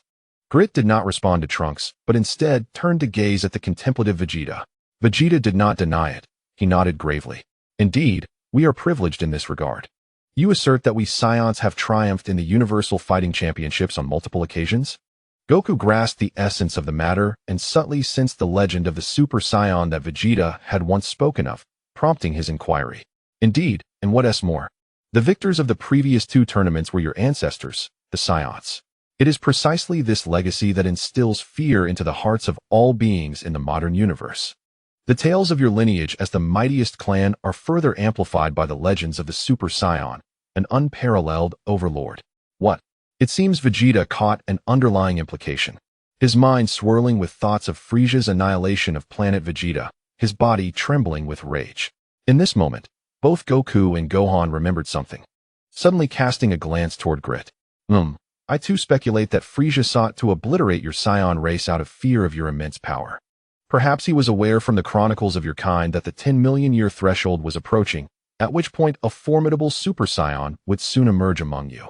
Fearing that this could threaten his reign, he hastily exterminated your race. How infuriating it is to learn such a truth. Thus, the legend that a Super Saiyan is born every 1,000 years must have been mistaken. It should rather be that a Super Saiyan appears every 10 million years, correct? Goku mused quietly. Indeed, Grit confirmed with a wistful sigh, lamenting the capriciousness of fate. Vegeta, lost in thought, asked, his head bowed in silence. Where is the gravity chamber located? Oh, I shall summon Kakarot to guide you there, Grit replied, after which Kakarot approached. Vegeta, Goku observed as he moved away. I am fine. I simply wish to train further, Vegeta thought, his heart tumultuous, having finally uncovered the truth behind the annihilation of his people. How could he not feel anguish at this moment? Yet, he forced a smile and walked away. By the way, Mr. Grit, why do you say that I possess such privileges? Is it not said to be exclusive to Saiyans and Simon? Ub inquired, intrigued. This privilege was established through negotiations by the elders of our clan, and I regret that I cannot provide a clearer answer at this time. You will come to know everything in due course, Grit responded, evading the question. You all should take some rest and prepare for the upcoming rematch, he added. However, Goku could not help but watch Vegeta, whose solitary figure was shrouded in sorrow, a flicker of unease stirring within him. Chapter 14. The Legend of the Race. The mightiest warrior, a solitary silhouette, imbued with a sense of desolation, poignantly illustrates the inner sorrow of this formidable figure. Upon hearing from Grit about the dire plight of his kin, even the typically composed Vegeta cannot help but feel a profound sadness. While he may not fully trust the words of others, any discerning individual would realize that Frieza would never allow the legendary Super Saiyan to awaken. In light of this, after millennia of legends, perhaps it is indeed the era for the birth of a new legendary Super Saiyan. Nothing can be mere coincidence. Vegeta reflects on the painful years of his past, his entire being trembling from the sting of past humiliations that he cannot forget. The Saiyans, possessing the most powerful legend in the universe, surrendered their pride to serve Frieza, only to face the merciless annihilation of their race. How infuriating it is to discover that the legend is true, and that Frieza, fearing the arrival of this prophecy, exterminated our entire kind. Despite relinquishing our dignity and living the life of slaughter he demanded, we are still perceived as targets to be eliminated at any moment. That despicable fiend, that scoundrel. Clenching his fists, Vegeta's strength surges in tandem with his shifting emotions. As peace descends upon his life, he has grown fond of Earth's tranquil existence. Over the years, he has encountered numerous individuals and tales, leading him to abandon his steadfast adherence to the notion of the unparalleled legendary Super Saiyan. Yet now, within the annals of cosmic history, he learns that the legend of the mightiest Super Saiyan indeed once existed, and that the Saiyans once basked in the glory of their supremacy over the universe. It is precisely because they once thrived that the pain of their decline is felt so acutely. Why, father? Why were we so cowardly back then? How infuriating it is to acknowledge my own impotence, kneeling before Frieza, while the one avenging our race is not I, the Prince of Saiyans, but a warrior deemed the lowest of the low, Kakarot. Now, as the 10,000-year mark approaches once more, the Saiyan glory shall rise again. I shall not be defeated by anyone, for I am the Prince of Saiyans. I shall become the legendary Super Saiyan. Vegeta's heart roars with fervor. Those around him, though unable to gauge his formidable presence through mere aura, tremble at the murderous intent that envelopes him. Having experienced battle, they recognize his iron-fisted resolve, and as he passes by, they are filled with trepidation. Bulma wishes to call out to Vegeta, but upon witnessing her beloved's sorrowful figure, she hesitates, choosing silence instead. After all, over the years, she has come to understand many secrets from that time. For Vegeta, as a prince of his people, the tragedy of their extermination casts a shadow over his entire existence. As Vegeta departs alone, this scene evokes myriad thoughts among the onlookers. They all comprehend the story behind it, and can subtly sense the silent anguish of a family shattered. Goku, initially gazing at Vegeta's figure, wonders deeply. He recalled the abhorrent Frieza and his own impotence from years past. For a brief moment, Everyone maintained a respectful silence. The departed have gone, Mr. Goku. Would you be interested in examining our historical records? Greet sighed softly, yet he had pressing matters to attend to, thus interrupting the somber atmosphere and directly inquiring. Well, Goku replied, somewhat embarrassed. What do you mean? Greet's eyes flickered slightly, perplexed by Goku's response. I'm just hungry again. Haha, Goku responded cheerfully, patting his rumbling belly, using laughter to mask the impolite sounds emanating from it. In order to catch up with Gohan and the others, Goku had been eating rather haphazardly and sparingly in recent days, and having just exerted considerable energy to break through the formation, he was naturally famished. Upon hearing this, the mood shifted from melancholic to light-hearted, accompanied by gentle laughter. Is that so? Saiyans are quite amusing indeed. However, our Saiyan appetite is not to be underestimated, Greet replied, slightly taken aback by Goku's antics, yet quickly recovering with a smile. Chapter 14. Racial Legends: The Strongest Warrior in History, Part 2, After a Vigorous Feast. Amidst the chaos of overturned dishes, Goku contentedly patted his full belly, despite Chi-Chi's persistent reminders that he should only eat until he was 70% full. Goku had consumed nearly 30 times the amount a regular person would. Had it not been witnessed firsthand, no one would believe that such a small stomach could hold so much. What astonished everyone was that the usually reserved genie, upon receiving a nod of approval from her father, exhibited an extraordinary capacity as well. Both she and her Saiyan father consumed a meal equivalent to that of 20 individuals. Seeing Goku's genuine return, the group cast aside the shadows that had lingered for months, sharing a meal filled with laughter. Xiaofang had intended to converse with Goku, but her grandfather was defeated by the allure of the feast, responding in half-formed sentences, which left her, intent on dieting, feeling frustrated. However, Goku continued to pile a variety of delicacies onto Xiaofang's plate, cheerfully encouraging her to eat more for the strength to lose weight, a remark that sent many into fits of laughter. After the merriment, Greed extended an invitation to Goku to view the ancient historical documents. As they walked, Greed deliberately slowed his pace to walk alongside Goku, saying, Mr. Goku, I would like to invite you to our archives of historical competitions. I believe there are materials that may pique your interest. Goku looked at Greed, intrigued by his words. Momentarily silent. However, upon learning that these ancient documents pertain to the history of the universe fighting tournament, a surge of yearning for battle welled within him. Yes, that sounds appealing. I also hope to discuss another matter with you privately, Greet said earnestly, noticing Goku's interest in the historical records. Goku, observing Greed's serious demeanor, hesitated momentarily before responding, no problem. Then there's nothing more to discuss. Greet smiled at Goku, who reciprocated the gesture with a warm smile of his own. In a mere 3 or 4 minutes, the two individuals distanced themselves from the technological base. Following the guidance of Grit, Wukong arrived at a vast chamber exceeding 10,000 square feet, soaring to a height of 10 meters. Countless fist-sized crystal orbs floated within this space, their brilliance rendering the chamber perpetually illuminated, while numerous frameworks displayed ancient, weathered manuscripts. What is this?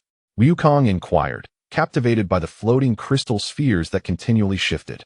He reached out to touch them, only to find them evading his grasp, their pale blue luminescence flickering. In his recollection, Wukong noted that these crystal orbs bore a resemblance to those in the realm of the King of Worlds, yet he sensed an ineffable distinction between the two. The crystal spheres here possessed the function of storing information, akin to the ancient texts, chronicling the annals of history. Among them lay the history of the Saiyans and the Saigyō-jin, records of past cosmic combat tournaments, and significant events within the universe. Grit responded with a smile. Oh, what information shall we examine now? Wukong pondered, feeling averse to books, casting a troubled glance at the distant manuscripts. It pertains to the significant events of our two races, the history of the Saiyans and the Saigyō-jin. Grit halted, turning to face Wukong with a serious expression. Chapter 14. Legends of the Races: The Strongest Warrior in History, Part 3, Self-Recommendation, Not Quite a Demon, Not Quite a God, Not Quite an Immortal. The miraculous path is distant, the path to immortality is long, stained with blood in the pursuit of eternal life. As divine battles reignite and chaos engulfs the world, heroes rise, divine talents emerge, and both immortals and demons return. How will the protagonist embark on the path of ultimate strength? With my life, I defy destiny. With my blood, I shall reshape the heavens. The new book, Soul War, promises to deliver a breathtaking tale of cultivation. I humbly request your support or recommendations to friends who enjoy such stories. Thank you. Main text is at the history of the Saiyans and the Saiyans. Wukong furrowed his brow, also ceasing his steps. Indeed, Grit replied succinctly. He pointed towards a distant crystal orb, beckoning it with a finger. And a deep blue glowing orb floated towards them, halting a foot away. As Wukong gazed in confusion, Grit concentrated, summoning a golden light from his fingertip, which he then used to touch the hovering crystal orb. The orb began to spin vigorously, releasing a cloud of white mist, upon which words began to materialize. What is this? Wukong exclaimed, astonished. Wukong gazed in astonishment at the textual data above, meticulously capturing the vital information within. First tournament. Champion. Saiyan. Runner-up. Tianshi. Third place. Valhalla. Second tournament. Champion. Saiyan. Runner-up. Tianshi. Third place. Frisia Clan 134th tournament. Champion. Saiyan. Runner-up. Saiyan. Third place. Tianshi 135th tournament. Champion. Saiyan. Runner-up. Saiyan. Third place. Frisia 136th tournament. Champion. Saiyan. Runner-up. Saiyan. Third place. Namekian 137th tournament. Champion. Saiyan. Runner-up. Saiyan. Third place. Namekian. As the data fluctuated relentlessly, Wukong remained silent. What did you perceive? Grit stepped back, retracting his finger as the crystal orb enveloped itself in mist, returning to its original state before floating away. If I am not mistaken, within that data, many of the top contenders hail from the outer universe. However, Wukong, having previously heard of certain cosmic races, naturally possessed some understanding of their geographical distributions. Yet, the information before him diverged significantly from his current assessments. Eons ago, the combat prowess of the outer universe was evidently superior to that of the inner universe. Yet, upon Wukong's arrival in the inner universe, he discovered numerous beings surpassing the warriors of the outer universe, with an immense disparity in their strengths.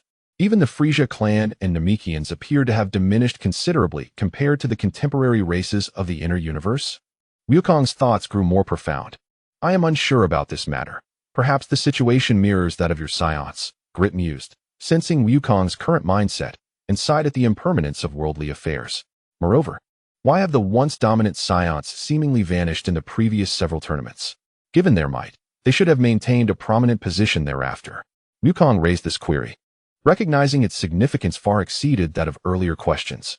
Indeed, this is the crux of the matter and the very reason I summoned you. Grit gradually closed his eyes and, after a moment of contemplation, replied, What is it? Wukong's expression grew serious, tinged with urgency. This is a secret among the Saiyans, and Saiyans. Grit fell silent for a brief moment before meeting Wukong's gaze directly. A secret? Our secret? What is it? Wukong furrowed his brow, attempting to deduce. Perhaps you may find it hard to believe, but ancient records reveal that our two races were once of the same lineage, sharing a common ancestor, both being the mightiest warrior races of the universe, descendants of the Saiyans. Grit continued without pausing, despite Wukong's changing demeanor, and articulated his words. In essence, we are all Saiyans. Moreover, our lineage is pure, while your Saiyan lineage is of a secondary nature. Thus, indirectly speaking, we are brothers among races. Wukong's expression truly shifted, imbued with a gravity that mingled with disbelief. Chapter 14, Legends of the Races, The Most Powerful Warrior, Part 4, Self-Recommendation, Neither Demon nor Deity, neither immortal nor celestial. The traces of the divine stretch far and wide, while the path to immortality remains a long and arduous journey, stained with blood. In the awakening of divine battles, chaos reigns across the heavens and the earth, with formidable heroes emerging, and both deities and demons returning. How shall the protagonist embark upon the path to ultimate strength? With my life, I shall defy destiny. With my blood, I shall transform the heavens. The new book Soul War by Mu Luo will present a breathtaking tale of cultivation. I kindly ask for your support and to recommend it to friends who enjoy stories of cultivation. Thank you. Text: Are we Saiyans and you Saiyans of the same lineage? Is this truly the case? How can such a thing exist? Goku was taken aback, beads of sweat forming on his back. After a moment of astonishment, he chuckled lightly and inquired, You must be mistaken or jesting. That is not the case. We are not so absurd. Grit shook his head, firmly denying Goku's conjecture. It is precisely because we are of pure blood that we are called Scions of the Crown, while you are of mixed lineage, hence the term Scions. This is an undeniable fact. Yet, this was all too incredulous. The mere assertion that you are Scions of the Crown is already astonishing. Hee, it seems you remain skeptical. Perhaps this will convince you. Grit produced a distinctive item from behind him. Goku was left speechless, for the item was none other than the special insignia of the Scions, an unmistakable tail. A silvery white tail emerged from Grit's rear, writhing in his grasp. What? How do you have a tail too? Goku exclaimed in astonishment. This should convince you. The tail is the most definitive characteristic, a battle emblem of our race. It signifies our identity as cosmic overlords. The only difference is that while your tails are brown, ours are silver. Grit, sensing Goku's lingering doubt, transformed into his Super Saiyan form with a flash of golden light. This transformation mirrored Goku and his companions, sending shockwaves through Goku's mind. Could all of this truly be real? But why don't you inform Vegeta? After all, he is the prince of the Scions. And you are the king of the Scions of the Crown. He is your closest kin. Goku furrowed his brows, raising a point of concern. You surely understand, Mr. Vegeta's temperament. If I were to disclose the truth to him, with his prideful nature, would he accept this reality? Grit chuckled, reverting to his usual form. Yet the regal aura around him remained palpable. Indeed, Goku acknowledged, grasping the weight of this secret, feeling somewhat burdened. So what else is there? He inquired delicately, struggling to bear the gravity of this revelation. Well, take a look at this combat reading. Grit summoned another crystal ball, pointing to display the data for Goku to examine. What? It shows a staggering 50 trillion, nearly half the power of Super Vegeta. This is unbelievable. Could he be? Wukong's eyes widened in surprise, a mix of guilt and excitement flickering within them. Indeed, this combat value represents the highest ever recorded, left behind by the previous Super Saiyan. He exclaimed. So the last Super Saiyan is currently the strongest, correct? After a moment of astonishment, an overwhelming thrill surged within him. Yes, he is the most formidable warrior in history. A smile graced Wukong's lips as he clenched his fists, secretly rejoicing at the thought of someone so extraordinarily powerful. I must surpass him, I must. His eyes gleamed with uncontainable joy. It seems he. Glit looked at Wukong, a knowing smile playing on his lips. Chapter 15, Assault on Vegeta, Part 1. To the readers who have followed the legend of the Dragon Ball Emperor to this point, I trust you appreciate the writing style of Mozhu. Allow me a moment to shamelessly recommend my concurrently serialized work, Soul Battle. Though the title may seem mundane, the plot within will undoubtedly captivate you. Soul Battle has now reached its 46th chapter, ample enough for you to indulge in. It presents a refreshing tale of cultivation, wherein the path to immortality reopens and divine warfare ensues. A spectacular contest for celestial supremacy unfolds. By the way, on my birthday, the 26th, I experienced a failed confession. I share this not to elicit sympathy or affection, but to assure you that I was truthful in my expressions. The actions of the other party have left me disheartened. Yet I remain committed to crafting the legend of the Dragon Ball Emperor into a perfect tale, providing everyone with a fulfilling conclusion to the Dragon Ball saga. Thank you for your unwavering support. Main text: How could he have broken through the seal? That detestable monkey. A pair of silver-white eyes gazed ahead, their expression reflecting a mix of familiarity and strangeness, the words spoken with a stutter of disbelief.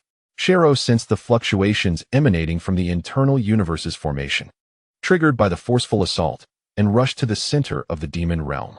From the colossal wheel, he clearly witnessed Wukong's audacious intrusion into the internal cosmos. His wide eyes unable to fathom the reality before him.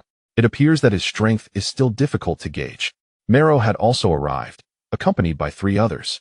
All 5 present were left dumbstruck by Wukong's remarkable feat, while others may not grasp the truth of the celestial upheaval from years past. The 5 before him understood the origins of the formation. To be capable of forcefully shattering the seal required a strength exceeding 1,000 units. Mero, what is the meaning of this? I have learned that this monkey's growth owes much to your influence. Shiro's eyes flashed with cold light, his suppressed rage revealing an aura of menace as he vociferously questioned Mero, who stood nearby. Since the previous day, Shiro had been keenly observing Wukong's ascent. Given that Wukong had achieved 100 units in less than 60 years, it did not necessarily signify he was an unparalleled genius. What truly instills fear in Shiro is the fact that, since a year ago, the rate at which his adversary's power has surged can only be described as miraculous. In the year since he defeated Baby, his opponent's strength has astonishingly escalated by thousands of times. Throughout this remarkable growth, Mero has remained active in the demon realm, yet has not made any effort to annihilate or even suppress Shiro's advancement. This perplexes Shiro and fuels his current fury, especially since his opponent's power has now surpassed his own at the peak of his strength. There is no need for me to elucidate. Mero shows no sign of concession to Shiro. In response to Shiro's ferocious intent to tear him apart, an aura of fire emanates from Mero, effortlessly evaporating Shiro's ice energy. Before he turns and departs. How infuriating! Shiro exclaims, astonished by Mero's might, yet his anger amplifies with Mero's next words. Mind your own affairs. My power does not permit your interference, or you shall learn the consequences. With this declaration, Mero vanishes completely, leaving Shiro's ice dragon to strike nothing but air.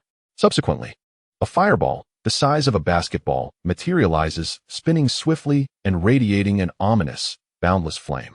Amidst the astonishment of the onlookers, it crashes down upon the head of the ice dragon, shattering its offensive with a pained roar that reverberates through the secret space, once again proving fire's supremacy over ice. Mero. Shiro howls, initially intending to ambush his opponent to assert dominance, only to be met with an even fiercer counterattack. In the confrontation, Shiro finds himself at a distinct disadvantage, as the impact reignites ancient internal injuries, causing blood to spill from his lips. The three observers have remained silent throughout, their exalted status rendered insignificant in the presence of Shiro and Mero. They can do little but endure the clash between these two perennial adversaries. Yet they too are shaken by the final blow, their hands shielding their eyes from the storm, leaving them with numerous cuts and streaks of blood. Witnessing Shiro's struggle against Mero, they cannot help but gasp in astonishment. For centuries ago, when Mero forcefully awakened Shiro, the latter possessed overwhelming dominance. Yet now, even with his full strength restored, Shiro may not be able to triumph over Mero. The enigma of Mero's identity is matched only by the astonishing pace of his growth. Chapter 15. The Assault on Vegeta, Part 2. In the blink of an eye. A day has passed. Since learning of the secrets of the Saiyans and the Saiyans, Goku's demeanor has grown somber. Although he still forces a smile while conversing with Gohan, Xiaofeng, and others, those familiar with Goku can sense the shadow of gloom that has settled over him, though none dare to voice their observations. On the same night, Bulma was increasingly anxious, for Vegeta had not returned. Had it not been for Trunks assuring her that Vegeta's energy still lingered on this planet, she might have boldly demanded Goku and the others to search for him. Furrowing her brows, Bulma, well acquainted with Vegeta's temperament, had never witnessed such a vulnerable side of him. She had never considered that the proud warrior bore the haunting shadow of his race's annihilation. With this wound now exposed, it became clear that Vegeta had indeed endured a dark chapter in his life. He's all right. He'll come to terms with it, Kiki reassured, drawing closer and gently grasping Bulma's hands, offering a comforting pat to signal her to ease her worries. Bra echoed her sentiment, having always seen her father's formidable side. She was naturally unconcerned about any peril that might befall him. Bulma, momentarily lost in thought, was jolted back to reality by the gazes of those around her. Feeling a bit embarrassed, she nodded and subtly extracted her hands from Kiki's grasp, raising a cup of coffee to her lips in a feigned sip to mask her anxiety. Goten, Trunks, and Ub remained oblivious to the underlying issues, while Gohan, having learned of the Saiyan genocide during their time on Namek, felt a pang of sorrow, empathizing with Vegeta's plight. Goku, too, was aware of Vegeta's absence, and unease gnawed at him as he walked along the deserted beach, his nearly 6-foot frame casting heavy footsteps in the sand. The waves lapped relentlessly at the shore, stirring tiny sprays of foam, their coolness concealing an immense natural force that pressed the fine grains into a solid bed, the brownish surface shimmering under the blazing sun, reflecting a faint golden hue. This figure was none other than Vegeta. Having spent the night restless, he had wandered to the seaside, aimlessly pacing along the shore, his mind tumultuous with memories of the past. A shell, glinting in the sunlight ahead, caught his eye, snapping him from his reverie. He looked up at the sun, only to realize it was now the morning of the following day. After a night of contemplation, Vegeta's eyes, devoid of focus, bore the weight of profound fatigue. Beneath the shadow of his somber expression, his gaze appeared murky, and his beard had grown wildly overnight, nearly 2 millimeters in length, transforming him into a disheveled middle-aged man. Blinded by the glaring sunlight, Vegeta instinctively blinked, feeling an overwhelming weariness wash over him. He rubbed his temples, shaking his head to regain clarity. With a heavy exhale, he took a deep breath to steady his tumultuous thoughts, gradually emerging from the shadows of his past.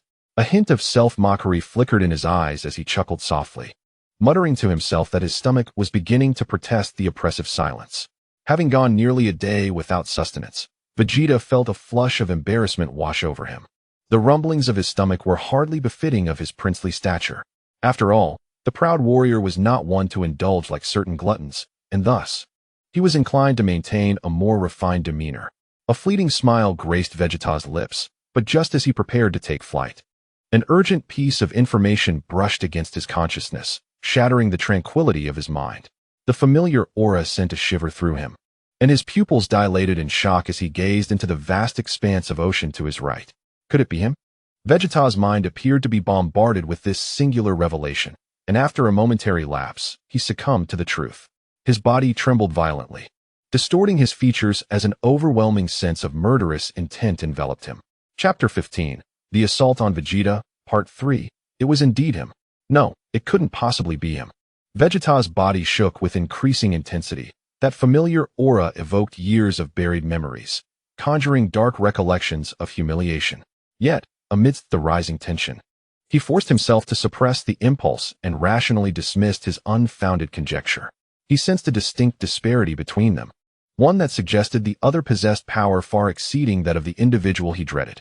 Infuriatingly, even if it were not that person, the connection was inescapable.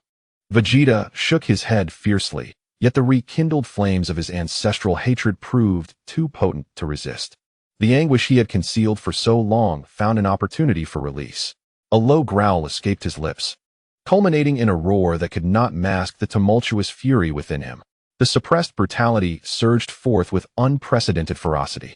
Launching himself into the air, he harnessed the rebound from the water's surface to unleash his full power, sending shockwaves through the space around him. In an instant, Vegeta ascended to a height of 100 zhong, his figure vanishing from sight. Simultaneously, Goku, Gohan, and their companions distinctly sensed the malevolent energy surging upward. Goten, Trunks, and OOB remained oblivious to the identity of this force, yet Goku and Gohan's expressions darkened as the aura permeated their surroundings. Goku and his allies oriented themselves towards that distant presence. However, while probing the energy, Goku was the first to notice Vegeta's abnormal behavior, and his countenance grew even grimmer. In the blink of an eye, Gohan too recognized Vegeta's anomaly. Just as he opened his mouth to speak, Goku interjected, "Gohan, you all stay here to guard against any unforeseen events. I will investigate." With those words, Goku hastened to the door, transforming into a shimmering golden streak as he departed. Gohan, understanding the gravity of the situation, felt the rising power from afar and realized the dire implications. The strength of this presence eclipsed even that of the mightiest form of Frieza. What on earth was this aura? Gohan furrowed his brow, repeatedly attempting to pinpoint the source of this energy, only to find himself further bewildered. Xiaofang, Beulah, and Bayer were acutely aware of the overwhelming malevolent aura, which, despite being thousands of miles away, enveloped their hearts like a haunting nightmare, signaling an impending crisis. In the distant coastal expanse, due to the enormity of the planet, it was dusk elsewhere, with a deep crimson sun delicately dipping into the azure waters. The seaside, surrounded by desolate cliffs, was graced by 4 figures cloaked in black. Floating in midair, one among them emanated a purplish-red aura. As their power surged, a vortex of negative energy coalesced in the sky above, spanning 1,000 miles. Dark purple clouds were drawn towards this center, while crimson lightning danced amidst the turbulent clouds, with fierce winds howling and thunder rumbling ominously. Both of them have arrived, remarked a figure shrouded in black mist. Upon sensing the presence of Goku and Vegeta, he took a step forward and turned to address the final figure at the back. "Yans, I leave this to you. The monkey is mine for the time being." The voice was unfamiliar, and upon hearing such audacious words, the one radiating the purplish-red aura smirked slightly, while the figure beside him, with pale blue eyes, mocked the audacity of the speaker. "Very well," replied the one called Yans, even as the speaker had already vanished to a distance of 100 miles. The two figures regarded the audacious individual with the disdain reserved for a foolish clown, but at that moment, they were merely the subordinates of these arrogant masters, harboring grand ambitions and indifferent to the potential demise of their leaders. Indeed, the irony lay in the fact that Yans and Mingjia had pursued the path to the inner universe before Meilu returned to the demon realm, and during their journey, they had not witnessed Goku's bold breach of the formation. Thus, their perception of Goku was frozen in time, reflecting a moment from over 6 months prior. A slight discrepancy had led to this clash of folly against stone. Chapter 15. The Assault on Vegeta, Part 4. After Mingjia vanished from sight, Yans gradually began to unleash the latent power within him. Pale blue flames ignited from his body, the black robe seemingly unable to withstand such formidable energy, crackling and popping as it was engulfed by the scorching flames. Threads of black mist writhed around him, and a vortex appeared at his chest. As the pale blue whirlpool, resembling an eye, suddenly opened, an endless surge of flames burst forth, rapidly amplifying his power. Suddenly lifting his gaze, beneath the swirling hood, a blue visage emerged, revealing a peculiar countenance that bore an eerie and sinister smile.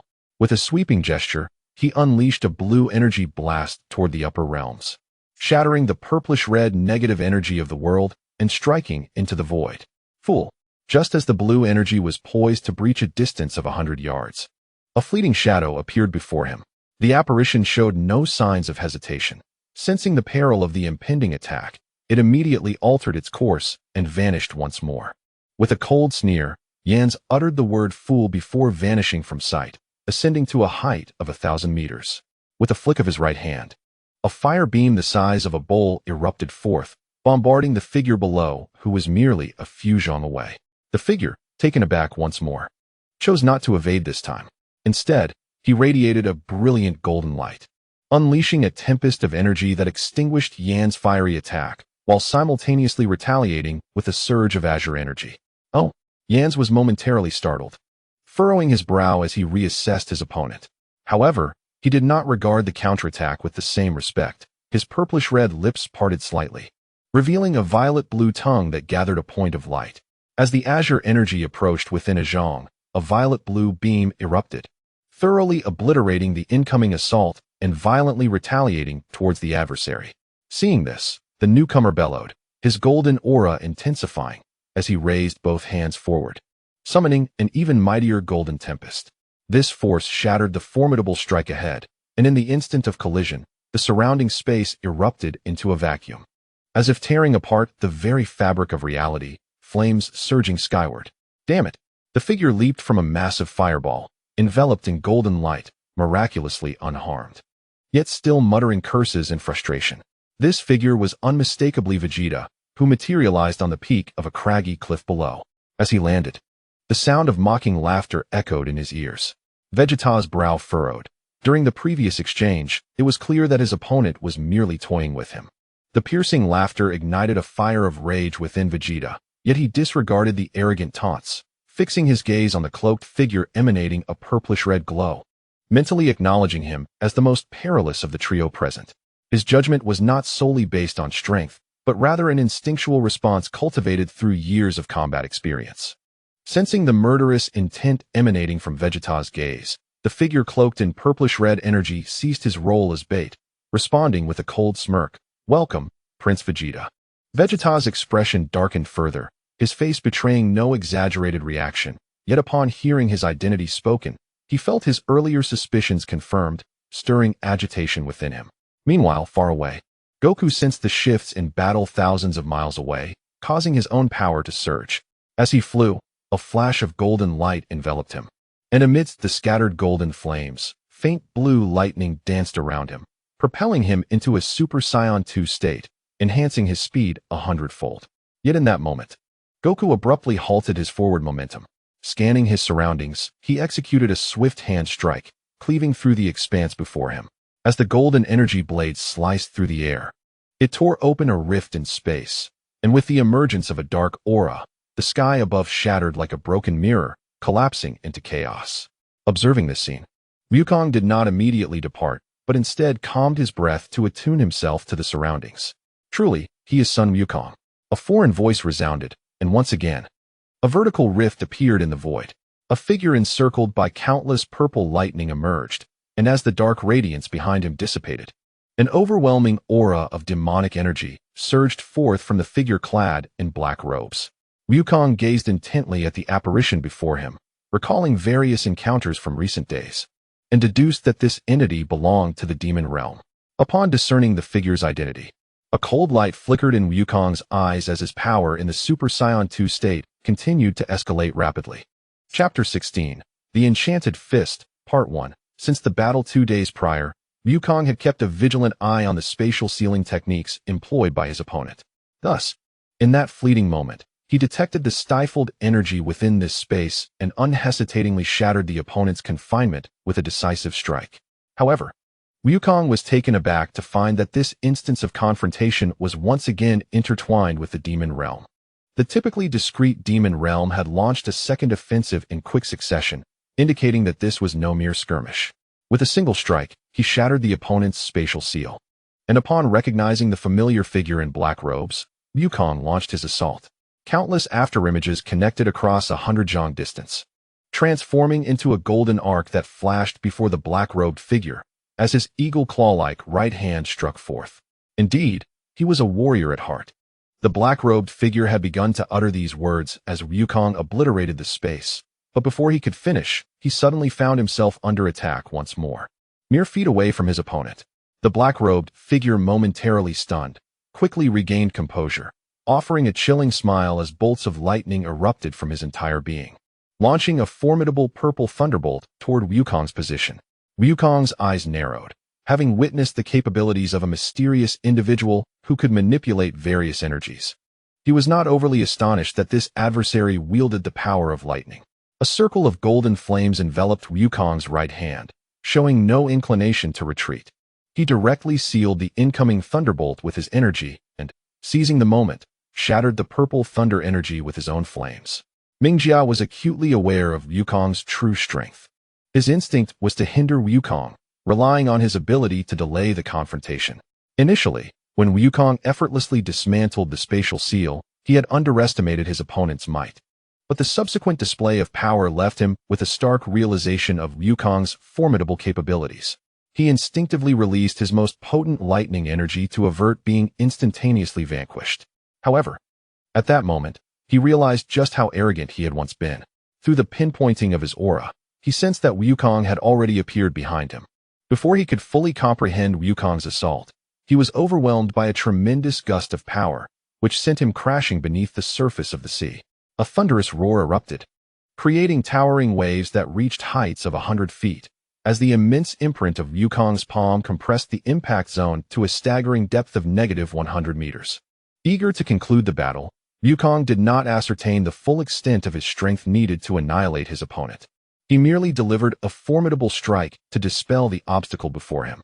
After all, based on years of combat experience, it was evident that the arrival of his adversary was merely a tactic to buy time. Once he extricated himself from the entanglement, Wukong pressed his fingers against his brow, and his vast aura enveloped the entire planet in an instant. In a moment of intense focus, he rapidly condensed the area covered by his divine perception, seeking the target he desperately sought. However, his brow furrowed in concern as he discovered that his opponent had also employed spatial confinement to sever Vegeta's aura. Releasing his fingers, Wukong's hawk-like gaze fixed on the direction he had previously detected, his eyes glimmering with a cold light, as a chilling intent for murder permeated the air. The golden flames surrounding him surged fiercely, and his fists clenched tightly. Whatever your intentions may be, I shall undoubtedly defeat you. Wukong's narrowed pupils exuded a fierce, murderous aura, unleashing a tempest that ravaged the surroundings, causing the temperature to plummet dramatically. This subtle shift even escaped Wukong's notice, as his eyes sparkled with golden light, subtly tinged with 2 flickers of crimson, while the suppressed negative emotions surged forth with renewed ferocity. Once he re-established the lock on Vegeta's original position, Wukong's entire being ignited with energy, transforming into a golden comet that traversed the heavens, instantaneously spanning a distance of 1,000 miles. However, to his astonishment, his opponent had once again enacted spatial confinement for the third time. A flash of cold brilliance flickered momentarily as Wukong unleashed the power within his body, harnessing the surrounding energies of the universe to conjure an energy storm that crashed against the emptiness before him, producing a sound akin to shattering glass. Wukong effortlessly shattered the barrier once more. Although Wukong had no intention of slowing down, he discovered that the fragments of space he had obliterated emitted a blinding light, swirling back towards him like barbed thorns. In an instant, countless shard-like projectiles surged towards him from all directions. Sensing the tenacity of his opponent, Wukong's fury intensified. After a slight deceleration, he unleashed an even more formidable power. The golden tempest, centered around Wukong's figure, suddenly expanded to a 1,000-foot radius, enveloping all the fragments and obliterating them with a resounding crack. At that moment of obstruction, a purple lightning bolt, as wide as a well, descended from the heavens, unleashing a thunderous roar that reverberated through the void, as if splitting the very fabric of reality. The tattered black robe of the fallen deity flickered into view amidst the dissipating thunder. Chapter 16. The Enchanted Fist, Part 2. Goku turned to gaze at Mingjia, and upon noticing the enigmatic dark aura surrounding him, a profound stillness enveloped Goku's thoughts. Familiar scenes from the past replayed in his memory, revealing subtle connections that he had previously overlooked. I truly underestimated you, he mused, merely in your Super Saiyan 2 state. At this point, his words trailed off. Mingjia, with a faint smile, revealed his pale, yet slightly bluish visage from beneath the tattered cloth. Extending his similarly hued right hand, he traced a line through the air, unleashing a wave of blue energy. As this energy surged towards Goku, it absorbed the ambient energy around it, enveloped in a cloak of azure lightning.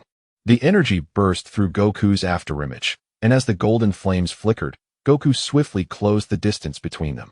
With his left hand aglow in golden light, he gently touched the lightning-infused energy, shattering Mingjia's thunderous assault, and subsequently unleashed a white energy sphere with his right hand. Following a circular trajectory, it deftly circumvented Mingjia's protective barrier, detonating towards him from a distance of 10 zhang. Witnessing Goku sever his lightning, Mingjia was taken aback, yet quickly prepared his defense. He conjured a barrier of electricity with his left hand, successfully withstanding Goku's explosive energy. The power of the lightning coalesced and compressed, extinguishing Goku's energy sphere. In that fleeting moment, Goku once again traversed the gap between them, his cold, piercing gaze locking onto Mingjia's. As fear flickered across Mingjia's face, Goku smirked disdainfully and prepared to launch another energy sphere.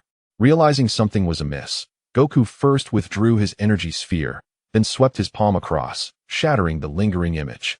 Upon glancing upwards, he saw Mingjia's true form had already ascended to a height of 100 zhang. With his finger raised to the heavens, the sky darkened as his right index finger released numerous violet serpentine bolts of electricity, one of which coalesced into a football-sized orb of lightning.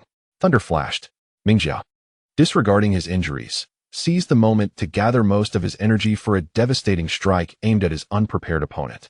The swirling thunder, akin to a thunder dragon, converged towards the lightning orb. As Mingjia launched his energy towards Goku, the orb began to spin rapidly, creating a vortex of released thunder that swiftly descended upon Goku below. Goku was momentarily taken aback, realizing that while his opponent attacked, he had already employed a spatial lockdown technique to confine Goku's movement. The speed of the incoming energy was astonishing. However, all of this underestimated Goku's true strength. Upon recognizing Mingjia's afterimage, Goku realized the energy coursing through him had not dissipated entirely. Rather, it coalesced within his palm, forming an even more formidable counterattack. Observing the energy orb nearing his foe from a distance of 10 meters, Goku smirked coldly, and with a flash of golden light from his outstretched right hand, he unleashed a golden energy sphere that collided at an astonishing speed. Boom! A thunderous roar reverberated through the heavens and the earth, as Wukong's swirling golden orb merged with the lightning projectile, unleashing its unparalleled might. With a burst of resplendent golden light, an overwhelming force erupted, extinguishing all traces of thunderous energy in the mere span of half a breath.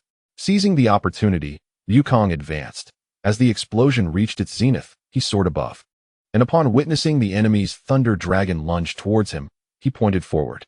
A circle of golden light surged forth, and with a powerful blast of energy, he cleaved the 100-meter-long thunder dragon in two, piercing straight through its roaring mouth. "It is over," Wukong declared coldly. The fear had already gripped Mingjia's heart the moment his attacks were thwarted, rendering his pale complexion devoid of color. As he stared blankly at Wukong and the golden energy sphere before him, in another cataclysmic explosion, Wukong sent Mingjia hurtling 100 meters away, gazing at the raging flames. Wukong hesitated little.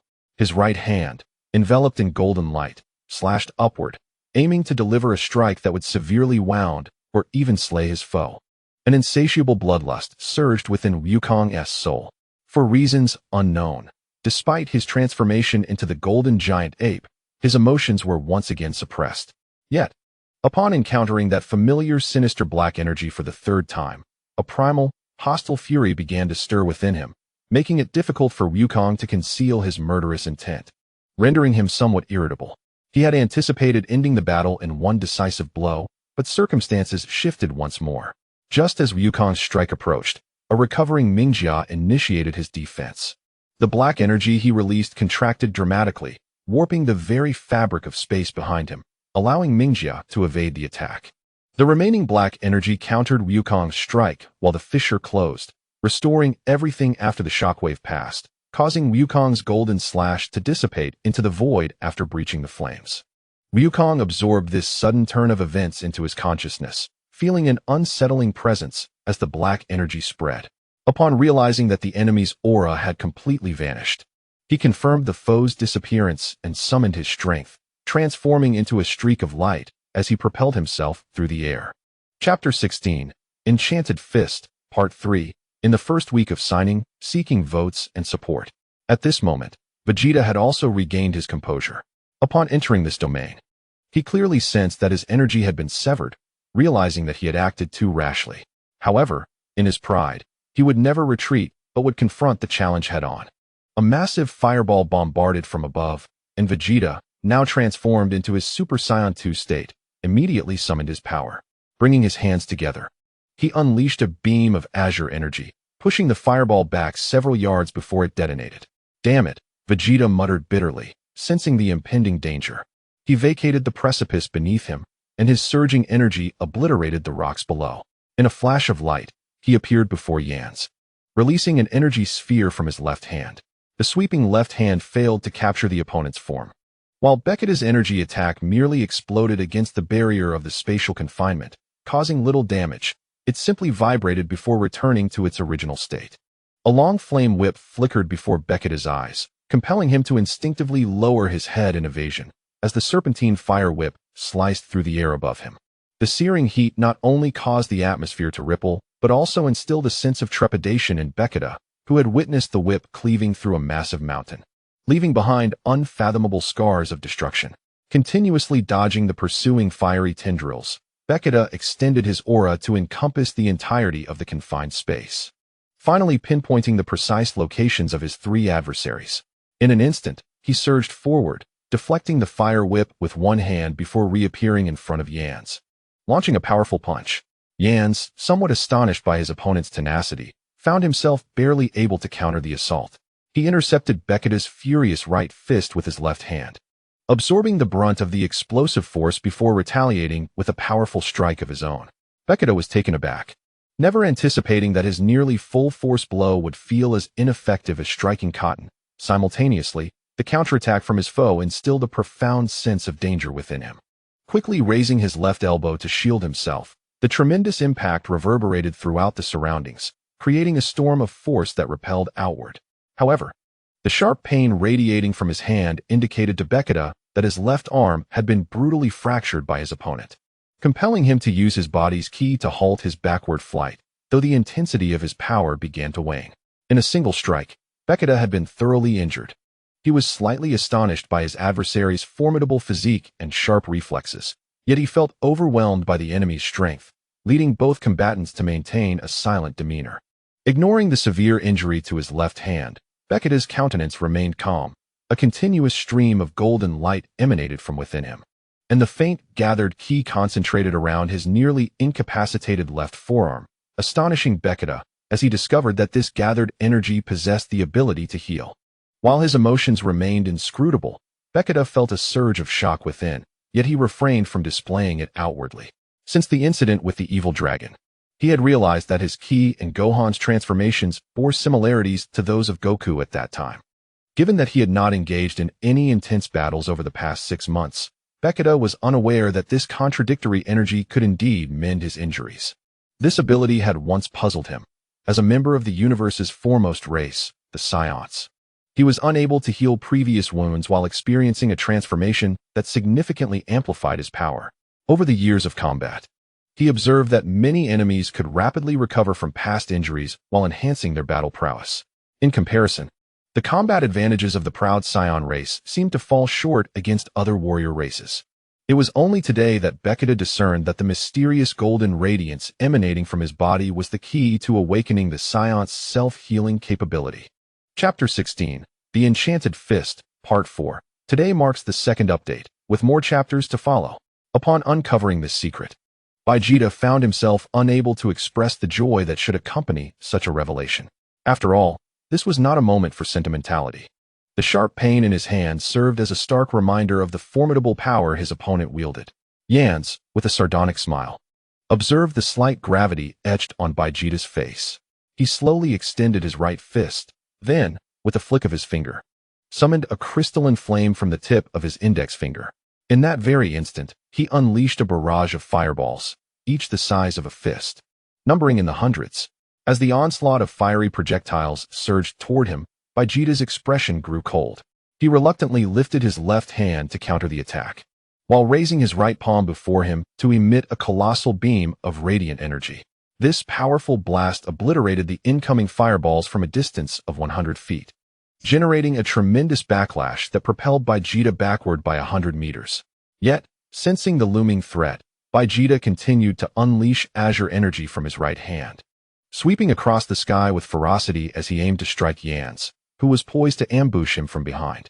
Indeed, Yans communicated telepathically, but Vegeta's energy assault could not match the speed of his adversary. Yans deftly traversed the void, covering Tenjong in a single step.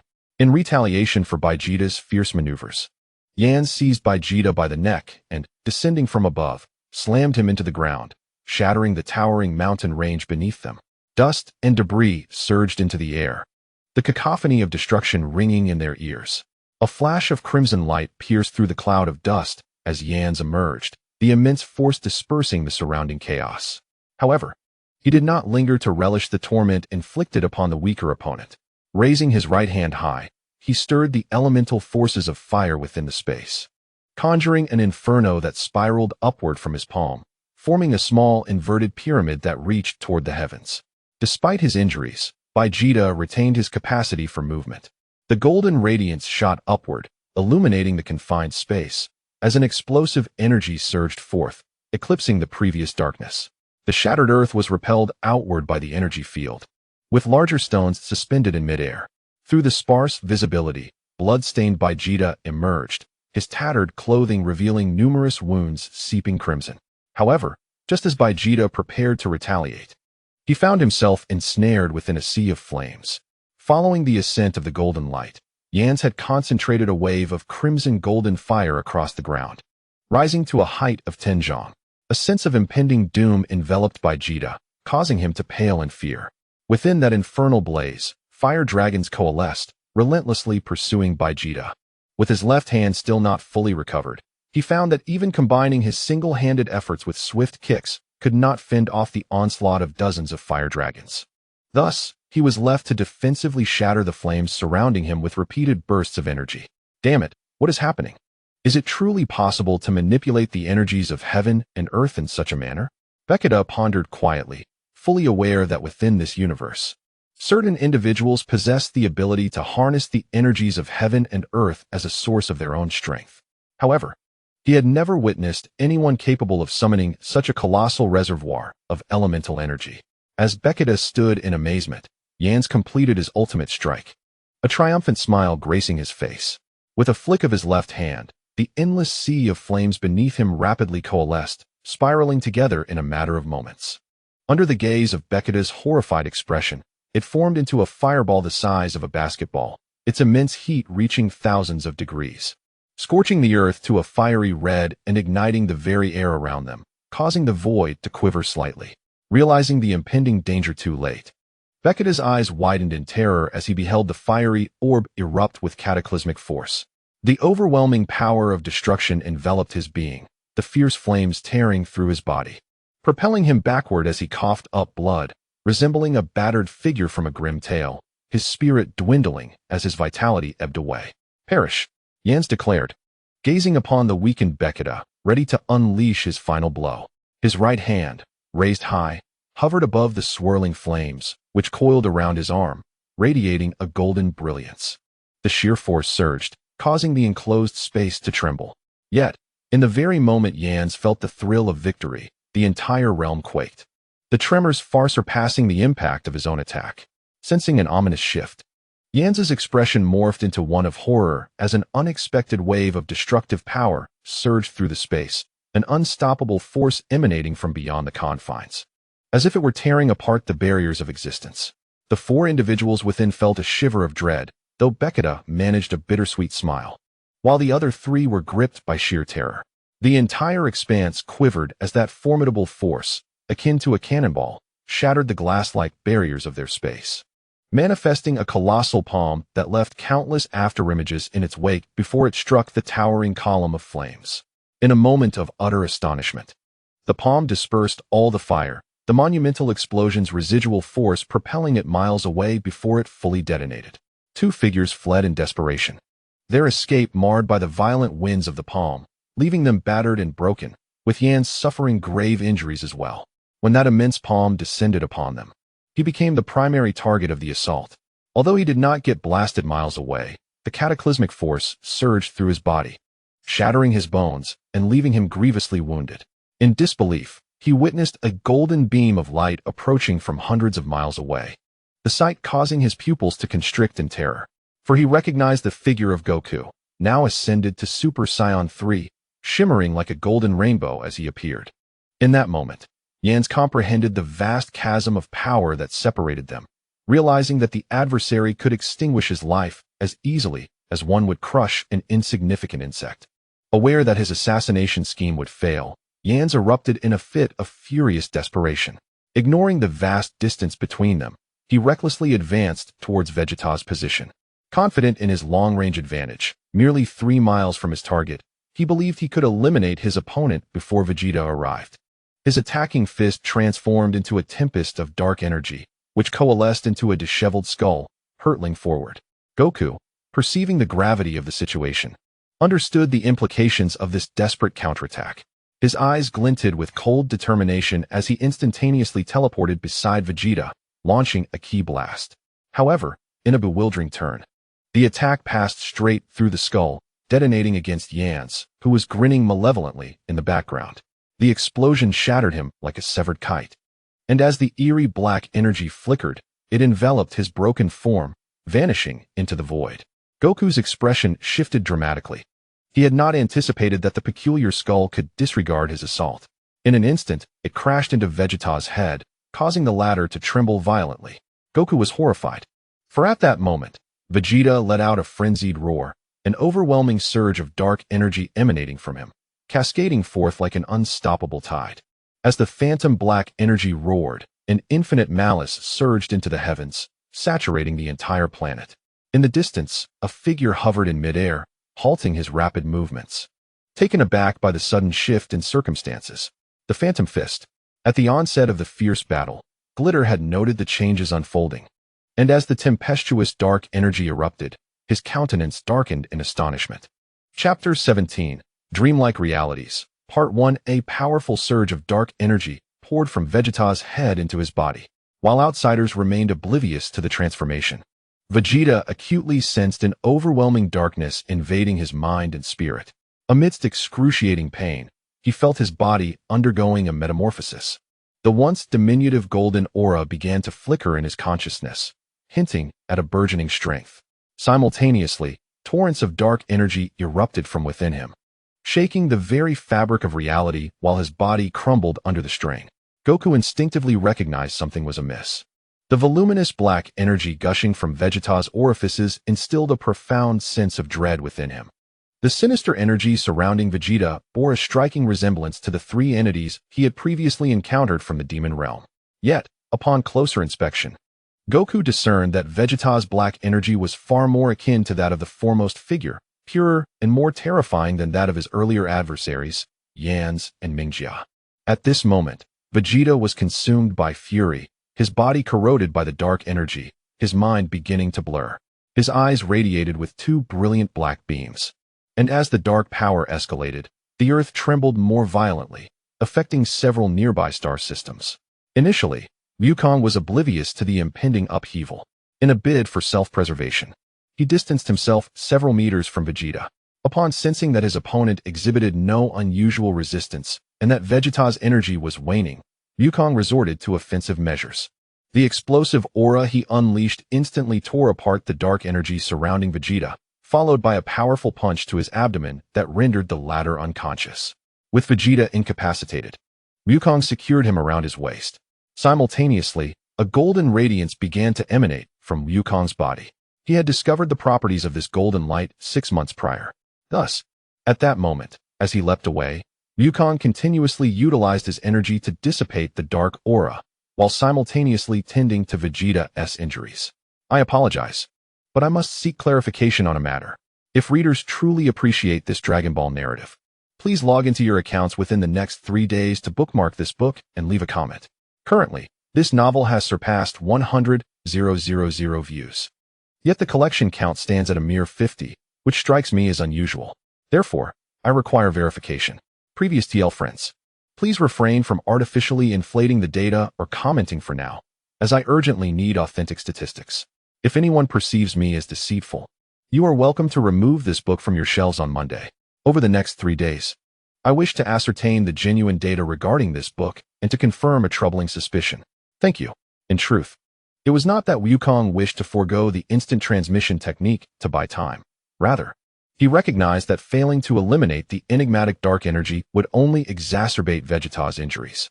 Ordinary mechanical healing was insufficient to counteract such forces, so on his way back, he continuously employed his golden aura to neutralize the dark energy. The battle had long captured the attention of numerous fighters across the vast cosmos. Many were pallid, shaking their heads in bitter resignation upon realizing that their power paled in comparison to that of their adversaries. Conversely, a significant number of powerful figures licked their lips in anticipation of the imminent cosmic combat. They all focused their energies on the recent clash, with some fighters from distant galaxies also taking note of the skirmish. However, some more enigmatic individuals were perplexed by the sudden spatial blockade, while those privy to certain details regarded the combatant with caution. Ultimately, the overwhelming demonic energy unleashed by Vegeta left many in a state of trepidation. Their distant consciousnesses seemed unable to evade the encroaching corruption of the dark energy. Even from tens of thousands of light years away, individuals found themselves ensnared by the influence of that energy. This dark aura possessed a devouring capability, swiftly absorbing the energies of those drawn from distant corners of the universe, causing harm to the slower reacting onlookers. What truly instilled fear in them was the realization that the strength of their adversary, ensnared in a realm of darkness, was swelling alarmingly.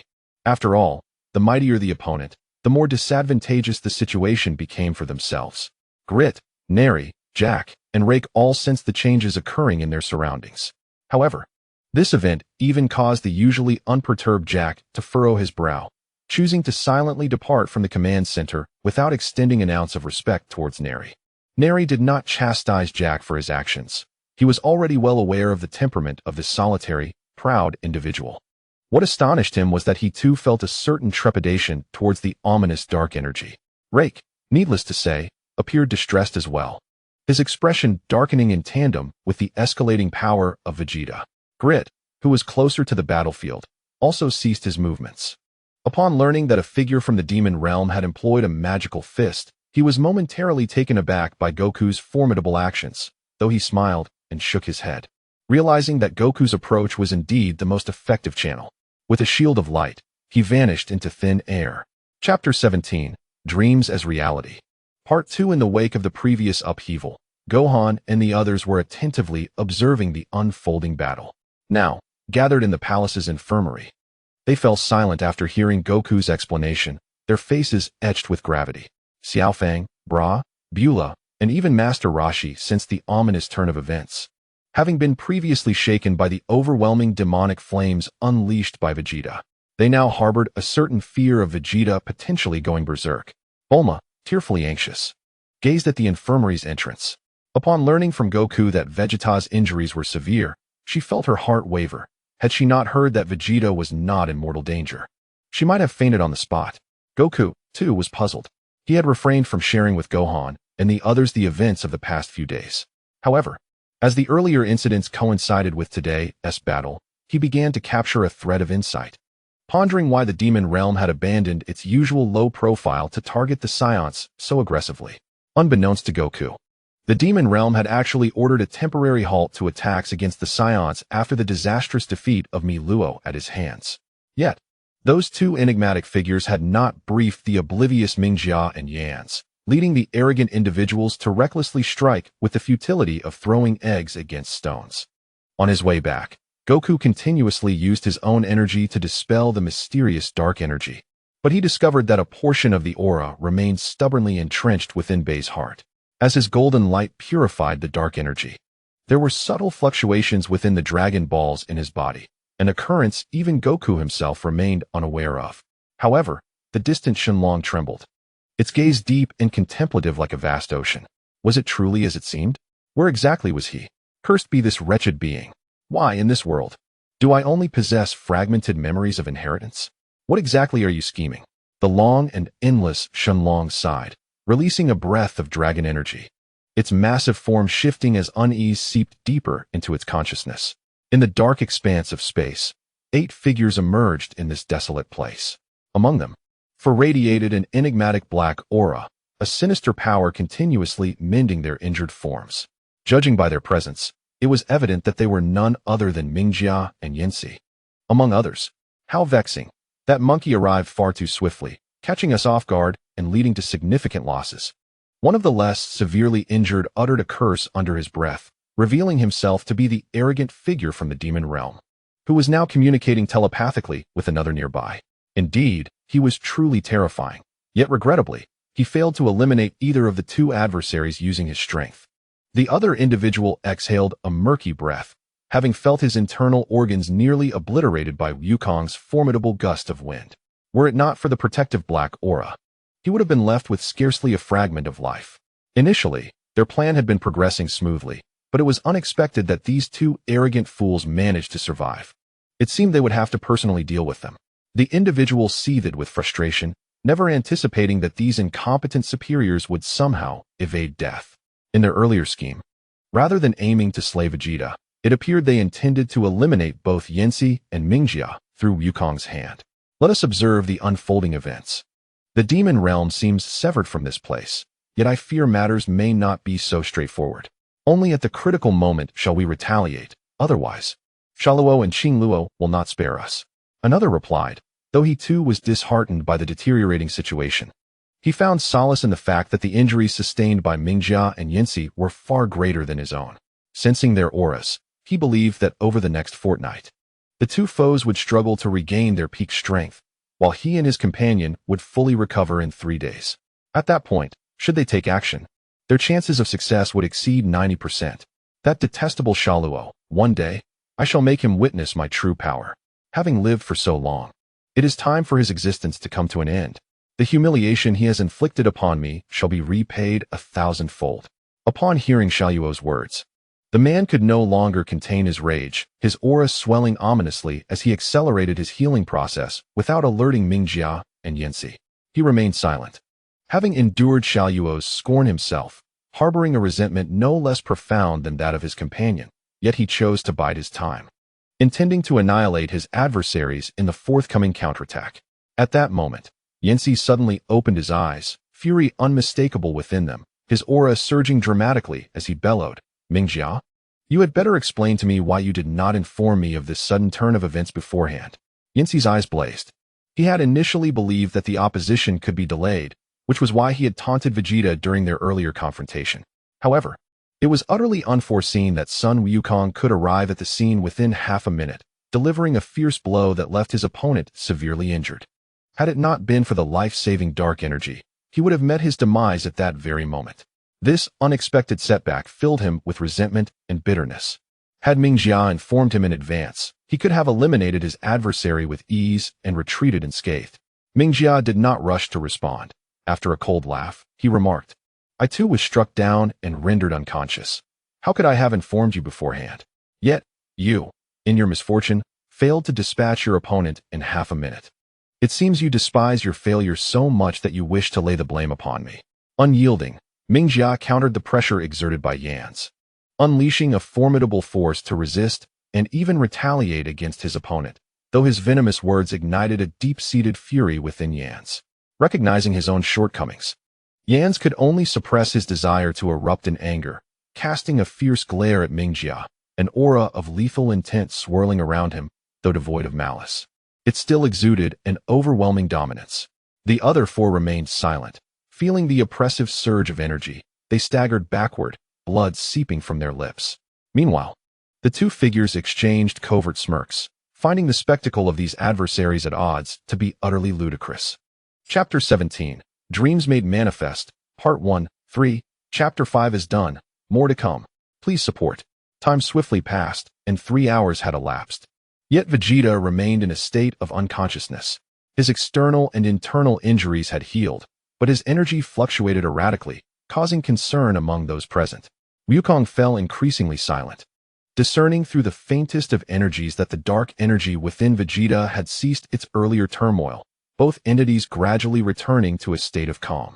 Yet, for reasons unknown, he found himself unable to achieve tranquility. For Vegeta's safety, Wukong eradicated over 90% of the dark energy. Fully aware that this decision severed Vegeta's opportunity for a significant power surge. Nevertheless, Wukong firmly believed that if Vegeta were conscious, he would unhesitatingly relinquish such an opportunity. For his pride would never permit him to enhance his strength in such a manner. This was a humiliation for Vegeta, a profound disgrace for the Prince of Saiyans. During this time, Glitter and others came to inquire about the situation from Wukong, maintaining an appropriate silence after receiving the information. Ultimately, they offered their well wishes before departing. Although Glitter's brow remained furrowed, the emergence of powerful individuals does not imply that strength is confined to a single identity. Although it is said that Saiyans and Saiyan hybrids are the pride of the universe, this pertains only to their own race. The origins of the demon realm remain shrouded in mystery. Some among the former peak powers suspect that its inhabitants are merely a reflection of several races within the universe. A dark world formed by fallen races, which could also be perceived as their paradise. The Mystic Fist, once a forbidden martial art of the demon realm, served as a formidable deterrent in ancient times. Certainly, this merely recounts the historical saga of the universe. In the zenith of the demon realm, its power was formidable enough to withstand the entirety of the cosmos, even other dimensions. The so-called forbidden arts were also widely known within the demon realm. Their horror lies in their ability to provoke the negative emotions of the wounded, awakening their inherent demonic nature. The ever-growing demonic energy not only enhances the afflicted, but simultaneously erodes their physical form and consciousness. Ultimately, the outcome may be death or, at worst, a descent into a demonic entity, compelling one to turn against their comrades and subsist through slaughter. This is not determined merely by the quantity of dark energy. Even the slightest disturbance from a magical punch necessitates a harrowing trial of survival, after which one must conquer the potential for demonic corruption. This is the calamity that befalls Vegeta, yet it also presents an opportunity for him to evolve into a formidable warrior. As the external world continues its course, Vegeta's divine essence is also in turmoil. At the moment when the dark energy envelopes his heart, his soul is jolted by a sudden burst of white light, prompting a momentary dizziness that sends him back into slumber.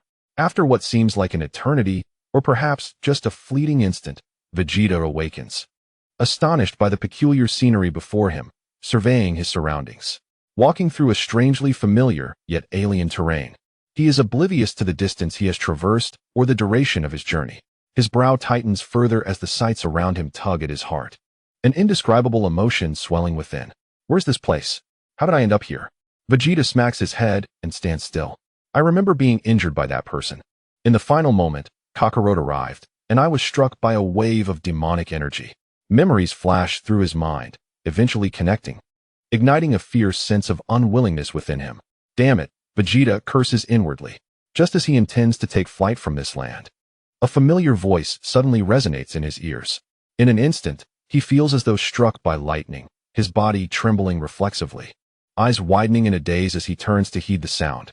He distinctly hears someone calling his name, a voice he has not forgotten for decades. At this moment, Vegeta's heart swells with uncontainable excitement, and upon recognizing the figures before him, his pupils constrict in disbelief, his mouth slightly agape. From a distance of 100 paces, 3 shadows approach, 2 adults and 1 child.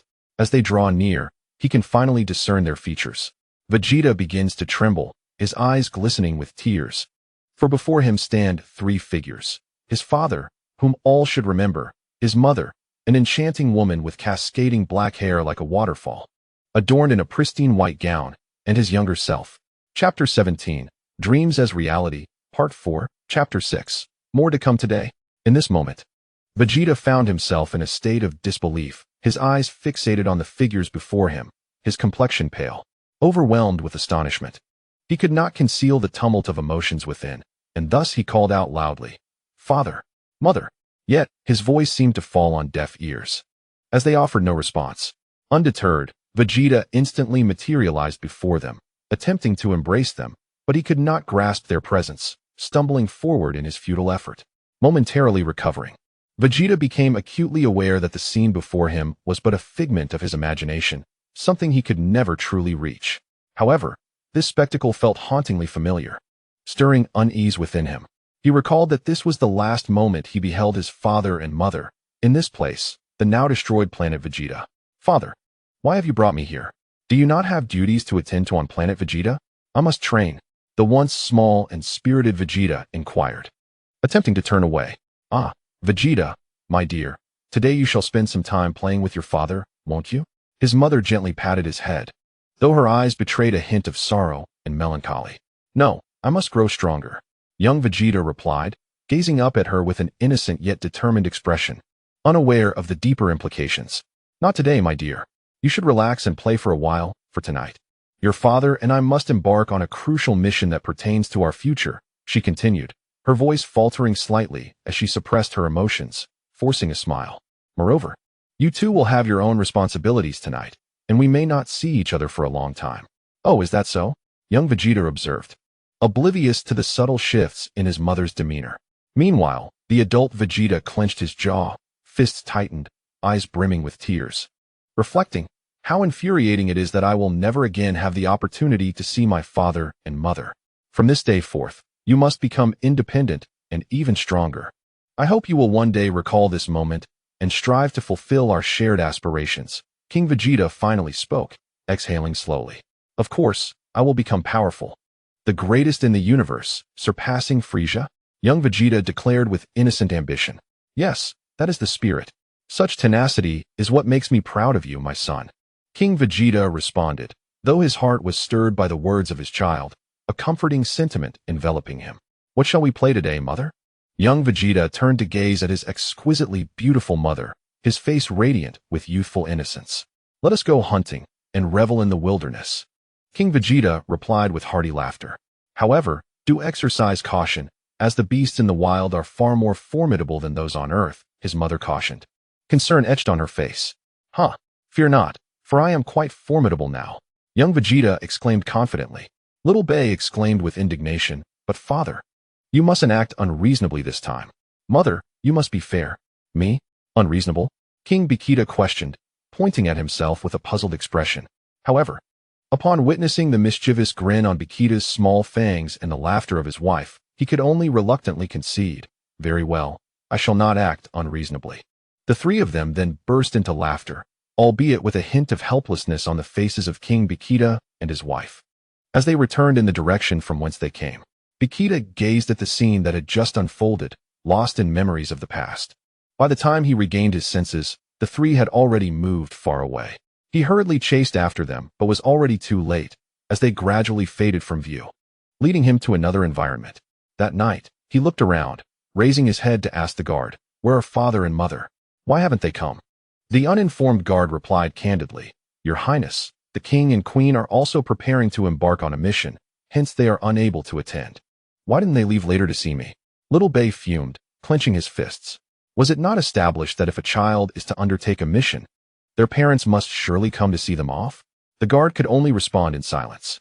"Oh, is that not our dear little Prince Bei?" A voice broke the silence as a figure approached. It was none other than Bikita's uncle, Cher.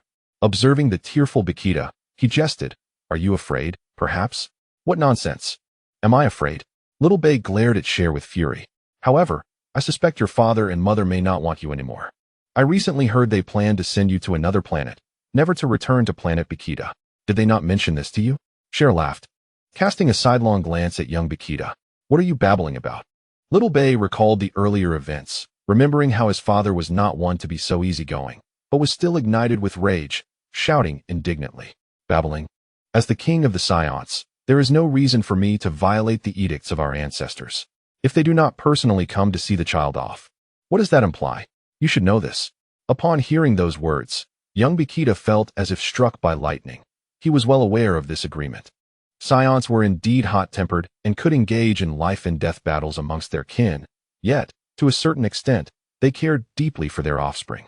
Such battles could never be staged in front of family.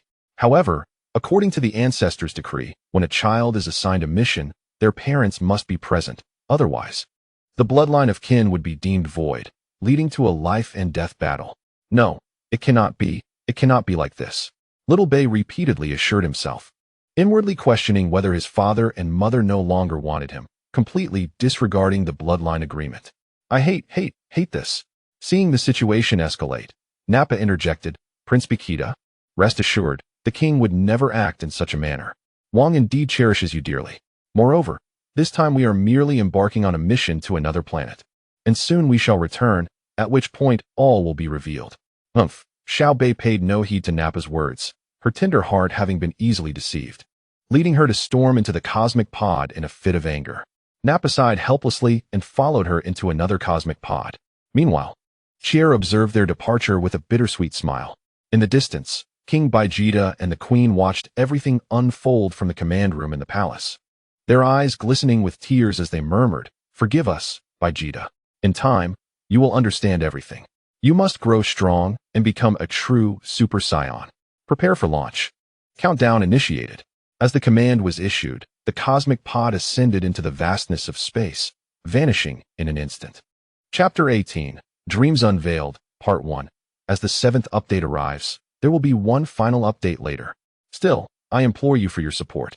While Baijita was lost in the reverie of past memories, the real world outside erupted in chaos.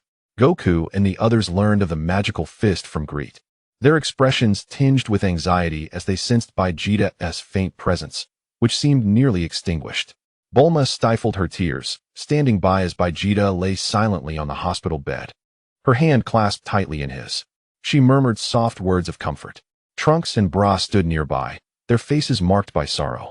Trunks remained silent while Bra placed her hands on Bulma's shoulders, offering words of encouragement with a touch of agitation. Goku regarded the tranquil form of Baijita, his brow furrowed in concern, for he alone understood the dreadful nature of the dark energy enveloping him. The magical fist, as described by Greet, had not lingered in the heart's pulse as a sinister force. In essence, Baijita's condition was far more dire than that of previous victims. Goten and Ub stood vigil, while Gohan pondered deeper thoughts. Although he had not gleaned the entirety of the situation from his father, the familiar aura and past experiences allowed him to surmise some aspects. Xiaofang grasped the hands of Beer and Chi-Chi, the emotional weight of the moment affecting them more profoundly as women, their brows furrowed in concern. Nearby, Master Roshi and Satan, clad in swimwear, had rushed to the nearby beach to seek leisure. However, upon learning of the sudden turn of events, they returned with a sense of humanity, overshadowed by the gravity of Baijita's injuries, worrying for his safety. Once more, we delve into Baijita's inner world. Scenes from yesteryears replayed before Baijita's eyes. Upon first encountering the void, he discovered the truth of this dreamlike realm, as he witnessed the destruction of planet Baijita and the demise of his parents. A profound sense of exhaustion welled up from deep within his heart. Only because his former self was excessively weak did everything unfold as it did. From that moment, Planet Vegeta became a relic of the past. Vegeta's demeanor darkened. This familiar scene stirred the dormant memories within him. In the past, he sought to forget that painful chapter through acts of slaughter. Yet now, confronted with it once more, he realized the folly of his naivety. One cannot simply erase such memories. In earlier days, he aspired to transform into a heartless being, convinced that only those devoid of emotion could awaken the Saiyans' ultimate essence, thus allowing himself to ascend to the legendary status of a Super Saiyan. However, since his sojourn on Earth, he gradually became acquainted with the warmth of human emotions and began to reminisce about the feelings he once possessed, relying on a peaceful existence. Yet, no one in this world can truly fathom the depths of his heart. As the Prince of the Saiyans, he harbored a profound hatred and resentment toward the annihilation of his kin, coupled with an everlasting enigma that remained unsolved. Despite countless searches, he could never uncover the true events of that fateful day. Suddenly, this thought pierced through him, causing a tremor within his soul. The only lingering desire was to trace the footsteps of his parents and unveil the truth of the past. Thus, he resolved to follow his father and witness this so-called mission to alter history. Chapter 18. Dreams as Reality, Part 2 in the 8th update. I extend my gratitude for everyone's support. To those with votes, please cast them, otherwise, they will go to waste after today. As this thought arose, the scene before Vegeta shifted abruptly, placing him in the command center. Familiar figures darted before his eyes, their expressions resolute and unwavering. Report, my king. Everything has been executed according to plan.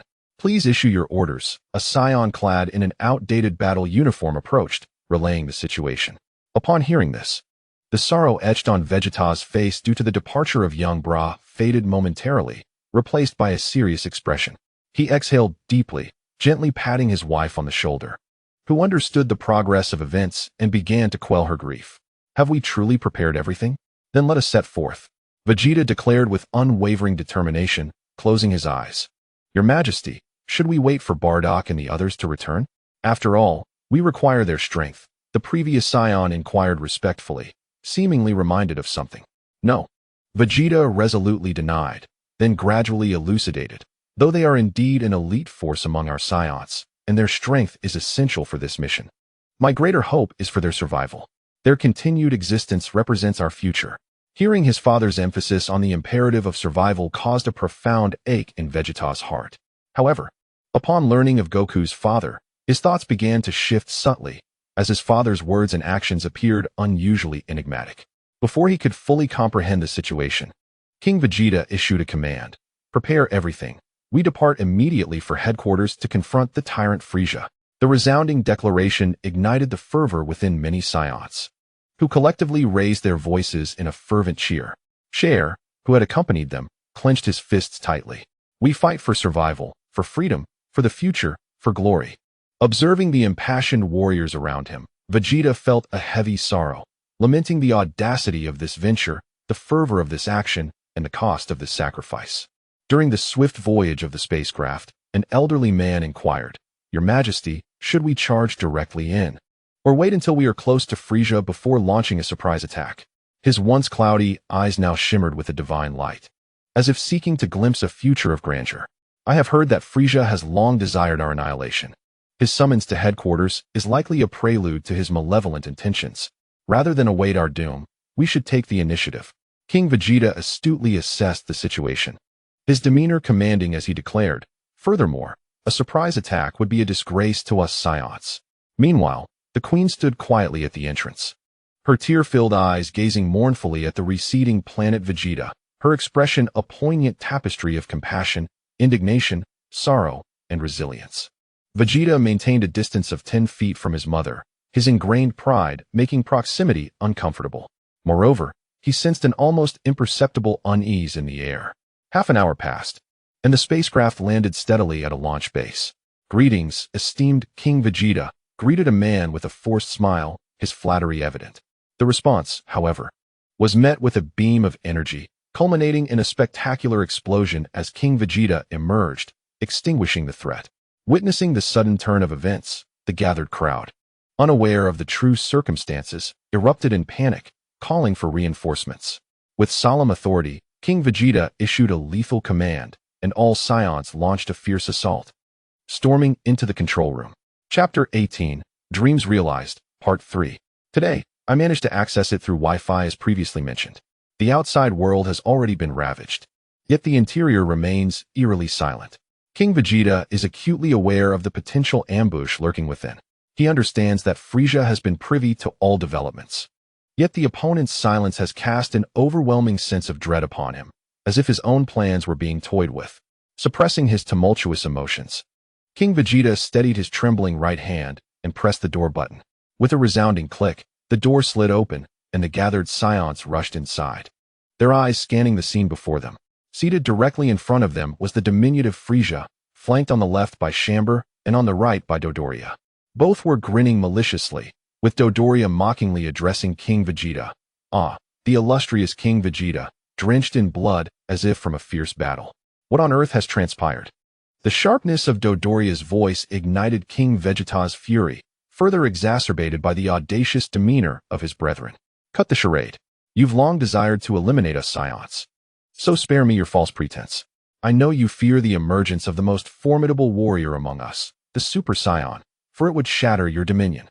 Dodoria feigned surprise, unable to fathom how his adversary had become so informed. However, he soon erupted into laughter. Huh, you pathetic fools think a Super Saiyan will emerge. How absurd. Your battle power barely registers at 10,000, he scoffed, pressing a button on his miniature scouter with derision. Curse you. Die, you fat fool. A booming voice echoed from behind King Vegeta. It was Kairatsu, unleashing a turquoise energy wave. Dodoria remained unfazed, regarding the incoming attack with disdain. With a flick of his powerful right hand, he effortlessly neutralized the assault, a ring of pink light shimmering in front of him as he dissipated the energy. Kairatsu, seething with anger, propelled himself forward, aiming to cleave Dodoria's neck with a sweeping strike from behind.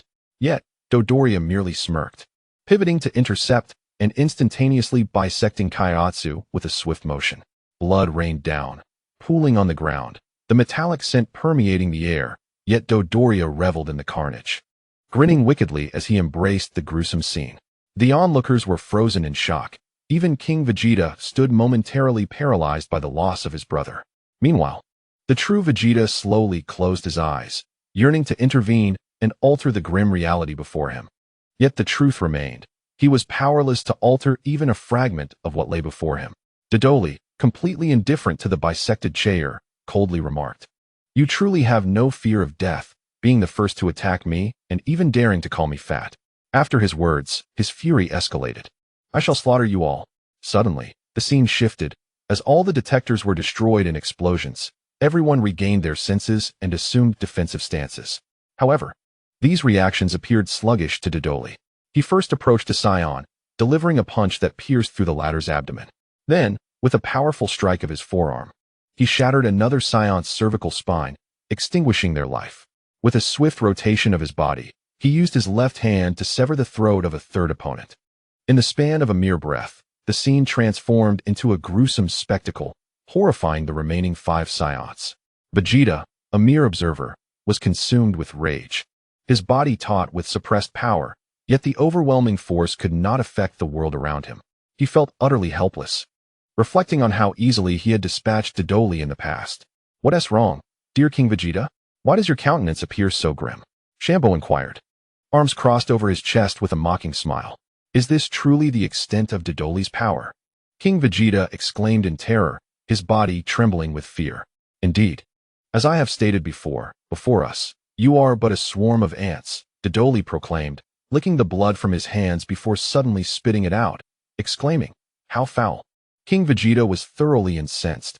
He leapt towards Frieza, attempting a decisive attack. Frieza merely revealed a sinister smile, slowly raising a finger to gently flick Vegeta's forehead. A surge of powerful energy coursed into Vegeta's skull, causing a torrent of blood to erupt from his brow.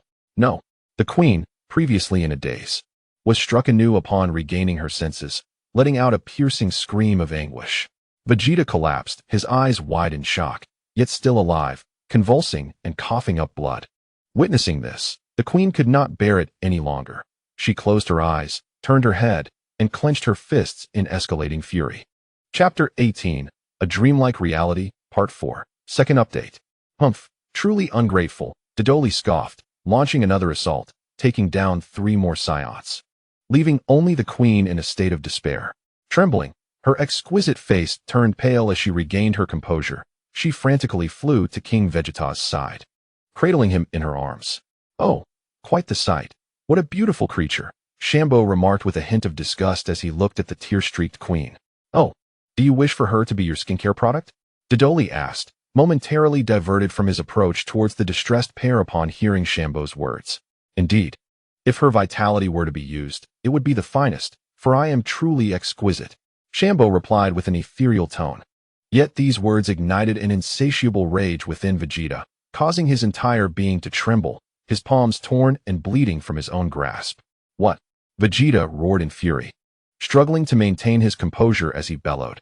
I shall slay you. A fierce aura surged around him, rendering the queen momentarily speechless at the spectacle. Truly, a waste of potential. Shampo was unfazed by the explosive power, swiftly appearing beside Vegeta and piercing through his back with a single hand, creating a gaping wound the size of a bowl. The brilliance flickered and vanished, plunging everything into a brief silence, before a chilling scream echoed through the air. Following that heart-wrenching cry that resonated throughout the vicinity, Vegeta found himself devoid of breath, watching helplessly as his wife succumbed to despair.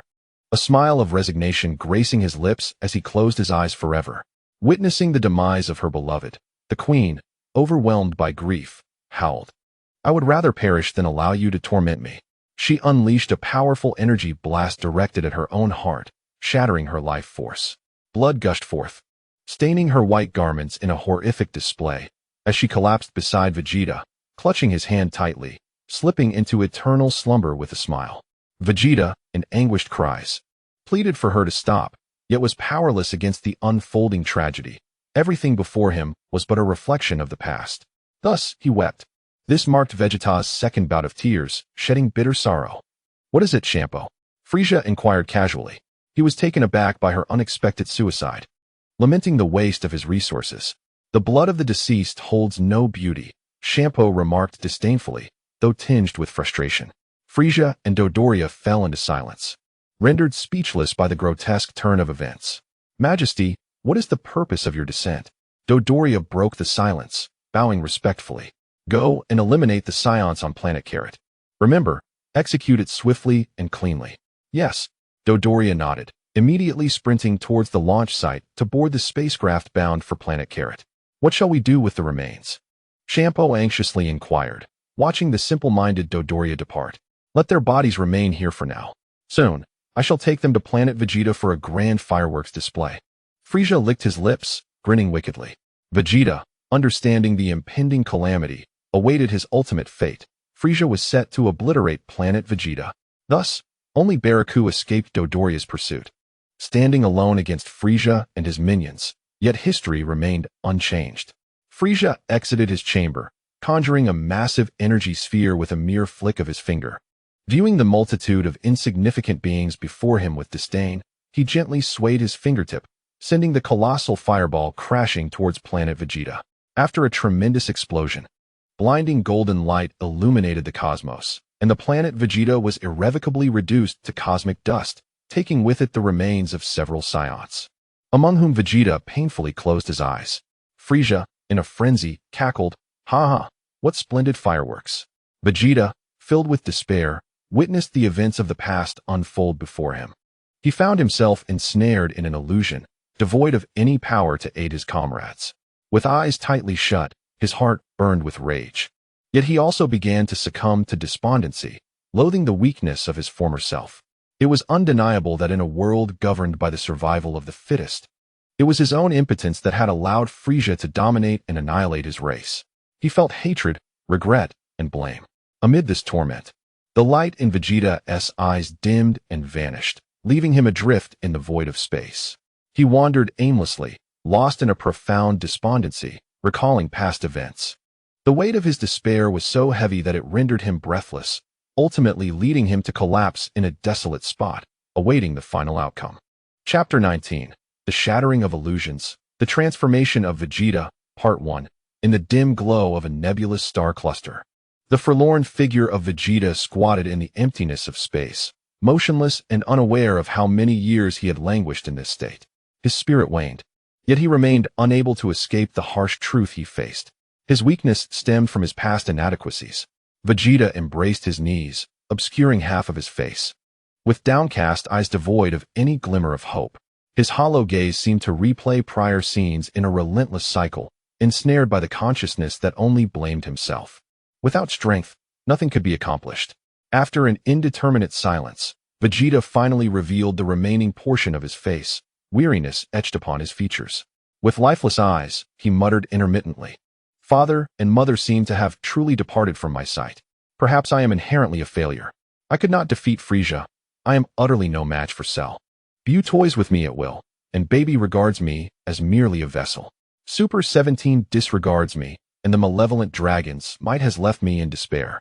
At this juncture, a rare self-deprecating smile flickered across Vegeta's face, deepening the sorrow within him. "I remain so weak. I am truly exhausted. I wish to rest forever."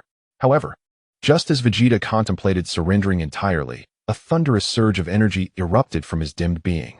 In that moment, his lifeless eyes ignited with a dark brilliance, and a torrent of black energy seeped from every pore of his body, resonating with a newfound power within. This sudden transformation equally stirred the depths of Vegeta's soul, as he marveled in disbelief while attempting to command his own body, only to find it slipping beyond his control. A formidable dark force surged within him, swelling with overwhelming might. Vegeta's eyes widened in incredulity, and as he momentarily regained his senses, a flicker of defiance ignited within him, compelling him to expel the ominous energy that emanated from his heart. Yet, his body underwent a mysterious metamorphosis, rendering him incapable of full dominion over himself. The rise of his own aura was inexplicably suppressed, while the dark energy danced with wild fervor. What on earth is happening? At this moment, Vegeta truly awakened, striving to amplify his golden power in a bid to resist the encroaching darkness. Memories of his recent despondency surged tumultuously through his mind, and his countenance darkened at the recollection. As fear gripped his heart, he summoned every ounce of his energy to suppress the relentless tide of dark power. The rhythm of his heartbeat intensifying, the thundering sound resonated painfully against his eardrums, while he gasped for breath, his chest heaving as more dark energy poured forth from his heart, threatening to engulf him entirely. "How infuriating! Who are you?" Vegeta roared, unleashing a staggering aura that brewed into a tempest of energy, his golden flames dispersing the encroaching shadows around him, yet failing to affect the external world in the slightest. "Get out of my body immediately."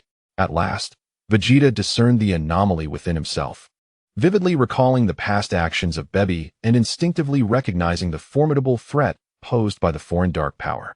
Chapter 19. The Shattering of Illusions, Vegeta's Transformation, Part 2. For updates, please collect.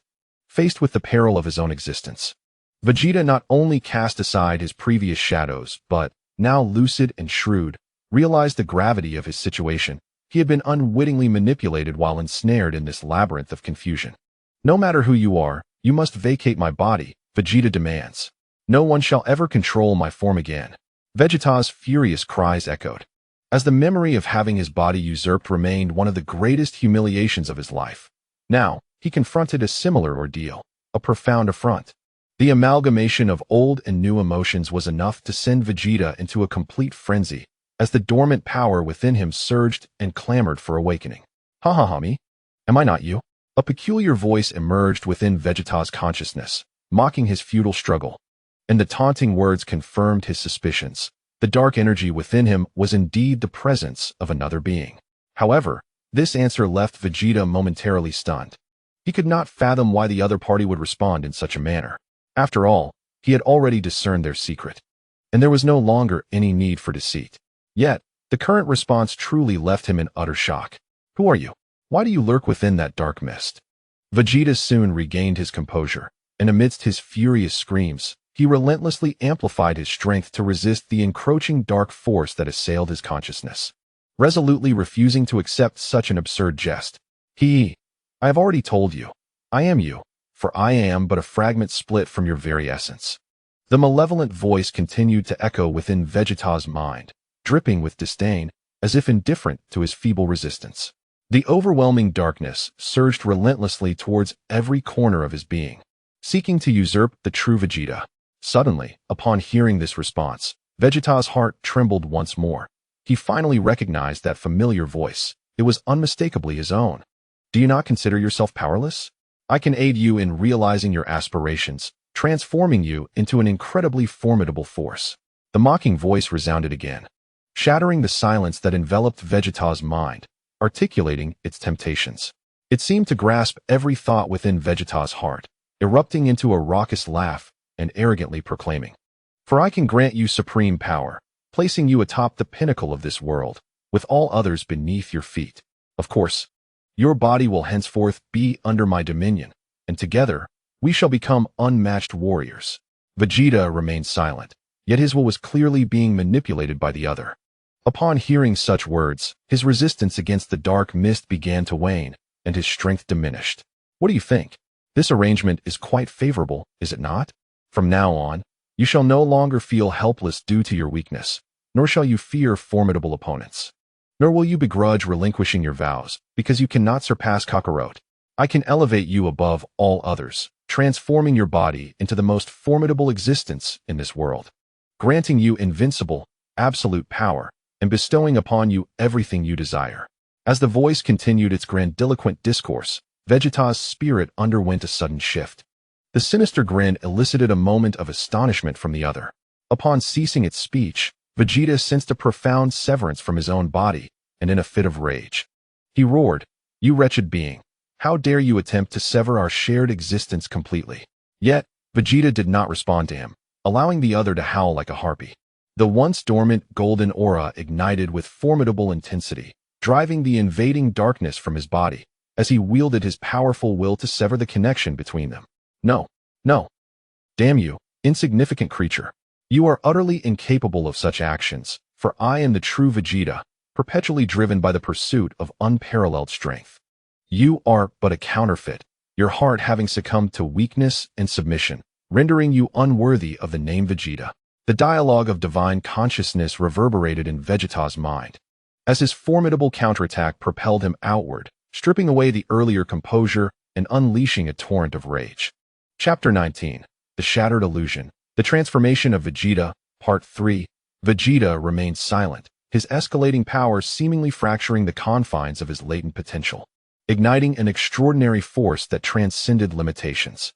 The mysterious golden aura enveloping him surged with vigor. In the brief span of 5 or 6 breaths, his energy had nearly doubled, elevating his combat prowess to 7 units.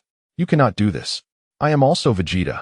This body belongs to me, and you have no right to expel me. The hidden Vegeta sensed the unwavering resolve of his counterpart, as the opposing power continued to rise. What was once an advantageous position for him was now usurped, leaving him in a state of passive suppression, instilling a profound sense of fear. In this moment, he vehemently condemned Goku's actions, for he was a manifestation of the negative emotions birthed from Vegeta, and the power he could wield was dictated by the dark energy emanating from the heart. As Goku dispelled the darkness surrounding Vegeta, the dark force within his heart was likewise diminished, rendering his strength a mere fraction of its potential awakening. In this ebb and flow of power, Vegeta's might had already eclipsed his own, resulting in a loss of dominance over his body.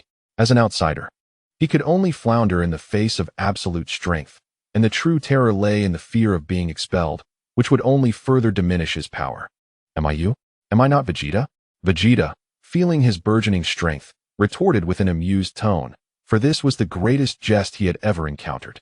The adversary remained oblivious to Vegeta's impending transformation, consumed by a profound dread.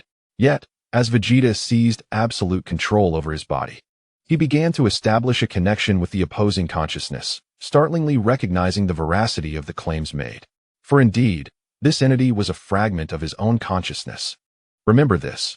I am Vegeta, the true prince of the Saiyans. Vegeta clenched his right fist, pointing his thumb at himself with a tone laced with mockery, taunting the nonsensical words of his opponent. However, the immense mental energy required to purify the adversary left him utterly fatigued, his breaths heavy, yet his expression was resolute. and the light in his eyes radiated unwavering affirmation. How detestable!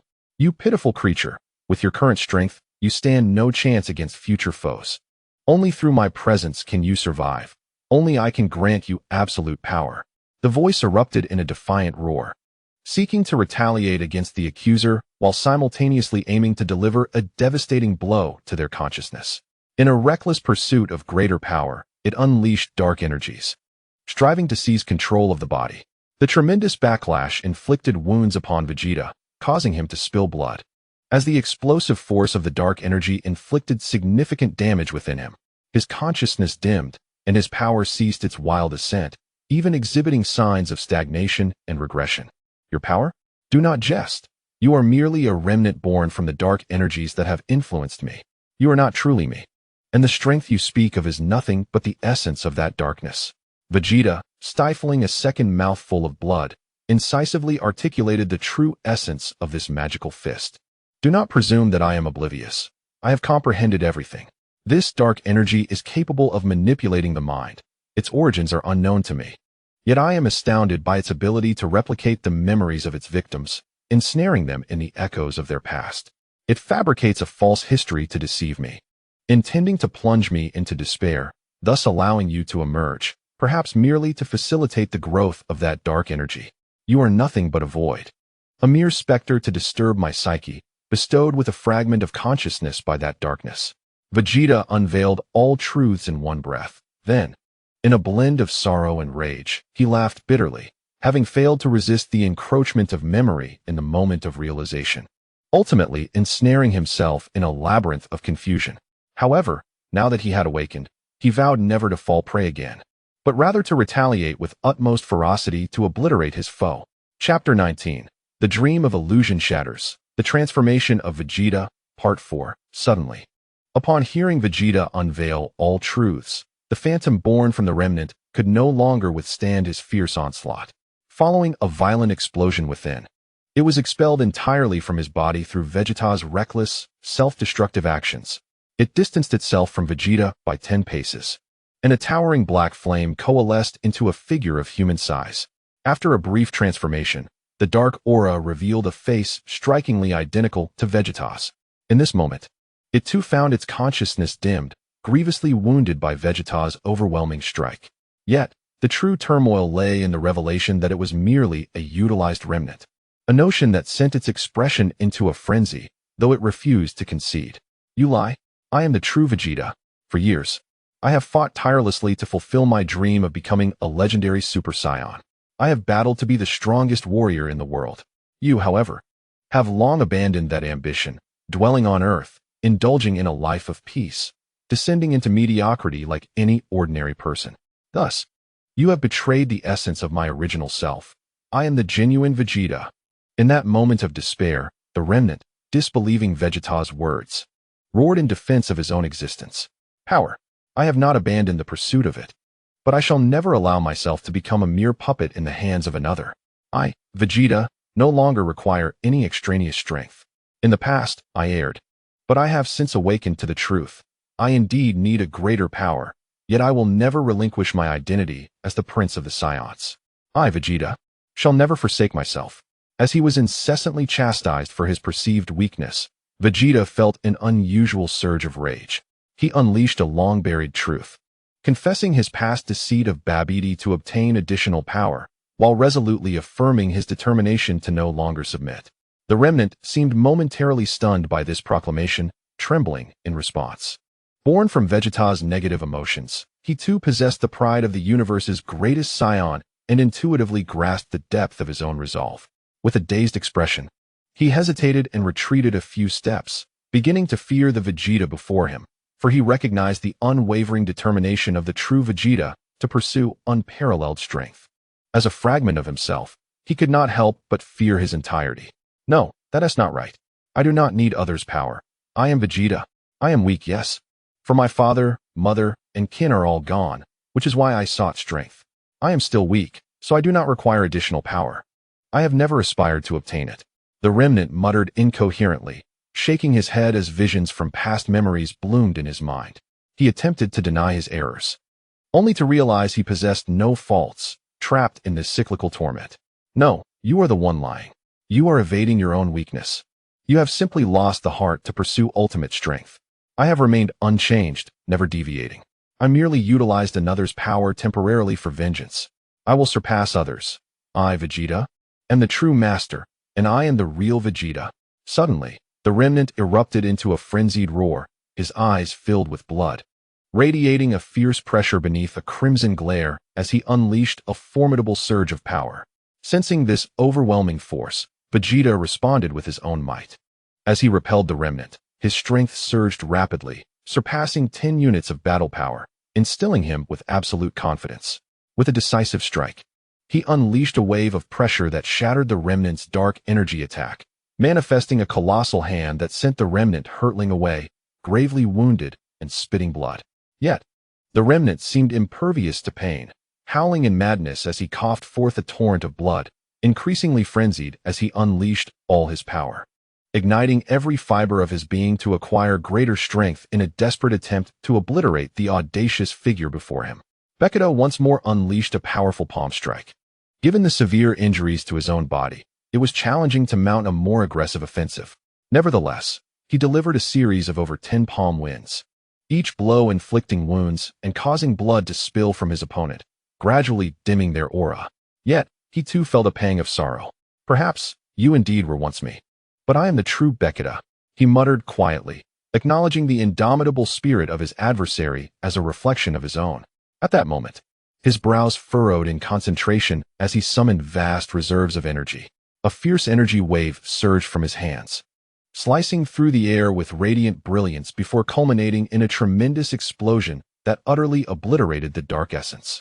As the black mist dissipated completely, Vegeta realized something profound. He closed his eyes, and simultaneously, the cosmic scenery before him began to fade, transforming into a blinding white light that enveloped his being in endless radiance. It was time to awaken. In this blinding realm, Vegeta's voice emerged, no longer weary but brimming with unwavering confidence. He had finally undergone a successful metamorphosis. Chapter 20. The Demon Lord 3 Days Apart, Part 1. First update. As a dazzling white light enveloped Vegeta, his true form began to undergo yet another transformation.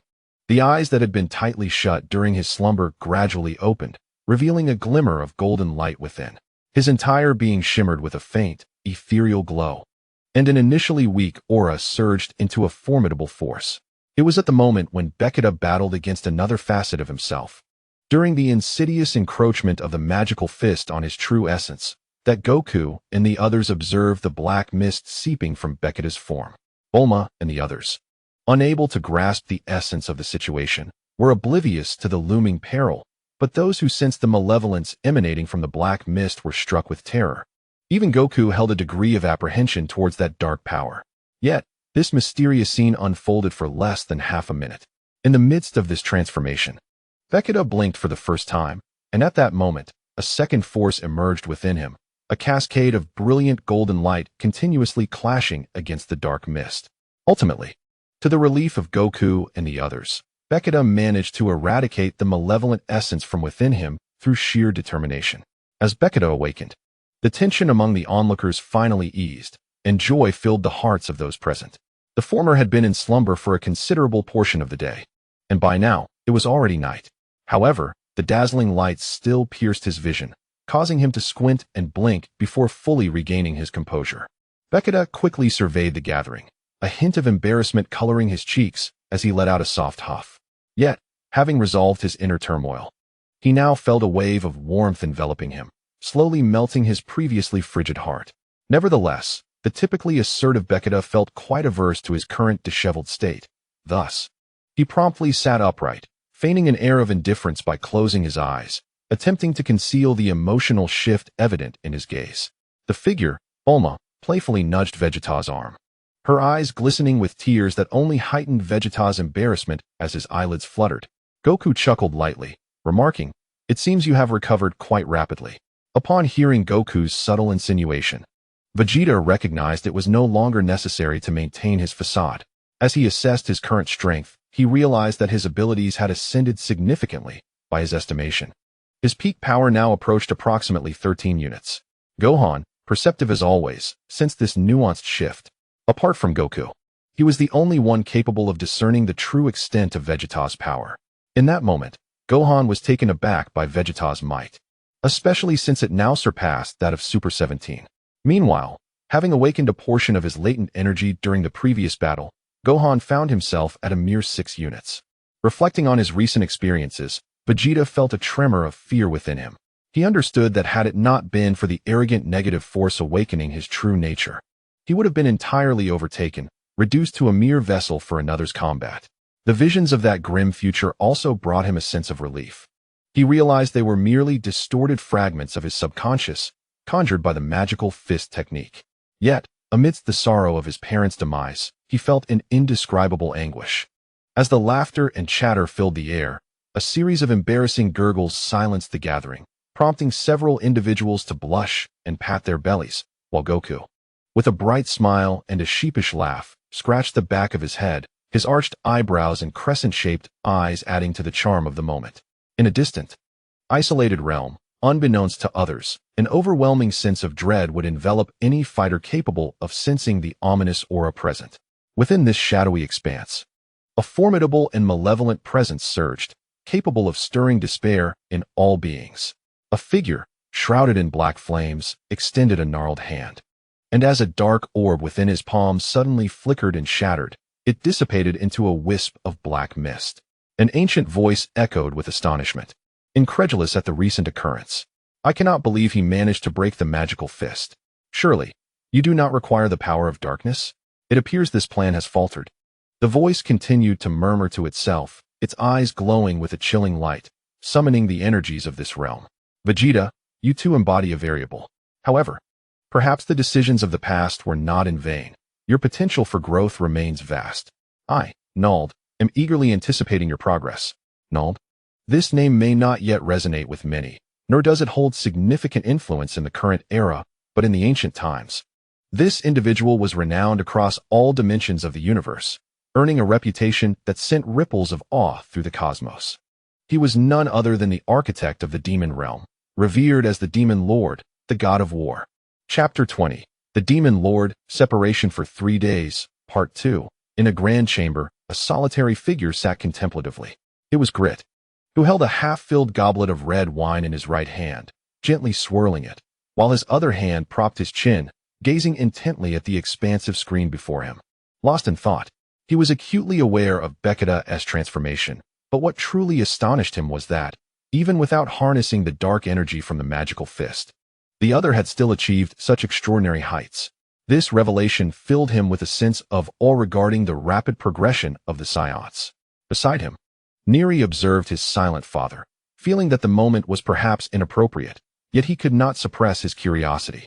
Father, they have gone to the gravity chamber, but oh, there's nothing to worry about, Neri. Surely, you are familiar with the nature of the Saiyans. Do you have any further questions? Grit interjected, halting his hand's motion and sitting upright, his words imbued with significance. I understand, but is this situation truly favorable? Neri pressed on. It matters not. Since they wish to train, it is our duty as hosts to accommodate their requests, particularly when it concerns the Saiyans, he replied nonchalantly, a hint of a smile gracing his lips. Neri fell silent, at a loss for words. Are you concerned, my son? Grit inquired, rising to his feet, still wearing a smile. I will find my own way to address it, will I not? Very well then. Father, I shall take my leave, Neri nodded. But as he turned to depart, a thought struck him, and he quickly faced his father with a serious expression.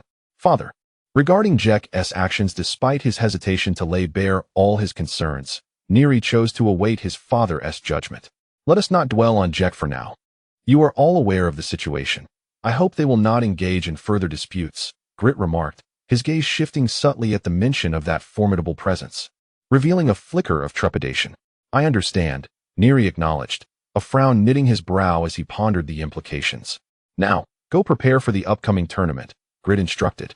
Eagerly anticipating the forthcoming combat spectacle, his warrior spirit invigorated. However, as soon as Neri turned away, a shadow of contemplation darkened his expression. In the gravity chamber, Dad, must you really go all out from the very beginning? Trunks grimaced, his face contorted in discomfort, feeling the oppressive atmosphere created by his father's enthusiasm. Despite the overwhelming pressure, he managed a wry smile, knowing he was still as agile as any ordinary person. There was no alternative. Vegeta was all too aware that his sudden surge in power could not be easily calibrated. Thus, he resolved to train intensively in the gravity chamber for the next 3 days. Under his fierce gaze, Trunks and Goten, the two indolent souls, found themselves unwillingly ensnared in the rigors of the gravity chamber.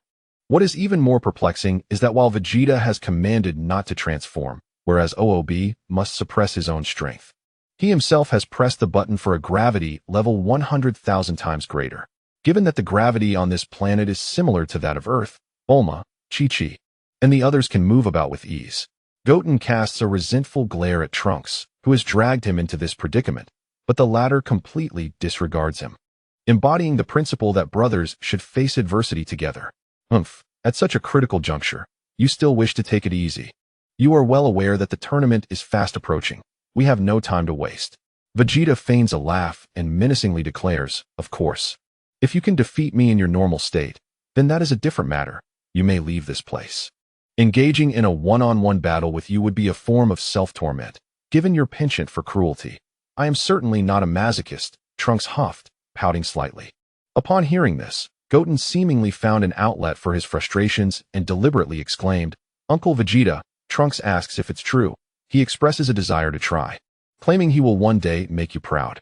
This act of framing caused Trunks' expression to shift dramatically, and just as he was about to scold Goten for his treachery, the latter interrupted him, saying, furthermore, I am not Trunks. Surely there should be some leniency? Goten, do you wish to be lazy like Trunks? Vegeta tightened his fists, producing a crackling sound, and gently smiled as he inquired, Are you two children seeking my opinion on my fists? No, there is no such thing.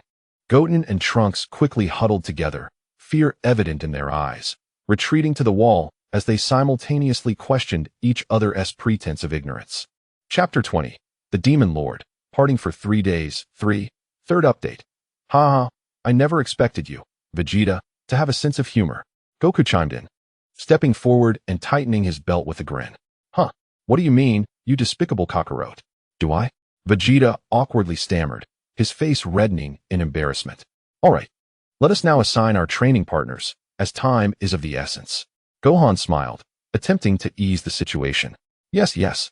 Having been deeply influenced by Goku, OOB was already prepared for rigorous training, nodding vigorously like a chick pecking at rice. Then I shall team up with Vegeta. Goten and Trunks will form a pair, while Gohan, you will partner with OOB. Gohan, you may transform to fight, but you must not use your full strength, and OOB. You should also restrain your power for better training. After analyzing those present, Goku announced his plan to everyone. Train diligently, and remember, those who lose in your pairs shall go hungry. Goku smiled at the 4 of them. What? Everyone exclaimed in astonishment, for they all understood that their powers were closely matched, and it would require a fierce struggle to determine the victor, especially regarding the Saiyans' capacity for tolerance. Animosity arose among the group. Goten and Trunks, who had been holding hands, immediately released their grip upon realization, their camaraderie transforming into enmity. The atmosphere around them grew markedly tense. Mom, will Dad and Grandpa become even stronger? Little Fong innocently inquired, tilting her head toward Beulah. Beulah smiled, gently stroking her daughter's hair, and replied, Of course, your father and grandfather are both formidable warriors. But to what extent will they grow in power? Fong remarked with a hint of indignation. Grandpa is so obsessed with pursuing strength. Indeed, your grandfather is a battle fanatic, yet the others are merely one-dimensional beings. Chi-Chi teased Goku, adding, He even drags my Gohan and Goten into battles. The children are not as resilient as he is. Bulma concurred with Chi-Chi, chuckling, They, the Saiyans, are inherently destined for combat, relentlessly fighting. Goku is adorably foolish. The group shared a knowing laugh. Do I have a cold? Goku mused, wiping his nose in confusion. Then, as if struck by a thought, he exclaimed, Oh, I have an idea. To ensure comprehensive development, I propose we incorporate sneak attacks. Goku contemplated, resting his chin on his hand. Can we really do that? That seems rather deceitful, Goten questioned, well aware that Trunks' cunning ideas far surpassed his own, leaving him at a disadvantage. Just as Goten was about to protest, Trunks was the first to vocally support the notion, causing Goten to raise an eyebrow in surprise, silently cursing Trunks' pettiness. Yes, that idea is quite sound. What is wrong with it? It will enhance our alertness and assist us in life or death battles, Vegeta remarked thoughtfully. Uncle Vegeta, you can't say that, Goten lamented. Enough. You should focus on being wary of your opponent. Vegeta provocatively glanced at the eager Trunks. Goten, startled, quickly turned around to face the now scheming Trunks, feeling overwhelmed. Meanwhile, Ub and Gohan were already poised for battle, their gazes locked on each other, utterly still. Ub pondered to himself, can I truly defeat Mr. Gohan? I recall he possesses a formidable hidden strength. My ability to sense energy fluctuations is insufficient, but I refuse to accept defeat. Although my patience does not compare to that of a Saiyan, I cannot endure hunger for an entire day. What should I do? I have Bu. With his assistance, my chances of victory will increase. Ub felt a surge of joy within. After all, he knew that 3 months prior, following Gohan's battle against Broly, Gohan's strength had significantly escalated, while Ub had also been enhancing his own power through the fusion with Bu. The immense energy generated from that union made it difficult to ascertain whether he held an advantage. Thus, OOB repeatedly inquired, Hey, Bu, can you hear me? Bu? Gohan observed the motionless OOB and wondered how he could remain so calm. OOB had suppressed his energy considerably. Had he perhaps made progress in sensing energy? I must be cautious. What is going on? OOB? A voice resonated. It was Bu's voice, somewhat puzzled as he asked, Why did you wake me? Oh, you have finally awakened. This is splendid news. Bu, you must remember, I have a task for you. OOB could hardly conceal his inner joy and proceeded to recount everything that had just transpired to Bu, reiterating, Remember, you are responsible for sensing fluctuations in energy. If danger arises, you must immediately take control of my body and react. Since Bu had undergone transformations, even Fat Bu possessed the ability to sense energy. And with the acuity of Kid Bu, he was certainly more capable than Gohan at present. So that is how it is. How amusing. After a moment of contemplation, the somewhat naive Bu timidly asked, But, is that even possible? I'm afraid. Fear not. You and I are inherently one. Your abilities are my abilities. What could possibly be amiss? This is merely a matter of clever application, OOB confidently declared, a broad smile adorning his face. Chapter 20. The Demon Lord after 3 days apart. All right then, no problem, Bu replied. And so, Gohan silently observed for several minutes while OOB adeptly arranged the task at hand. Should Gohan discover the truth? Even if he wouldn't pursue OOB to the ends of the earth, he would undoubtedly unleash a torrent of ire over such cunning tactics. Let the battle commence. Goku suddenly shouted, shattering the previous tranquility. Everyone was startled by Goku's voice, snapping back into combat mode. After a period of acclimatization, they had gradually overcome the gravity of this realm, allowing for relatively free movement, albeit not entirely unrestricted. Trunks was the first to launch an attack. He dashed forward, leaped, and soared before the heavens, delivering a horizontal slash with his left hand. However, the opponent was already prepared, immediately blocking with his right hand and swiftly seizing Trunks' left wrist. But this was merely a feint by Trunks. He quickly bent his right knee, aiming a kick towards his opponent's abdomen. The opponent, noticing this, promptly caught the kick with his left hand, chuckling. This is amusing. Yet, Goten had underestimated the situation. For the true intent was to deliver a straight punch with his right hand directly to the opponent's nose. What? Goten was sent reeling back, crashing to the ground due to the gravity. Realizing what had happened, he immediately sprang back up, though blood still flowed from his nose. It pained him to shake his head. Oh, that hurts, he lamented, wiping away the crimson streaks. Seeing the opportunity for a sneak attack, Trunks wasted no time and unleashed a ki blast towards Goten. Unfortunately, due to the overwhelming gravity, the ki blast lacked sufficient strength and slowly descended, leaving Trunks wide-eyed in disbelief. Astonished, he realized that it was too late to respond. The energy blast struck the ground, exploding before him, sending shockwaves and fireballs that knocked him back. He had suffered a setback, despite the formidable defenses of the room. Guffawing, Goten found amusement in this unexpected turn of events, swiftly moving to Trunks' side and delivering a punch to his face, causing him to stagger a few steps, blood trickling from his mouth. What? Trunks exclaimed in a fit of rage. You little rascal, so you've decided to get serious. Watch me give it my all. He lunged forward, engaging in a brawl with Goten, reminiscent of two children fighting, as they exchanged blows in a chaotic flurry. Unbeknownst to them, their movements accelerated, and the force of their strikes intensified. At the moment of Trunks' energy blast explosion, Gohan, now transformed into Super Saiyan 2, began his battle with Ub. A gust of energy heralded the commencement of their duel, with Ub initiating the first attack. Both combatants were fully committed, their speed markedly surpassing that of Goten and Trunks. Ub swiftly transitioned into a low stance, abruptly vanishing from sight within the confines of the room. Gohan surveyed his surroundings, understanding Ub's strategy. He closed his eyes, calming himself to sense the fluctuations of energy around him, shaking his head in contemplation. Suddenly, his eyes widened as he looked upward, unleashing an energy blast toward the source of the attack. Indeed, Ub was there. However, as Ub materialized, he deftly evaded the assault, disappearing once more. "You won't escape," Gohan declared, vanishing as well, mirroring Ub's rapid movements. He quickly positioned himself behind Ub, clasping his hands overhead, preparing to strike. Yet just as he was about to make contact, Ub skillfully sidestepped the attack and spun around, delivering a punch to Gohan. Surprised, Gohan hastily deflected the blow with his hand, though he felt the backlash of the force. The energy from the attack propelled Gohan upward, but simultaneously, Ub launched another strike. He had maneuvered beneath Gohan, aiming to land another punch. In response, Gohan attempted a preemptive strike, directing a punch toward Ub, a calculated attack based on timing and speed. He also used his energy to stabilize his body midair.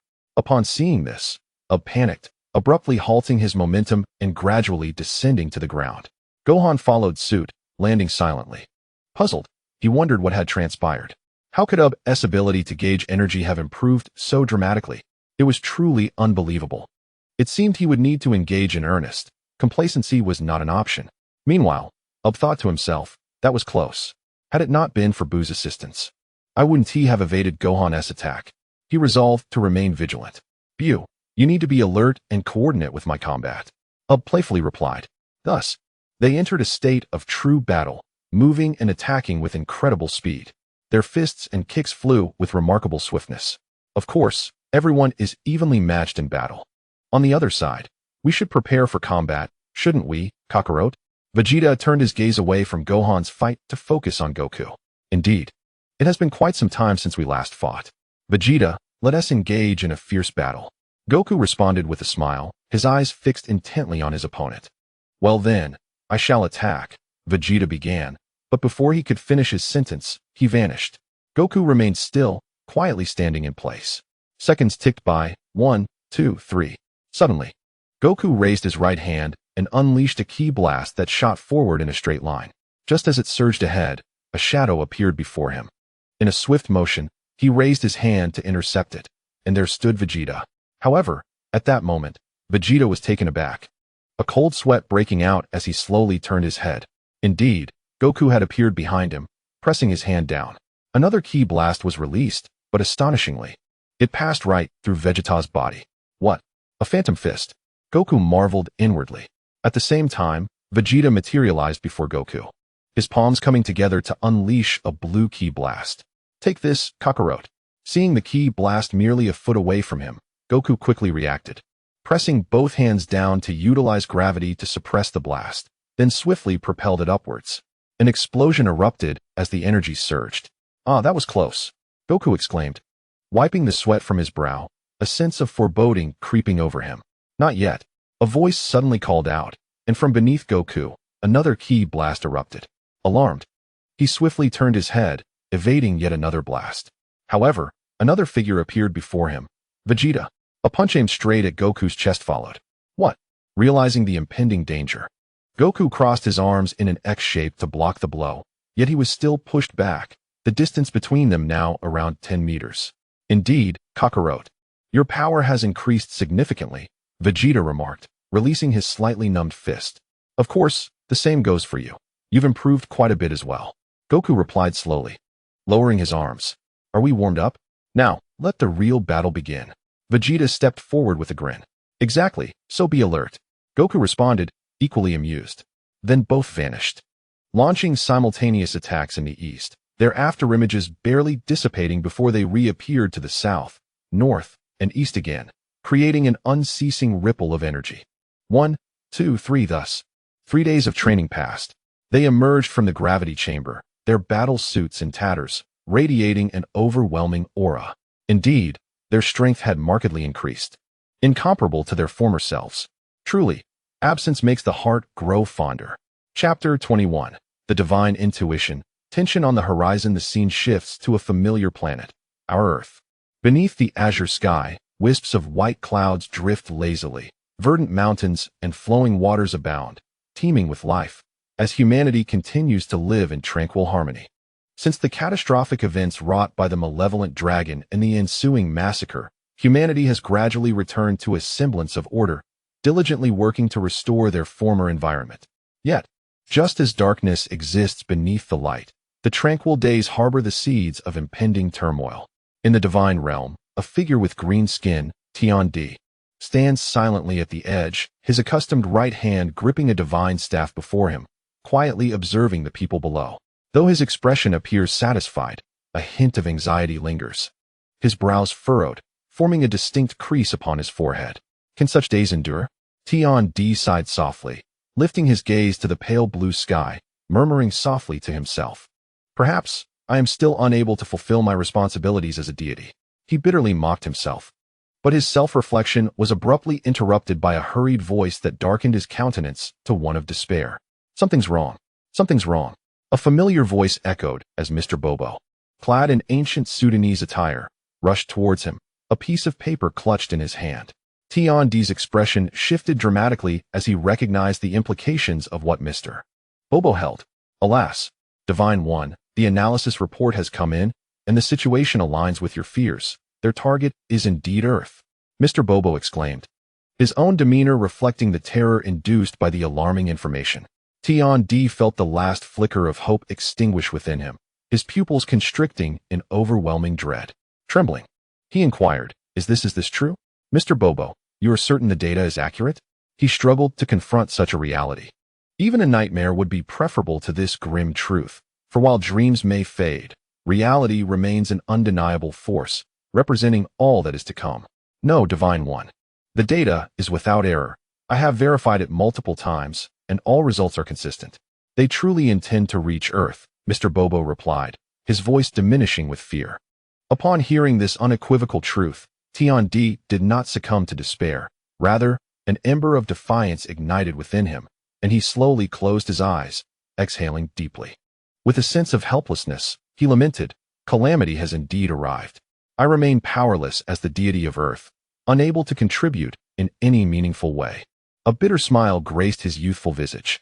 Mr. Bobo recognized the gravity of the situation, observing the despondent Tian-di in silence. He uttered the deity's title in a whisper, searching for words to inspire him, yet found himself at a loss.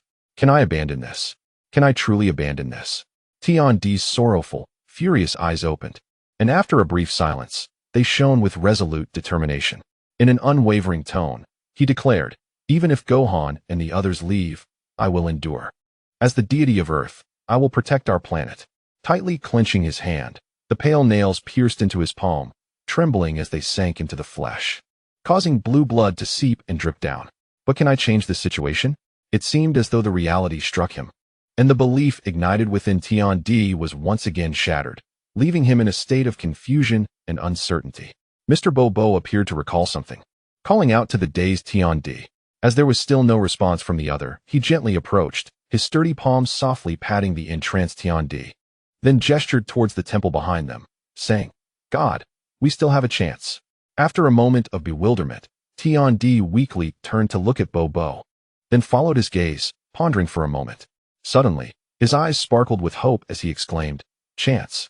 Yes, we still have this hope. How wonderful. Mr. Bobo, we still have the Spirit Time House. We have hope.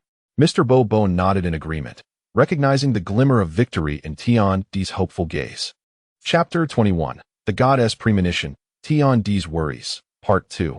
Meanwhile, in another familiar place, the very locale that first appeared in the Dragon Ball saga, a vast expanse of yellow sand lay beneath a blazing sun, where the sky seemed to consist solely of blue and white.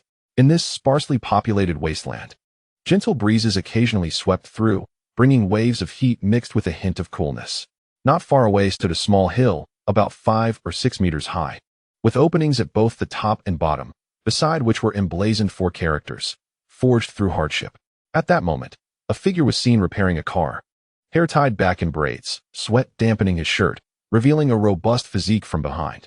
Mr. Lu Ping Yamcha. Suddenly, a hurried voice called out, and a fluffy creature resembling a raccoon sprang from one of the openings, its blue fur contrasting with a light gray belly. It was Wu Er. Upon hearing the call, the individual turned, wiping the fine sweat from his forehead with the small arm that held the tool. A noticeable scar in the shape of a cross marred his face. It was the long-lost Lu Ping, who lazily inquired, "What is it, Wu Er?" "Ah, yes, Mr. Lu Ping. I just saw that the robbers who have been raiding various banks for the past half-month are currently in that direction, approximately 3 kilometers from here." Wu Er pointed southeast with a vintage telescope that seemed disproportionately large for his petite frame, barely containing his excitement. "Oh, really? What a bunch of fools to fall into their own trap."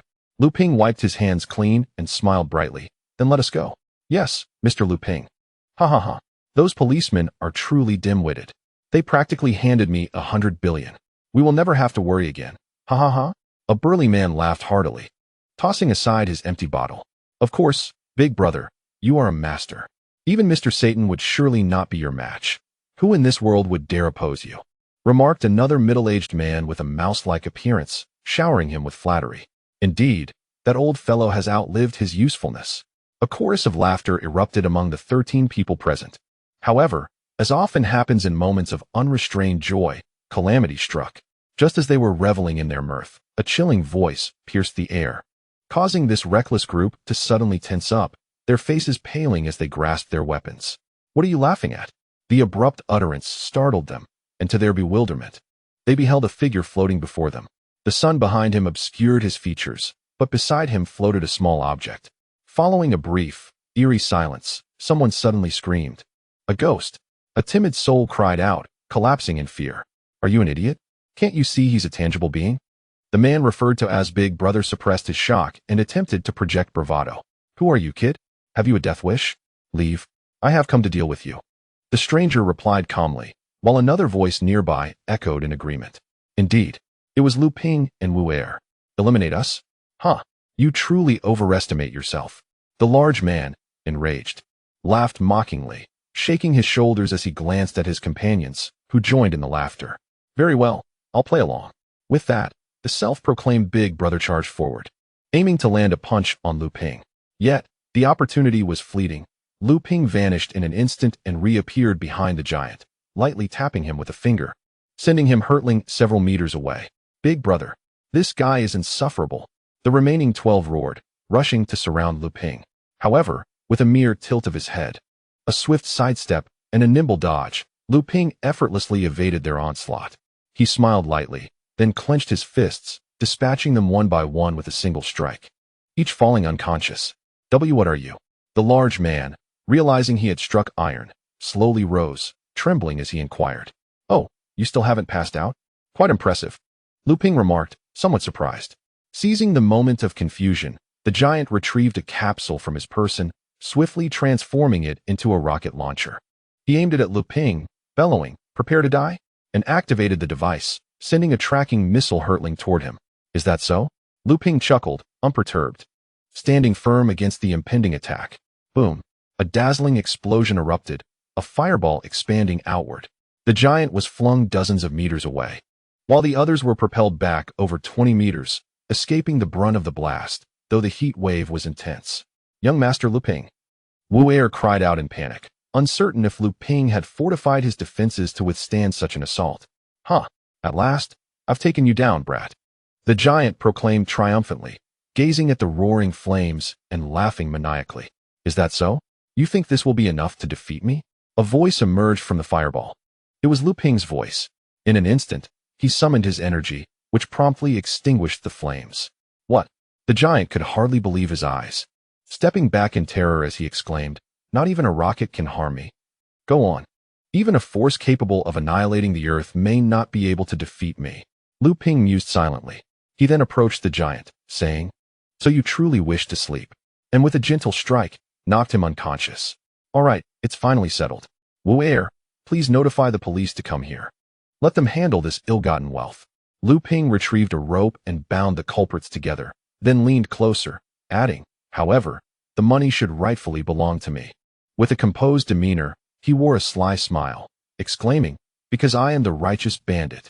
As the backdrop transformed into a bold proclamation reading the righteous single bandit. A gentle breeze swept by, enhancing the atmosphere. He chuckled softly to himself with pride. Well then, let us go. Lu Ping snapped back to reality. About to turn away when he was suddenly taken aback, turning around to find a familiar figure before him. Hello, Lu Ping, long time no see. The person greeted with a faint smile. Chapter 21, The Divine Foreboding. The Worry of Tian-Di, Part 3. Ah, Divine One, it has indeed been a while. Lu Ping replied respectfully, realizing that the individual before him was Tian-Di. After a brief moment of surprise, he inquired, May I ask what brings you to me? Divine One? He sensed a hint of concern in Tian-Di's expression. Yes, I do have a matter to discuss with you, and I must implore your assistance. Tian-Di said, troubled. I require your help to fight and protect our planet. Is there trouble on Earth again? Lu Ping furrowed his brow, feeling a wave of unease. Indeed, the calamity we face is immense. You have sensed it as well, haven't you? Gohan and the others have already departed from Earth, leaving only a few of us. Tian-Di's expression faltered slightly as he continued, I am not a warrior, and thus I beseech you to fight. Lu Ping nodded in acknowledgement. Though he did not respond immediately, Wu Er, observing Lu Ping's silence, wished to shield him from the perils of battle. With hopeful eyes, she silently pleaded for him not to agree. Lu Ping glanced at Wu Er, who appeared despondent. After a moment of contemplation, he took a deep breath and declared, Very well, I shall fight, for I am a Dragon Ball warrior, and I must defend the Earth. He masked his inner turmoil with a smile, bowing his head as he thought, Forgive me, Wu Er, for I must battle to protect you, everyone, and our planet. Is that so, Master Lu Ping? You are going to fight? Wu Er stammered, tears welling in her eyes. I will follow you, Master Lu Ping, she said, flying towards him with tears glistening. Indeed, Lu Ping replied, embracing Wu Er with a smile. Tian-Di gazed at the scene before him, burdened with self-reproach, lamenting his own impotence that had disrupted their peaceful existence and failed to safeguard this beautiful planet. He cast his eyes upon the azure sky, adorned with ethereal white clouds and imbued with fresh air, lost in contemplation. Divine One, Divine One? Lu Ping approached, shaking Tian-Di's shoulder and inquiring, What about everyone else? Ah, indeed, Tian-Di snapped back to reality, responding, Yes, I shall explain everything to them. For now, I must ask you to visit Master Roshi's place and find Infinite and Android 18. Please accompany them to the temple, while I seek out Tianjin Fan and the others. Once we gather at the temple, I will clarify everything. Very well, I shall go at once, Lu Ping replied. Then turned to Wu Er, saying, Wu Er, please proceed directly to the temple and await my arrival. I shall be there shortly. Yes, Master Lu Ping, Wu Er acknowledged. I shall take my leave now. With that, Lu Ping employed his flight technique, soaring toward the familiar yet unremarkable Kame house. As he watched Lu Ping depart, Wu Er felt an array of emotions, a gentle breeze sweeping past. Wu Er, you should make your way to the temple. Mr. Bobo will explain everything there.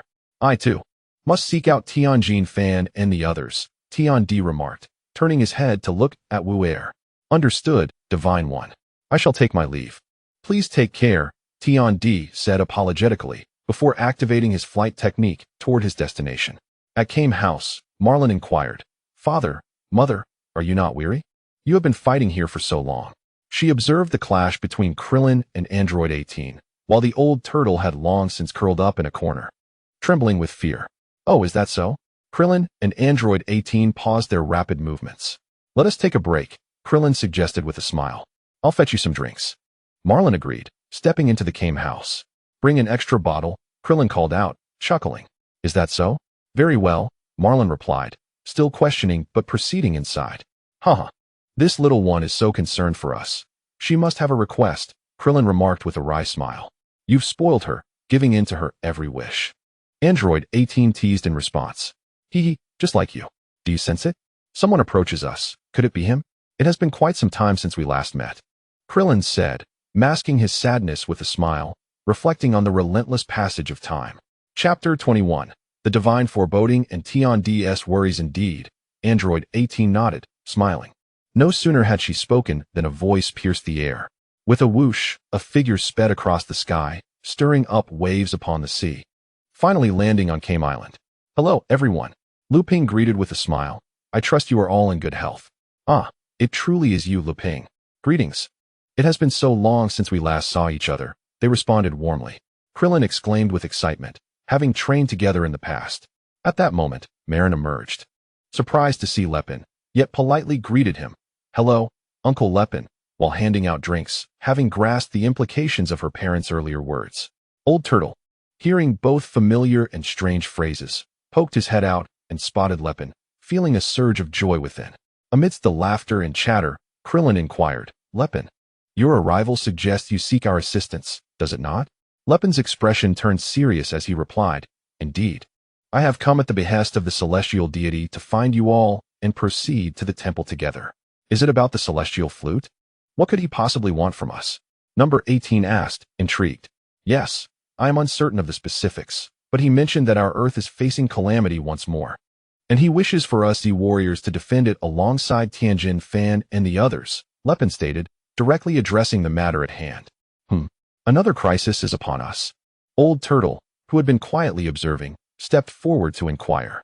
Yes, it is said to be a significant disaster. Lepin responded, somewhat troubled. Is that so? Another calamity? Then let us set forth. Krillin remarked, glancing at his daughter. Marin, you should accompany us to the temple.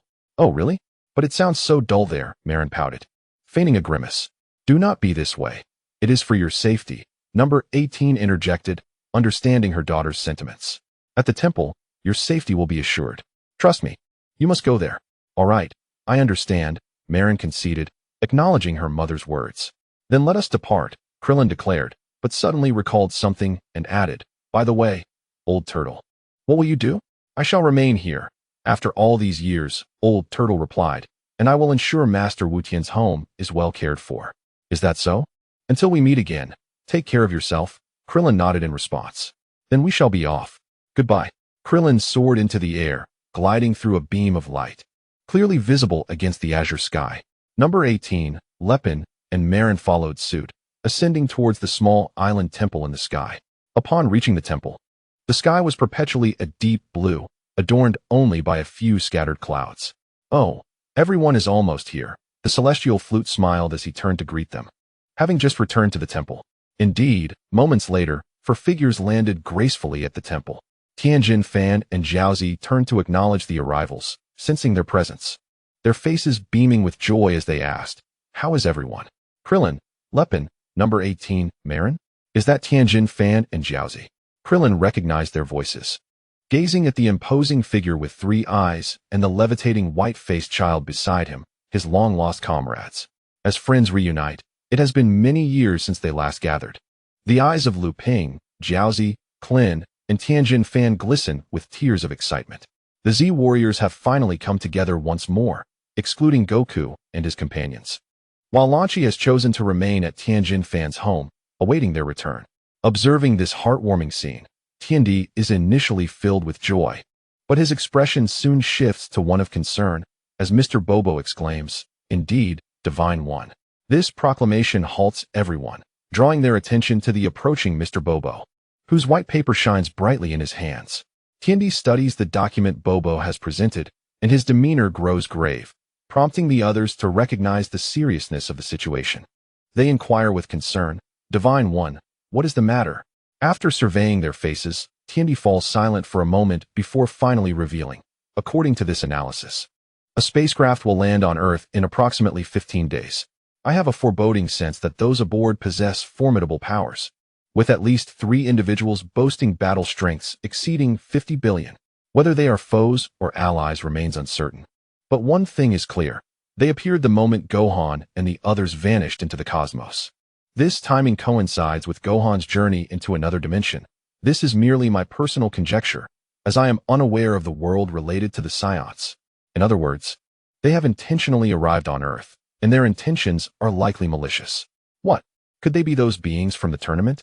Clint inquires, recalling the events of the Universal Fighting Championship. The details remain unclear, but I have a disquieting premonition. Earth is about to be engulfed in conflict. Tiandi trembles as he speaks. This will undoubtedly be our greatest challenge to date. Fear and anxiety gripped the group, their brows furrowed and eyes focused, fully aware of their own insignificance. Is it despair that they feel? They close their eyes, while the beautiful sky starkly contrasts with the looming darkness of the future. Chapter 22, The Calm Before the Storm, Part 1. Fifth update. As the door to the gravity chamber swings open, two figures dart through the elongated corridor with a chilling aura that startles the patrolling personnel. Although they are unable to discern the faces of these individuals, the energy they exude instills fear. Had they known that Goku and Vegeta were slowed down by hunger, their expressions would have been even more remarkable. Goku and Vegeta exchange a knowing smile, while Gohan and Ub stand awkwardly to the side. However, as their stomachs protest, they affirm the actions of Goten and Trunks. For the two fleeting shadows were undoubtedly them. Perhaps to motivate Goten and Trunks, Goku and Vegeta insisted that they forego breakfast that morning. They further decreed that the two must engage in combat under normal conditions and determine a victor before they could leave the gravity chamber, essentially extending their training until noon on the fourth day.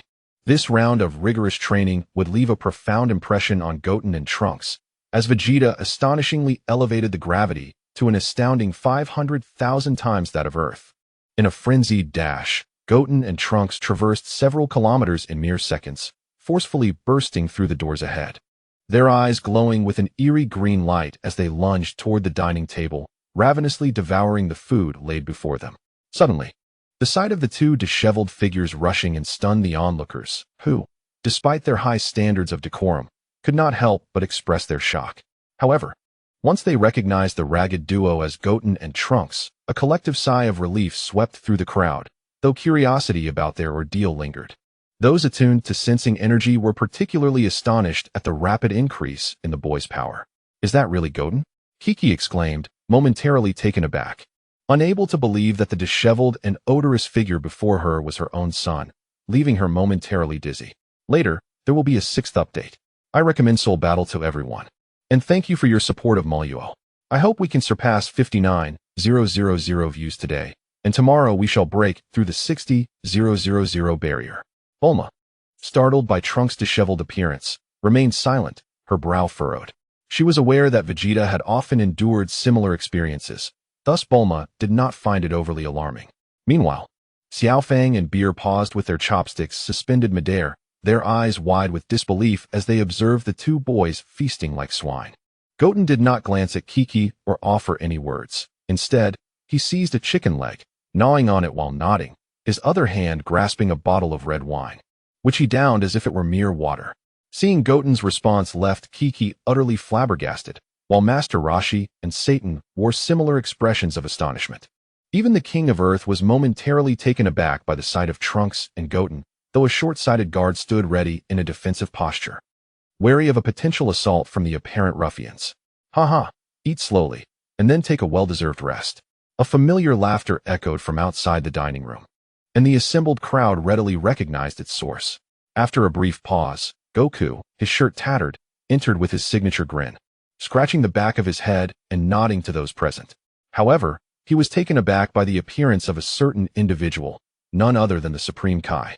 As Vegeta and Goku entered side by side, followed closely by Gohan and OOB, the three of them noticed the presence of the Supreme Kai. They exchanged warm smiles and nods, a gesture that somewhat alleviated the Supreme Kai's earlier discontent, as he had been overlooked by Goten and Trunks. Unbeknownst to them, it was only at Goku's prompting that the two, engrossed in their meal, realized their faux pas. Yet, ever since their youth, the duo had been unabashedly carefree, responding to the Supreme Kai with silly grins before returning to their feast. Although Goku and the others felt a tinge of awkwardness, it was Goten and Trunks who were utterly frustrated. They struggled to articulate their predicament, and only after a lengthy explanation did the tension dissipate, replaced by hearty laughter. It turned out that Goten and Trunks were evenly matched in strength, each fully aware of the other's capabilities. Consequently, during the 3.5 days of training, their victories were evenly split. This led to the two of them entering the battlefield on empty stomachs, embodying a tragic sense of valor reminiscent of warriors facing their fate. Amidst their banter, Goku, Vegeta, Gohan, and OOB voraciously consumed their meals, devouring an astonishing quantity of food in mere moments, and alarmingly, Their pace showed no signs of slowing down. After a brief exchange of thoughts through telepathy, the Supreme Kai fell into a contemplative silence, as if attempting to recall fragments from the past. Chapter 22, The Calm Before the Battle, Part 2. A burst of laughter erupted, followed by a splash reminiscent of a depth charge, as a figure leaped several meters from the shore into the sea. The rising waves sparkled like crystal under the sun's rays, revealing a fleeting rainbow. "Here I come, dear ocean," declared the voice, and shortly thereafter, another figure joined the fray, causing the first to submerge momentarily as water splashed around. "Trunks, is that not enough of a beating for you?" Goten teased, employing no powers, merely using his palms to create a wave that caught Trunks off guard. The latter stumbled, momentarily losing his balance, yet like a fish, he swiftly retaliated with a powerful splash, causing Goten to sputter. "Kid, are you tired of living? How dare you ambush me?"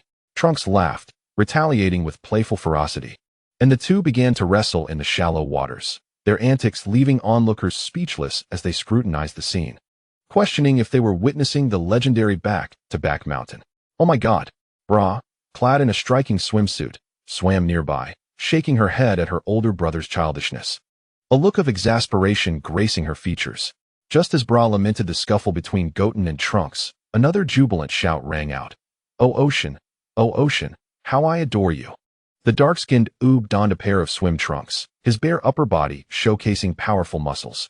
At that moment, he leapt several zhang into the air, spreading his limbs wide in a star shape as he plummeted towards the sea. His descent stirred up a massive splash that surged toward Goten and Trunks, prompting the latter to feel a mix of annoyance and a sudden reconciliation with his companion, as they both glared at Oob, unaware of their murderous intent.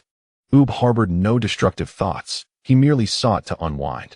Leaning back, he playfully splashed the water, his hands cradling the back of his head, his feet kicking at the waves, blissfully savoring the warm morning sun, oblivious to the impending peril.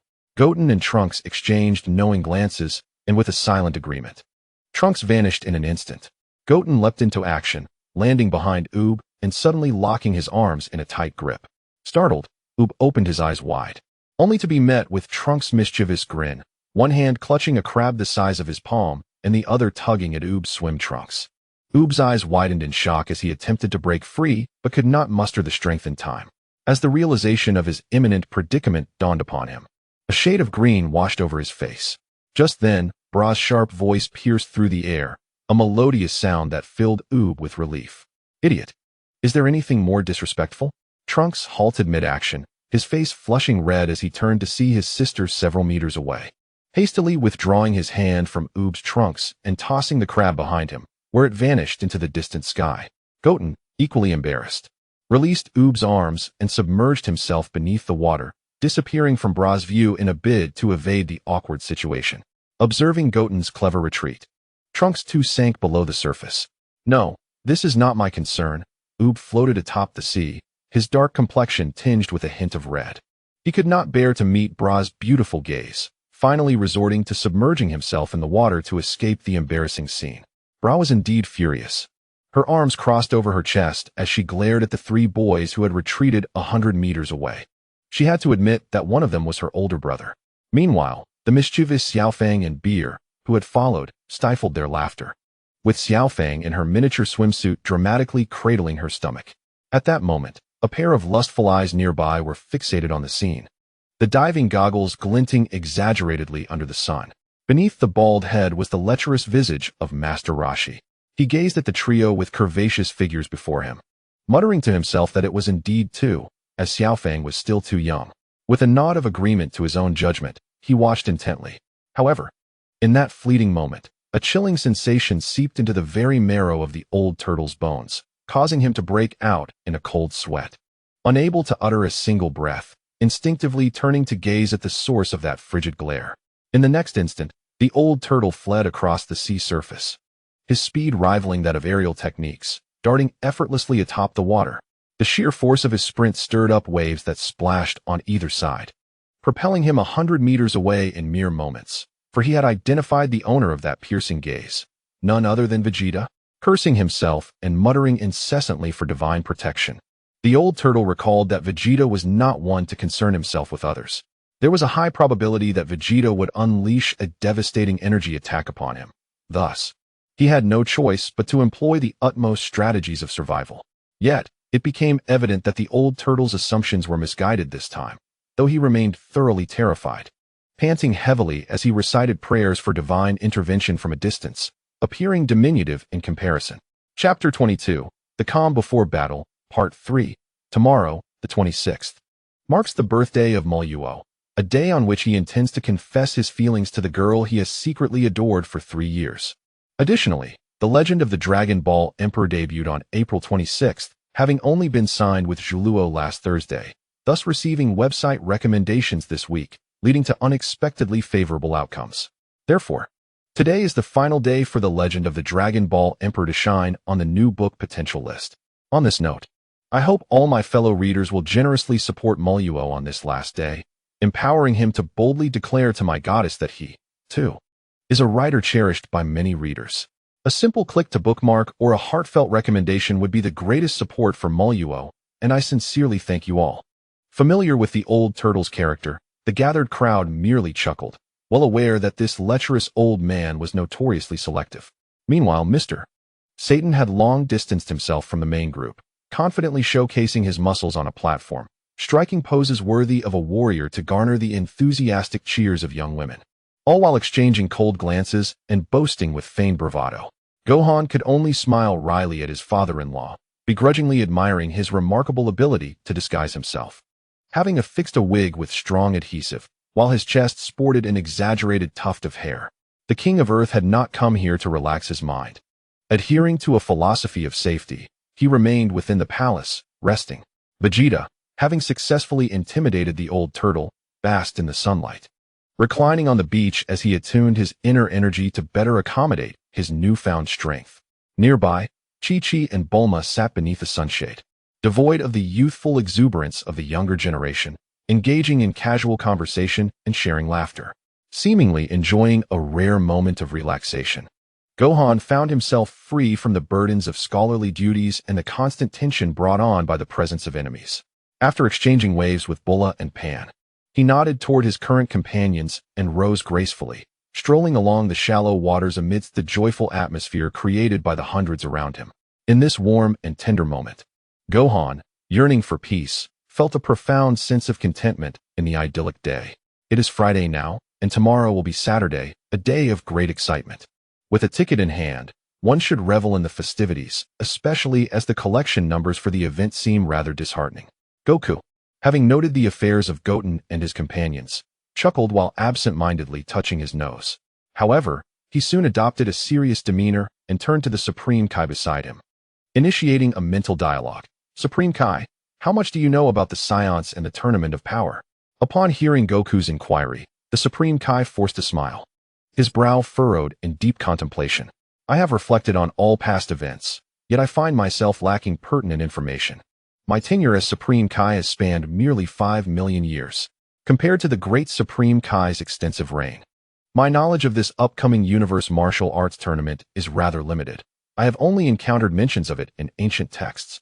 Is it true that this universe martial arts tournament occurs once every 10 million years? Does such a competition truly exist?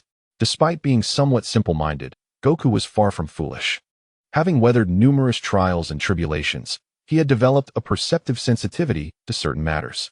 The murmurs of the dragon further led him to speculate whether this impending cosmic calamity might unfold during the tournament. And the enigma surrounding the origins of the Saiyans perplexed him.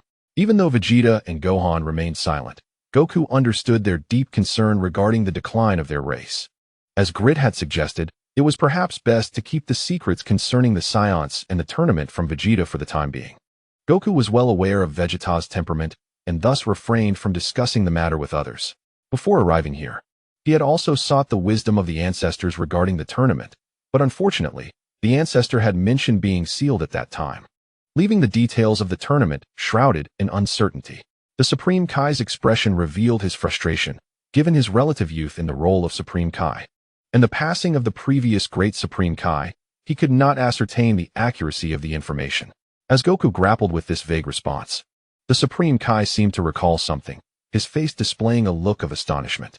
Long ago, I visited the great Supreme Kai's planet and unexpectedly learned of a significant event. Over 4 million years ago, a group from beyond the universe invaded the underworld, devastating 1/5 of it in less than a day. However, when they attempted to assault the realm of the gods, they were severely repelled by a formidable force and subsequently vanished from the cosmos. Stunned by this revelation, Goku's mind flashed back to recent events, and with a grave expression, he inquired, was it the demon realm? What could have led to such a decline? Supreme Kai? Is there truly no record of this? Goku's questioning was not a challenge to the Supreme Kai's capabilities, as their previous conversation had already touched upon matters of ancient texts. Throughout the cosmos, there have been several cataclysms, and most historical records have been obliterated, with even the realm of the Supreme Kai not spared. Presently, none of the deities in power have exceeded 1,000,000 years, rendering them incapable of comprehending the secrets of the past. Goku, prompted by recent unforeseen events, speculated that the matter might pertain to the demon realm.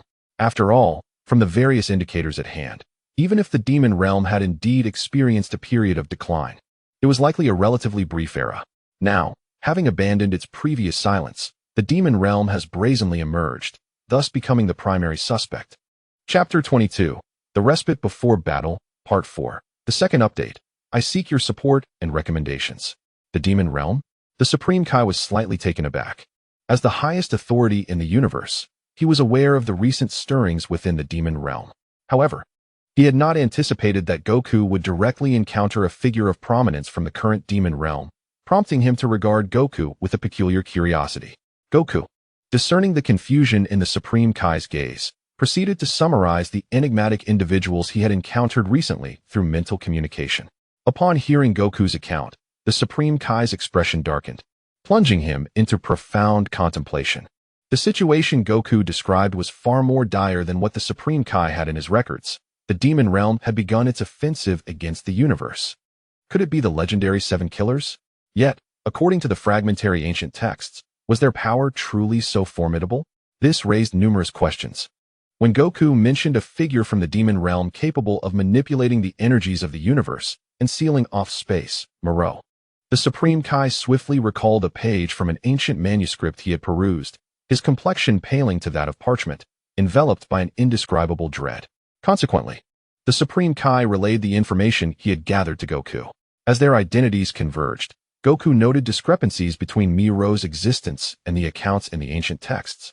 Yet this revelation undeniably etched the notion of the 7 killers of the demon realm deeply into Goku's memory. The 7 killers of the demon realm? Who were they? Wasn't the demon realm ruled by a demon king, with Dubra as the former sovereign? Goku recalled Dubra from years past. It was his presence that had led Goku and his companions to believe the demon realm posed no significant threat.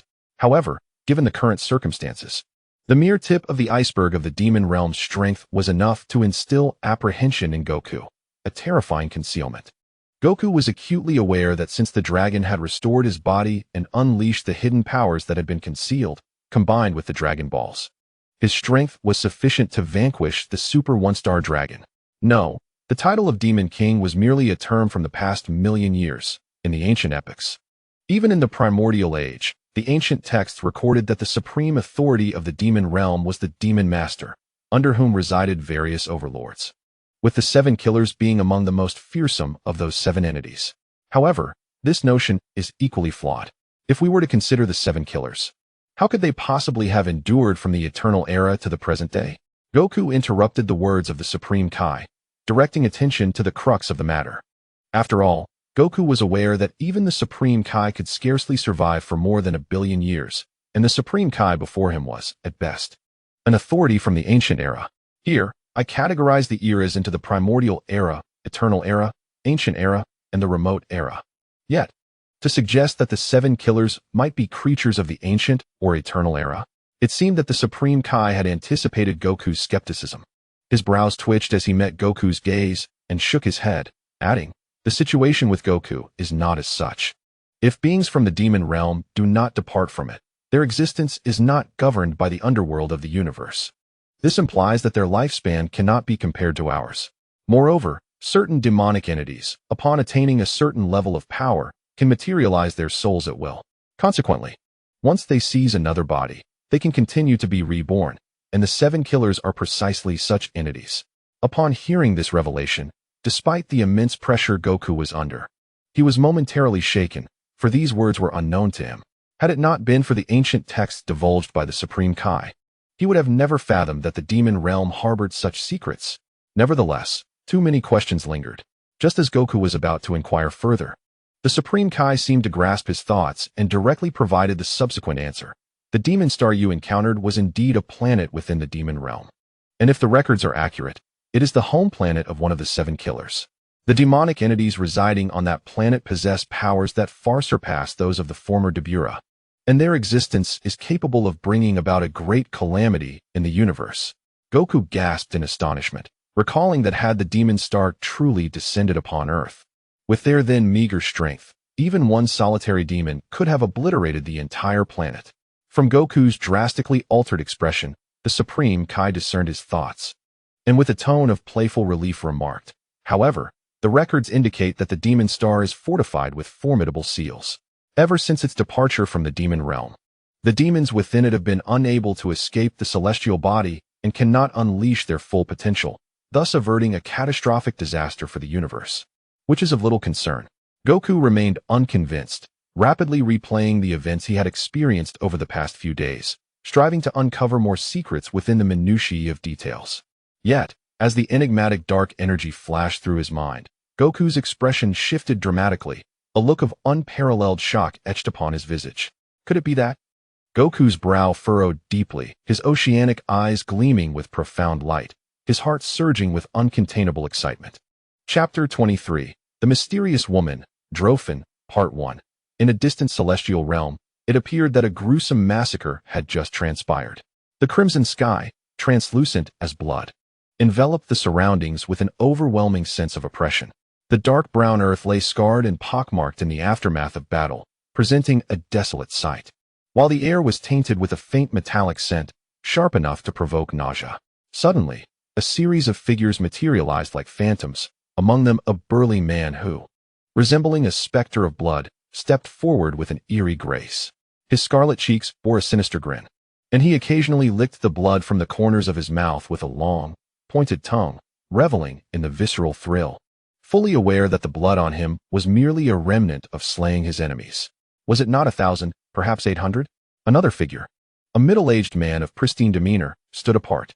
His immaculate appearance contrasted sharply with the chaos around him. With sharp hawk-like eyes beneath elegantly arched brows, he recoiled slightly at the faint scent of blood, his high nose crinkling in distaste. Yet those present understood that this seemingly composed individual harbored the most profound bloodlust. The final member of the trio was a young man clad in battle attire, similarly stained crimson.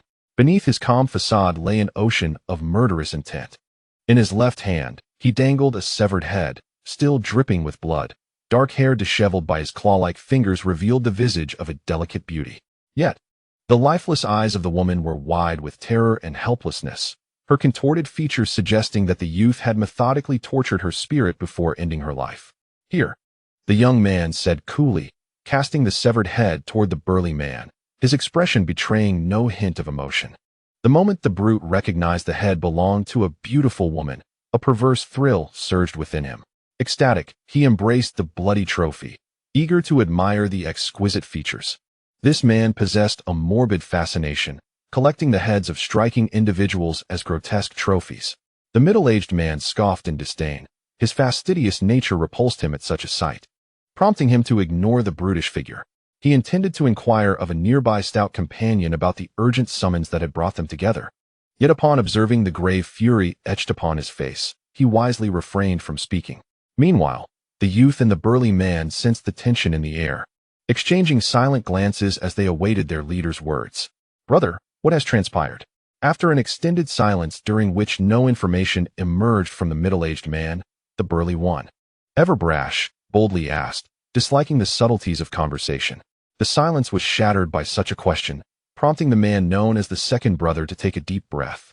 Concealing the fierce light of grief and anger in his eyes, which now reflected profound sorrow, he gradually opened his previously closed eyes and dropped a bombshell. "The third brother, fourth brother, seventh brother, and ninth brother are all dead, slain by the wretched Jack." The suddenness of this revelation struck the hearts of the other three like a thunderbolt. The young man, in particular, was engulfed by a surge of righteous fury, his desire for vengeance igniting after the initial shock. This was due to the fact that his biological elder brother was the so-called fourth brother, and among their sworn 12 brothers, he was the youngest, holding the 12th title. Together, they were known as the 12 Assassins, each designated a month from January to December, leading 10,000 members of their assassination forces. At that moment, the four present were the 2nd month, the 6th month, the 10th month, the burly man, and the 12th month. Stop! The 2nd month's voice thundered, resonating across 100 miles, causing the young man, who had almost fled dozens of miles away, to shudder involuntarily, an overwhelming force compelling him to halt. In the subsequent instant, the 2nd month and the other three pursued him, signaling for him to regain his composure. Their fierce gazes forced the young man to relent, though he trembled with resentment. Second brother, must we remain silent? Not only will my elder brother, the 3rd brother, but also the 4th, 7th, and 9th brothers die with unclosed eyes. I refuse to accept this. The young man's indignation surged, transforming his previously calm demeanor into a twisted mask of fury. As he declared his unwillingness to submit, an astonishing aura emanated from him, signaling his vow for revenge. Suddenly breaking free from the 2nd month's imposing restraint, the young man attempted to flee, only to be met with a forceful palm strike that pinned him down once more. The 2nd month shouted resolutely, "This is our elder brother's command. He has decreed that we must not provoke Jack, nor her." The forceful interruption quelled the young man's wrath, bringing him back to a semblance of rationality, though his expression was one of profound sorrow, exacerbated by the realization of his elder brother's prohibitive order. Amidst a fleeting silence, the handsome middle-aged man known as the 6th month quietly grasped the essence of the unfolding events. Despite his grief for the fallen comrades, his inherent composure allowed him to see beyond the immediate despair. Faced with overwhelming power, he chose to follow his elder brother's path, recognizing that their own strength was inadequate to confront the monstrous Jack. The 4th update: I implore you to collect and recommend. This week is nearly over, yet the number of collections for Mozhu remains dismally low. I beseech all esteemed readers to lend your support. However, the boisterous October would not acquiesce to such a timid approach. He shared a profound bond with December, who, at this moment, empathized deeply and equally unwillingly questioned, "Brother, why must we resort to such actions? As brothers, the 12 of us ought to stand united in both adversity and triumph. Must we truly submit to the whims of the treacherous Jeek? Above us loom Lord Lake and His Highness Jenny, and we, the 12 killers, possess the right to eradicate traitors. Now that Jeek has dared to infringe upon our authority, we should rise against him instead. No, you are utterly unaware of Jeek's terrifying nature. As outsiders, you cannot fathom the magnitude of the events from years past." February countered vehemently. The memories of that harrowing battle still sent shivers down his spine. For none among the contemporary Saiyans could ever forget the sheer horror of Jeek's displayed power. Among the 12 killers, several were not of Saiyan lineage, October, December, and their elder brother being 3 of them, and through hearsay, some held doubts regarding Jeek's formidable strength. June had remained silent, though not a Saiyan. His meticulous nature allowed him to believe in the terrifying prowess Jeek had unleashed back then. He understood that only by magnifying the enemy's strength could one avoid being intimidated by their hidden trump cards. Yet, he now observed February's involuntary tremors as he recalled those memories, causing the astute June to ponder whether his previous information was incomplete, thus elevating Jeek's fearsome status in his mind considerably. I hope you can rationally await developments. Brother will report this matter to His Highness Jenny, perhaps even to King Grit.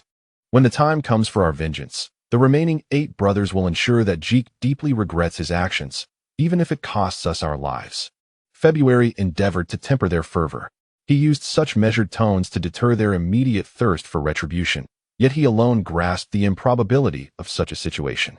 After all, 2 days had elapsed, and no directives had been issued to question Jeek, indicating that none dared to confront him.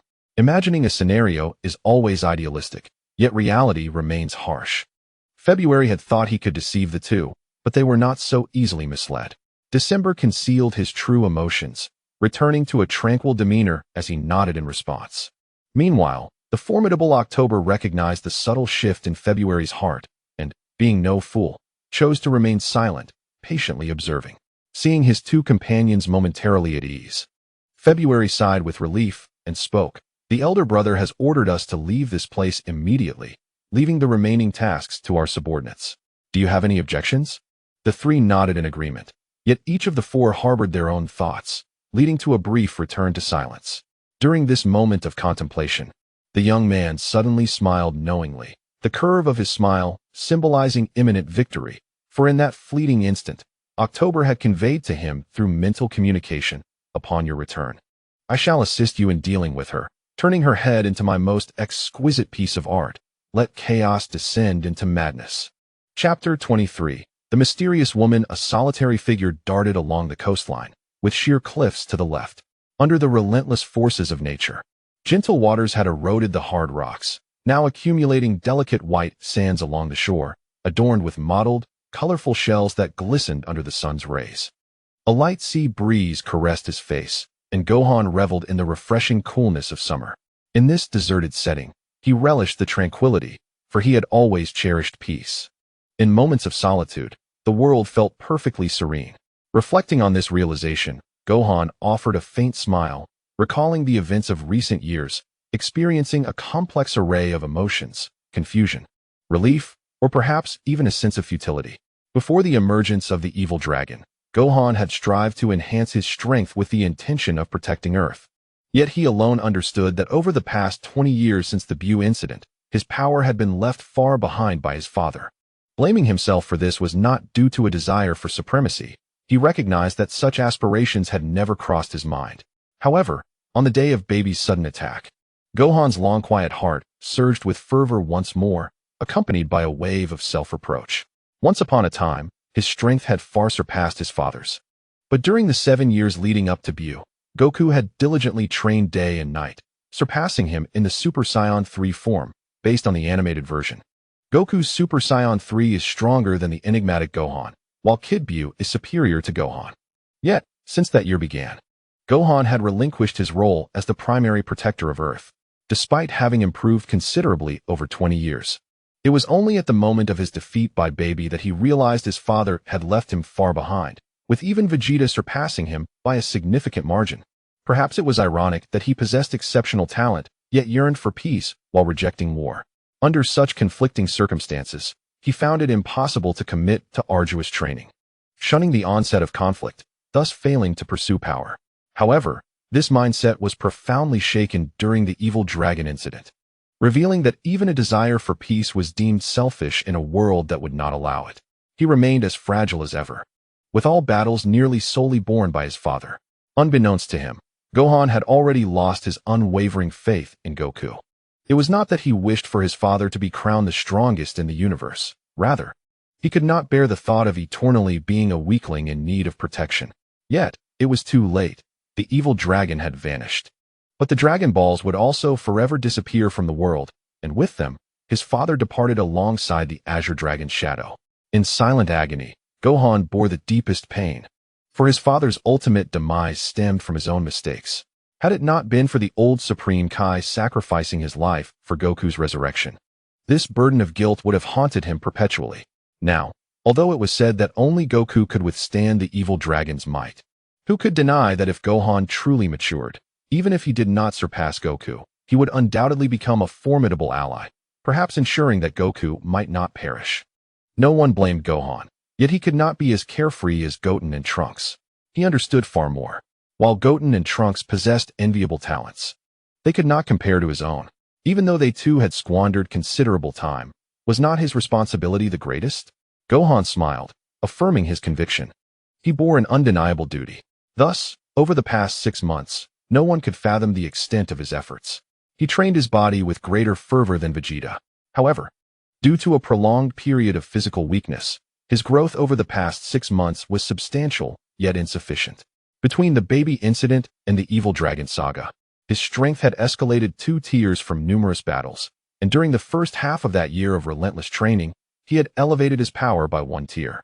Nearing the half-advanced Super Saiyan state, it was a matter of responsibility. Gohan concealed his true feelings, forcing smiles even as he offered encouragement to Dent. Yet in solitude, he relentlessly chastised himself, ever in pursuit of greater strength to safeguard the Earth in his father's stead. During this time, Gohan recognized that he had changed. More importantly, his unwavering devotion to peace had begun to show signs of fracture and doubt. Little did he anticipate that his father would suddenly reappear in the world. Instinctively, Gohan's mindset shifted once more, subconsciously relieving himself of the burden of defense and transferring the responsibility of protecting the Earth back to his father. In that moment, Gohan faltered. It was not merely a crisis of faith and peace, but also a growing aversion to his own perceived weakness. Yet what tormented him was an innate disdain for the pursuit of power. He merely wished to cherish those around him, believing that was enough. He did not wish to assume the role of a savior, nor did he deem it necessary. Moreover, he was acutely aware that taking on such a mantle could invite calamity, and humans are inherently selfish. Gohan accepted that he was one of them. Once more, the heart undergoes transformations, and within Gohan lies a world of contradictions. Nonetheless, he conceals everything deep within, allowing the visage of laughter to resurface on his countenance as before. However, just as Gohan becomes lost in reminiscence, a melodious request, akin to a celestial hymn, stirs his spirit. "May I sit beside you?" Startled, Gohan regains his composure and gazes in the direction of the voice, becoming momentarily entranced. Before him stands a stunning beauty, her skin as luminous and pure as jade, her graceful figure adorned in a light azure gown. She brushes aside the ebony tresses that the sea breeze playfully touzles, her sweet smile capable of stirring the hearts of all who behold her. At this moment, even Gohan is rendered speechless. However, true to Goku's heritage, he harbors no impure intentions. Rather, he is captivated by the otherworldly charm of this enchanting woman, for it is the first time he has encountered such exquisite beauty. Gohan stands transfixed, his very breath suspended in that fleeting moment. Had he been ambushed by an adversary, he would undoubtedly find himself in the gravest peril. The breathtaking smile remains, as she delicately brushes back her hair with one hand, while the other gently smooths the flowing lace of her gown. A faint blush tinges her porcelain-like visage, accentuating her ethereal beauty. Her slender brows arch slightly, beneath which glimmer eyes as bright as the stars, complemented by a pert nose and slightly parted lips. She is indeed the mysterious woman who had previously appeared, the one who shed tears while reminiscing painfully at dawn. "May I?" Gohan finally responds, his face flushing with embarrassment as he stammers. Upon hearing Gohan's words, the mysterious woman beams once more, then gracefully settles herself half a meter away from him, her luminous eyes fixed intently upon the azure ocean. Gohan swiftly adjusts his mindset, inhaling the faint, floral fragrance that wafts through the air. Yet, his heart remains untroubled. Instead, he senses a sacred radiance in her presence, which alleviates any apprehension regarding her ambiguous origins.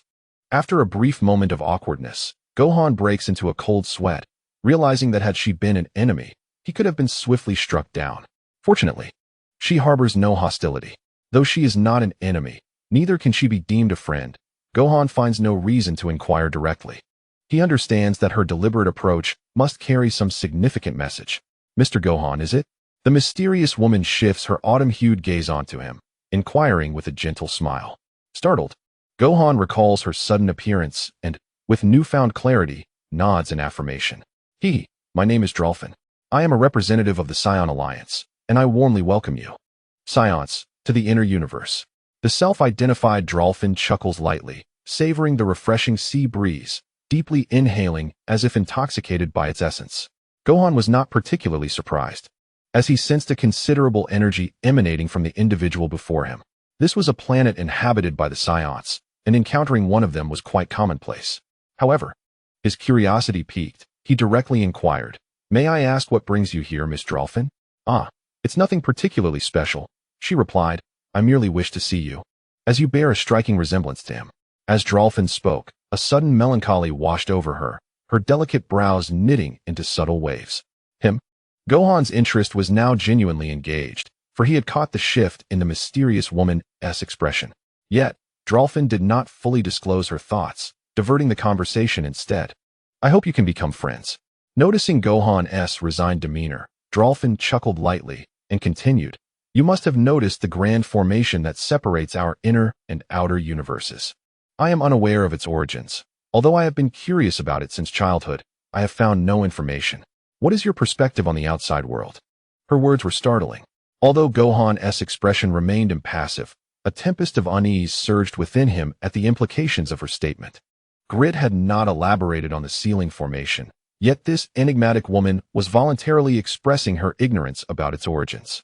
This suggested that even within the inner universe, the origins of this grand formation remained a mystery, an inference that could lead to numerous conclusions. Gohan perceived the true sentiments behind Drolfin's words. She smiled and added, I long to see the outside world. Unfortunately, I have never had the opportunity. Could you share with me what lies beyond? Please forgive my inquisitiveness. Our two races are renowned as the mightiest warrior civilizations of both the inner and outer universes. I wonder which side will prevail in this upcoming conflict. Have our two races ever determined a victor? Before Gohan could respond to her first question, the second and third inquiries detonated within him like heavy bombs, stirring his thoughts. Nevertheless, his countenance remained serene as he replied with a smile. I too have only recently become aware of the existence of the inner universe. I am not well versed in the matters of the grand formation, as my home, Earth, is quite distant from here. Earth is a beautiful place, with gravity similar to this realm, albeit smaller in size, adorned with blue skies and white clouds. And hasn't history already provided us with answers? We are both the first races of our respective universes. Have you truly never had the chance to venture into the outer universe? It is only in this past year that the outer universe has learned of the inner universe's existence. Yet, why did the inhabitants of the inner universe not emerge a year ago? The two races, both hailed as the strongest warrior civilizations, have never clarified which side is superior. Surely, there must be some hidden intricacies at play. Oh, I had anticipated a greater disparity. Drolfin feigned disappointment. But the authenticity of her expression tightened Gohan's gaze as he sought to glean further insights. Not entirely. For instance, there exists a planet where the skies are green. The clouds bear a hint of azure, and the vegetation is a vivid blue. There exists a planet devoid of any sunlight hues, its surface composed solely of rugged rocks. Yet it radiates an extraordinary brilliance akin to countless twinkling stars. Gohan, with an air of camaraderie, engaged in conversation with Drolfin, and in that moment, a bond of friendship blossomed between them, filled with laughter and jest. However, both were acutely aware of the unspoken truth lingering beneath the surface. Chapter 24. The battle commences, the struggle of the feudal lords, Part 1. Third update. On the surface, their banter seemed lighthearted.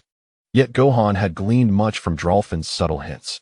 He was not entirely swayed by her words, rather intrigued by her choice of cryptic communication. The sudden appearance of a mysterious woman aroused a sense of caution within him. While he questioned her identity, he deemed it unnecessary to pry further. For some matters are not as simple as they appear. Her melodious laughter, though not as resonant as the waves crashing against the shore, possessed a tranquil charm that captivated Gohan. As he recounted his adventures in outer space, the vivid memories, filled with humor, peril, and even awkwardness, elicited an inexplicable smile from Drolfin, leaving him somewhat perplexed. Meanwhile, as Drolfin conversed with Gohan, a figure intermittently flickered through her mind, a presence that felt both familiar and distant. Their personalities and paths diverged greatly, yet their origins bore a striking resemblance. Under different circumstances, they had grown apart significantly. Sensing the poignant silence enveloping them, Gohan instinctively adopted a more subdued demeanor. However, in that fleeting moment, calamity struck. Perceiving an unsettling shift in the atmosphere, Gohan erupted with a fierce aura, swiftly lifting the seated Drolfin as he ascended into the sky, pausing at an altitude of 1,000 meters. The sudden turbulence validated Gohan's acute awareness of impending danger. The once calm sea began to churn ominously, a great surge of water converging towards a colossal dragon. As a brilliant blue light pierced the ocean's surface, a water dragon surged forth, crashing violently towards Gohan and Drolfin's tranquil position. Recognizing that the turmoil was far from over, Gohan released his hold on Drolfin, pivoted, and unleashed a powerful punch, sending forth a tremendous wave of energy that shattered the stone dragon coalescing from the cliff below. It was then that Drolfin realized the gravity of their predicament. Despite her considerable strength, she felt woefully inadequate against the unfolding confrontation. She understood Gohan's unspoken cue, hovering beside him, yet the sudden crisis jolted her senses, draining the color from her porcelain skin and igniting a flicker of panic and regret in her beautiful eyes. For she knew that the attack now loomed perilously close, and that her protectors had likely perished, leaving her vulnerable to imminent annihilation. Gohan's gaze narrowed as he fixed his eyes on the two unfamiliar figures appearing before him. After the battle with Krillin, he had come to understand that certain individuals possessed the ability to harness the elemental forces of the universe or other attributes of celestial energy. However, encountering two such adversaries on this day made him realize that the situation was far from straightforward. Without indulging in unnecessary dialogue, Gohan stepped forward slightly. Electric currents coursing through his body. A golden radiance surged forth, and beneath the intense golden flames, his hair stood on end, while his emerald green eyes radiated an icy intensity. He ascended directly into the first level of Super Saiyan. Saiyans, no matter who you are, you'd best vacate this place at once. One of the assailants, a burly man, boasted, suppressing a flicker of fear upon witnessing Gohan's transformation. They were none other than the members of the Kill Sentinel, known as October and December. The young man did not share the brashness of his companion. Upon observing the surrounding celestial energies being significantly stirred by Gohan's transformation, he sensed that their opponent was extraordinary. Even without the ability to sense energy, his keen intuition warned him that this prey possessed the capacity to counterattack. Suddenly, hearing the man speak, Gohan furrowed his brow, finally concluding that their intent was not directed at him.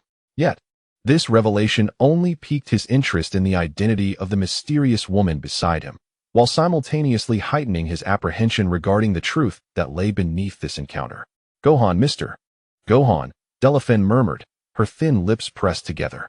She recognized the grave consequences of this matter and sought to explain promptly, but Gohan interrupted her. "I understand. It's nothing." As his words fell, everyone realized that a battle was inevitable. October, unable to contain his fiery temper, summoned a flickering brown aura from his right arm, shattering the cliffs of the mountain below. Countless boulders began to coalesce around his arm, and in the span of a breath, a colossal stone fist, measuring 10 feet across, was hurled toward Gohan. Indeed, Gohan had wisely chosen a suitable battlefield, situated high above, substantially diminishing the efficacy of their water-based powers. As he beheld the incoming strike, an astonishing aura erupted from his being. He thrust his right hand forward, unleashing a golden beam that collided with his opponent's fist, shattering it upon impact. However, October merely scoffed, while December retaliated with a ki blast. As Gohan's left hand extinguished the energy, October's destroyed hand reformed with alarming speed, catching Gohan off guard. In the midst of their clash, as explosions of smoke and fire erupted, October seized the advantage of obscured vision to launch his strike. Gohan, taken aback, realized that the opponent's use of stone power rendered their faint energy nearly imperceptible. Almost immediately, he witnessed a massive stone fist breaking through the flames, barreling toward him. With a resounding crash, Gohan crossed his arms in defense, yet the tremendous force still propelled him backward. Delaphin, positioned behind him, was also affected by the shockwave. But thanks to Gohan absorbing most of the impact, she remained largely unscathed. Retreating over 100 feet, Gohan unleashed his own energy to disperse the surrounding shockwaves. Suddenly, he manifested several energy blasts that carved arcs through the void, pursuing his opponent's position. This counterattack startled both October and December, who swiftly fortified their defenses. Yet they were still each bombarded by 3 energy blasts, forcing them to retreat 1,000 meters. The youth spat out a mouthful of blood. Yet the madness in his eyes only intensified. October was equally shaken. His right arm had become the target of concentrated bombardment, now utterly shattered. Had it not been for his body's extraordinary resilience, surpassing others of his rank, he would have been reduced to a bloody pulp by now. Chapter 24. The Battle Begins. The Feudal Lord Struggle, Part 2. Fourth update. The force of a single strike was sufficient to subdue the enemy. Gohan's overwhelming strength eclipsed the combined efforts of the two, yet they showed no inclination to concede. In their resolve to eliminate Durofin, they were prepared to risk everything. However, this reckless assault had now alerted their adversary, compelling them to fight to the bitter end. "Damn it!" both shouted in unison. The youth wiped the blood from the corner of his mouth, his body radiating a deep blue glow as he summoned the surrounding energies of the cosmos. A torrent of water surged forth, coalescing into several massive blue dragons that ferociously lunged toward Gohan. Meanwhile, October's body was enveloped in a brilliant brown light, continuously absorbing nearby boulders. Under immense pressure, these rocks gathered around his outer layer, having already consumed a cliff face towering over 1,000 feet in mere moments. As the water dragons surged forward, the giant absorbed an immense mass of stone, his own physique now towering 100 feet tall. He advanced through the void, and their combined might unleashed a 7-pronged assault upon the seemingly fragile Gohan. Faced with such a pincer attack, Gohan merely chuckled coldly. First, he erected a protective shield to ensure Dorofin's safety, then leaped beyond its confines. His fist collided with the giant's hand, and with a thunderous roar, a brilliant golden light erupted, shattering October's seemingly invincible defense. The latter was sent sprawling like a kite severed from its string, his body cracking and gushing blood. His expression one of sheer horror.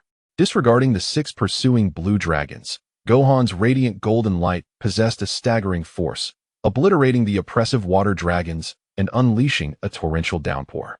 Seizing the moment, Gohan pointed skyward, drawing forth a beam of light, intent on striking down his foe. In the face of such overwhelming confrontation, the youth had become numb. Drained of color, he instinctively attempted to evade by turning his body. However, his speed paled in comparison to the slicing energy, and with a piercing scream, Gohan severed his left arm at the root.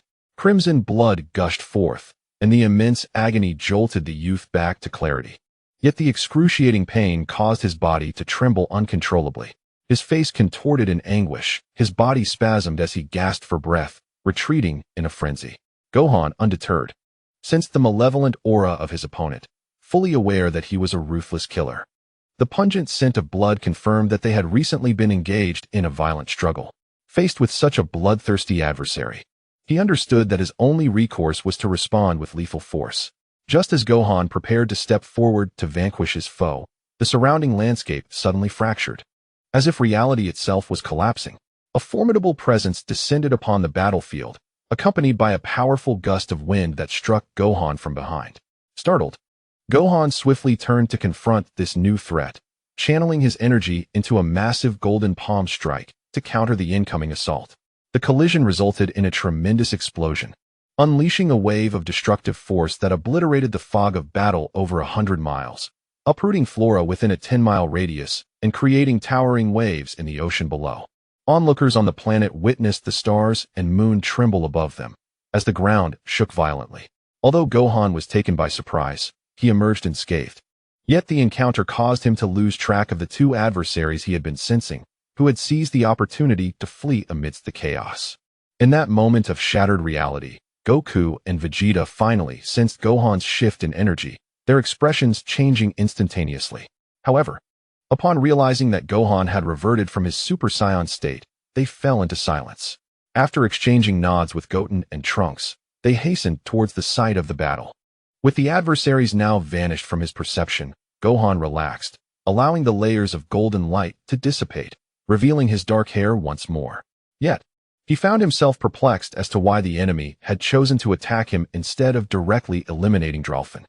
This uncertainty prompted Gohan to subconsciously remain wary of the enigmatic woman before him. When she suggested her departure, he made no attempt to dissuade her, watching as her ethereal figure faded from view. Within mere seconds of Drolfin's exit, Goku and Vegeta traversed the vast distance, their relief palpable upon discovering that Gohan had sustained no injuries. As they conversed, curiosity regarding Drolfin's mysterious identity lingered in their minds. Each of the 3 harbored unspoken questions. Who was she truly? Chapter 24. The Battle Begins. The Crisis of the Lord's War, Part 3. 5th Update.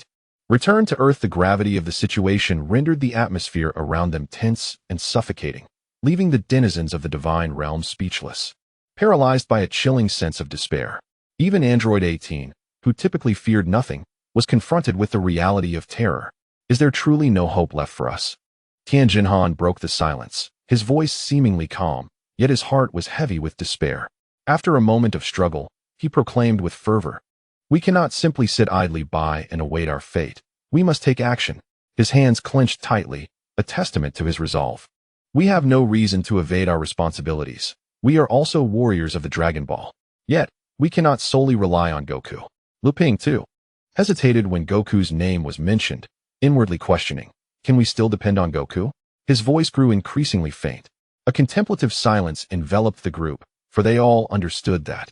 At this moment, Goku was no longer a pillar of support. Note, they were unaware that Goku had already returned. No, perhaps sensing the feigned bravado of his companions.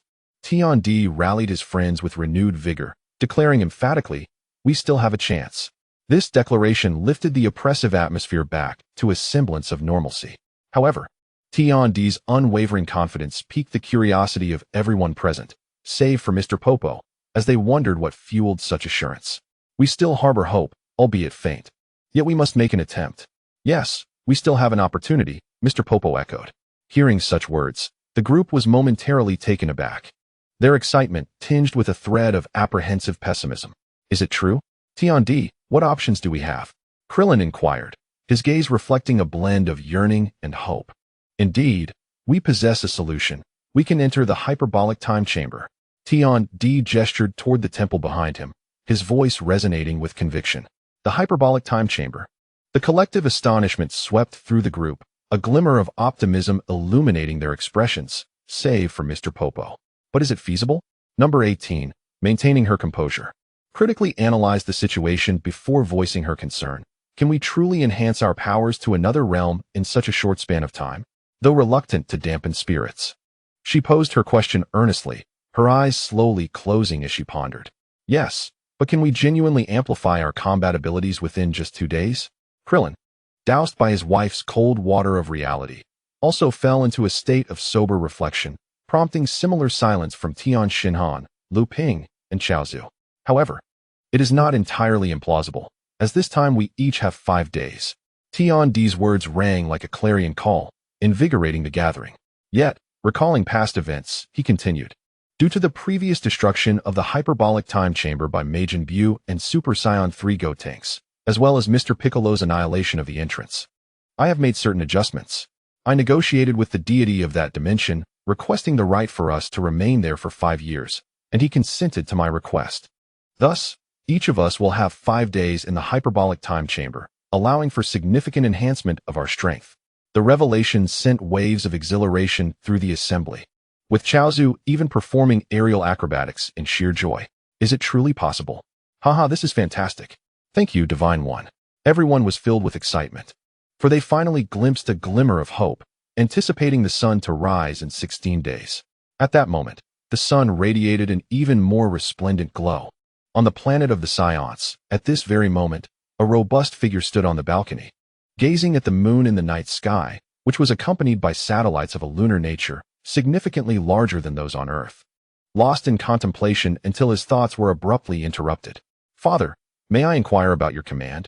Jiniri dared not meet the gaze of his imposing father, a lingering fear of his iron-fisted methods coursing through him. Noticing the somber expression on his father's face, he instinctively understood that the man before him was aware of the events that had transpired that day. "Jiniri, I hope you can manage Krek. He is loyal to you. I do not wish to interfere directly in your dealings with him, but I do not want to witness a repeat of past events." Grit's presence exuded an unspoken authority that made Jiniri break into a cold sweat. He could only instinctively respond in the affirmative. "I am aware of the matters concerning Krek and the assassins. Since I have not given my orders, you should not be so wary of Krek. Have you already forgotten the events of years past?"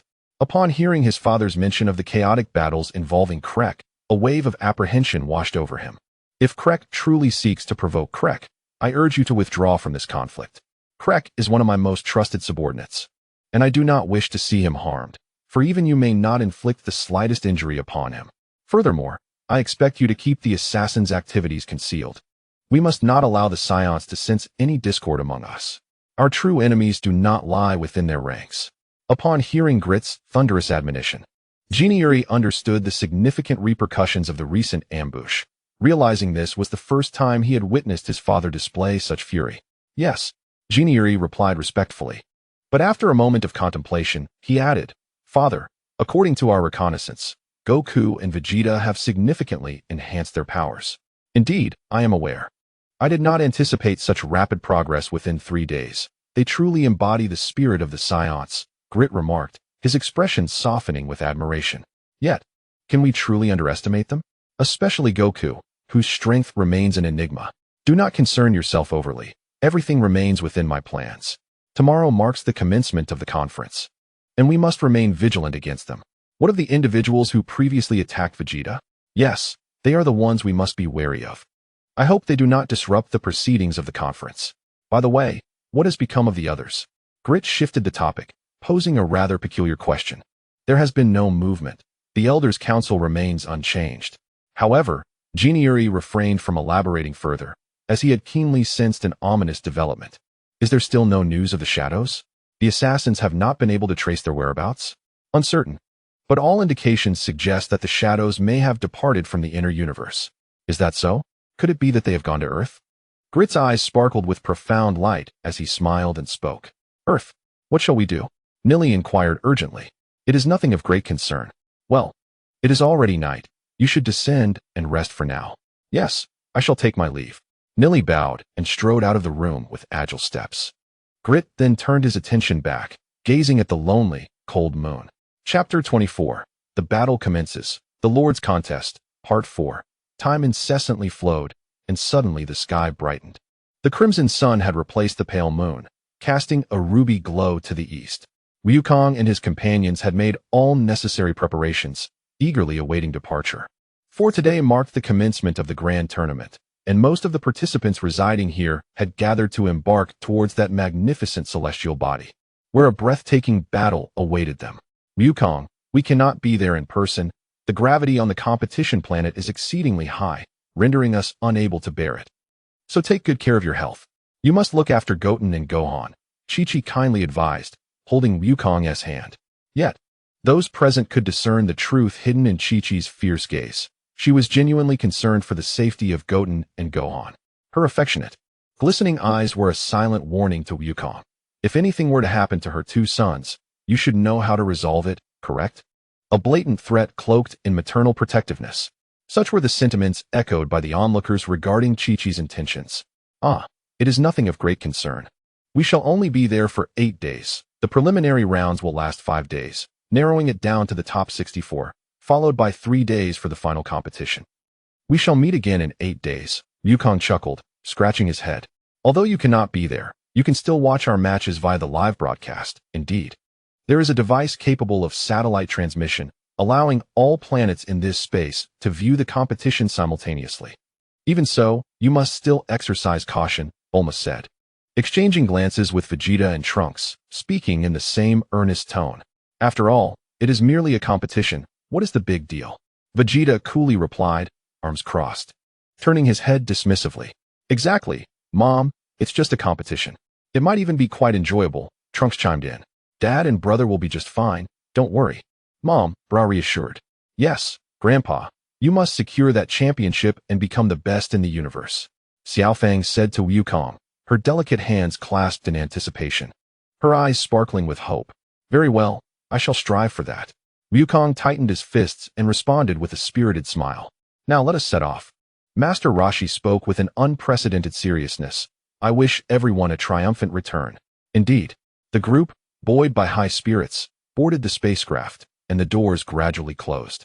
With a surge of momentum, the ship launched forth towards that sacred venue of the cosmic martial arts tournament. What kind of battles awaited them? Wukong's combative spirit flared once more, trembling with excitement. The expression in his eyes brimmed with anticipation. Truly, he looked forward to the competition and the formidable opponents. Who could these powerful beings be? Father, we are Saiyans, recognized as the sovereigns of the universe. Few can surpass us in this vast cosmos. Goten exuded confidence, seemingly satisfied with the results of his recent training. Yet, Goten, you must exercise caution. Wasn't there someone who could easily defeat me before? Goten pondered, realizing that such individuals likely still existed, including Vegeta. Denying Goten's claims, Vegeta clenched his fists and declared, I shall not be bested by them again. However, I too await the appearance of other formidable warriors in the universe. Indeed, Uncle Vegeta, Goten replied softly, believing he had touched upon Vegeta's sore spot. In any case, we must remain vigilant, right, Mr. Gohan? Often bullied by Goten and Trunks, exhibited signs of evasion from the duo. Mature beyond his years, the less fortunate preferred conversing with Gohan. Yes, we should indeed be cautious, Gohan replied calmly, though he refrained from mentioning the presence of Drolfin to Goku and Vegeta, not wishing to divert attention from other potential shifts in the upcoming competition. At that moment, the entire spacecraft shook violently as it approached the planet, the immense gravity causing it to tremble. Ultimately, it landed safely on the surface, restoring a sense of calm. Is the gravity truly this intense? Trunks remarked, his expression darkening as he assessed the situation. It feels similar to our training sessions. Gohan, already aware of the circumstances, displayed little surprise. Meanwhile, Goku and Vegeta nonchalantly opened the door, gazing upon the stone-like planet, which was far harder than diamond. It boasted lush greenery, azure waters, and cloud-strewn skies. Though the absence of delightful birds was notable, they stepped outside, observing the figures before them, each moving swiftly with an air of calm that belied the menacing aura they exuded. Goten and Trunks stood speechless, finally grasping the vastness of the universe and the multitude of hidden talents it harbored. Ub, inspired by Goku's teachings, felt a surge of excitement. But as he yearned for the impending battle, a sudden shift in his demeanor occurred. At that moment, a voice shattered the stillness. Attention all participants, please enter the arena. The competition begins in 10 minutes. Stay alert. All eyes turned toward the colossal structure ahead, resembling the venue of the legendary martial arts tournament, yet spanning a staggering 10,000 square meters. A sense of respect surged within them, igniting their warrior spirits. Inside this edifice, a grand contest was set to unfold, one that would determine the universe's number one, meaning the victor would guide the future for the next 10 million years. In this era, who would rise above all? Chapter 25. The battle commences. The War of the Warlords, Part 5. First update. The crisp chime of bells resonated, heralding the battle's call after a million years. All eyes were fixed upon the immense pendulum clock above, as the wheel of history converged once more at a singular moment, igniting the fervor of battle in the hearts of the eager. A million years have elapsed, and within the vast, tumultuous river of history, how many truths lie buried and obscured? What legacy do the once great warriors leave behind? Nothing at all. Although a ruler may reign for a million years, no mortal can endure eternally. Even if one is bestowed with the title of the universe's foremost champion, time remains a relentless force that discards your future. This is a cruel irony, for no matter how formidable one becomes, they are but a pawn of fate or history. The Demon Realm, a realm distinct from the peculiar universes, is populated by beasts that are not governed by the underworlds of each dimension. Yet, curiously, throughout history, the cosmic martial arts tournaments have seldom showcased true champions from the Demon Realm, and they have never achieved the glory of a top-3 finish. This remains an enigma, with the so-called truth likewise entombed in the annals of time. Presently, the resounding chimes of the clock echo louder and farther, seemingly heralding the triumph of justice while lamenting the victory of evil. At this moment, the future of the universe hangs in uncertainty. Who shall be its sovereign? Let us proceed, Goku declared, his body quaking with an intense surge of vitality. With a gentle smile, he turned to his companions and began to stride towards the grand entrance. Indeed, they all replied in unison, closely following in Goku's wake. As they advanced, an overwhelming pressure loomed ahead, akin to a test for the mighty. Only those who could withstand it would ascend to the arena. Crossing the threshold, Goku and his companions remained composed as they braved the sudden influx of repulsive force. However, Goten and Trunks understood that they had reached the critical point of their usual state, quietly astonished by the caliber of combat anticipated in this grand tournament. Before them lay an astonishing sight, a stage stretching 100 meters long, surrounded by tiers of spectator seating. Viewed from above, this monumental structure resembled the architecture of ancient Roman amphitheaters, invoking an instinctual craving for battle while simultaneously instilling a sense of solemn urgency. The erudite Trunks was the first to notice the transparent arena, and as a realization struck him, he instinctively approached, striking the surface with force. An expression of exhilaration spread across his face, accompanied by a tone of awe. Indeed, it is truly the hardest diamond in the cosmos. Forgive me, but I must verify something. If the readers genuinely enjoy this Dragon Ball tale, please log in within the next 3 days to bookmark this book and leave a comment. Currently, this novel has surpassed 100,000 views, yet only 50 bookmarks, which strikes me as abnormal. Thus, I seek verification. Former TL friends, Please refrain from artificially inflating the data or commenting for the time being, as I urgently require authentic statistics. If everyone believes that the dusk is deceiving, then dear friends, you may choose to remove this book from your shelves come Monday. Over the next 3 days, Dusk wishes to verify the authenticity of this book's data, as well as to confirm a troubling suspicion that lingers in his mind. Thank you all. Suddenly hearing the word diamond, Wu Tian instinctively recalled the gem's connotation, rushing over in excitement while fantasizing aloud. If only I possessed such a magnificent piece. As these thoughts crossed his mind, Wu Tian's eyes sparkled with a predatory gleam, resembling a thief poised to strike. Meanwhile, Wu Fan was taken aback. He understood well the exceptional hardness of diamonds, and given his knowledge of gravity, he did not believe that this colossal arena would be as ordinary as the diamonds found on Earth. Beside them, Goku, Vegeta, and OOB appeared utterly bewildered, lacking any understanding of the matter, each wondering what could possibly be so remarkable about a mere stone.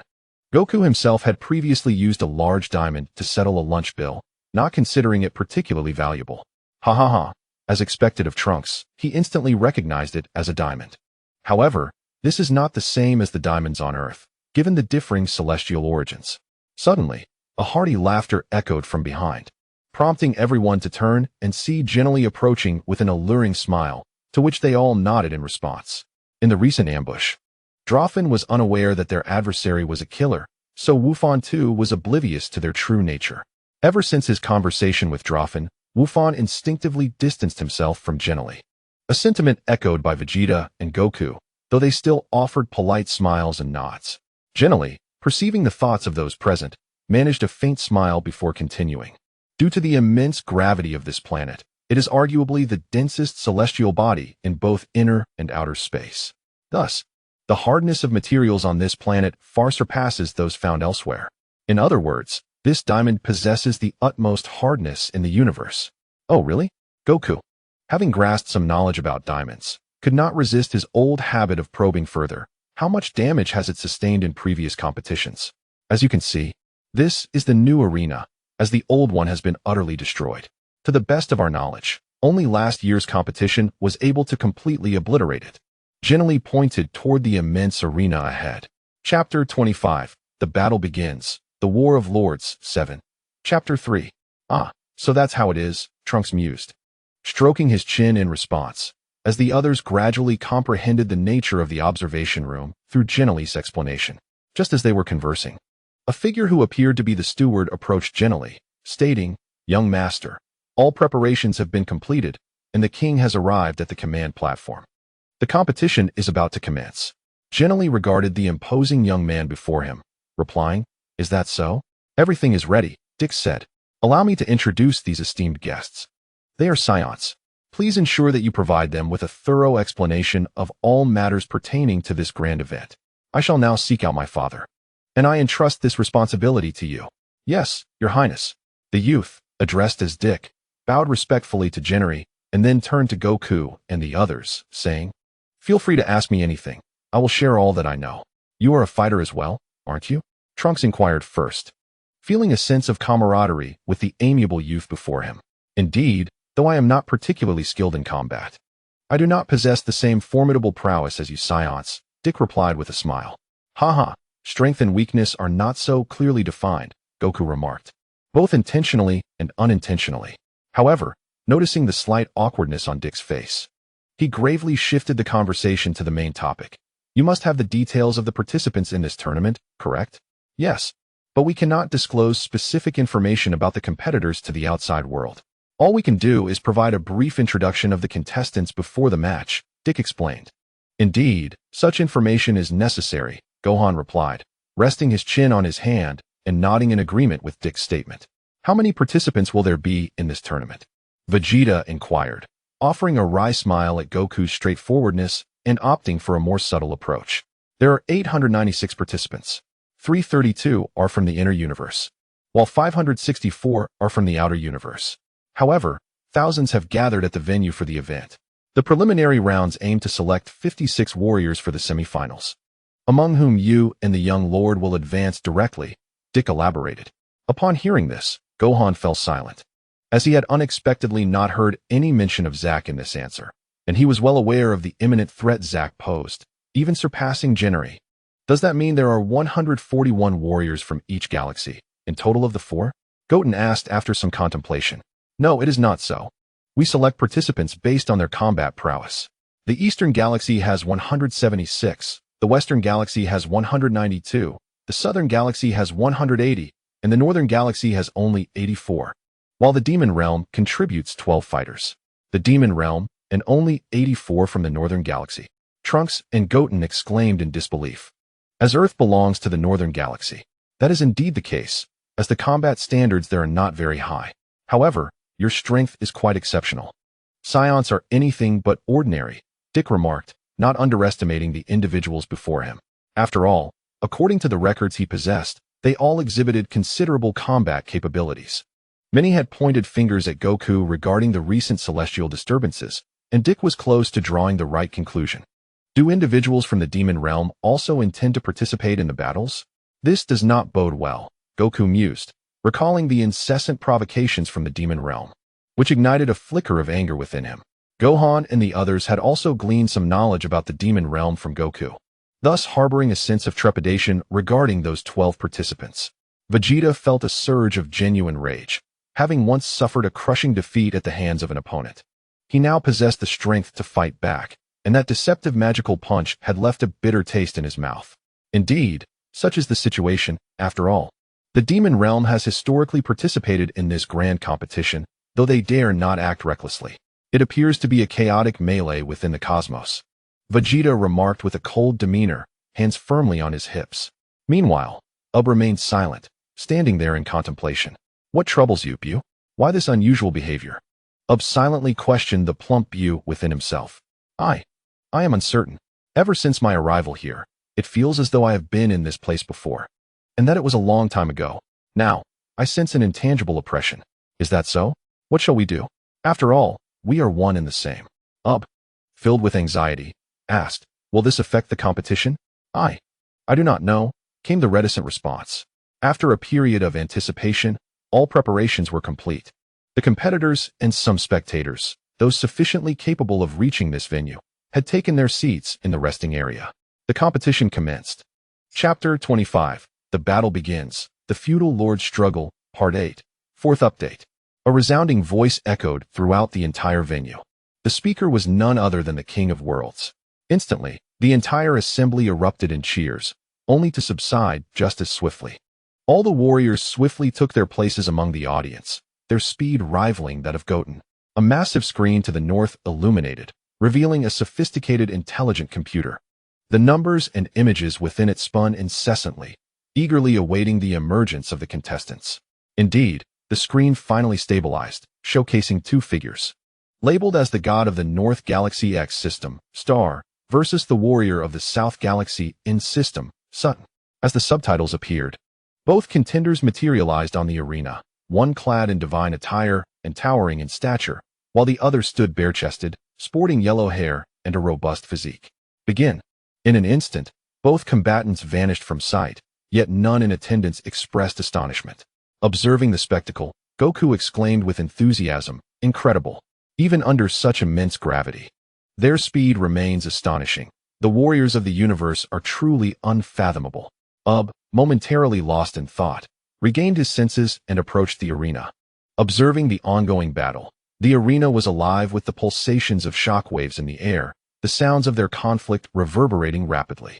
Suddenly, the 2 fighters reappeared, their speeds diminishing as Sutton pursued Star, then accelerated in an instant, positioning himself ahead of Star in a bid to land a powerful blow. Star, unfazed, swiftly conjured an energy blast to preemptively strike Sutton.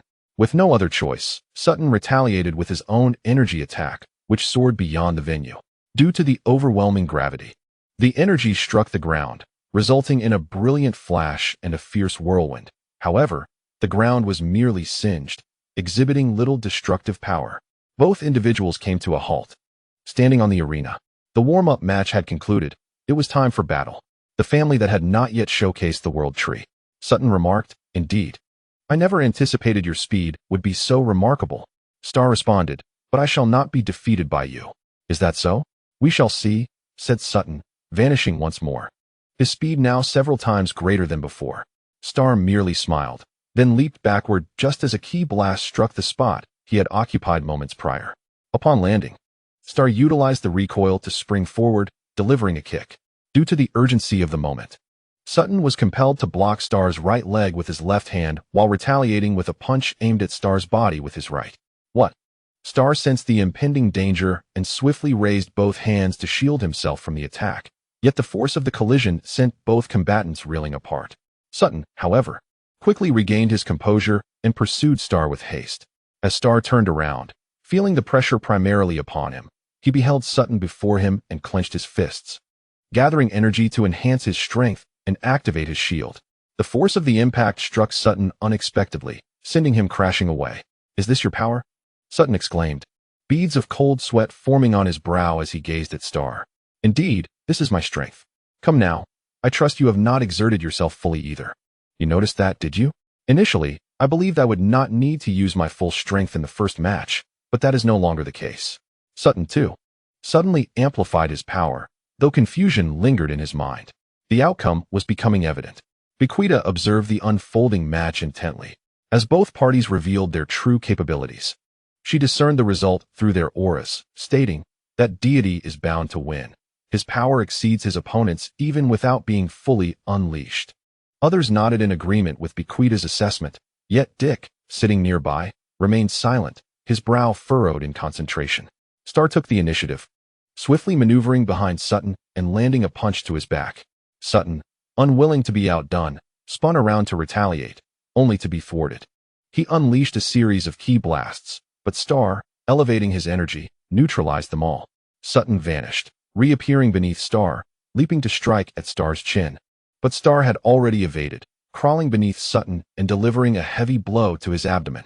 With that explosive attack, Sutton collapsed, unconscious. The victor was declared, Star. A voice resonated throughout the venue, followed by a wave of astonished murmurs from the audience, which included numerous non-participants. An impressive battle, the level of combat was exceptional. Goku observed Star, who still concealed his true strength, while he himself scanned the energy fields of those present and noted many hidden talents among them. Goten and Trunks fell silent, utterly astonished by the intensity of this tournament, far surpassing their expectations. Upon hearing the results of the inaugural grand competition, those who had been closely following the event erupted into jubilant cheers, igniting a fervor throughout the inner cosmos. At this moment, the Cosmic Martial Arts Tournament officially commenced. Chapter 26, The Brave Guardian of Pakaz, Part 1. First update. The Legend of the Emperor of Dragon Ball emphasizes the intricate plot and the vivid depiction of exhilarating battles, which may not entirely align with the traditional style of novels. However, the author envisions a future where this narrative is transformed into a comic without infringing on any rights, thus adopting a manga, anime, format for ease of adaptation. The author also believes that numerous Dragon Ball enthusiasts cherish the fervent battles, and the captivating storyline will surely satisfy all. Please support the author. Thank you. The Victor, Star. A voice of commentary resonated throughout the inner cosmos, enhanced by special effects. As the cheers of billions of spectators erupted, with many calling out Star's name, the tumultuous waves of battle surged forth as the once-in-a-million-year martial arts tournament commenced again, gathering the pinnacle of powerhouses from across the universe, allowing this grand duel to reflect the brilliance of this era. Indeed, this is truly the universe's foremost martial arts tournament. The caliber of combat is astonishing. The King of Worlds was left speechless, fully aware of the terrifying gravitational forces present in this arena.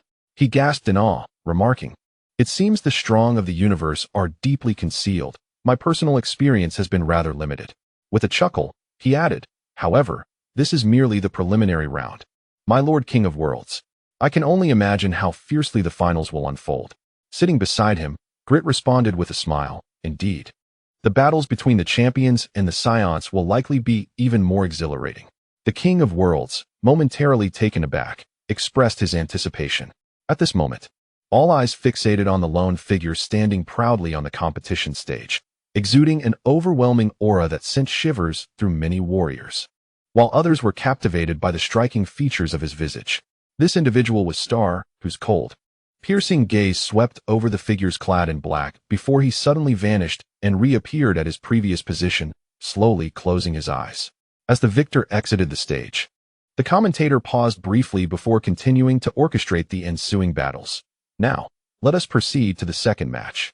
Simultaneously, the enormous screen displayed the identities of the contestants. And after a brief flicker of 2 to 3 seconds, it confirmed the warrior Kara from the IU planet of the West Galaxy versus the warrior Ted from the HZ planet of the West Galaxy.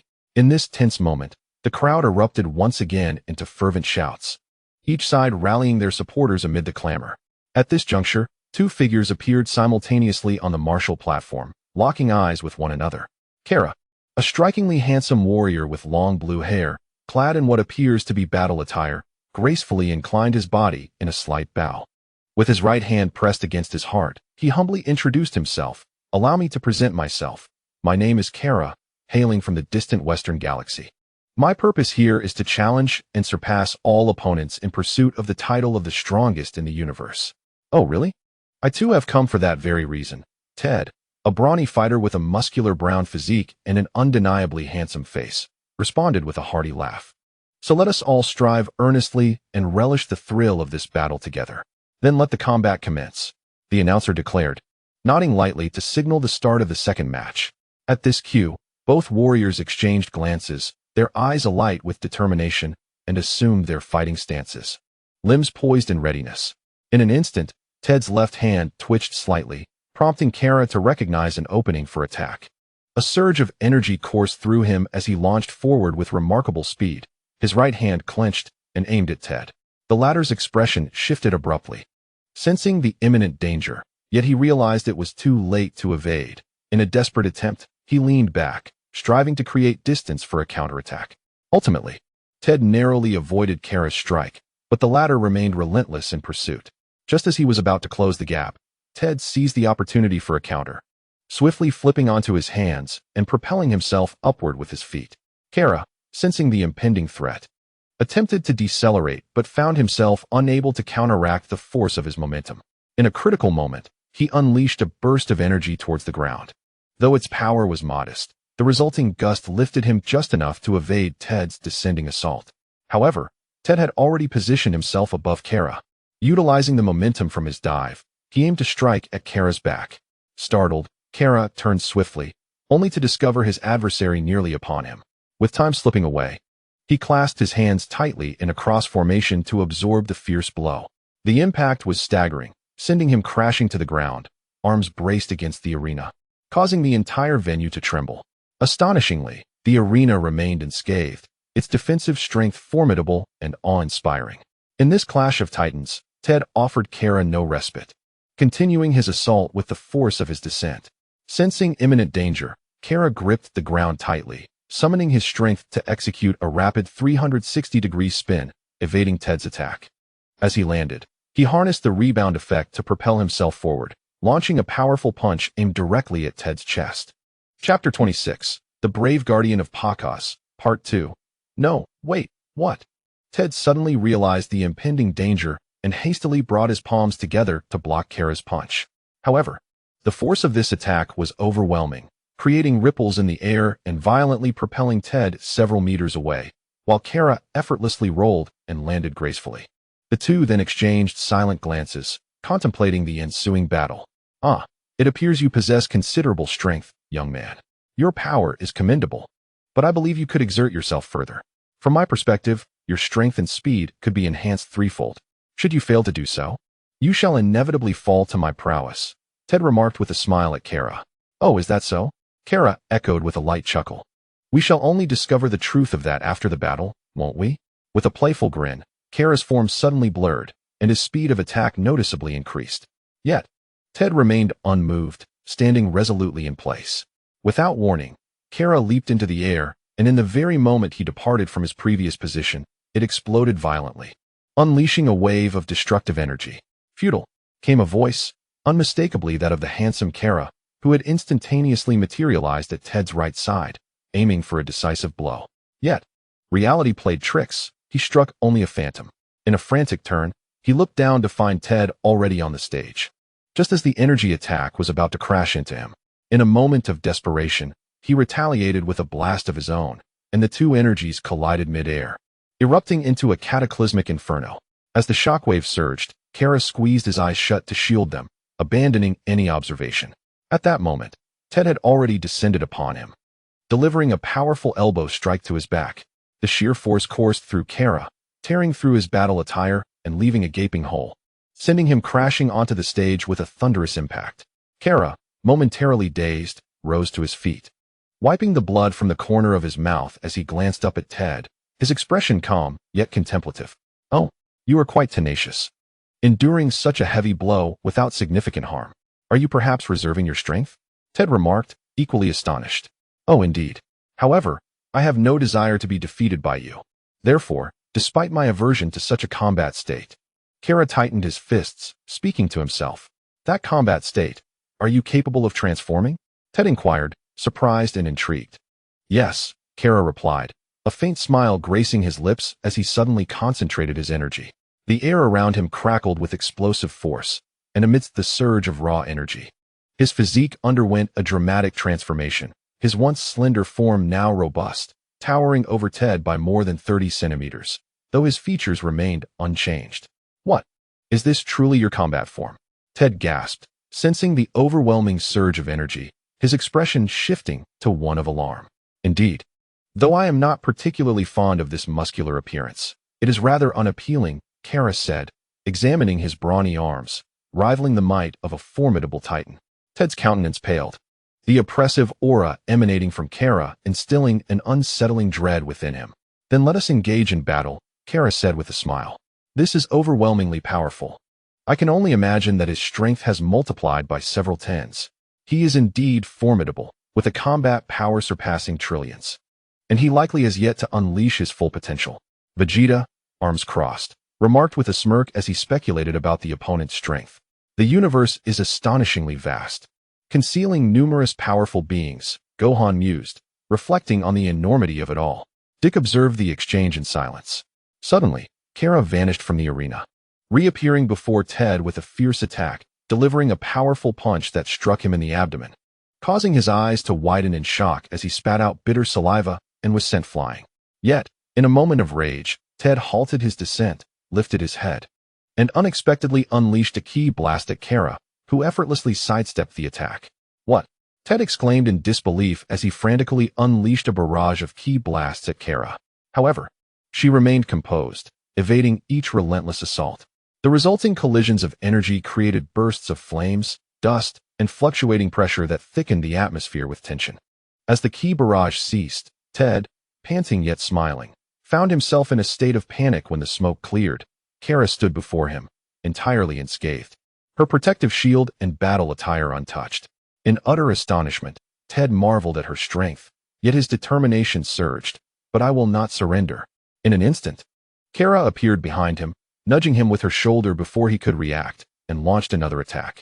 She tore through the air, catching up to the recoiling Ted, and struck him between the shoulder and neck with her knee, then vanished, reappearing on the platform to catch Ted as he fell, delivering a blow that rendered him unconscious. Witnessing this spectacle, the arena erupted in a cacophony of cheers, and the spectators once again rejoiced. Chapter 26. The Brave Guardian Pakas, Part 3. As the cosmic martial arts tournament raged on, in another familiar realm, beneath golden, dense clouds floated a diminutive palace. Inside the hall, a towering figure resembling a bull demon, distinguished by a large character for Yama on his purple-blue cap, stood. He was none other than the Lord of Hell, King Yama. Suddenly, a blue-faced imp dashed into the hall, breaking the serene silence with a piercing voice. "Oh, what brings such urgency?" King Yama inquired, his eyes flashing with menace as he prepared to rise from his seat. "Your Excellency, Frieza, Cell, Baby, and Super 17 have requested permission to observe the Cosmic Martial Arts Tournament. They are wreaking havoc in Hell, and we implore you to issue a directive," the imp stammered, trembling under King Yama's gaze, yet respectfully summarizing the situation. "Is that so? A troublesome bunch indeed. Very well, I too wish to witness the battles unfolding there. Summon them to gather here," King Yama replied, his fury subsiding as he stroked his beard thoughtfully. In a sudden flurry of action, radiant arcs of light sliced through the air as the fierce aura descended outside the hall of Yama, inciting a stir amongst the onlookers. "He," Lord Yama, have you finally deemed it fit to meet us? Frisia, with his enormous lizard-like tail swaying, entered the palace with a gleaming smile upon his pale visage. Indeed, it should have been this way, replied Saru, crossing his arms as he followed suit, accompanied by Baby and number 17. Oh, Frisia, what was that you just said? Lord Yama, upon hearing the biting remarks, turned his head with a dark expression, a smirk playing on his lips as he responded with feigned indifference. Do you wish to enjoy a visit to that place? I hear the hospitality there is quite commendable. No, not at all. We were merely jesting, Lord Yama. You do enjoy a good joke, don't you? Frisia quickly altered his demeanor, offering flattery, while Saru's eyes glimmered with intrigue. You say you wish to witness that cosmic fighting tournament. Could it be true? Lord Yama, no longer wishing to tease them, inquired with genuine curiosity. Yes, that is precisely our intention. We wish to behold the mightiest battles in the universe, interjected number 17. But how did you come to know of this grand tournament? Lord Yama's gaze sharpened, a flicker of caution illuminating his eyes. Oh, is it so strange that such knowledge might reside within my memory? Baby chuckled, playfully tapping his temple.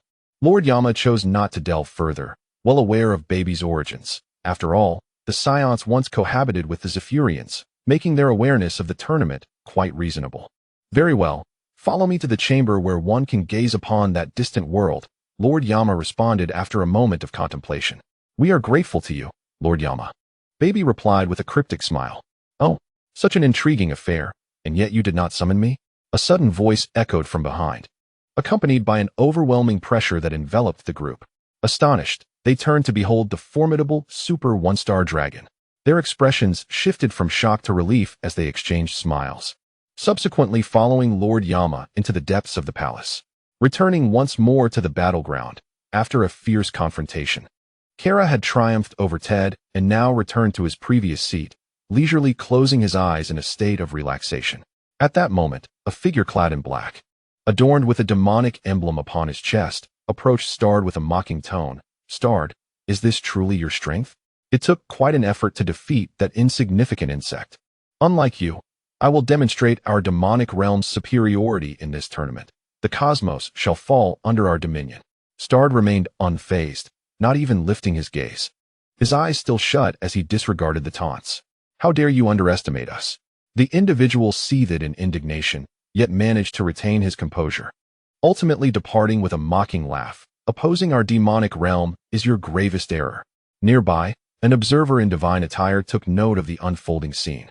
As if sensing something, Star opened his eyes, only to find that the individual from earlier had already averted his gaze. The next event was the third match, featuring the combatants, the divine Pakas from the A galaxy of the southern Milky Way, facing off against the warrior Gory from the demon realm. Ah, has it finally begun? How swift indeed. The speaker was none other than the enigmatic figure in black from before. Is this yet another so-called deity? Ha ha ha, prepare to face my wrath. The individual named Gory, clad in a dark robe, erupted into laughter as he soared into the air, landing squarely in the center of the arena. To everyone's surprise, the divine figure from earlier reappeared, his visage striking yet resolute, with flowing black hair reminiscent of the Super 17, cascading behind him. On the battlefield, Gory licked his lips mockingly, declaring, "You are truly unfortunate, Pakas. Today, you shall meet your demise. Oh, wait, I cannot kill you just yet. It would be far more gratifying to torment you first. Ha! My greatest disdain is reserved for you self-proclaimed deities who constantly oppose us from the demon realm. Is that so? However, my devotion lies with peace. Ultimately, a battle is unavoidable." Pakas responded with a gentle smile, his eyes closed, nodding lightly in acknowledgement after Gory's lengthy tirade, as a powerful aura began to emanate from him. Did you forget the past? Gory scoffed with a bitter laugh. Had it not been for that incident, the universe would have been under our dominion. Yet Pakas countered, I cannot concur. The universe eternally requires peace. I shall exert every effort to protect all that is dear to me. He gazed up at the azure sky dotted with clouds. In the distance, Star, upon hearing these words, suddenly opened his eyes wide. When his gaze met that of Pakas, a smile graced his lips, for they were truly kindred spirits. Heh, a fool's fantasy, I shall shatter you. Gory bellowed as he unleashed a dual-key blast aimed at his opponent. Yet Pakas exhibited no intention of evasion. Instead, From within his divine robes, he slowly extended a hand, and with a swift motion, sent a wave of energy that deflected Gory's attacks. The two blasts soared off the stage, their destructive force significantly amplified, leaving a deep crater in the ground, with dust swirling in the air. While he successfully repelled Gory's ki blasts, Gory had vanished from sight, and Pakaz too had disappeared, leaving only the resounding echoes of their confrontation as the arena began to tremble under the impact of their exchanges. A tremendous crash shook the venue, and shortly after, two silhouettes materialized on the stage. "Ah, I see now. I had underestimated your strength," Gory growled. "In that case, I am eager to see how long you can withstand my onslaught. I shall tear you apart piece by piece." "Oh, is that so? Are you planning to transform?" "Beast of the demon realm, Gory," Pakaz inquired coolly, betraying no hint of concern. You are aware of my identity, huh? Does that not spell despair for you? You should also know that I am the third strongest among the new generation of the demon realm." Gory laughed unabashedly, but soon his expression contorted into a monstrous visage, his humanity giving way to a horrifying beast. His skin gradually shifted to a crimson hue, a horn sprouted from his forehead, and his muscles swelled with newfound strength, the veins on his body becoming pronounced, his physique rivaling that of Broly. "Is this your true form?" Pakaz remarked, his face remaining impassive. "Your power is indeed formidable, but I suspect your speed must be lacking." After a brief silence, Gory sneered menacingly, "Then your attacks will have no effect on me. In the end, it is you who will succumb to my might." "Oh, is that so? Let us see," Pakaz replied, noticeably increasing his velocity. Gory, in a state of panic, could barely catch a glimpse of him as he darted about, the spectators gasping in astonishment. Goten and Trunks were taken aback, unable to track his movements, while Gohan struggled to keep pace. "Fool, right before your eyes," Vegeta interjected hastily, feeling disdain for his opponent, a figure from the demon realm, who had claimed to be the third strongest. True to the moment, Pakaz appeared instantaneously before Gory, delivering a powerful punch to his abdomen, the force so immense that it enveloped half of his fist. Gory was sent sprawling, spewing blue blood, his eyes wide with shock. Gory halted, wiping the blood from his lips, gasping with anger. "You little brat." He glared at Pakaz, unleashing twin beams of energy from his eyes aimed at his adversary. But Pakaz deftly dodged. The arena was scorched, and the surrounding area was obliterated. Gory continued to fire energy blasts from his eyes toward Pakaz, who evaded with apparent ease, though chaos erupted among the spectators. This needs to be resolved quickly," Pakaz thought, accelerating once more as his opponent struggled to keep pace. However, Gory soon managed a cold smile, spinning rapidly for a 360-degree attack, the twin beams of death swirling around him, wreaking havoc in their wake. "Ha ha, come forth." Gory cackled madly. "Fall down." Yet, a furious voice abruptly interrupted his manic laughter. Pakaz descended from directly above Gory, delivering a crushing blow to his head. The immense pressure reverberated through the venue, shaking it violently, and for the first time, the arena itself was dented by 2 centimeters. Caught off guard by the sudden impact, Gory let out a shriek of agony, his body trembling violently before ceasing its assault, slowly collapsing into unconsciousness. After a brief pause, the crowd erupted in cheers, the entire venue resonating with jubilant applause. In this epic battle of gods and demons, the victor was Pakaz. Chapter 27. Conspiracies amidst battle. The spread of evil at this moment, for figures clad in dark garments rose, observing the fallen Gory in contemplative silence. Foolish waste. Daring to proclaim himself the third strongest of the demon realm. Familiar words resonated once more, spoken in the tone of the individual whom Qing Luo regarded as a worthless being. Indeed, his existence seemed superfluous. It appeared we could first eliminate him. Another voice, similarly conveyed through mental communication, interjected with a sly chuckle. Indeed, a dog so devoted to Sha Luo had no need to linger in this realm. An affront to their clan of Go. In days of yore, his ancestor was a figure of great prominence within the demon realm. Upon hearing his comrade deride this opportunistic gurue, another individual smirked, though a hint of trepidation surfaced when the ancestor of the Gu clan was mentioned. After all, in that era, he was the foremost figure beneath the 7 killers, his strength and status overshadowing both Yen Si and Ming Jia. Perhaps Sha Luo merely sought to consolidate power within the demon realm. As it stands, Sha Luo and Lord Mei Luo stand in opposition. with Qing Luo maintaining a neutral stance. It seems the demon realm is far from tranquil. This conclusion formed in the mind of another. I am aware, otherwise, he would not be so eager to suppress me. Fortuitously, my father is indeed a true waste, thus dulling their perceptions of me and allowing me to survive under the guise of being a fool. Yet, I vow that one day he shall rue his arrogance. The earlier speaker expressed his anger, subtly nodding towards a third figure beside him, signaling for the annihilation of Gurue, who promptly vanished at the command. Has he acted so swiftly? Might he not alarm the snake? The other inquired with skepticism, his naturally melodic voice revealing his masculine identity. There is no trouble. Yan Si and Ming Jia are still gravely injured, while the two of us have fully recovered. Should we eliminate that fool, it would incite our companions to confront them, thus granting us the opportunity to break free from Sha Luo's dominion and enhance our own strength in the process of dispatching those two. Upon hearing the term companion, the other smiled knowingly, for indeed, the enemy of my enemy is a friend. As the two reveled in their scheming, an additional figure clad in black interjected, "My lord, how shall we proceed in this situation?" The individual pressed his palm against his chest, bowing respectfully. "Oh, is it Jizit? There is nothing to worry about. Merely a slight deviation from our expectations," replied the man with the melodic voice, eyes closed. "And what of Lord Mei Luo's side?" Jizit inquired, lowering his gaze.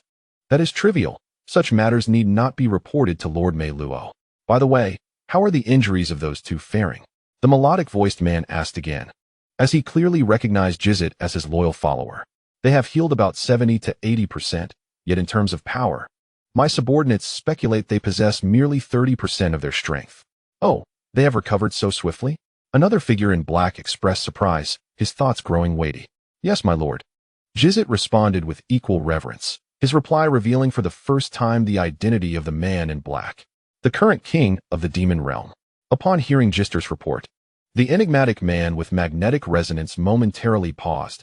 Exchanging glances with the demon realm's sovereign, they swiftly devised the most optimal battle strategy, their eyes sparkling with an extraordinary light.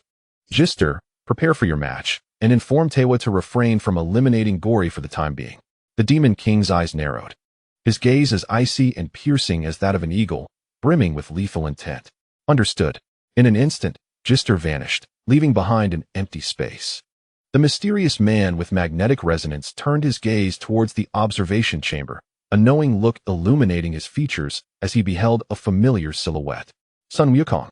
A sudden, chilling aura of malevolence honed in on him, causing Wukong to abruptly lift his head. The earlier excitement in his demeanor swiftly transformed into a grave seriousness, for he too recognized those indifferent eyes, hauntingly familiar as if he had encountered them before. Chapter 27, Schemes Amidst Battle, The Spread of Evil, Part 2. Second update. Similar eyes manifested before him, yet this individual was none other than Frisia from the depths of hell. I never anticipated that the combat prowess showcased in this so-called universal fighting tournament would be so woefully inadequate. Frisia habitually wiped his nose, then spread his hands in a mocking gesture. Yet, none of the attendees responded to him. Shalu, Baby, Super 17, and Super One-Star Dragon gazed silently at the vast crystal sphere that afforded them a glimpse into another world. What on earth is happening? The laughter abruptly ceased, and Frisia sensed an unsettling shift in the atmosphere, bewildered by the expressions of those around him. "You fool!" Shalu, displaying a hint of impatience, cast a scornful glance at him and retorted with a mocking tone, "Haven't you realized it yet?" Upon hearing this derisive remark, Frisia's fury surged, veins bulging on his forehead. Yet as he recalled the battle he had just witnessed, his eyes widened in realization, stammering, "Could it be? Oh, so you finally caught on. They are indeed fighting on a planet with immensely high gravity. In other words, their true strength far surpasses what we have witnessed," Baby disdainfully remarked, casting a glance at Frisia. Frisia was taken aback, rendered speechless, his eyes filled with terror. Super One-Star Dragon's gaze lingered on Pacus, his seductive crimson eyes shimmering with a glint of light, the corners of his mouth curling into a subtle smirk. Meanwhile, in another location. "What? North Kai? You dare assert that your Goku is the #1 in the universe, unaware of how to spell shame?" A diminutive figure approached, their cheeks flushed with indignation. "Are your eyes blinded? My Goku has even defeated One-Star Dragon. Do you know who One-Star Dragon is?" The adorable little figure, West Kai, also edged closer, their faces nearly touching in a display of rivalry. Humph! What grandiose claims you make. If it weren't for the strength of the entire universe, could Goku possibly triumph over One-Star Dragon? Well, regardless, my Goku transforming into Super Saiyan 4 is the ultimate strongest, North Kai retorted swiftly, turning away in a huff, causing West Kai to lose his balance and tumble to the ground. What the heck? The West King abruptly lifted his petite form and declared loudly, "My family is." At that moment, a resonant voice overshadowed the West King's utterance. "Attention, everyone. Please gather at the martial arts arena. The Great King has an important announcement to make. Swiftly, if you please." The sudden proclamation caused all corporeal souls on this planet to cease their battles, while both the West and North Kings also halted their disputes, contemplating briefly before soaring in the same direction. Within half a minute, all gathered at the combat arena, bowing respectfully towards the elevated platform. At that moment, an elder emerged from behind the curtain, comfortably seated upon the throne, stroking his long white beard while donning fashionable sunglasses. The assembly gazed at this stylish elder and collectively expressed, "We honor the arrival of the Great King." "Haha, very well. Please take your seats," the Great King replied. "The purpose of summoning you all today is to witness a grand event known as the Cosmic Fighting Tournament." The Great King chuckled, stroking his lengthy white beard, and amidst the crowd's astonishment, pressed the remote to activate the switch. Instantly, a portal opened in the arena, revealing a large cube of crystal. The spectators were left in awe at this spectacle. "What is the Cosmic Fighting Tournament?" pondered the West King, bouncing forward to get a closer look. "Hee. You truly do not know of the Cosmic Fighting Tournament? How quaint, a true child of the wild." The North King stifled a laugh. "What?" The West King erupted in furious indignation. Chapter 27, Conspiracy in Battle, The Spread of Evil, Part 3, Third Update. Enough with the clamor, you two, West and North Kings. The Great King, perceptive to their demeanor, addressed them. "Allow me to explain this tournament. The Cosmic Fighting Tournament is a contest held in another dimension of the universe, gathering the mightiest warriors from across the cosmos. It determines the strongest fighter, one whose power can rival my own, and the victor shall reign supreme over the universe. This tournament occurs once every 10 million years, representing the pinnacle of combat among the realms of the underworld, humanity, divinity, and demonhood." Gasps of astonishment echoed throughout the crowd, with a hint of disbelief. The West King approached with cautious steps and inquired, "Great King, is this tournament truly as you say?" "Indeed, it should be genuine. However, I have only held this position of Great King for 400,000 years, and the specifics elude me. The previous Great King mentioned that the last tournament was so formidable that even the divine realm felt its repercussions. Yet, the archival records from that time, approximately 750,000 years ago, have mysteriously vanished. Is that so?" The North King interjected, nudging the West King aside to press forward with his own inquiry. "What of the situation concerning the Divine Kings?" Those two Divine Kings are equally unaware of the details. They have previously inquired about this tournament, yet coincidentally, their archival records also disappeared around the same time, with only some ancient texts remaining to provide scan information. As the Great King stroked his long white beard, he continued, "However, the martial arts tournament has commenced, and Lord Kaioshin is presiding over it. I trust there are no doubts regarding this." 4 kings replied in unison. At that moment, a large crystal cube displayed a backdrop of the fighting arena, where fierce battles were still ongoing. For formidable warriors, time in the arena always seemed prolonged. In what felt like mere minutes, 3 matches had already transpired. Among the contenders on the stage stood the demon warrior previously referred to as Jizut, facing off against his opponent, Puta, a fighter from the UF planet in the southern galaxy. "Oh, you are quite resilient, Puta, aren't you? I did not expect you to withstand so many of my attacks without falling," Jizut remarked, wiping the blood from the corner of his mouth, where Puta had struck back. A devilish grin revealed his bloodthirsty madness. Meanwhile, Puta was gasping heavily, his spirit dimmed as he thought, "What should I do? My opponent is indeed powerful. I have exerted all my strength, yet it feels as though he is merely toying with me. This demon is too strong." As blood flowed from his wounds, Puta's vision began to darken, and his consciousness grew hazy. Trunks silently observed the recent battle, beads of cold sweat forming on his brow as he contemplated. "Jizut is far too strong, far surpassing the earlier Gori. Even I can barely catch a glimpse of his movements. He is faster than me. Goten, whose strength was on par with Trunks, also felt a sense of trepidation towards Jizut's might. Suddenly, he has vanished. Goten exclaimed, staring at the arena below. Indeed, Jizut had seemingly disappeared, yet almost instantaneously, Puta was sent flying through the air. Jizut had struck from the front, and Puta clutched his slightly concave face, struggling in pain. But soon he released his grip, witnessing Jizut approach like a specter. Terrified, he widened his eyes.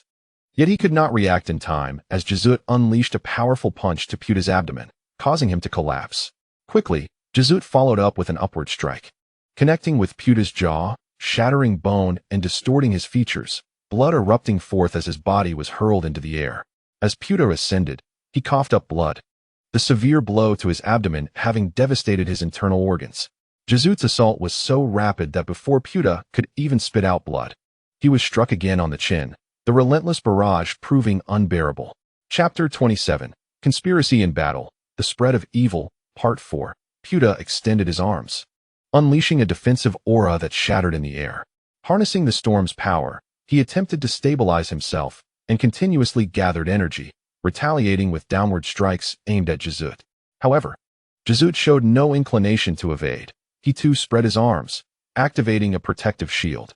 A dark purple barrier absorbed all of Puta's energy attacks, extinguishing them silently like pebbles sinking into water. The tremendous impact shattered the arena within a 2-meter radius, causing the ground to surge. After a relentless barrage lasting 1 minute, Puta finally exhausted his strength and ceased his assault. Gasping for breath, he collapsed forward onto the ground. Oh dear, this is truly dire, he thought. Feeling nearly depleted of energy, even the strength for his levitation technique had vanished. With his hands propped on the arena floor, blood mingled with sweat as it dripped down. Fatigue weighed heavily upon him, making it arduous to continue the fight. Seeing the attack had ceased, Jister lowered his protective shield, a cold smile gracing his face as he remarked, "You have failed." Panting, Puta attempted to utter words of surrender, but before he could finish, a flash of purplish-black light enveloped the scene, and it was already too late. A vibrant arc spanned the distance between them. As Jister seized Puta by the neck with his left hand, leaning closer to whisper in a low tone, "Are you ready to give up so soon?" "But I haven't had my fill of fun yet, you know?" As he spoke, a chilling aura of malevolence surged toward Puta's consciousness, his eyes widening in terror as he helplessly gazed upon the demon-like figure before him. With a brilliant flash, Jister's right fist struck Puta's abdomen with ferocity. Blood poured from Puta's mouth, yet he could not utter a single word, his eyes reflecting a deepening despair born of fear. "Is it painful? This is the consequence of battling against our demonic kind.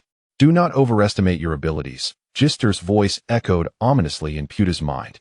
His right hand continued to rain blows upon Puta's chest and abdomen, as if he were striking a mere puppet. Puta coughed up blood, his voice reduced to a hoarse rasp, while Jister laughed maniacally, declaring, "Let me make your life a living hell." Ha ha ha. The spectators at the venue marveled at the ferocity displayed, while many watching the bloody scene via broadcast turned away, tears in their eyes. Some were incensed by Jister's actions, condemning such brutality. How despicable! So cruel! The Supreme Kai observed the fight, trembling with emotion, leaning slightly forward. Yet, Grit stood beside him, shaking his head, saying, "Supreme Kai, please calm your anger. According to the tournament rules, no one outside can intervene to halt the match." The Supreme Kai, witnessing such a slaughter, resignedly closed his eyes. Goku and his companions watched helplessly, bound by the tournament's regulations, as the defeated had not declared their surrender. "Ha ha ha, you are truly dull. A being as insignificant as an ant," Jister scoffed, releasing Puta. "This tournament prohibits the indiscriminate killing of opponents, so I'll let you off this time. After all, I've had my share of amusement." As he passed by Puta, he spoke with a sinister tone. "However, you shall inevitably meet your demise. Heh heh. Our plan has already been set in motion. Our era is approaching. Ha ha ha." After whispering the schemes of the demon realm, Jister finally unleashed his final strike. A colossal wave of psychic energy shattered Puta's consciousness. Though the latter would not perish, he would from that moment forth be no different from a mere vegetable. Upon hearing such a fate, Puta trembled with terror, and just before losing his sanity entirely, he realized evil had begun to spread, and the hands of demons had finally reached into the cosmos. Chapter 28, Overwhelming Power, the Son of Frisia, Lily, Part 1. With the first update of the day, I seek your recommendations and collections. Time slipped away, and 4 days had passed since the combat events began. Tomorrow marks the final stage of the preliminaries, a day that will determine the contenders for the semifinals. To witness this grand occasion, the number of spectators at the venue has reached a historic peak, with thousands of fighters eagerly following the fervor of the tournament. After several days of watching the matches, Goten and Trunks finally comprehended the vastness of the universe, where countless super warriors gathered, many of whom surpassed their own strength, leaving them rather disheartened. Dad, the level of combat has risen significantly today.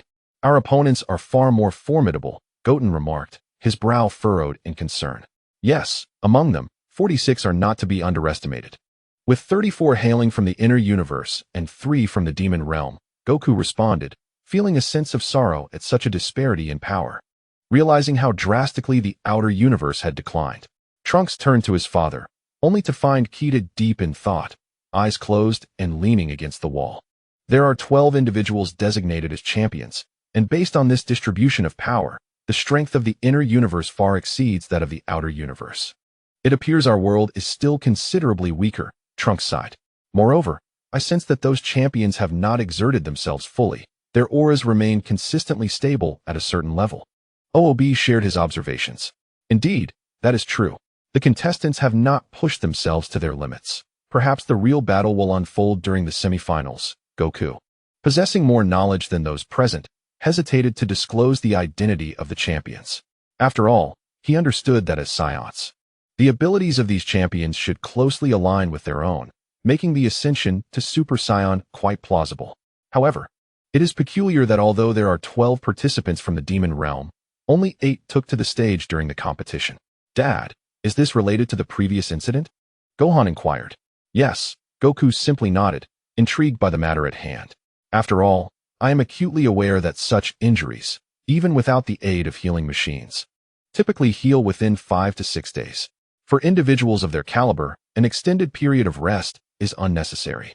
Indeed, the demon from the demon realm who attacked me was not present, yet the 2 onlookers are now 2/3 of the current trio.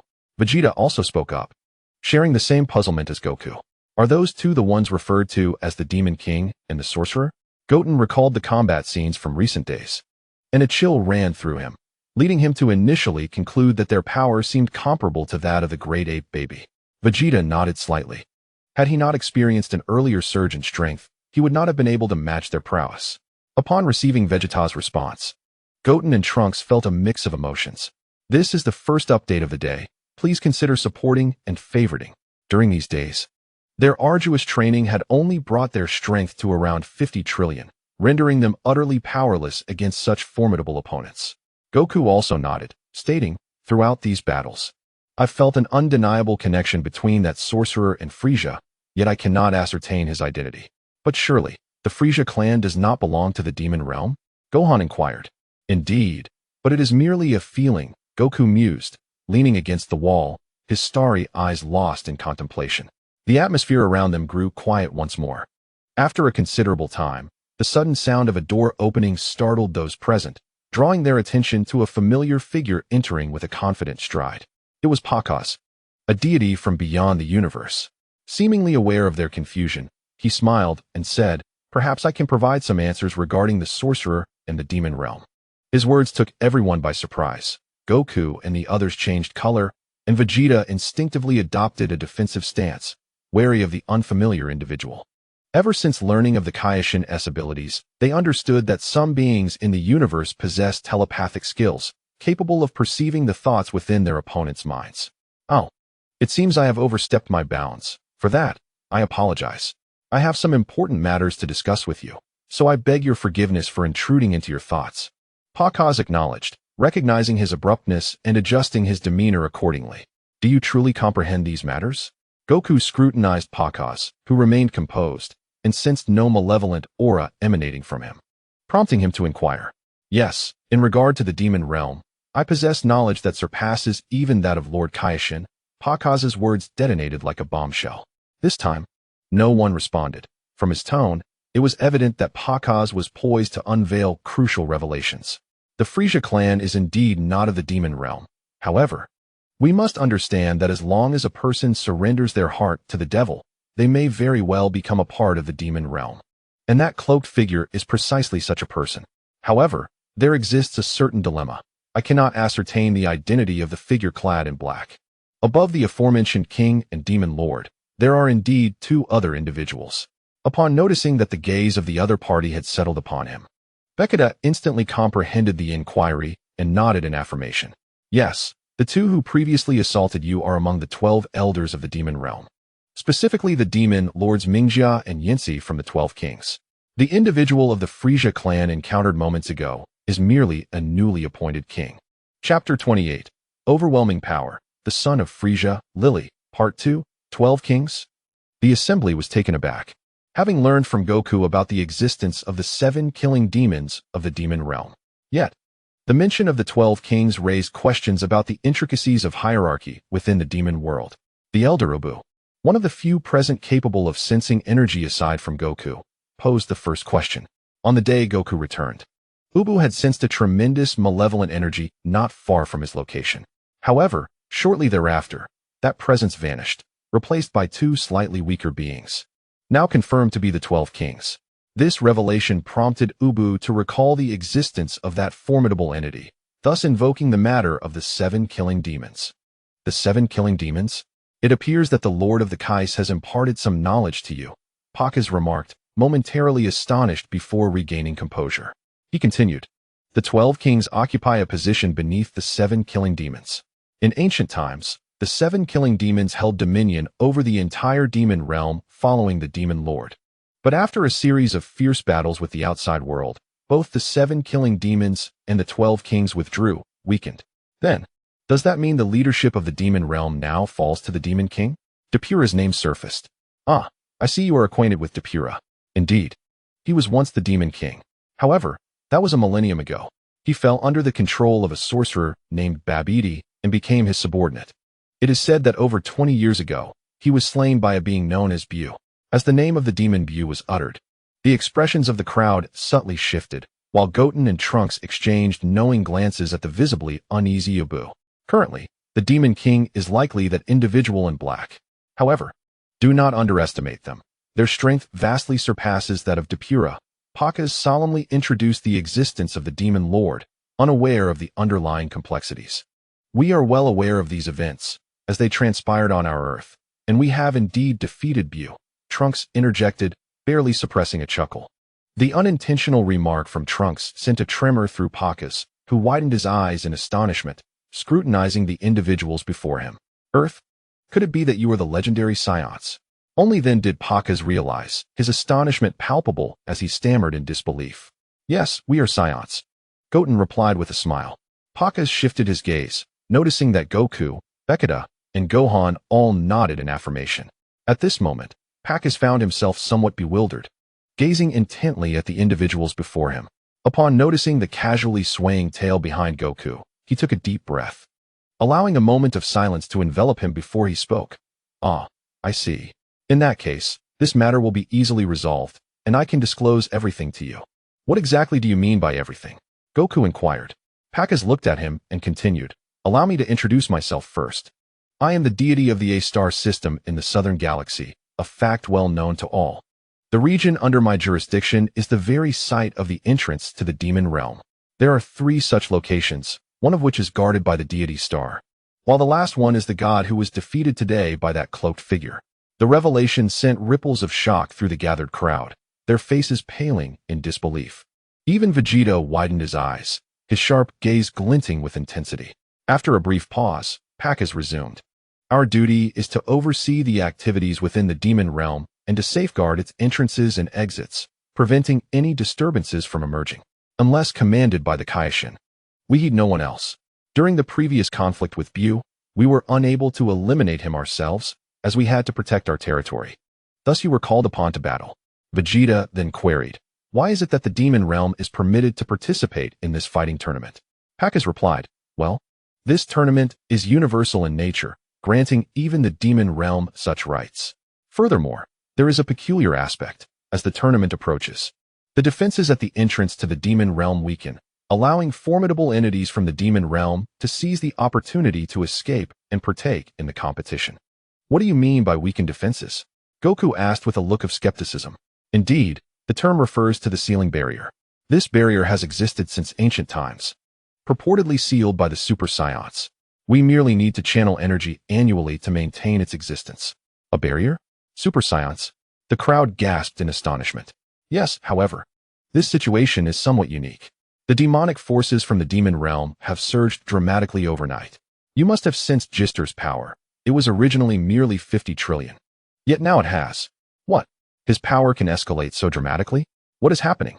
Goten pressed, following up with questions. I cannot say for certain, but I can feel an immensely powerful dark force emanating from a distant location, growing infinitely. Pack has speculated. I believe this dark force has resonated with the demons, leading to their amplified strength. What is this formidable dark force, and why am I not sensing it? Goku questioned urgently, realizing the gravity of the situation.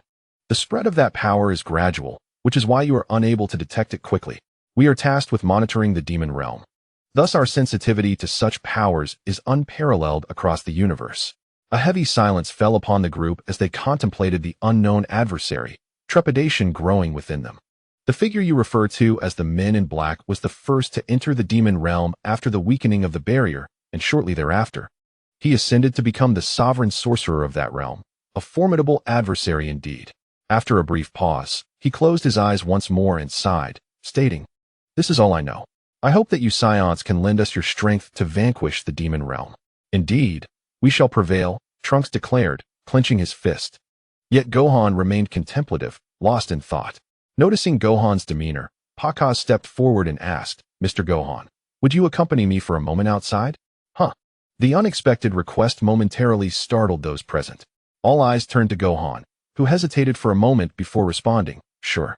Pakaz, leading the way, paused to gaze at the luminous full moon, which also graces this world, and remarked, "Ah, it is once again a full moon.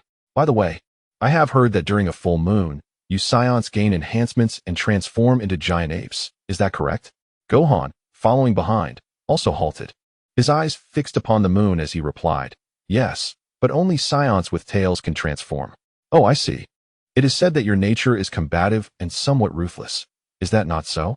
"Indeed, there can be a certain ferocity," Gohan acknowledged, unaware of Pakaz's true intentions. "But I can see that your heart is kind.